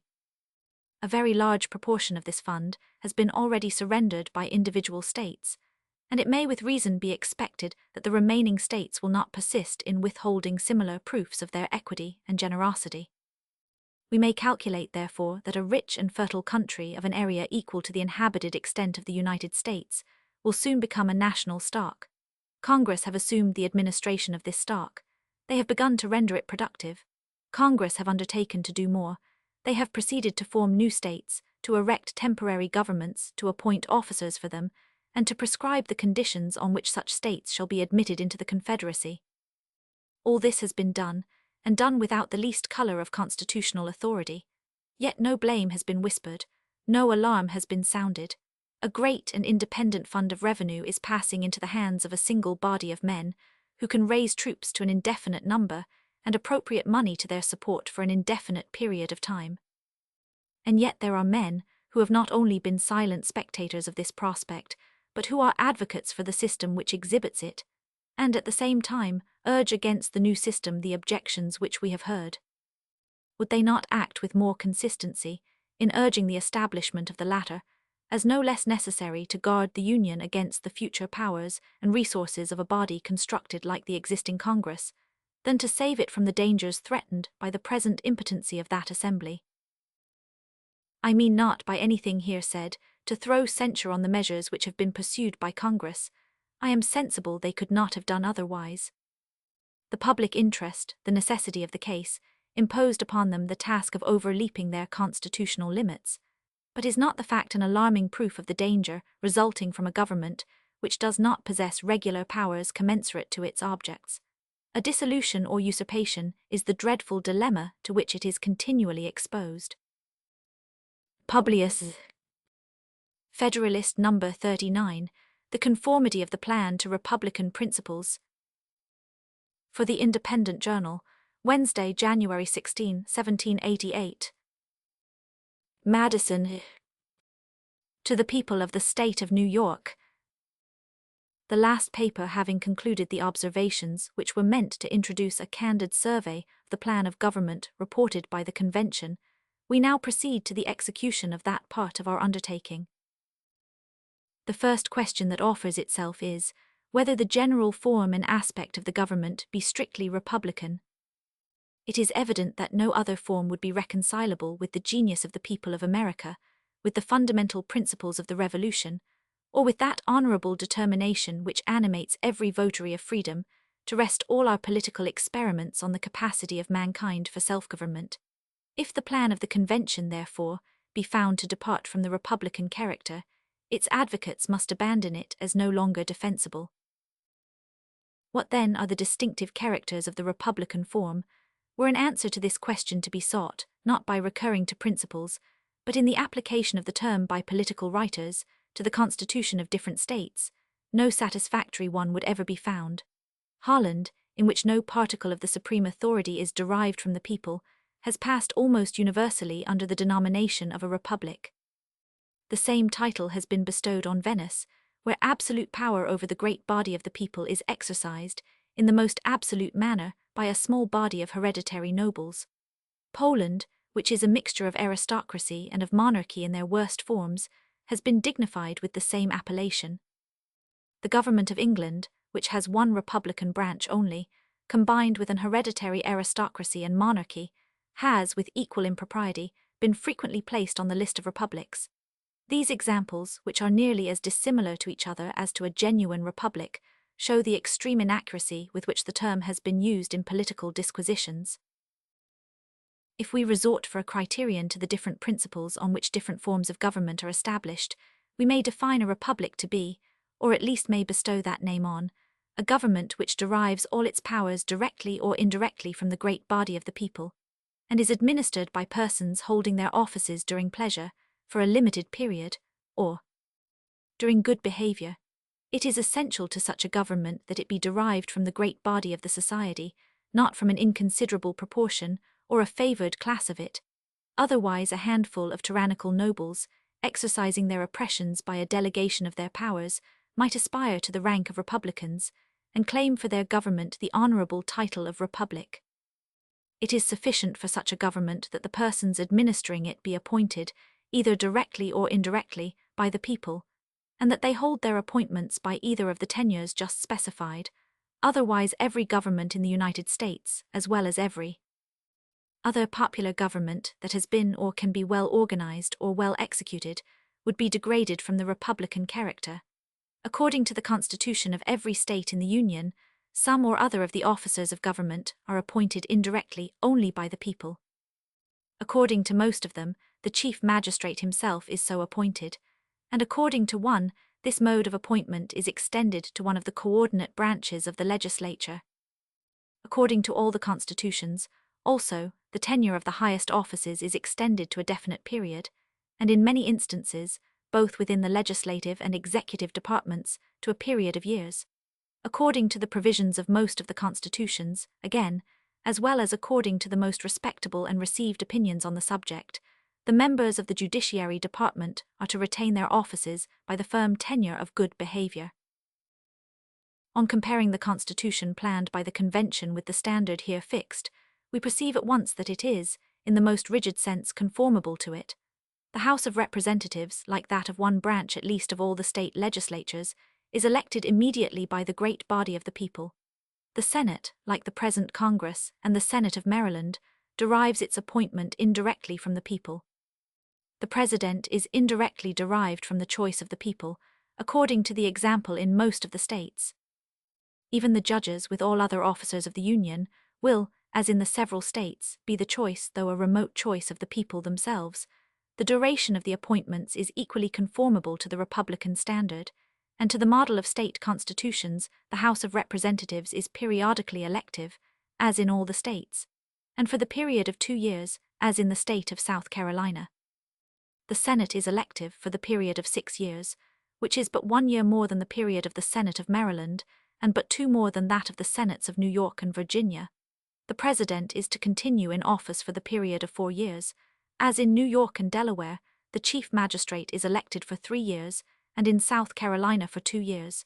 In the other states the election is annual. In several of the states, however, no constitutional provision is made for the impeachment of the Chief Magistrate, and in Delaware and Virginia he is not impeachable till out of office. The President of the United States is impeachable at any time during his continuance in office. The tenure by which the judges are to hold their places is, as it unquestionably ought to be, that of good behavior. The tenure of the ministerial offices generally will be a subject of legal regulation, conformably to the reason of the case and the example of the state constitutions. Could any further proof be required of the republican complexion of this system, the most decisive one might be found in its absolute prohibition of titles of nobility, both under the federal and the state governments, and in its express guarantee of the republican form to each of the latter. But it was not sufficient, say the adversaries of the proposed constitution, for the convention to adhere to the republican form. They ought with equal care to have preserved the federal form, which regards the Union as a confederacy of sovereign states, instead of which they have framed a national government which regards the Union as a consolidation of the states. And it is asked by what authority this bold and radical innovation was undertaken. The handle which has been made of this objection requires that it should be examined with some precision.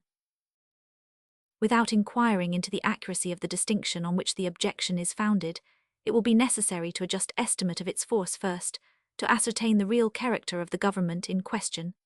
Secondly, to inquire how far the convention were authorized to propose such a government, and thirdly, how far the duty they owed to their country could supply any defect of regular authority. First, in order to ascertain the real character of the government, it may be considered in relation to the foundation on which it is to be established, to the sources from which its ordinary powers are to be drawn, to the operation of those powers, to the extent of them, and to the authority by which future changes in the government are to be introduced. On examining the first relation, it appears, on one hand, that the Constitution is to be founded on the assent and ratification of the people of America, given by deputies elected for the special purpose, but on the other, that this assent and ratification is to be given by the people, not as individuals composing one entire nation, but as composing the distinct and independent states to which they respectively belong. It is to be the assent and ratification of the several states, derived from the supreme authority in each state, the authority of the people themselves. The act, therefore, establishing the Constitution will not be a national but a federal act. That it will be a federal and not a national act, as these terms are understood by the objectors, the act of the people, as forming so many independent states, not as forming one aggregate nation, is obvious from this single consideration, that it is to result neither from the decision of a majority of the people of the Union, nor from that of a majority of the states. It must result from the unanimous assent of the several states that are parties to it, differing no otherwise from their ordinary assent than in its being expressed not by the legislative authority, but by that of the people themselves. Were the people regarded in this transaction as forming one nation, the will of the majority of the whole people of the United States would bind the minority, in the same manner as the majority in each state must bind the minority, and the will of the majority must be determined either by a comparison of the individual votes, or by considering the will of the majority of the states as evidence of the will of a majority of the people of the United States. Neither of these rules have been adopted. Each state, in ratifying the Constitution, is considered as a sovereign body, independent of all others, and only to be bound by its own voluntary act. In this relation, then, the new Constitution will, if established, be a federal and not a national constitution. The next relation is to the sources from which the ordinary powers of government are to be derived. The House of Representatives will derive its powers from the people of America, and the people will be represented in the same proportion and on the same principle as they are in the legislature of a particular state. So far the government is national, not federal. The Senate, on the other hand, will derive its powers from the states as political and co-equal societies, and these will be represented on the principle of equality in the Senate, as they now are in the existing Congress. So far the government is federal, not national. The executive power will be derived from a very compound source. The immediate election of the president is to be made by the states in their political characters. The votes allotted to them are in a compound ratio, which considers them partly as distinct and co-equal societies, partly as unequal members of the same society. The eventual election, again, is to be made by that branch of the legislature which consists of the national representatives, but in this particular act they are to be thrown into the form of individual delegations from so many distinct and co-equal bodies politic. From this aspect of the government, it appears to be of a mixed character, presenting at least as many federal as national features. The difference between a federal and national government, as it relates to the operation of the government, is supposed to consist in this, that in the former the powers operate on the political bodies composing the Confederacy, in their political capacities, in the latter on the individual citizens composing the nation, in their individual capacities. On trying the Constitution by this criterion, it falls under the national, not the federal character, though perhaps not so completely as has been understood. In several cases, and particularly in the trial of controversies to which states may be parties, they must be viewed and proceeded against in their collective and political capacities only. So far the national countenance of the government on this side seems to be disfigured by a few federal features, but this blemish is perhaps unavoidable in any plan, and the operation of the government on the people, in their individual capacities, in its ordinary and most essential proceedings, may, on the whole, designate it, in this relation, a national government. But if the government be national with regard to the operation of its powers, it changes its aspect again when we contemplate it in relation to the extent of its powers. The idea of a national government involves in it not only an authority over the individual citizens, but an indefinite supremacy over all persons and things, so far as they are objects of lawful government. Among a people consolidated into one nation, this supremacy is completely vested in the national legislature. Among communities united for particular purposes, it is vested partly in the general and partly in the municipal legislatures. In the former case, all local authorities are subordinate to the supreme, and may be controlled, directed, or abolished by it at pleasure. In the latter, the local or municipal authorities form distinct and independent portions of the supremacy, no more subject within their respective spheres to the general authority than the general authority is subject to them within its own sphere. In this relation, then, the proposed government cannot be deemed a national one, since its jurisdiction extends to certain enumerated objects only, and leaves to the several states a residuary and inviolable sovereignty over all other objects.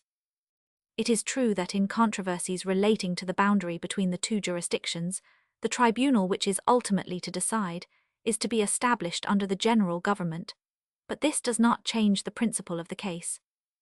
The decision is to be impartially made, according to the rules of the Constitution, and all the usual and most effectual precautions are taken to secure this impartiality. Some such tribunal is clearly essential to prevent an appeal to the sword and a dissolution of the compact, and that it ought to be established under the general rather than under the local governments, or, to speak more properly, that it could be safely established under the first alone, is a position not likely to be combated. If we try the Constitution by its last relation to the authority by which amendments are to be made, we find it neither wholly national nor wholly federal. Were it wholly national, the supreme and ultimate authority would reside in the majority of the people of the Union, and this authority would be competent at all times, like that of a majority of every national society, to alter or abolish its established government.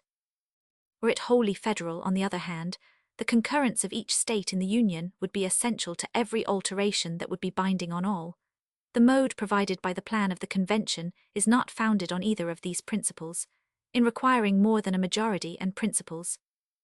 In requiring more than a majority, and particularly in computing the proportion by states, not by citizens, it departs from the national and advances towards the federal character.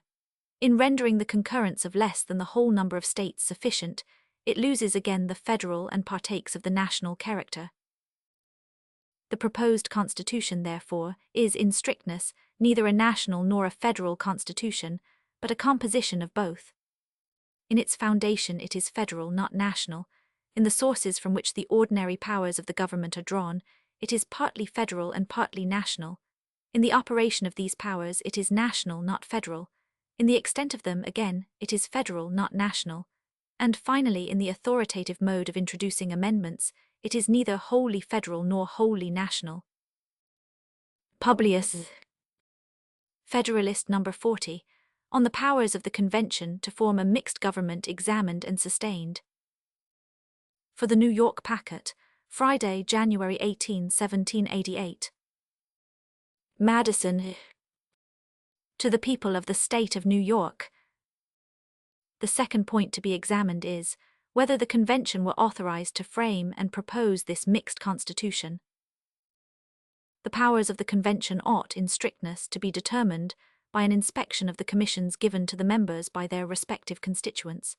As all of these, however, had reference either to the recommendation from the meeting at Annapolis in September 1786 or to that from Congress in February 1787, it will be sufficient to recur to these particular acts. The Act from Annapolis recommends the appointment of commissioners to take into consideration the situation of the United States, to devise such further provisions as shall appear to them necessary to render the Constitution of the federal government adequate to the exigencies of the Union, and to report such an act for that purpose to the United States in Congress assembled as when agreed to by them, and afterwards confirmed by the legislature of every state, will effectually provide for the same. The recommendatory act of Congress is in the words following, whereas there is provision in the Articles of Confederation and Perpetual Union for making alterations therein by the assent of a Congress of the United States and of the legislatures of the several states, and whereas experience hath evinced that there are defects in the present Confederation, as a mean to remedy which several of the states, and particularly the state of New York, by express instructions to their delegates in Congress, have suggested a convention for the purposes expressed in the following resolution, and such convention appearing to be the most probable mean of establishing in these states a firm national government. Resolved that in the opinion of Congress it is expedient that on the second Monday of May next a convention of delegates, who shall have been appointed by the several states, be held at Philadelphia, for the sole and express purpose of revising the Articles of Confederation and reporting to Congress and the several legislatures such alterations and provisions therein, as shall, when agreed to in Congress and confirmed by the states, render the federal Constitution adequate to the exigencies of government and the preservation of the Union. From these two acts it appears first that the object of the Convention was to establish in these states a firm national government, 2d, that this government was to be such as would be adequate to the exigencies of government and the preservation of the Union, 3d, that these purposes were to be effected by alterations and provisions in the Articles of Confederation, as it is expressed in the Act of Congress, or by such further provisions as should appear necessary, as it stands in the recommendatory act from Annapolis. Fourth, that the alterations and provisions were to be reported to Congress and to the states in order to be agreed to by the former and confirmed by the latter. From a comparison and fair construction of these several modes of expression is to be deduced the authority under which the Convention acted.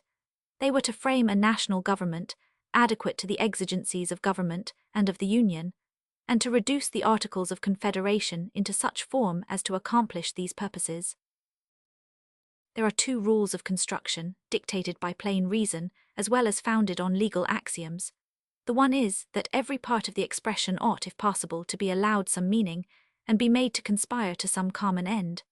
The other is that where the several parts cannot be made to coincide, the less important should give way to the more important part, the means should be sacrificed to the end, rather than the end to the means. Suppose, then, that the expressions defining the authority of the Convention were irreconcilably at variance with each other, that a national and adequate government could not possibly, in the judgment of the Convention, be affected by alterations and provisions in the Articles of Confederation, which part of the definition ought to have been embraced and which rejected, which was the more important, which the less important part, which the end, which the means. Let the most scrupulous expositors of delegated powers, let the most inveterate objectors against those exercised by the Convention answer these questions. Let them declare whether it was of most importance to the happiness of the people of America that the Articles of Confederation should be disregarded, and an adequate government be provided, and the Union preserved, or that an adequate government should be omitted, and the Articles of Confederation preserved. Let them declare whether the preservation of these articles was the end, for securing which a reform of the government was to be introduced as the means, or whether the establishment of a government, adequate to the national happiness, was the end at which these articles themselves originally aimed, and to which they ought, as insufficient means, to have been sacrificed. But is it necessary to suppose that these expressions are absolutely irreconcilable to each other, that no alterations or provisions in the Articles of the Confederation could possibly mold them into a national and adequate government, into such a government as has been proposed by the Convention? No stress, it is presumed, will in this case be laid on the title. A change of that could never be deemed an exercise of ungranted power. Alterations in the body of the instrument are expressly authorized. New provisions therein are also expressly authorized. Here then is a power to change the title, to insert new articles, to alter old ones. Must it of necessity be admitted that this power is infringed, so long as a part of the old articles remain? Those who maintain the affirmative ought at least to mark the boundary between authorized and usurped innovations, between that degree of change which lies within the compass of alterations and further provisions, and that which amounts to a transmutation of the government. Will it be said that the alterations ought not to have touched the substance of the Confederation? The states would never have appointed a convention with so much solemnity, nor described its objects with so much latitude, if some substantial reform had not been in contemplation. Will it be said that the fundamental principles of the Confederation were not within the purview of the Convention, and ought not to have been varied? I ask, what are these principles? Do they require that, in the establishment of the Constitution, the states should be regarded as distinct and independent sovereigns? They are so regarded by the Constitution proposed. Do they require that the members of the government should derive their appointment from the legislatures, not from the people of the states?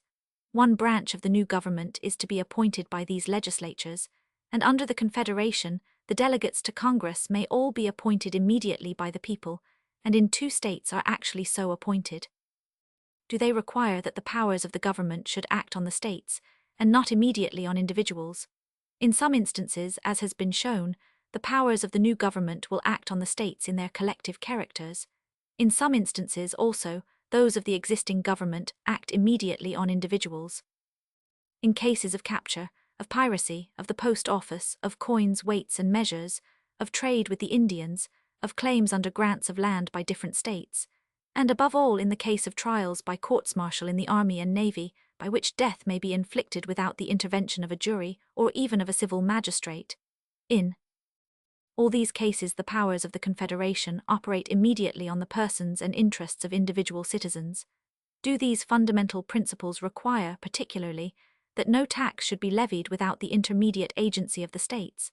The Confederation itself authorizes a direct tax, to a certain extent, on the post office. The power of coinage has been so construed by Congress as to levy a tribute immediately from that source also. But pretermitting these instances, was it not an acknowledged object of the Convention and the universal expectation of the people, that the regulation of trade should be submitted to the general government in such a form as would render it an immediate source of general revenue. Had not Congress repeatedly recommended this measure as not inconsistent with the fundamental principles of the Confederation? Had not every state but one, had not New York herself, so far complied with the plan of Congress as to recognize the principle of the innovation? Do these principles, in fine, require that the powers of the general government should be limited, and that beyond this limit, the states should be left in possession of their sovereignty and independence?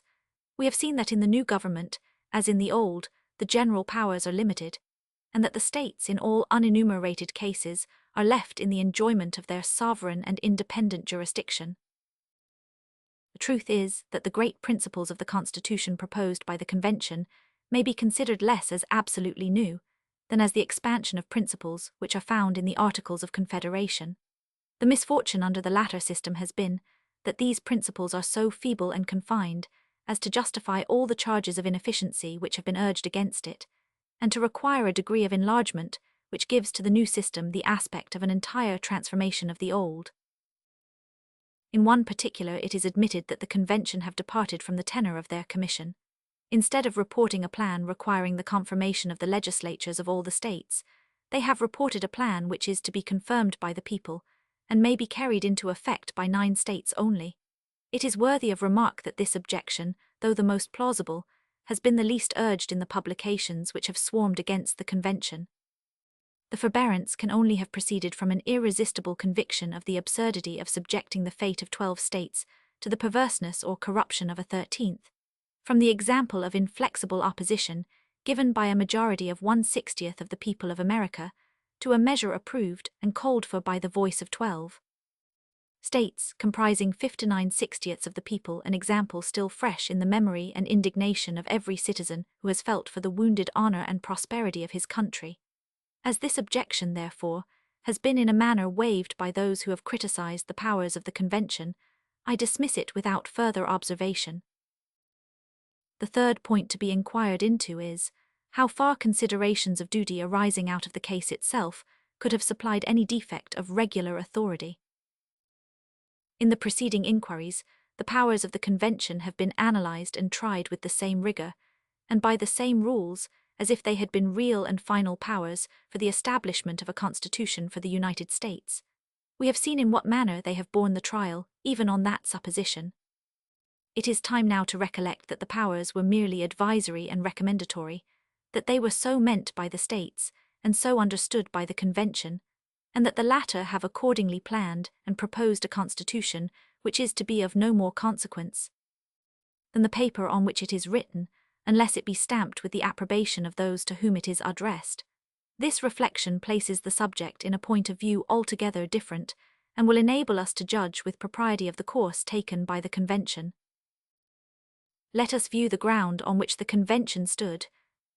It may be collected from their proceedings that they were deeply and unanimously impressed with the crisis, which had led their country almost with one voice to make so singular and solemn an experiment for correcting the errors of a system by which this crisis had been produced, that they were no less deeply and unanimously convinced that such a reform as they have proposed was absolutely necessary to effect the purposes of their appointment.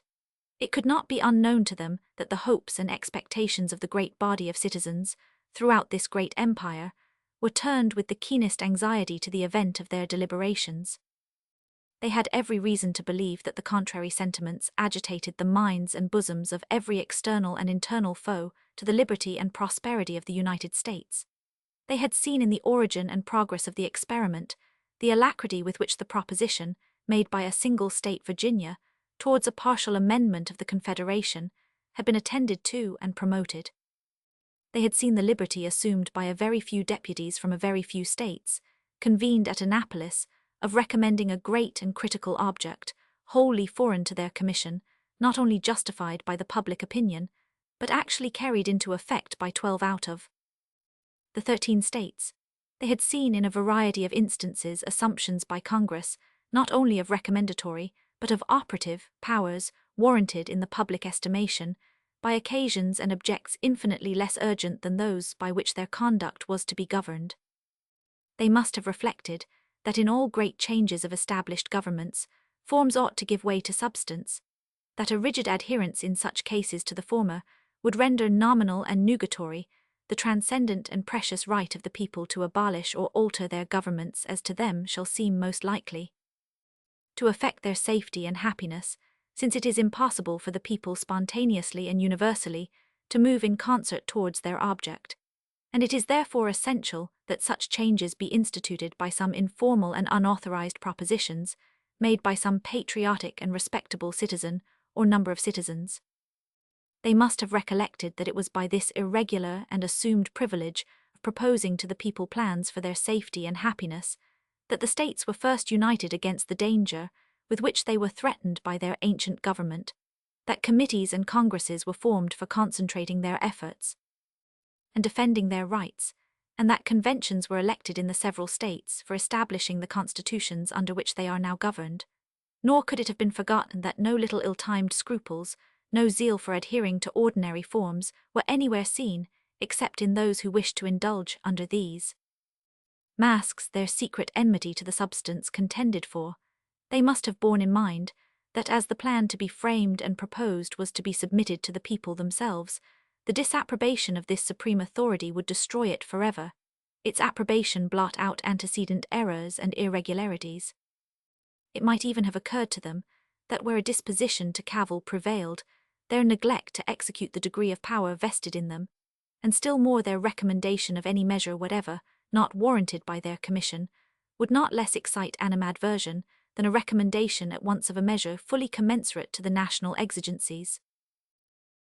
Had the convention, under all these impressions, and in the midst of all these considerations, instead of exercising a manly confidence in their country, by whose confidence they had been so peculiarly distinguished, and of pointing out a system capable, in their judgment, of securing its happiness, taken the cold and sullen resolution of disappointing its ardent hopes, of sacrificing substance to forms, of committing the dearest interests of their country to the uncertainties of delay and the hazard of events, let me ask the man who can raise his mind to one elevated conception, who can awaken in his bosom one patriotic emotion, what judgment ought to have been pronounced by the impartial world, by the friends of mankind, by every virtuous citizen, on the conduct and character of this assembly?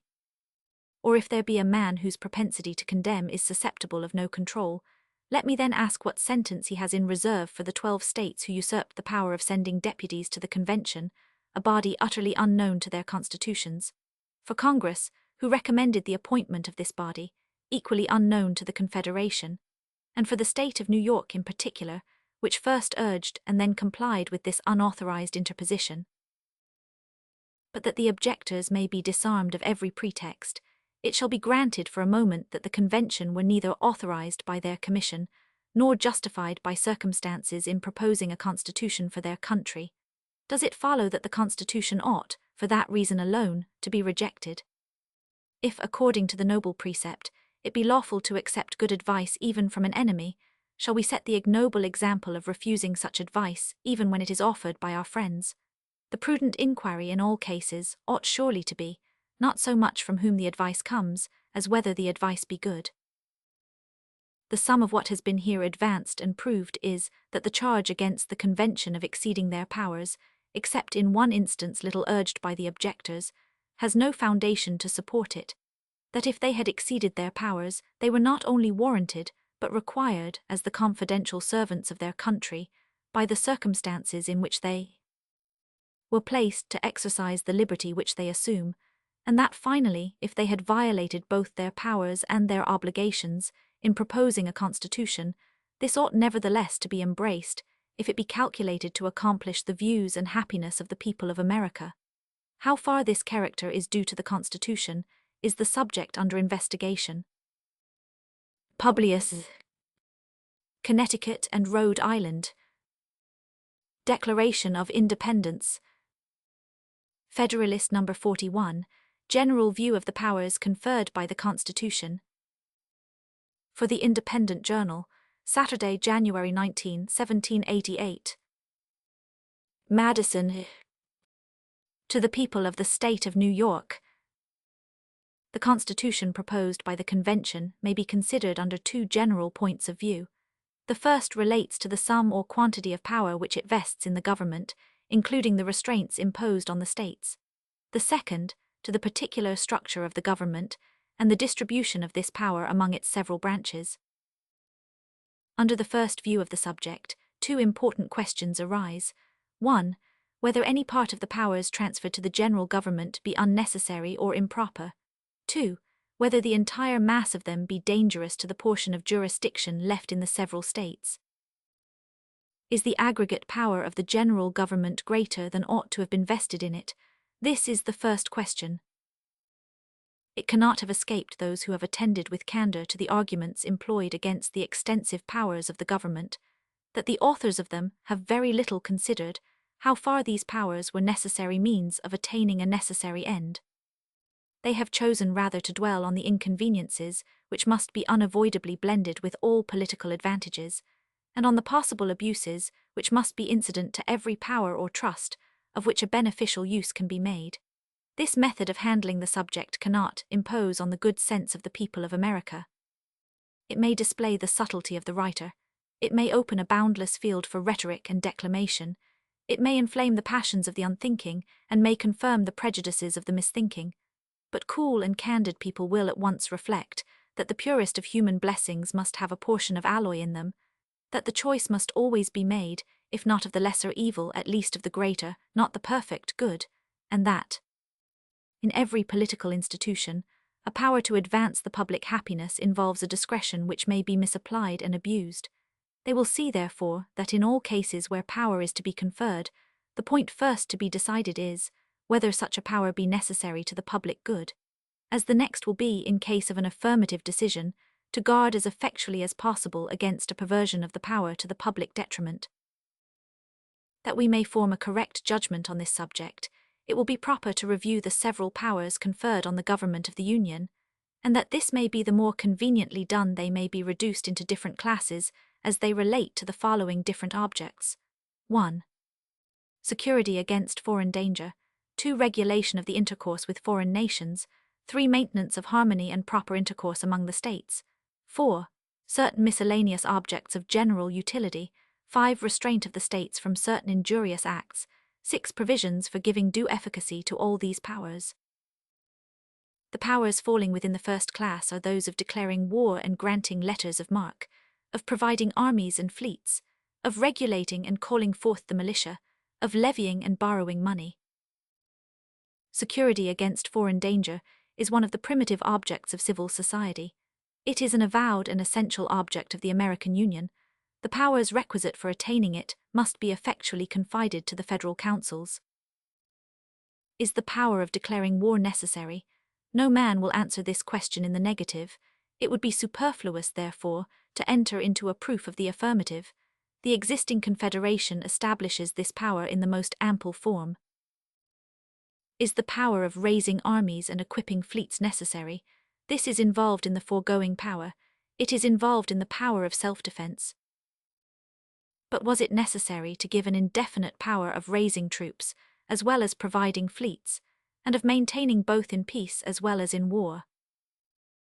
The answer to these questions has been too far anticipated in another place to admit an extensive discussion of them in this place. The answer indeed seems to be so obvious and conclusive as scarcely to justify such a discussion in any place. With what colour of propriety could the force necessary for defence be limited by those who cannot limit the force of offence?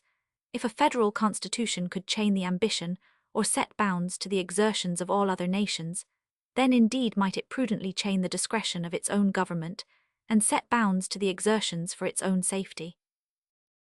How could a readiness for war in time of peace be safely prohibited, unless we could prohibit, in like manner, the preparations and establishments of every hostile nation? The means of security can only be regulated by the means and the danger of attack. They will, in fact, be ever determined by these rules, and by no others. It is in vain to oppose constitutional barriers to the impulse of self-preservation.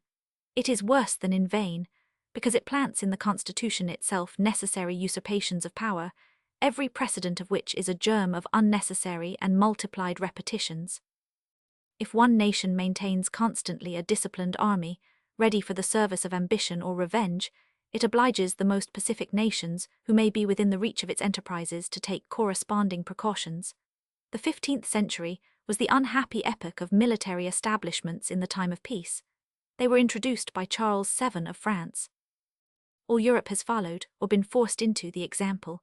Had the example not been followed by other nations, all Europe must long ago have worn the chains of a universal monarch. Were every nation except France now to disband its peace establishments, the same event might follow. The veteran legions of Rome were an overmatch for the undisciplined valor of all other nations, and rendered her the mistress of the world.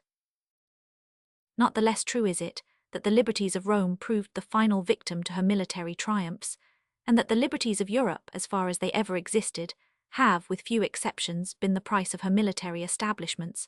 A standing force, therefore, is a dangerous, at the same time that it may be a necessary, provision.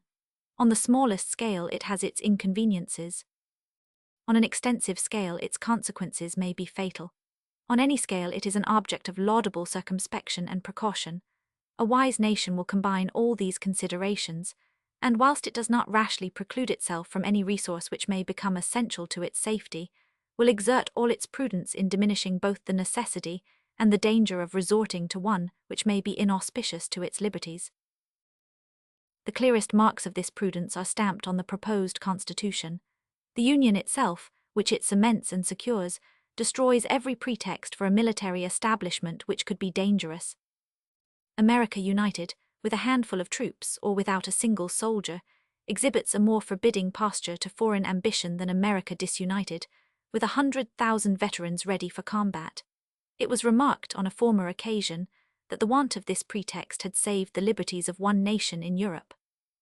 Being rendered by her insular situation and her maritime resources impregnable to the armies of her neighbours, the rulers of Great Britain have never been able, by real or artificial dangers, to cheat the public into an extensive peace establishment. The distance of the United States from the powerful nations of the world gives them the same happy security. A dangerous establishment can never be necessary or plausible so long as they continue a united people. But let it never, for a moment, be forgotten that they are indebted for this advantage to the Union alone. The moment of its dissolution will be the date of a new order of things. The fears of the weaker, or the ambition of the stronger states or confederacies, will set the same example in the new as Charles VII did in the Old World. The example will be followed here from the same motives which produced universal imitation there. Instead of deriving from our situation the precious advantage which Great Britain has derived from hers, the face of America will be but a copy of that of the continent of Europe. It will present liberty everywhere crushed between standing armies and perpetual taxes. The fortunes of disunited America will be even more disastrous than those of Europe. The sources of evil in the latter are confined to her own limits. No superior powers of another quarter of the globe intrigue among her rival nations, inflame their mutual animosities, and render them the instruments of foreign ambition, jealousy, and revenge. In America, the miseries springing from her internal jealousies, contentions, and wars would form a part only of her lot. A plentiful addition of evils would have their source in that relation in which Europe stands to this quarter of the earth, and which no other quarter of the earth bears to Europe. This picture of the consequences of disunion cannot be too highly coloured or too often exhibited. Every man who loves peace, every man who loves his country, every man who loves liberty, ought to have it ever before his eyes, that he may cherish in his heart a due attachment to the Union of America, and be able to set a due value on the means of preserving it. Next to the effectual establishment of the Union, the best possible precaution against danger from standing armies is a limitation of the term for which revenue may be appropriated to their support. This precaution the Constitution has prudently added. I will not repeat here the observations which I flatter myself have placed this subject in a just and satisfactory light, but it may not be improper to take notice of an argument against this part of the Constitution, which has been drawn from the policy and practice of Great Britain. It is said that the continuance of an army in that kingdom requires an annual vote of the legislature, whereas the American Constitution has lengthened this critical period to 2 years. This is the form in which the comparison is usually stated to the public, but is it a just form? Is it a fair comparison? Does the British Constitution restrain the parliamentary discretion to 1 year? Does the American impose on the Congress appropriations for 2 years? On the contrary, it cannot be unknown to the authors of the fallacy themselves that the British Constitution fixes no limit whatever to the discretion of the legislature, and that the American ties down the legislature to 2 years as the longest admissible term.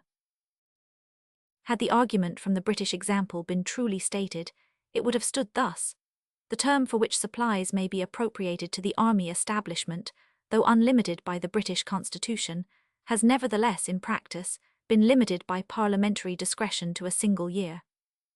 Now, if in Great Britain, where the House of Commons is elected for 7 years, where so great a proportion of the members are elected by so small a proportion of the people, where the electors are so corrupted by the representatives, and the representatives so corrupted by the Crown, the representative body can possess a power to make appropriations to the army for an indefinite term without desiring or without daring to extend the term beyond a single year, ought not suspicion herself to blush, in pretending that the representatives of the United States, elected freely by the whole body of the people, every 2nd year, cannot be safely entrusted with the discretion over such appropriations, expressly limited to the short period of 2 years. A bad cause seldom fails to betray itself. Of this truth, the management of the opposition to the federal government is an unvaried exemplification. But among all the blunders which have been committed, none is more striking than the attempt to enlist on that side the prudent jealousy entertained by the people of standing armies.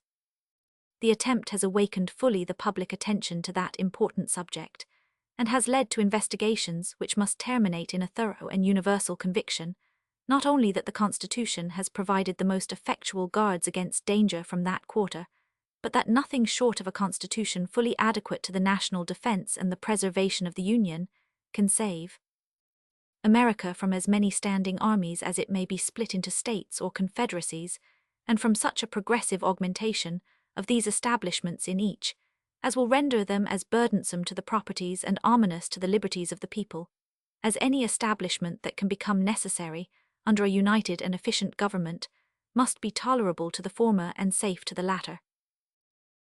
The palpable necessity of the power to provide and maintain a navy has protected that part of the Constitution against a spirit of censure which has spared few other parts. It must indeed be numbered among the greatest blessings of America that as her Union will be the only source of her maritime strength, so this will be a principal source of her security against danger from abroad. In this respect, our situation bears another likeness to the insular advantage of Great Britain. The batteries most capable of repelling foreign enterprises on our safety are happily such as can never be turned by a perfidious government against our liberties. The inhabitants of the Atlantic frontier are all of them deeply interested in this provision for naval protection, and if they have hitherto been suffered to sleep quietly in their beds, if their property has remained safe against the predatory spirit of licentious adventurers, if their maritime towns have not yet been compelled to ransom themselves from the terrors of a conflagration, by yielding to the exactions of daring and sudden invaders, these instances of good fortune are not to be ascribed to the capacity of the existing government for the protection of those from whom it claims allegiance, but to causes that are fugitive and fallacious. If we except perhaps Virginia and Maryland, which are peculiarly vulnerable on their eastern frontiers, no part of the Union ought to feel more anxiety on this subject than New York. Her seacoast is extensive. A very important district of the state is an island. The state itself is penetrated by a large navigable river for more than 50 leagues. The great emporium of its commerce, the great reservoir of its wealth, lies every moment at the mercy of events, and may almost be regarded as a hostage for ignominious compliances with the dictates of a foreign enemy, or even with the rapacious demands of pirates and barbarians. Should a war be the result of the precarious situation of European affairs, and all the unruly passions attending it be let loose on the ocean, our escape from insults and depredations, not only on that element, but every part of the other bordering on it, will be truly miraculous. In the present condition of America, the states more immediately exposed to these calamities have nothing to hope from the phantom of a general government which now exists, and if their single resources were equal to the task of fortifying themselves against the danger, the object to be protected would be almost consumed by the means of protecting them. the power of regulating and calling forth the militia has been already sufficiently vindicated and explained. The power of levying and borrowing money, being the sinew of that which is to be exerted in the national defence, is properly thrown into the same class with it. This power also has been examined already with much attention, and has, I trust, been clearly shown to be necessary, both in the extent and form given to it by the Constitution. I will address one additional reflection only to those who contend that the power ought to have been restrained to external taxation, by which they mean taxes on articles imported from other countries. It cannot be doubted that this will always be a valuable source of revenue, that for a considerable time it must be a principal source, that at this moment it is an essential one.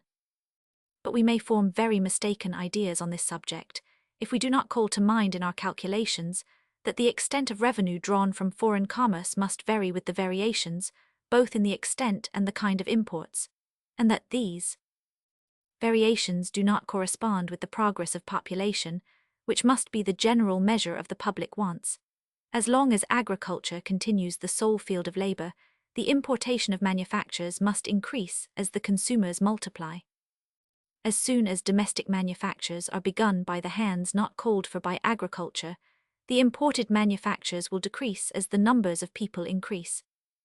In a more remote stage, the imports may consist in a considerable part of raw materials, which will be wrought into articles for exportation, and will therefore require rather the encouragement of bounties than to be loaded with discouraging duties. A system of government, meant for duration, ought to contemplate these revolutions, and be able to accommodate itself to them. Some who have not denied the necessity of the power of taxation have grounded a very fierce attack against the Constitution on the language in which it is defined. It has been urged and echoed that the power to lay and collect taxes, duties, imposts, and excises, to pay the debts, and provide for the common defense and general welfare of the United States, amounts to an unlimited commission to exercise every power which may be alleged to be necessary for the common defense or general welfare. No stronger proof could be given of the distress under which these writers labor for objections than their stooping to such a misconstruction. Had no other enumeration or definition of the powers of the Congress been found in the Constitution than the general expressions just cited, the authors of the objection might have had some color for it, though it would have been difficult to find a reason for so awkward a form of describing an authority to legislate in all possible cases, a power to destroy the freedom of the press, the trial by jury, or even to regulate the course of descents, or the forms of conveyances, must be very singularly expressed by the terms to raise money for the general welfare. But what color can the objection have, when a specification of the objects alluded to by these general terms immediately follows, and is not even separated by a longer pause than a semicolon? If the different parts of the same instrument ought to be so expounded as to give meaning to every part which will bear it, shall one part of the same sentence be excluded altogether from a share in the meaning, and shall the more doubtful and indefinite terms be retained in their full extent, and the clear and precise expressions be denied any signification whatsoever? For what purpose could the enumeration of particular powers be inserted, if these and all others were meant to be included in the preceding general power? Nothing is more natural nor common than first to use a general phrase, and then to explain and qualify it by a recital of particulars. But the idea of an enumeration of particulars which neither explain nor qualify the general meaning, and can have no other effect than to confound and mislead, is an absurdity, which, as we are reduced to the dilemma of charging either on the authors of the objection or on the authors of the Constitution, we must take the liberty of supposing, had not its origin with the latter. The objection here is the more extraordinary, as it appears that the language used by the Convention is a copy from the Articles of Confederation. The objects of the Union among the states, as described in Article 3, are their common defense, security of their liberties, and mutual and general welfare. The terms of Article 8 are still more identical. All charges of war and all other expenses that shall be incurred for the common defense or general welfare, and allowed by the United States in Congress, shall be defrayed out of a common treasury, etc. A similar language again occurs in Article 9. Construe either of these articles by the rules which would justify the construction put on the new Constitution, and they vest in the existing Congress a power to legislate in all cases whatsoever. But what would have been thought of that assembly, if, attaching themselves to these general expressions, and disregarding the specifications which ascertain and limit their import, they had exercised an unlimited power of providing for the common defense and general welfare? I appeal to the objectors themselves, whether they would in that case have employed the same reasoning in justification of Congress as they now make use of against the Convention. How difficult it is for error to escape its own condemnation. Publius. Federalist No. 42, the powers conferred by the Constitution further considered. From the New York Packet, Tuesday, January 22, 1788. Madison. To the people of the State of New York.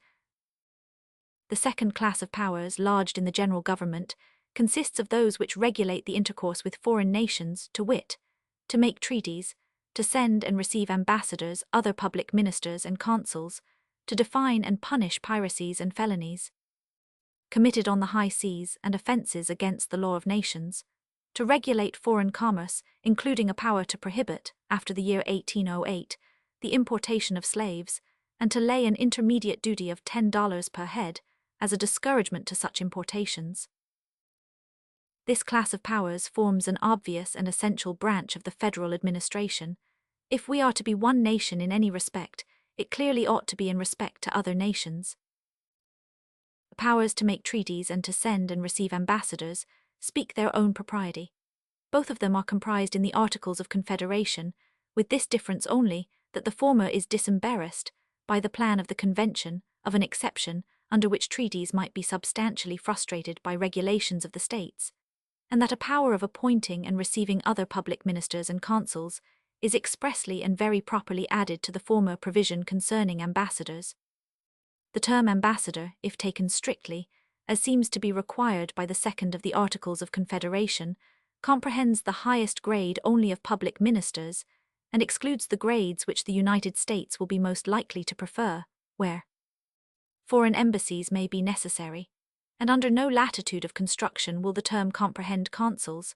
Yet it has been found expedient, and has been the practice of Congress, to employ the inferior grades of public ministers, and to send and receive consuls. It is true that where treaties of commerce stipulate for the mutual appointment of consuls, whose functions are connected with commerce, the admission of foreign consuls may fall within the power of making commercial treaties, and that where no such treaties exist, the mission of American consuls into foreign countries may perhaps be covered under the authority given by the 9th Article of the Confederation, to appoint all such civil officers as may be necessary for managing the general affairs of the United States. But the admission of consuls into the United States, where no previous treaty has stipulated it, seems to have been nowhere provided for. A supply of the omission is one of the lesser instances in which the Convention have improved on the model before them. But the most minute provisions become important when they tend to obviate the necessity or the pretext for gradual and unobserved usurpations of power. A list of the cases in which Congress have been betrayed, or forced by the defects of the Confederation into violations of their chartered authorities, would not a little surprise those who have paid no attention to the subject, and would be no inconsiderable argument in favor of the new Constitution, which seems to have provided no less studiously for the lesser than the more obvious and striking defects of the old. The power to define and punish piracies and felonies committed on the high seas, and offences against the law of nations, belongs with equal propriety to the general government, and is a still greater improvement on the Articles of Confederation. These articles contain no provision for the case of offences against the law of nations, and consequently leave it in the power of any indiscreet member to embroil the Confederacy with foreign nations. The provision of the federal articles on the subject of piracies and felonies extends no further than to the establishment of courts for the trial of these offences. The definition of piracies might, perhaps without inconveniency, be left to the law of nations, though a legislative definition of them is found in most municipal codes. A definition of felonies on the high seas is evidently requisite. Felony is a term of loose signification, even in the common law of England, and of various import in the statute law of that kingdom, but neither the common nor the statute law of that, or of any other nation, ought to be a standard for the proceedings of this, unless previously made its own by legislative adoption. The meaning of the term, as defined in the codes of the several states, would be as impracticable as the former would be a dishonorable and illegitimate guide. It is not precisely the same in any two of the states, and varies in each with every revision of its criminal laws. For the sake of certainty and uniformity, therefore, the power of defining felonies in this case was in every respect necessary and proper. The regulation of foreign commerce, having fallen within several views which have been taken of this subject, has been too fully discussed to need additional proofs here of its being properly submitted to the federal administration. It would doubtless to be wished that the power of prohibiting the importation of slaves had not been postponed until the year 1808, or rather that it had been suffered to have immediate operation. But it is not difficult to account, either for this restriction on the general government, or for the manner in which the whole clause is expressed. It ought to be considered as a great point gained in favor of humanity, that a period of 20 years may terminate forever within these states, a traffic which has so long and so loudly upbraided the barbarism of modern policy, that within that period it will receive a considerable discouragement from the federal government, and may be totally abolished by a concurrence of the few states which continue the unnatural traffic, in the prohibitory example which has been given by so great a majority of the Union. Happy would it be for the unfortunate Africans if an equal prospect lay before them of being redeemed from the oppressions of their European brethren.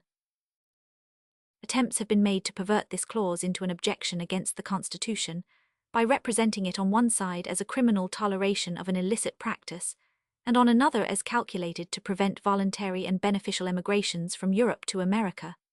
I mention these misconstructions, not with a view to give them an answer, for they deserve none, but as specimens of the manner and spirit in which some have thought fit to conduct their opposition to the proposed government. The powers included in the third class are those which provide for the harmony and proper intercourse among the states. Under this head might be included the particular restraints imposed on the authority of the states, and certain powers of the judicial department, but the former are reserved for a distinct class, and the latter will be particularly examined when we arrive at the structure and organization of the government. I shall confine myself to a cursory review of the remaining powers comprehended under this third description, to wit, to regulate commerce among the several states and the Indian tribes, to coin money, regulate the value thereof and of foreign coin, to provide for the punishment of counterfeiting the current coin and securities of the United States, to fix the standard of weights and measures, to establish a uniform rule of naturalization and uniform laws of bankruptcy, to prescribe the manner in which the public acts, records, and judicial proceedings of each state shall be proved, and the effect they shall have in other states, and to establish post offices and post roads. The defect of power in the existing confederacy to regulate the commerce between its several members is in the number of those which have been clearly pointed out by experience. To the proofs and remarks which former papers have brought into view on this subject, it may be added that without this supplemental provision, the great and essential power of regulating foreign commerce would have been incomplete and ineffectual. A very material object of this power was the relief of the states which import and export through other states, from the improper contributions levied on them by the latter. Were these at liberty to regulate the trade between state and state, it must be foreseen that ways would be found out to load the articles of import and export, during the passage through their jurisdiction, with duties which would fall on the makers of the latter and the consumers of the former.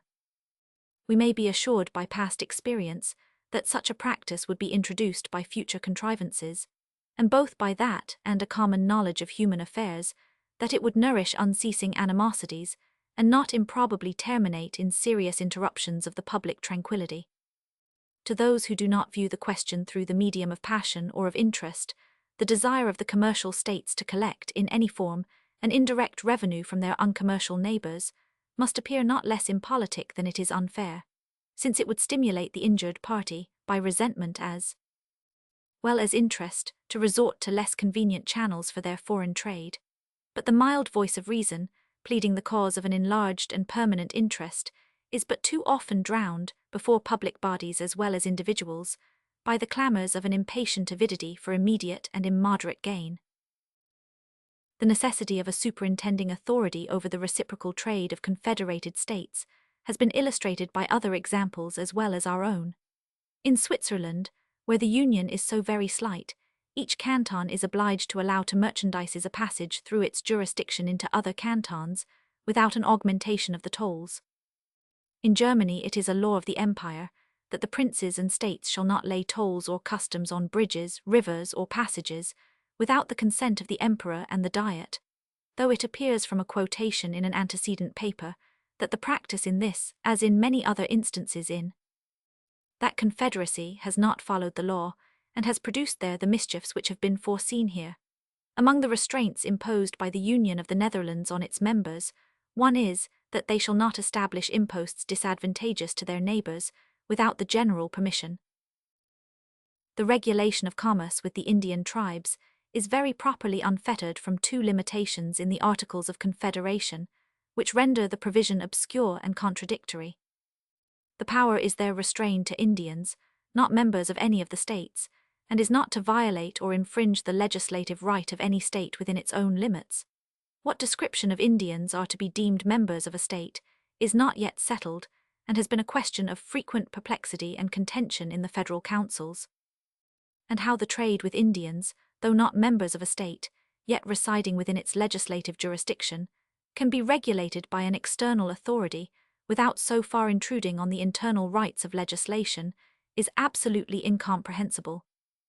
This is not the only case in which the Articles of Confederation have inconsiderately endeavored to accomplish impossibilities, to reconcile a partial sovereignty in the Union with complete sovereignty in the states, to subvert a mathematical axiom by taking away a part and letting the whole remain. All that need be remarked on the power to coin money, regulate the value thereof, and of foreign coin, is that by providing for this last case, the Constitution has supplied a material omission in the Articles of Confederation. The authority of the existing Congress is restrained to the regulation of coin struck by their own authority, or that of the respective states.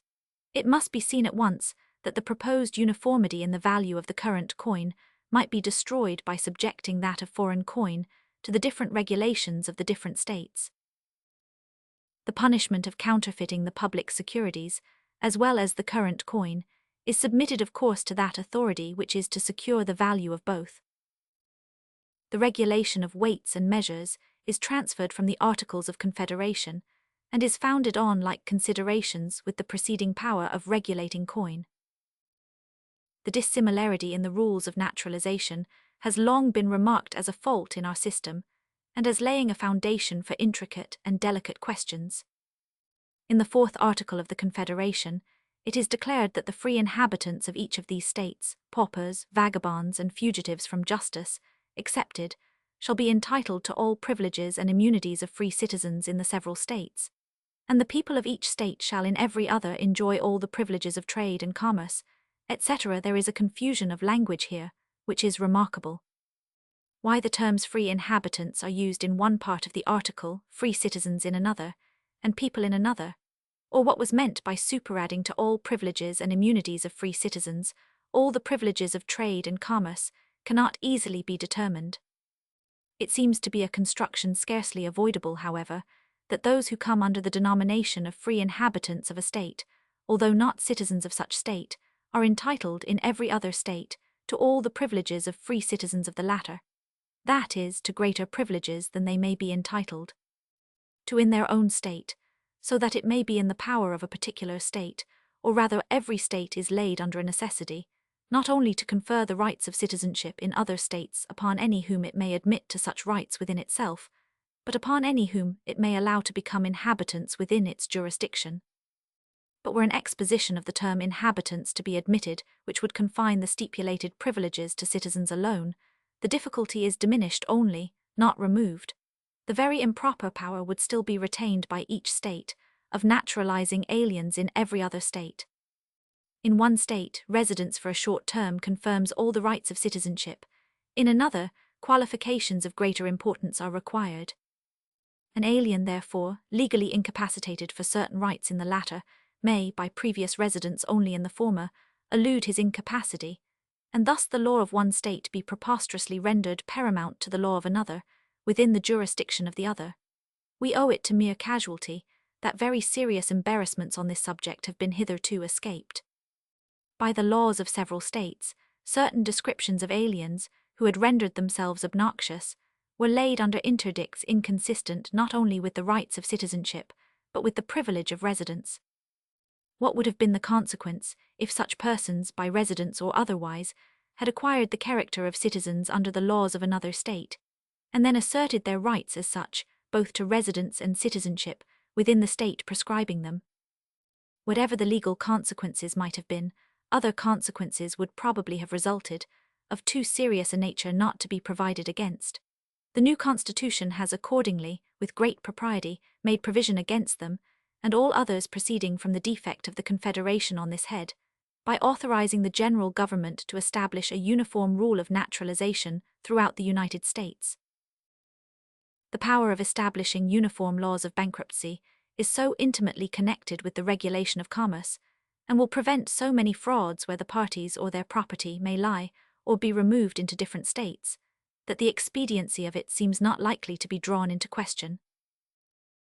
The power of prescribing by general laws the manner in which the public acts, records and judicial proceedings of each state shall be proved, and the effect they shall have in other states, is an evident and valuable improvement on the clause relating to this subject in the Articles of Confederation.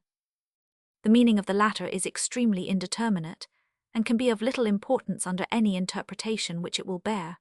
The power here established may be rendered a very convenient instrument of justice, and be particularly beneficial on the borders of contiguous states, where the effects liable to justice may be suddenly and secretly translated, in any stage of the process, within a foreign jurisdiction. The power of establishing post roads must in every view be a harmless power, and may, perhaps, by judicious management, become productive of great public conveniency.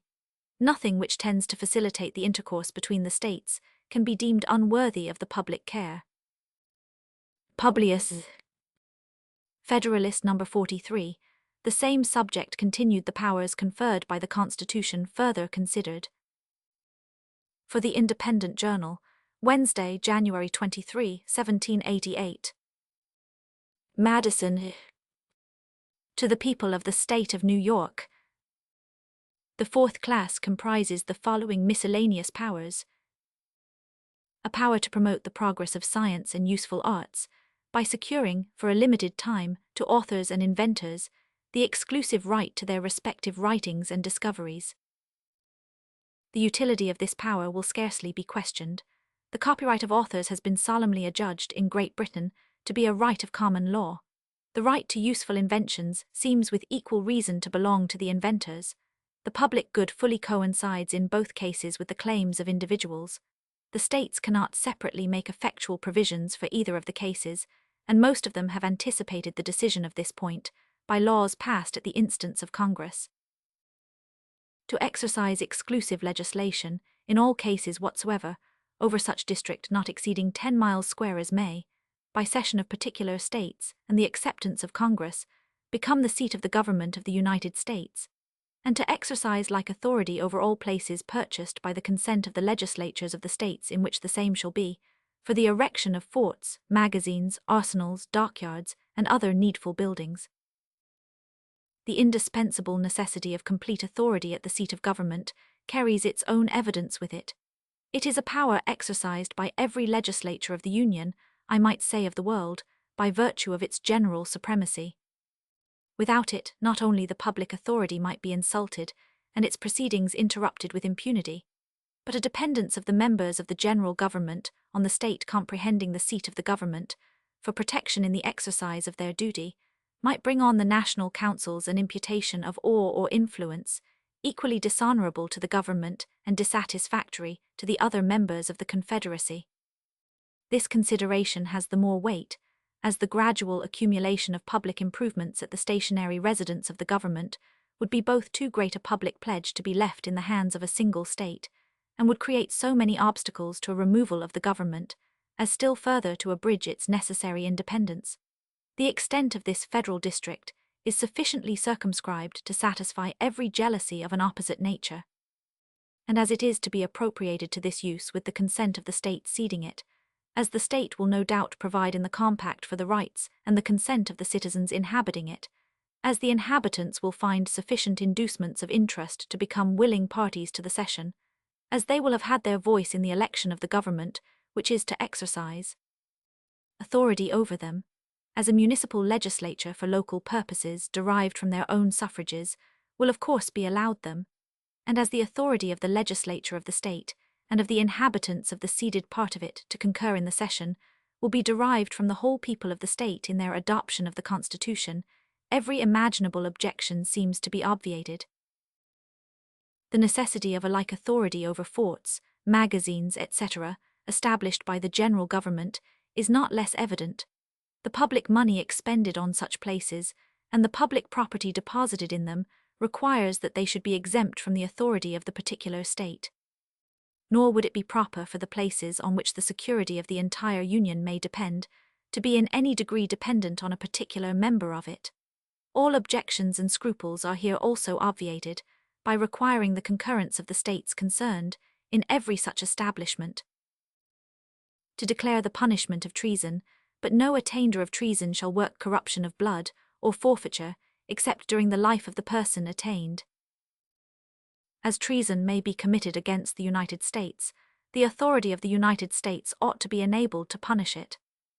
But as newfangled and artificial treasons have been the great engines by which violent factions, the natural offspring of free government, have usually wreaked their alternate malignity on each other, the Convention have with great judgment opposed a barrier to this peculiar danger, by inserting a constitutional definition of the crime, fixing the proof necessary for conviction of it, and restraining the Congress, even in punishing it, from extending the consequences of guilt beyond the person of its author. To admit new states into the Union, but no new state shall be formed or erected within the jurisdiction of any other state, nor any state be formed by the junction of two or more states, or parts of states, without the consent of the legislatures of the states concerned, as well as of the Congress. In the Articles of Confederation, no provision is found on this important subject. Canada was to be admitted of right, on her joining in the measures of the United States, and the other colonies, by which were evidently meant the other British colonies, at the discretion of 9 states. The eventual establishment of new states seems to have been overlooked by the compilers of that instrument. We have seen the inconvenience of this omission, and the assumption of power into which Congress have been led by it. With great propriety, therefore, has the new system supplied the defect. The general precaution that no new states shall be formed without the concurrence of the federal authority, and that of the states concerned, is consonant to the principles which ought to govern such transactions. The particular precaution against the erection of new states, by the partition of a state without its consent, quiets the jealousy of the larger states, as that of the smaller is quieted by a like precaution against a junction of states without their consent. To dispose of and make all needful rules and regulations respecting the territory or other property belonging to the United States, with a proviso that nothing in the Constitution shall be so construed as to prejudice any claims of the United States, or of any particular state. This is a power of very great importance, and required by considerations similar to those which show the propriety of the former. The proviso annexed is proper in itself, and was probably rendered absolutely necessary by jealousies and questions concerning the Western Territory sufficiently known to the public. To guarantee to every state in the Union a republican form of government, to protect each of them against invasion, and on application of the legislature, or of the executive when the legislature cannot be convened, against domestic violence. In a confederacy founded on republican principles, and composed of republican members, the superintending government ought clearly to possess authority to defend the system against aristocratic or monarchical innovations. The more intimate the nature of such a union may be, the greater interest have the members in the political institutions of each other, and the greater right to insist that the forms of government under which the compact was entered into should be substantially maintained. But a right implies a remedy, and where else could the remedy be deposited than where it is deposited by the Constitution? Governments of dissimilar principles and forms have been found less adapted to a federal coalition of any sort than those of a kindred nature. As the Confederate Republic of Germany, says Montesquieu, consists of free cities and petty states, subject to different princes, experience shows us that it is more imperfect than that of Holland and Switzerland. Greece was undone, he adds, as soon as the king of Macedon obtained a seat among the Amphictyons. In the latter case, no doubt, the disproportionate force, as well as the monarchical form of the new confederate, had its share of influence on the events. It may possibly be asked what need there could be of such a precaution, and whether it may not become a pretext for alterations in the state governments without the concurrence of the states themselves. These questions admit of ready answers. If the interposition of the general government should not be needed, the provision for such an event will be a harmless superfluity only in the Constitution. But who can say what experiments may be produced by the caprice of particular states, by the ambition of enterprising leaders, or by the intrigues and influence of foreign powers? To the second question it may be answered that if the general government should interpose by virtue of this constitutional authority, it will be, of course, bound to pursue the authority. But the authority extends no further than to a guarantee of a republican form of government, which supposes a pre-existing government of the form which is to be guaranteed. As long, therefore, as the existing republican forms are continued by the states, they are guaranteed by the federal constitution. Whenever the states may choose to substitute other republican forms, they have a right to do so, and to claim the federal guarantee for the latter. The only restriction imposed on them is that they shall not exchange republican for anti-republican constitutions, a restriction which, it is presumed, will hardly be considered as a grievance. A protection against invasion is due from every society to the parts composing it. The latitude of the expression here used seems to secure each state, not only against foreign hostility, but against ambitious or vindictive enterprises of its more powerful neighbors. The history, both of ancient and modern confederacies, proves that the weaker members of the Union ought not to be insensible to the policy of this article. Protection against domestic violence is added with equal propriety. It has been remarked that even among the Swiss cantons, which, properly speaking, are not under one government, provision is made for this object, and the history of that league informs us that mutual aid is frequently claimed and afforded, and as well by the most democratic as the other cantons. A recent and well-known event among ourselves has warned us to be prepared for emergencies of a like nature. At first view it might seem not to square with the republican theory, to suppose either that a majority have not the right, or that a minority will have the force to subvert a government, and consequently that the federal interposition can never be required, but when it would be improper. But theoretic reasoning in this as in most other cases must be qualified by the lessons of practice. Why may not illicit combinations for purposes of violence be formed as well by a majority of a state, especially a small state as by a majority of a county or a district of the same state? And if the authority of the state ought, in the latter case, to protect the local magistracy, ought not the federal authority in the former to support the state authority? Besides, there are certain parts of the state constitutions which are so interwoven with the federal constitution that a violent blow cannot be given to the one without communicating the wound to the other. Insurrections in a state will rarely induce a federal interposition unless the number concerned in them bear some proportion to the friends of government. It will be much better that the violence in such cases should be repressed by the superintending power than that the majority should be left to maintain their cause by a bloody and obstinate contest. The existence of a right to interpose will generally prevent the necessity of exerting it. Is it true that force and right are necessarily on the same side in republican governments? May not the minor party possess such a superiority of pecuniary resources, of military talents and experience, or of secret succors from foreign powers, as will render it superior also in an appeal to the sword?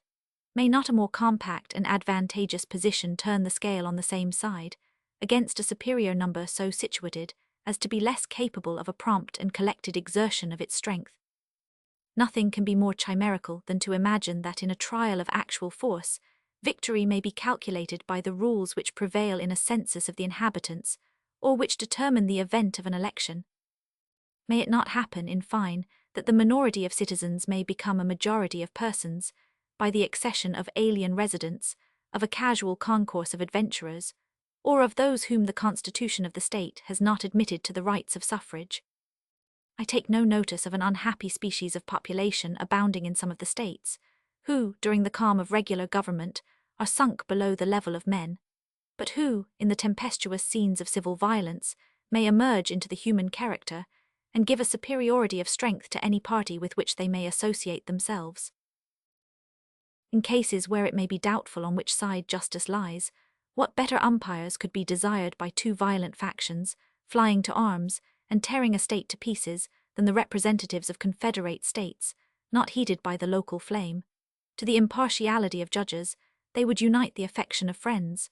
Happy would it be if such a remedy for its infirmities could be enjoyed by all free governments, if a project equally effectual could be established for the universal peace of mankind.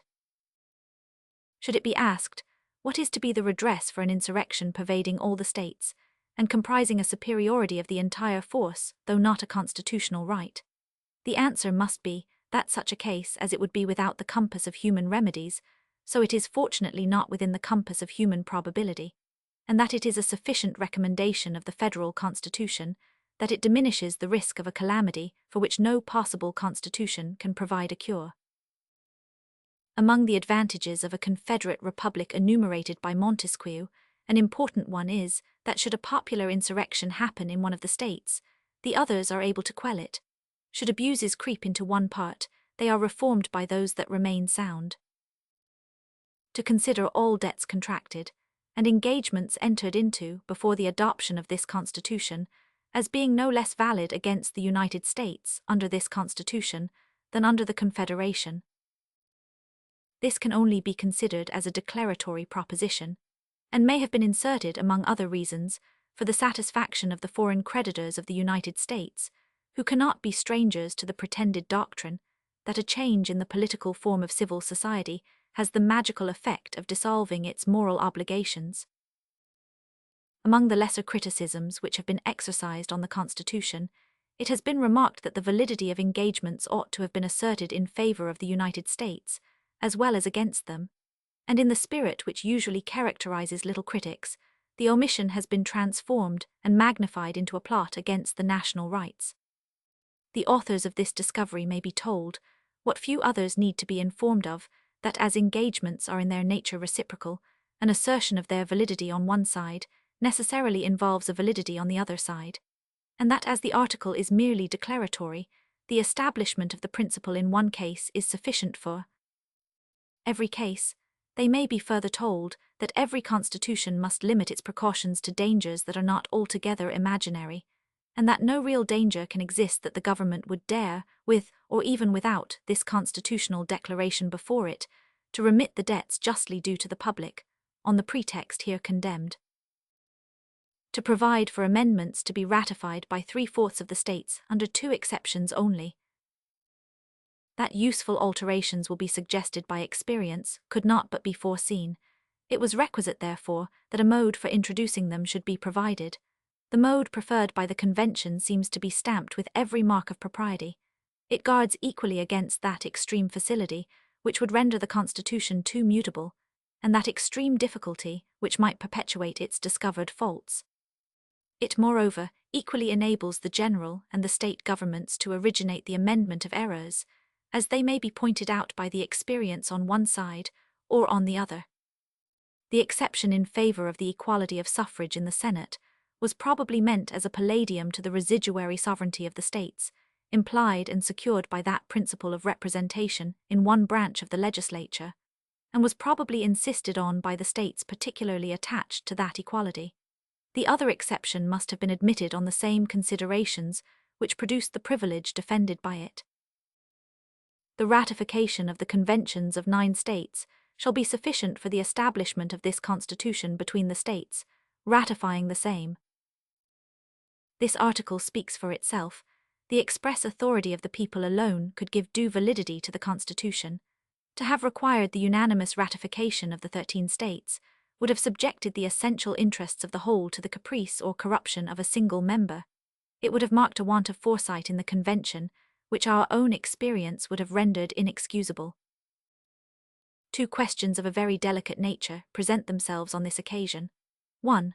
On what principle the Confederation, which stands in the solemn form of a compact among the states, can be superseded without the unanimous consent of the parties to it? 2. What relation is to subsist between the 9 or more states ratifying the Constitution and the remaining few who do not become parties to it?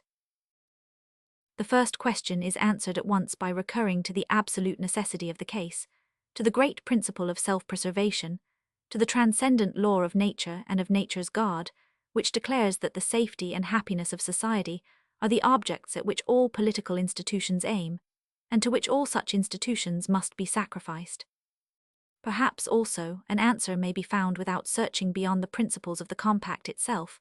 It has been heretofore noted among the defects of the Confederation that in many of the states it had received no higher sanction than a mere legislative ratification. The principle of reciprocality seems to require that its obligation on the other states should be reduced to the same standard. A compact between independent sovereigns, founded on ordinary acts of legislative authority, can pretend to no higher validity than a league or treaty between the parties. It is an established doctrine on the subject of treaties that all the articles are mutually conditions of each other, that a breach of any one article is a breach of the whole treaty, and that a breach committed by either of the parties absolves the others and authorizes them, if they please, to pronounce the compact violated and void. Should it unhappily be necessary to appeal to these delicate truths for a justification for dispensing with the consent of particular states to a dissolution of the Federal Pact, will not the complaining parties find it a difficult task to answer the multiplied and important infractions with which they may be confronted? The time has been when it was incumbent on us all to veil the ideas which this paragraph exhibits. The scene is now changed, and with it the part which the same motives dictate. The second question is not less delicate, and the flattering prospect of its being merely hypothetical forbids an over-curious discussion of it. It is one of those cases which must be left to provide for itself. In general, it may be observed that although no political relation can subsist between the assenting and dissenting states, yet the moral relations will remain uncancelled. The claims of justice, both on one side and on the other, will be in force, and must be fulfilled. The rights of humanity must in all cases be duly and mutually respected, whilst considerations of a common interest, and above all, the remembrance of the endearing scenes which are past, and the anticipation of a speedy triumph over the obstacles to reunion, will, it is hoped, not urge in vain moderation on one side, and prudence on the other. Publius, Federalist No. 44, Restrictions on the Authority of the Several States. From the New York Packet, Friday, January 25, 1788. Madison. To the people of the State of New York. A fifth class of provisions in favor of the federal authority consists of the following restrictions on the authority of the several states. No state shall enter into any treaty, alliance, or confederation, grant letters of marque and reprisal, coin money, emit bills of credit, make anything but gold and silver a legal tender in payment of debts, pass any bill of attainder, ex post facto law, or law impairing the obligation of contracts, or grant any title of nobility. The prohibition against treaties, alliances, and confederations makes a part of the existing Articles of Union, and for reasons which need no explanation, is copied into the new Constitution. The prohibition of letters of marque is another part of the old system, but is somewhat extended in the new. According to the former, letters of marque could be granted by the states after a declaration of war. According to the latter, these licenses must be obtained, as well during war as previous to its declaration, from the government of the United States. This alteration is fully justified by the advantage of uniformity in all points which relate to foreign powers, and of immediate responsibility to the nation in all those for whose conduct the nation itself is to be responsible. The right of coining money, which is here taken from the states, was left in their hands by the Confederation, as a concurrent right with that of Congress, under an exception in favor of the exclusive right of Congress to regulate the alloy and value. In this instance also, the new provision is an improvement on the old. Whilst the alloy and value depended on the general authority, a right of coinage in the particular states could have no other effect than to multiply expensive mints and diversify the forms and weights of the circulating pieces. The latter inconveniency defeats one purpose for which the power was originally submitted to the federal head, and as far as the former might prevent an inconvenient remittance of gold and silver to the central mint for recoinage, the end can be as well attained by local mints established under the general authority. The extension of the prohibition to bills of credit must give pleasure to every citizen, in proportion to his love of justice and his knowledge of the true springs of public prosperity. the loss which America has sustained since the peace, from the pestilent effects of paper money on the necessary confidence between man and man, on the necessary confidence in the public councils, on the industry and morals of the people, and on the character of republican government, constitutes an enormous debt against the states chargeable with this unadvised measure, which must long remain unsatisfied, or rather an accumulation of guilt, which can be expiated no otherwise than by a voluntary sacrifice on the altar of justice, of the power which has been the instrument of it. In addition to these persuasive considerations, it may be observed that the same reasons which show the necessity of denying to the states the power of regulating coin, prove with equal force that they ought not to be at liberty to substitute a paper medium in the place of coin. Had every state a right to regulate the value of its coin, there might be as many different currencies as states, and thus the intercourse among them would be impeded. Retrospective alterations in its value might be made, and thus the citizens of other states be injured, and animosities be kindled among the states themselves. The subjects of foreign powers might suffer from the same cause, and hence the union be discredited and embroiled by the indiscretion of a single member. No one of these mischiefs is less incident to a power in the states to emit paper money than to coin gold or silver. The power to make anything but gold and silver a tender in payment of debts is withdrawn from the states, on the same principle with that of issuing a paper currency. Bills of attainder, ex post facto laws, and laws impairing the obligation of contracts are contrary to the first principles of the social compact, and to every principle of sound legislation.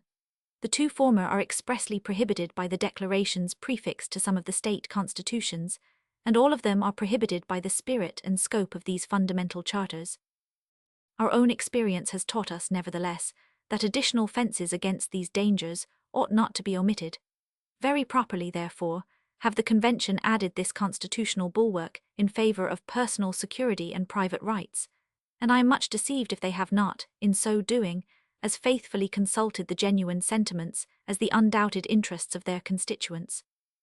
The sober people of America are weary of the fluctuating policy which has directed the public councils. They have seen with regret and indignation that sudden changes and legislative interferences, in cases affecting personal rights, become jobs in the hands of enterprising and influential speculators, and snares to the more industrious and less informed part of the community.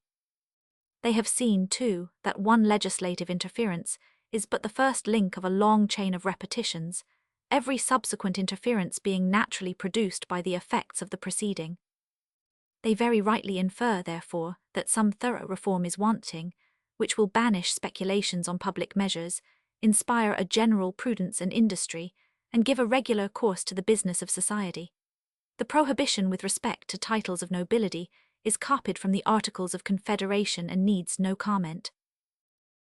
No state shall, without the consent of the Congress, lay any imposts or duties on imports or exports, except what may be absolutely necessary for executing its inspection laws, and the net produce of all duties and imposts laid by any state on imports or exports shall be for the use of the Treasury of the United States, and all such laws shall be subject to the revision and control of the Congress. No state shall, without the consent of Congress, lay any duty on tonnage, keep troops or ships of war in time of peace, enter into any agreement or compact with another state, or with a foreign power, or engage in war unless actually invaded, or in such imminent danger as will not admit of delay.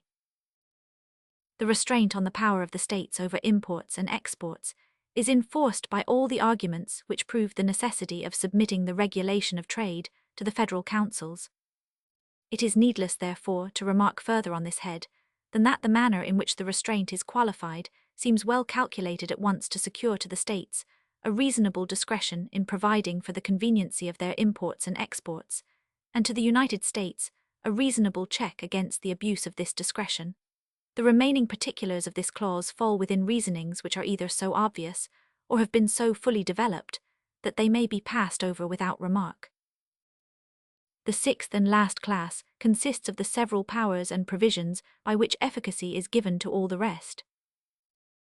Of these the first is the power to make all laws which shall be necessary and proper for carrying into execution the foregoing powers, and all other powers vested by this Constitution in the government of the United States, or in any department or officer thereof.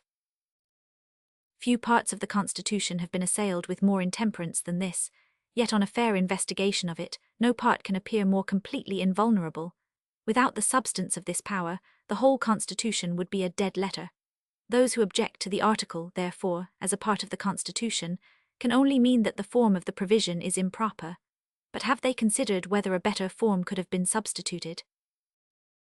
There are 4 other possible methods which the Constitution might have taken on this subject.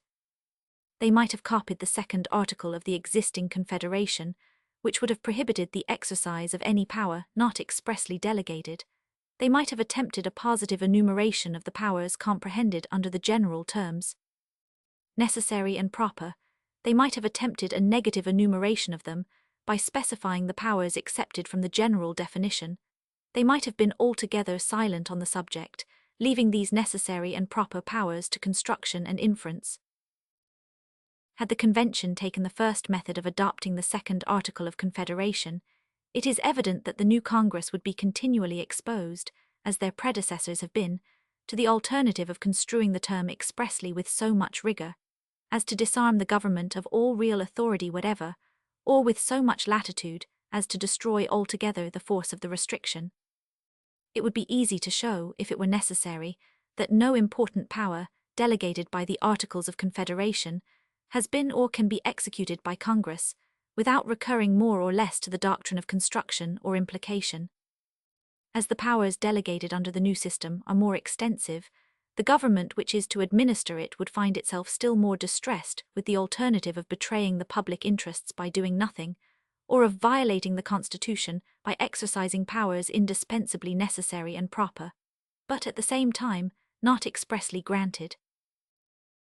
Had the Convention attempted a positive enumeration of the powers necessary and proper for carrying their other powers into effect, the attempt would have involved a complete digest of laws on every subject to which the Constitution relates, accommodated too, not only to the existing state of things, but to all the possible changes which futurity may produce, for in every new application of a general power, the particular powers, which are the means of attaining the object of the general power, must always necessarily vary with that object, and be often properly varied whilst the object remains the same.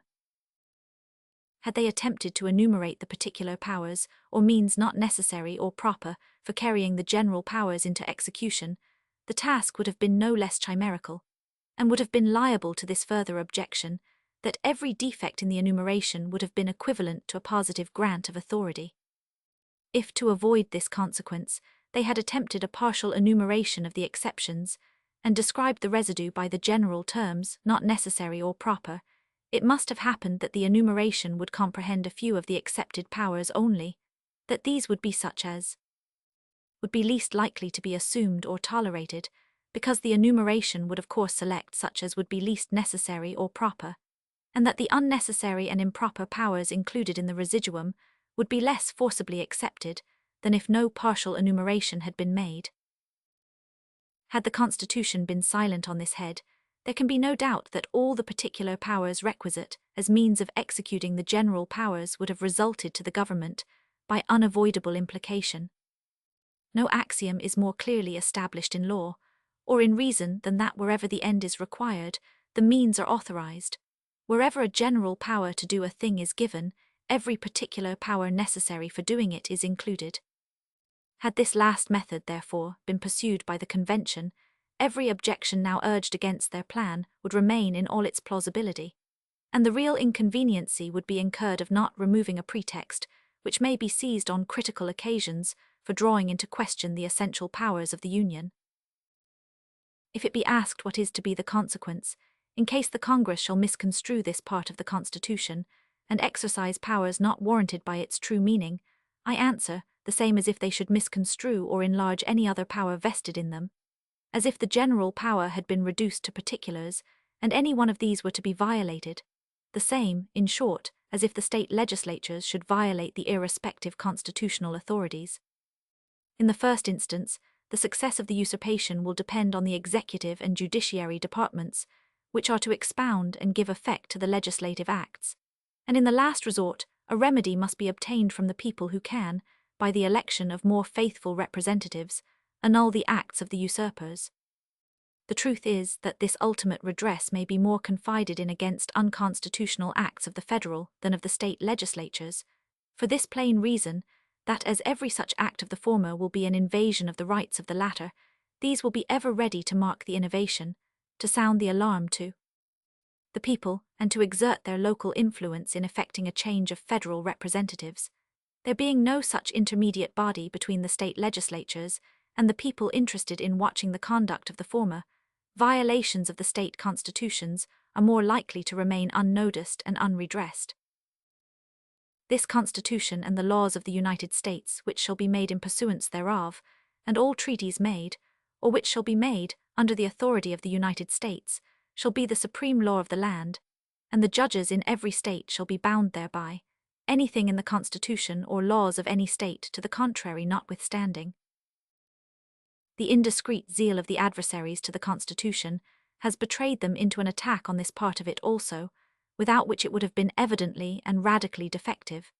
To be fully sensible of this, we need only suppose for a moment that the supremacy of the state constitutions had been left complete by a saving clause in their favor.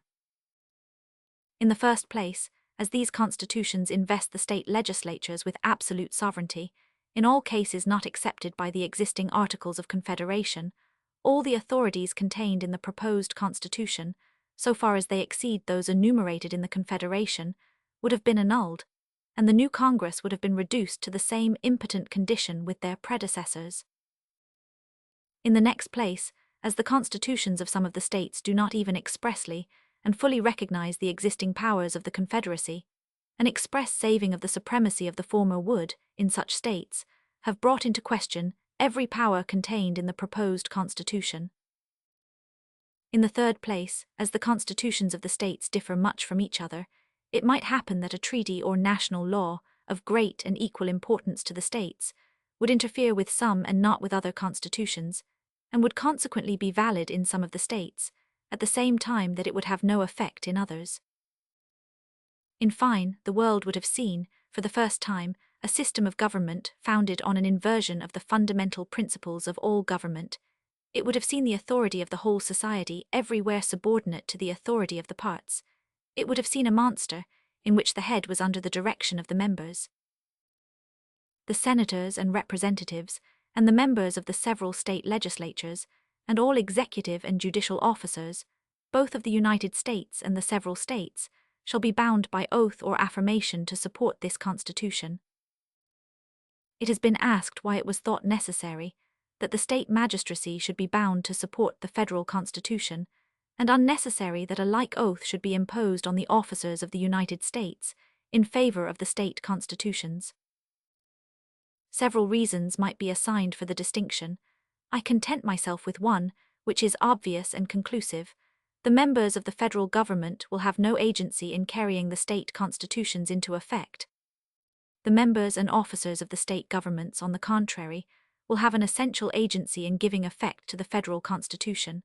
The election of the President and Senate will depend, in all cases, on the legislatures of the several states, and the election of the House of Representatives will equally depend on the same authority in the first instance, and will, probably, forever be conducted by the officers and according to the laws of the states. Among the provisions for giving efficacy to the federal powers might be added those which belong to the executive and judiciary departments, but as these are reserved for particular examination in another place, I pass them over in this. We have now reviewed in detail all the articles composing the sum or quantity of power delegated by the proposed Constitution to the federal government, and are brought to this undeniable conclusion that no part of the power is unnecessary or improper for accomplishing the necessary objects of the Union. The question, therefore, whether this amount of power shall be granted or not, resolves itself into another question, whether or not a government commensurate to the exigencies of the Union shall be established, or, in other words, whether the Union itself shall be preserved. Publius, Federalist No. 45, the alleged danger from the powers of the Union to the state governments. Considered for the Independent Journal, Saturday, January 26, 1788. Madison. To the people of the state of New York. Having shown that no one of the powers transferred to the federal government is unnecessary or improper, the next question to be considered is whether the whole mass of them will be dangerous to the portion of authority left in the several states. The adversaries to the plan of the convention, instead of considering in the first place what degree of power was absolutely necessary for the purposes of the federal government, have exhausted themselves in a secondary inquiry into the possible consequences of the proposed degree of power to the governments of the particular states. But if the Union, as has been shown, be essential to the security of the people of America against foreign danger, if it be essential to their security against contentions and wars among the different states, if it be essential to guard them against those violent and oppressive factions which embitter the blessings of liberty, and against those military establishments which must gradually poison its very fountain, if, in a word, the Union be essential to the happiness of the people of America, is it not preposterous to urge as an objection to a government, without which the objects of the Union cannot be attained, that such a government may derogate from the importance of the governments of the individual states? Was then the American Revolution effected? Was the American Confederacy formed? Was the precious blood of thousands spilt, and the hard-earned substance of millions lavished, not that the people of America should enjoy peace, liberty, and safety, but that the government of the individual states, that particular municipal establishments, might enjoy a certain extent of power, and be arrayed with certain dignities and attributes of sovereignty? We have heard of the impious doctrine in the Old World, that the people were made for kings, not kings for the people. Is the same doctrine to be revived in the New, in another shape, that the solid happiness of the people is to be sacrificed to the views of political institutions of a different form? It is too early for politicians to presume on our forgetting that the public good, the real welfare of the great body of the people, is the supreme object to be pursued, and that no form of government whatever has any other value than as it may be fitted for the attainment of this object. Were the plan of the convention adverse to the public happiness, my voice would be, reject the plan. Were the Union itself inconsistent with the public happiness, it would be, abolish the Union. In like manner, as far as the sovereignty of the states cannot be reconciled to the happiness of the people, the voice of every good citizen must be, let the former be sacrificed to the latter. How far the sacrifice is necessary has been shown. How far the unsacrificed residue will be endangered is the question before us. Several important considerations have been touched in the course of these papers, which discountenance the supposition that the operation of the federal government will, by degrees, prove fatal to the state governments. The more I revolve the subject, the more fully I am persuaded that the balance is much more likely to be disturbed by the preponderancy of the last than of the first scale. We have seen, in all the examples of ancient and modern confederacies, the strongest tendency continually betraying itself in the members, to despoil the general government of its authorities, with a very ineffectual capacity in the latter to defend itself against the encroachments. Although, in most of these examples, the system has been so dissimilar from that under consideration as greatly to weaken any inference concerning the latter from the fate of the former, yet, as the states will retain, under the proposed constitution, a very extensive portion of active sovereignty, the inference ought not to be wholly disregarded. In the Achaean League, it is probable that the federal head had a degree and species of power, which gave it a considerable likeness to the government framed by the convention. The Lycian Confederacy, as far as its principles and form are transmitted, must have borne a still greater analogy to it. Yet history does not inform us that either of them ever degenerated, or tended to degenerate, into one consolidated government. On the contrary, we know that the ruin of one of them proceeded from the incapacity of the federal authority to prevent the dissensions, and finally the disunion of the subordinate authorities. These cases are the more worthy of our attention, as the external causes by which the component parts were pressed together were much more numerous and powerful than in our case, and consequently less powerful ligaments within would be sufficient to bind the members to the head, and to each other. In the feudal system, we have seen a similar propensity exemplified. Notwithstanding the want of proper sympathy in every instance between the local sovereigns and the people, and the sympathy in some instances between the general sovereign and the latter, it usually happened that the local sovereigns prevailed in the rivalship for encroachments. Had no external dangers enforced internal harmony and subordination, and particularly, Had the local sovereigns possessed the affections of the people, the great kingdoms in Europe would at this time consist of as many independent princes as there were formerly feudatory barons. The state governments will have the advantage of the federal government, whether we compare them in respect to the immediate dependence of the one on the other, to the weight of personal influence which each side will possess, to the powers respectively vested in them, to the predilection and probable support of the people, to the disposition and faculty of resisting and frustrating the measures of each other. State governments may be regarded as constituent and essential parts of the federal government, whilst the latter is nowise essential to the operation or organization of the former. Without the intervention of the state legislatures, the President of the United States cannot be elected at all. They must in all cases have a great share in his appointment, and will, perhaps in most cases, of themselves determine it. The Senate will be elected absolutely and exclusively by the state legislatures. Even the House of Representatives, though drawn immediately from the people, will be chosen very much under the influence of that class of men, whose influence over the people obtains for themselves an election into the state legislatures. Thus, each of the principal branches of the federal government will owe its existence more or less to the favor of the state governments, and must consequently feel a dependence, which is much more likely to beget a disposition too obsequious than too overbearing towards them. On the other side, the component parts of the state governments will in no instance be indebted for their appointment to the direct agency of the federal government, and very little, if at all, to the local influence of its members. The number of individuals employed under the Constitution of the United States will be much smaller than the number employed under the particular states. There will consequently be less of personal influence on the side of the former than of the latter. The members of the legislative, executive, and judiciary departments of 13 and more states, the justices of peace, officers of militia, ministerial officers of justice, with all the county, corporation, and town officers, for 3 millions and more of people intermixed, and having particular acquaintance with every class and circle of people, must exceed, beyond all proportion, both in number and influence, those of every description who will be employed in the administration of the federal system. Compare the members of the 3 great departments of the 13 states, excluding from the judiciary department the justices of peace, with the members of the corresponding departments of the single government of the Union. Compare the militia officers of 3 millions of people with the military and marine officers of any establishment which is within the compass of probability, or, I may add, of possibility, and in this view alone we may pronounce the advantage of the states to be decisive. If the federal government is to have collectors of revenue, the state governments will have theirs also. And as those of the former will be principally on the seacoast, and not very numerous, whilst those of the latter will be spread over the face of the country, and will be very numerous, the advantage in this view also lies on the same side.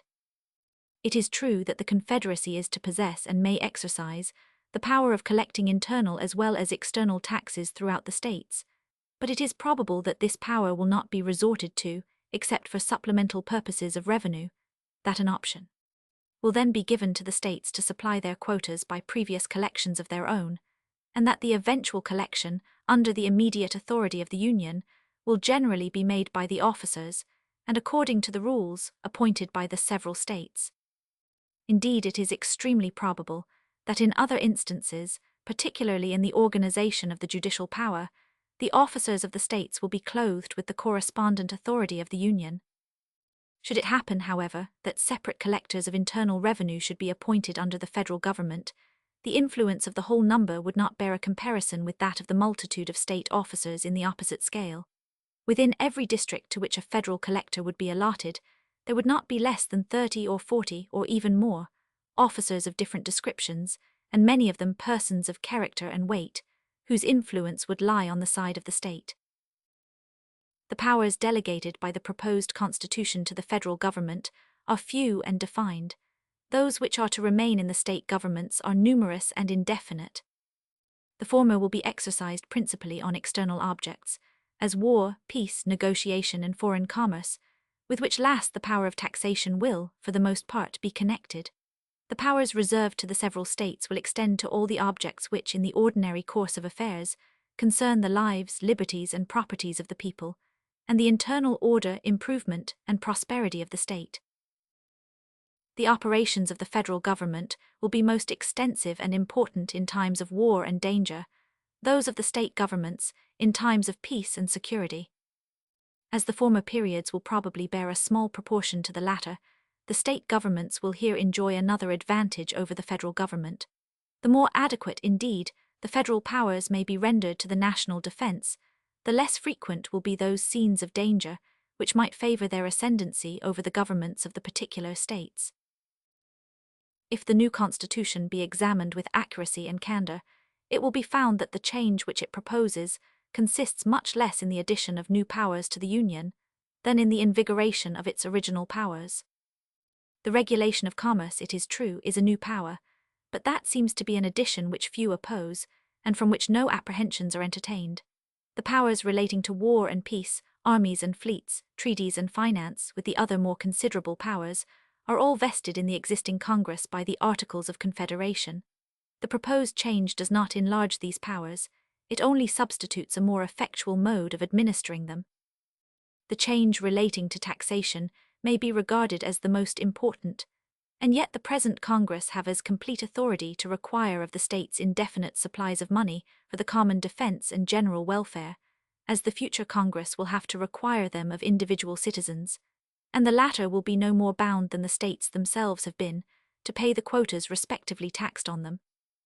Had the states complied punctually with the Articles of Confederation, or could their compliance have been enforced by as peaceable means as may be used with success towards single persons, our past experience is very far from countenancing an opinion that the state governments would have lost their constitutional powers and have gradually undergone an entire consolidation.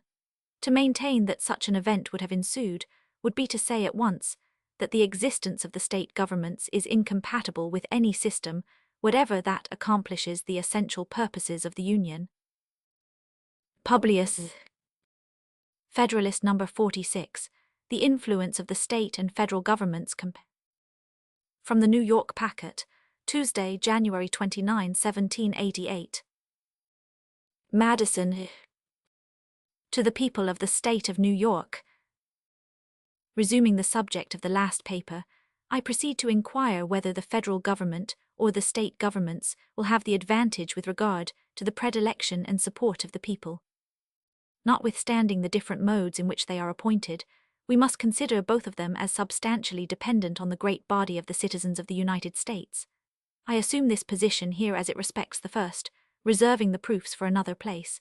The federal and state governments are in fact but different agents and trustees of the people, constituted with different powers, and designed for different purposes. The adversaries of the Constitution seem to have lost sight of the people altogether in their reasonings on this subject, and to have viewed these different establishments not only as mutual rivals and enemies, but as uncontrolled by any common superior in their efforts to usurp the authorities of each other. These gentlemen must here be reminded of their error. They must be told that the ultimate authority, wherever the derivative may be found, resides in the people alone, and that it will not depend merely on the comparative ambition or address of the different governments, whether either or which of them will be able to enlarge its sphere of jurisdiction at the expense of the other. Truth, no less than decency, requires that the event in every case should be supposed to depend on the sentiments and sanction of their common constituents. Many considerations, besides those suggested on a former occasion, seem to place it beyond doubt that the first and most natural attachment of the people will be to the governments of their respective states. Into the administration of these, a greater number of individuals will expect to rise. From the gift of these, a greater number of offices and emoluments will flow. By the superintending care of these, all the more domestic and personal interests of the people will be regulated and provided for. With the affairs of these, the people will be more familiarly and minutely conversant, and with the members of these will a greater proportion of the people have the ties of personal acquaintance and friendship, and of family and party attachments. On the side of these, therefore, the popular bias may well be expected most strongly to incline. Experience speaks the same language in this case. The federal administration, though hitherto very defective in comparison with what may be hoped under a better system, had, during the war, and particularly whilst the independent fund of paper emissions was in credit, an activity and importance as great as it can well have in any future circumstances whatever. It was engaged, too, in a course of measures which had for their object the protection of everything that was dear, and the acquisition of everything that could be desirable to the people at large. It was nevertheless invariably found, after the transient enthusiasm for the early congresses was over, that the attention and attachment of the people were turned anew to their own particular governments, that the Federal Council was at no time the idol of popular favor, and that opposition to proposed enlargements of its powers and importance was the side usually taken by the men who wished to build their political consequence on the prepossessions of their fellow citizens. If therefore, as has been elsewhere remarked, the people should in future become more partial to the federal than to the state governments, the change can only result from such manifest and irresistible proofs of a better administration as will overcome all their antecedent propensities.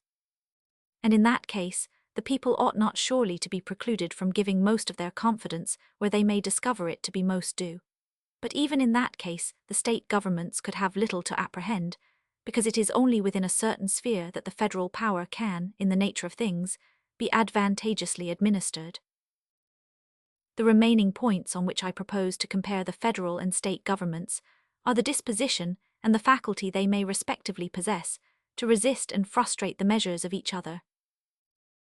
It has been already proved that the members of the federal will be more dependent on the members of the state governments than the latter will be on the former. It has appeared also that the prepossessions of the people on whom both will depend will be more on the side of the state governments than of the federal government. So far as the disposition of each towards the other may be influenced by these causes, the state governments must clearly have the advantage, but in a distinct and very important point of view, the advantage will lie on the same side. The prepossessions, which the members themselves will carry into the federal government, will generally be favorable to the states, whilst it will rarely happen that the members of the state governments will carry into the public councils a bias in favor of the general government. A local spirit will infallibly prevail much more in the members of Congress than a national spirit will prevail in the legislatures of the particular states. Every one knows that a great proportion of the errors committed by the state legislatures proceeds from the disposition of the members to sacrifice the comprehensive and permanent interest of the state to the particular and separate views of the counties or districts in which they reside. And if they do not sufficiently enlarge their policy to embrace the collective welfare of their particular state, how can it be imagined that they will make the aggregate prosperity of the Union, and the dignity and respectability of its government, the objects of their affections and consultations? For the same reason that the members of the state legislatures will be unlikely to attach themselves sufficiently to national objects, the members of the federal legislature will be likely to attach themselves too much to local objects. The states will be to the latter what counties and towns are to the former. Measures will too often be decided according to their probable effect, not on the national prosperity and happiness, but on the prejudices, interests, and pursuits of the governments and people of the individual states. What is the spirit that has in general characterized the proceedings of Congress?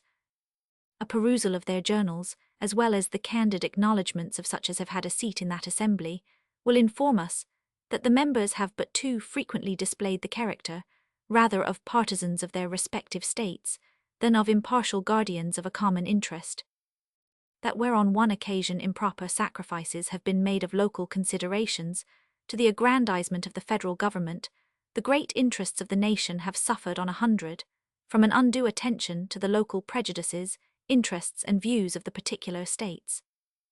I mean not by these reflections to insinuate that the new federal government will not embrace a more enlarged plan of policy than the existing government may have pursued, much less that its views will be as confined as those of the state legislatures, but only that it will partake sufficiently of the spirit of both to be disinclined to invade the rights of the individual states or the prerogatives of their governments. The motives on the part of the state governments to augment their prerogatives by defalcations from the federal government will be overruled by no reciprocal predispositions in the members.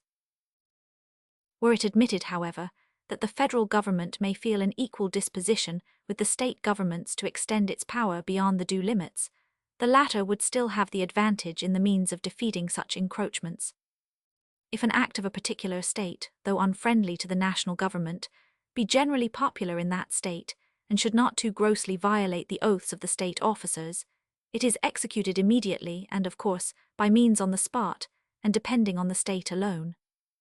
The opposition of the federal government, or the interposition of federal officers, would but inflame the zeal of all parties on the side of the state, and the evil could not be prevented or repaired, if at all, without the employment of means, which must always be resorted to with reluctance and difficulty.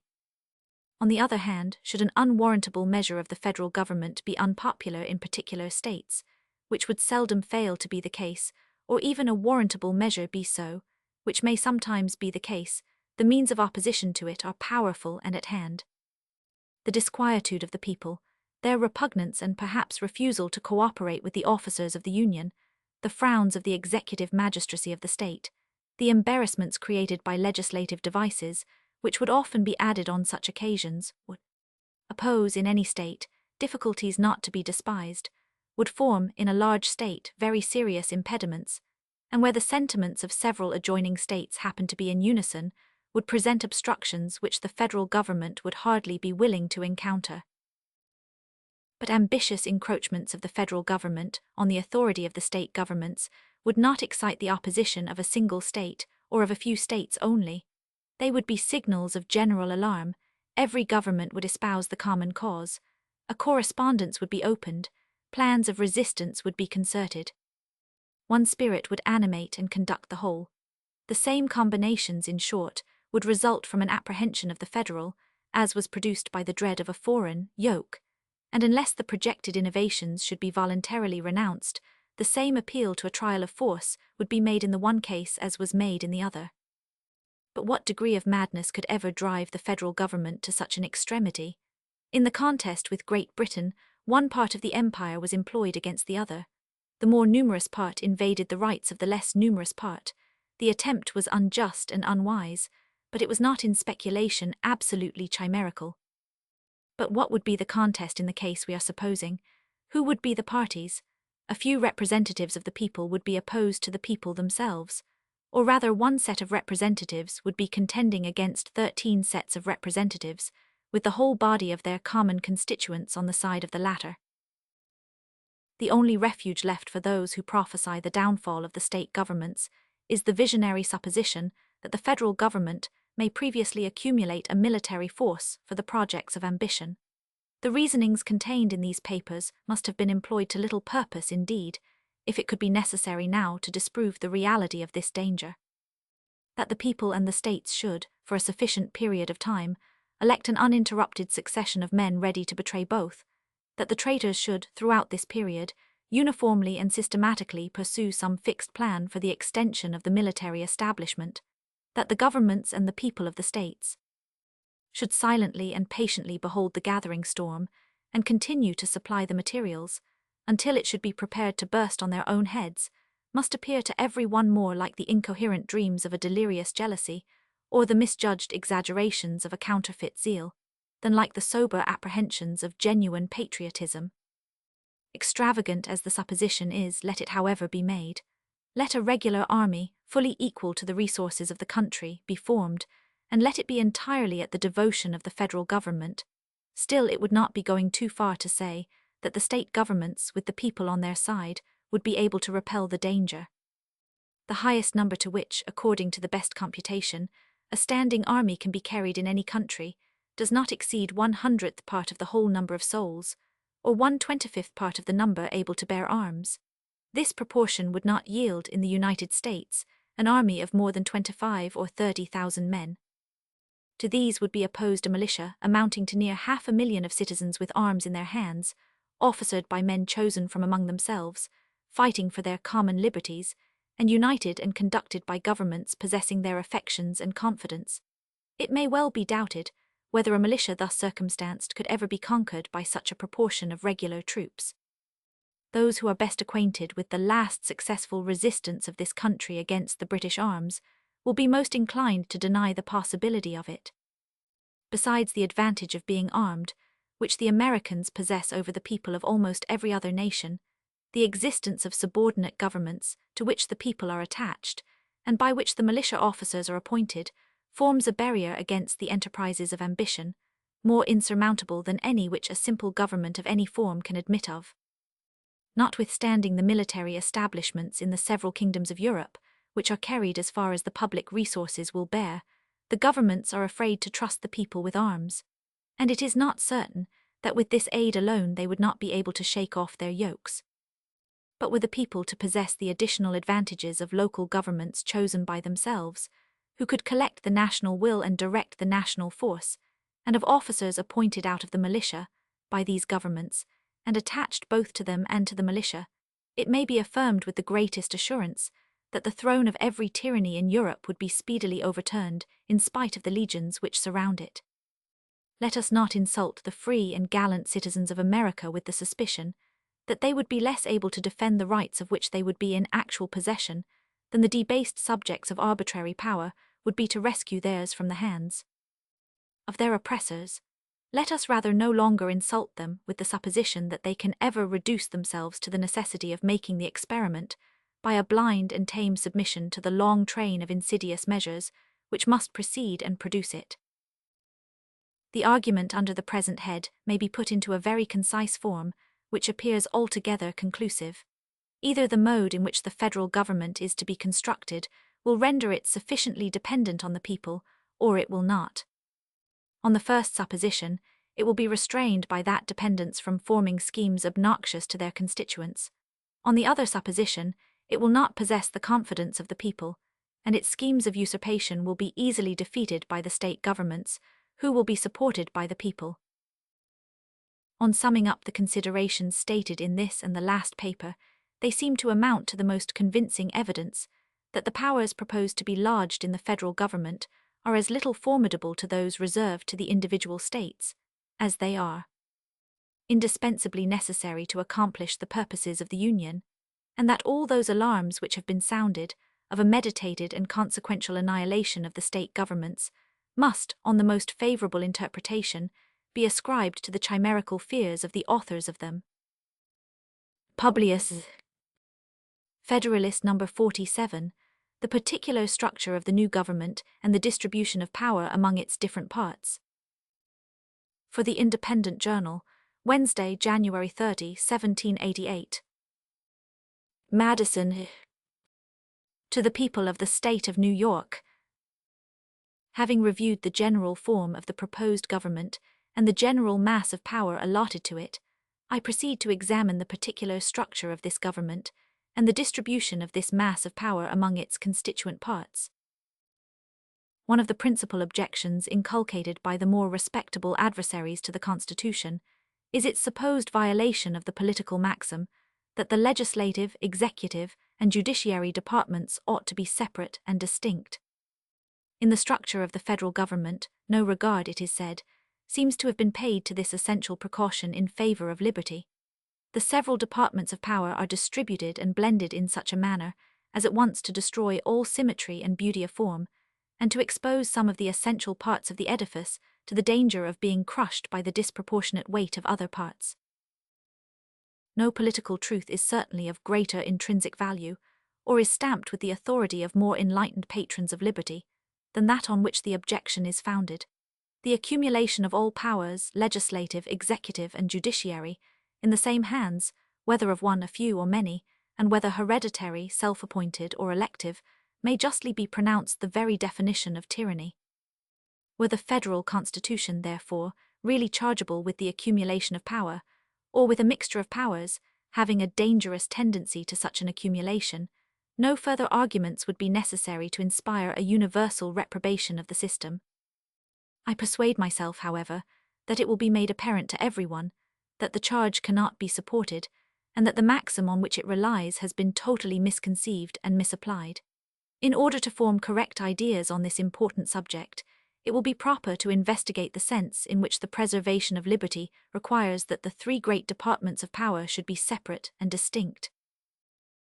The oracle who is always consulted and cited on this subject is the celebrated Montesquieu. If he be not the author of this invaluable precept in the science of politics, he has the merit at least of displaying and recommending it most effectually to the attention of mankind. Let us endeavour, in the first place, to ascertain his meaning on this point. The British Constitution was to Montesquieu what Homer has been to the didactic writers on epic poetry. as the latter have considered the work of the immortal bard as the perfect model from which the principles and rules of the epic art were to be drawn, and by which all similar works were to be judged, so this great political critic appears to have viewed the Constitution of England as the standard, or to use his own expression, as the mirror of political liberty, and to have delivered in the form of elementary truths the several characteristic principles of that particular system. That we may be sure, then, not to mistake his meaning in this case, let us recur to the source from which the maxim was drawn. On the slightest view of the British Constitution, we must perceive that the legislative, executive, and judiciary departments are by no means totally separate and distinct from each other. The executive magistrate forms an integral part of the legislative authority. He alone has the prerogative of making treaties with foreign sovereigns, which when made have, under certain limitations, the force of legislative acts. All the members of the judiciary department are appointed by him, can be removed by him on the address of the two houses of Parliament, and form, when he pleases to consult them, one of his constitutional councils. One branch of the legislative department forms also a great constitutional council to the executive chief, as, on another hand, it is the sole depositary of judicial power in cases of impeachment, and is invested with the supreme appellate jurisdiction in all other cases. The judges, again, are so far connected with the legislative department as often to attend and participate in its deliberations, though not admitted to a legislative vote. From these facts, by which Montesquieu was guided, it may clearly be inferred that, in saying there can be no liberty where the legislative and executive powers are united in the same person or body of magistrates, or if the power of judging be not separated from the legislative and executive powers, he did not mean that these departments ought to have no partial agency in, or no control over, the acts of each other. His meaning, as his own words import, and still more conclusively as illustrated by the example in his eye, can amount to no more than this, that where the whole power of one department is exercised by the same hands which possess the whole power of another department, the fundamental principles of a free constitution are subverted. This would have been the case in the constitution examined by him, if the king, who is the sole executive magistrate, had possessed also the complete legislative power, or the supreme administration of justice, or if the entire legislative body had possessed the supreme judiciary, or the supreme executive authority. This, however, is not among the vices of that constitution.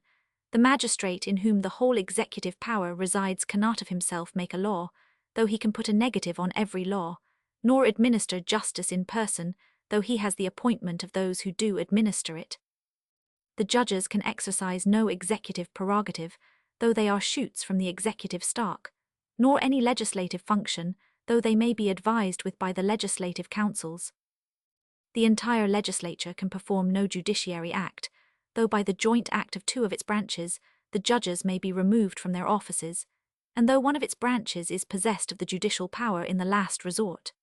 The entire legislature, again, can exercise no executive prerogative, though one of its branches constitutes the supreme executive magistracy, and another, on the impeachment of a third, can try and condemn all the subordinate officers in the executive department. The reasons on which Montesquieu grounds his maxim are a further demonstration of his meaning.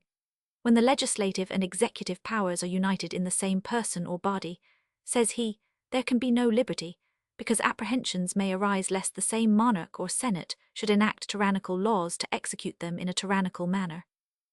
Again, were the power of judging joined with the legislative, the life and liberty of the subject would be exposed to arbitrary control, for the judge would then be the legislator. Were it joined to the executive power, the judge might behave with all the violence of an oppressor. Some of these reasons are more fully explained in other passages, but briefly stated as they are here, they sufficiently establish the meaning which we have put on this celebrated maxim of this celebrated author.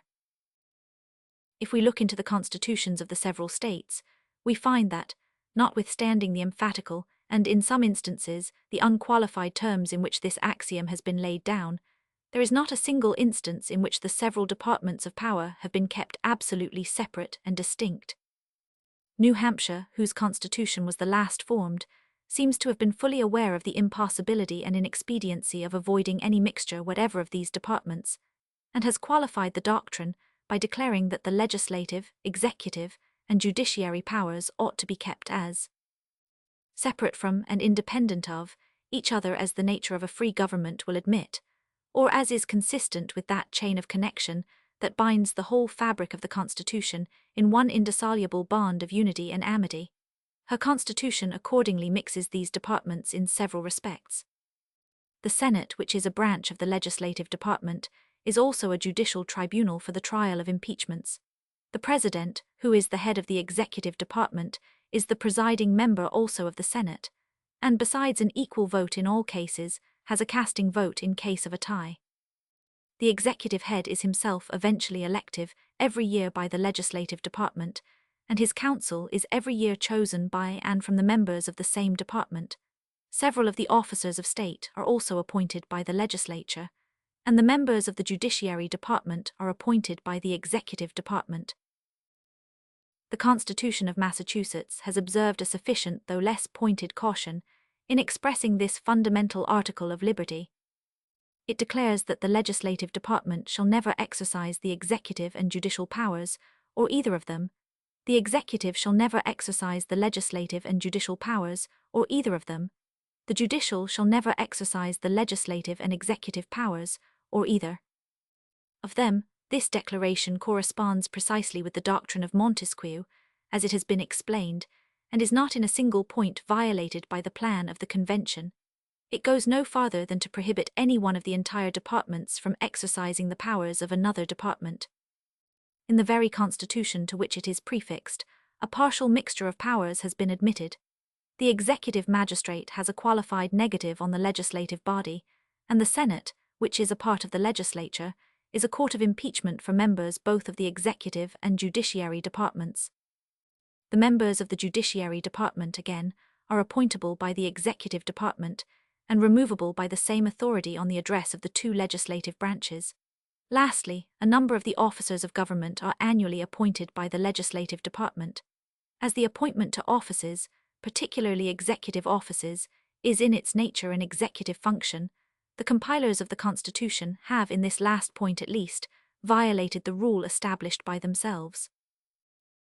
I pass over the constitutions of Rhode Island and Connecticut, because they were formed prior to the Revolution, and even before the principle under examination had become an object of political attention.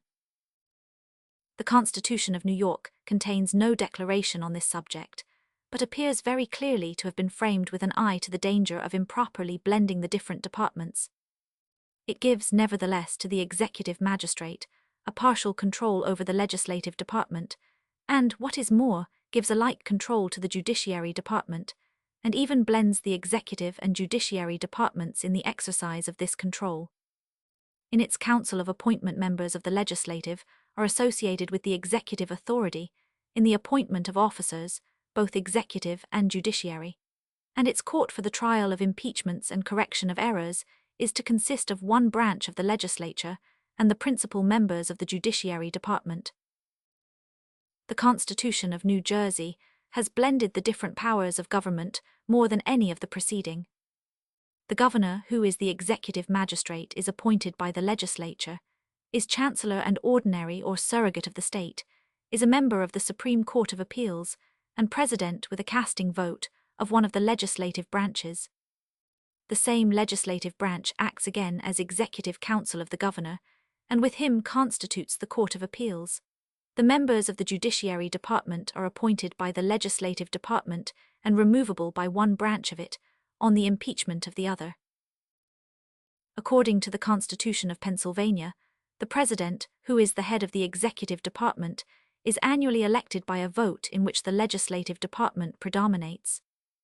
In conjunction with an executive council, he appoints the members of the judiciary department and forms a court of impeachment for trial of all officers, judiciary as well as executive.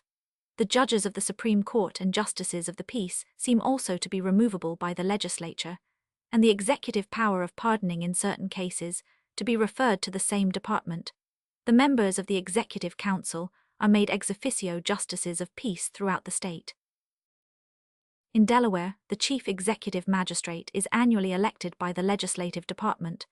The speakers of the two legislative branches are vice presidents in the executive department. The executive chief, with 6 others appointed, 3 by each of the legislative branches, constitutes the Supreme Court of Appeals. He is joined with the legislative department in the appointment of the other judges. Throughout the states, it appears that the members of the legislature may at the same time be justices of the peace. In this state, the members of one branch of it are ex officio justices of the peace, as are also the members of the Executive Council. The principal officers of the executive department are appointed by the legislative, and one branch of the latter forms a court of impeachments. All officers may be removed on address of the legislature.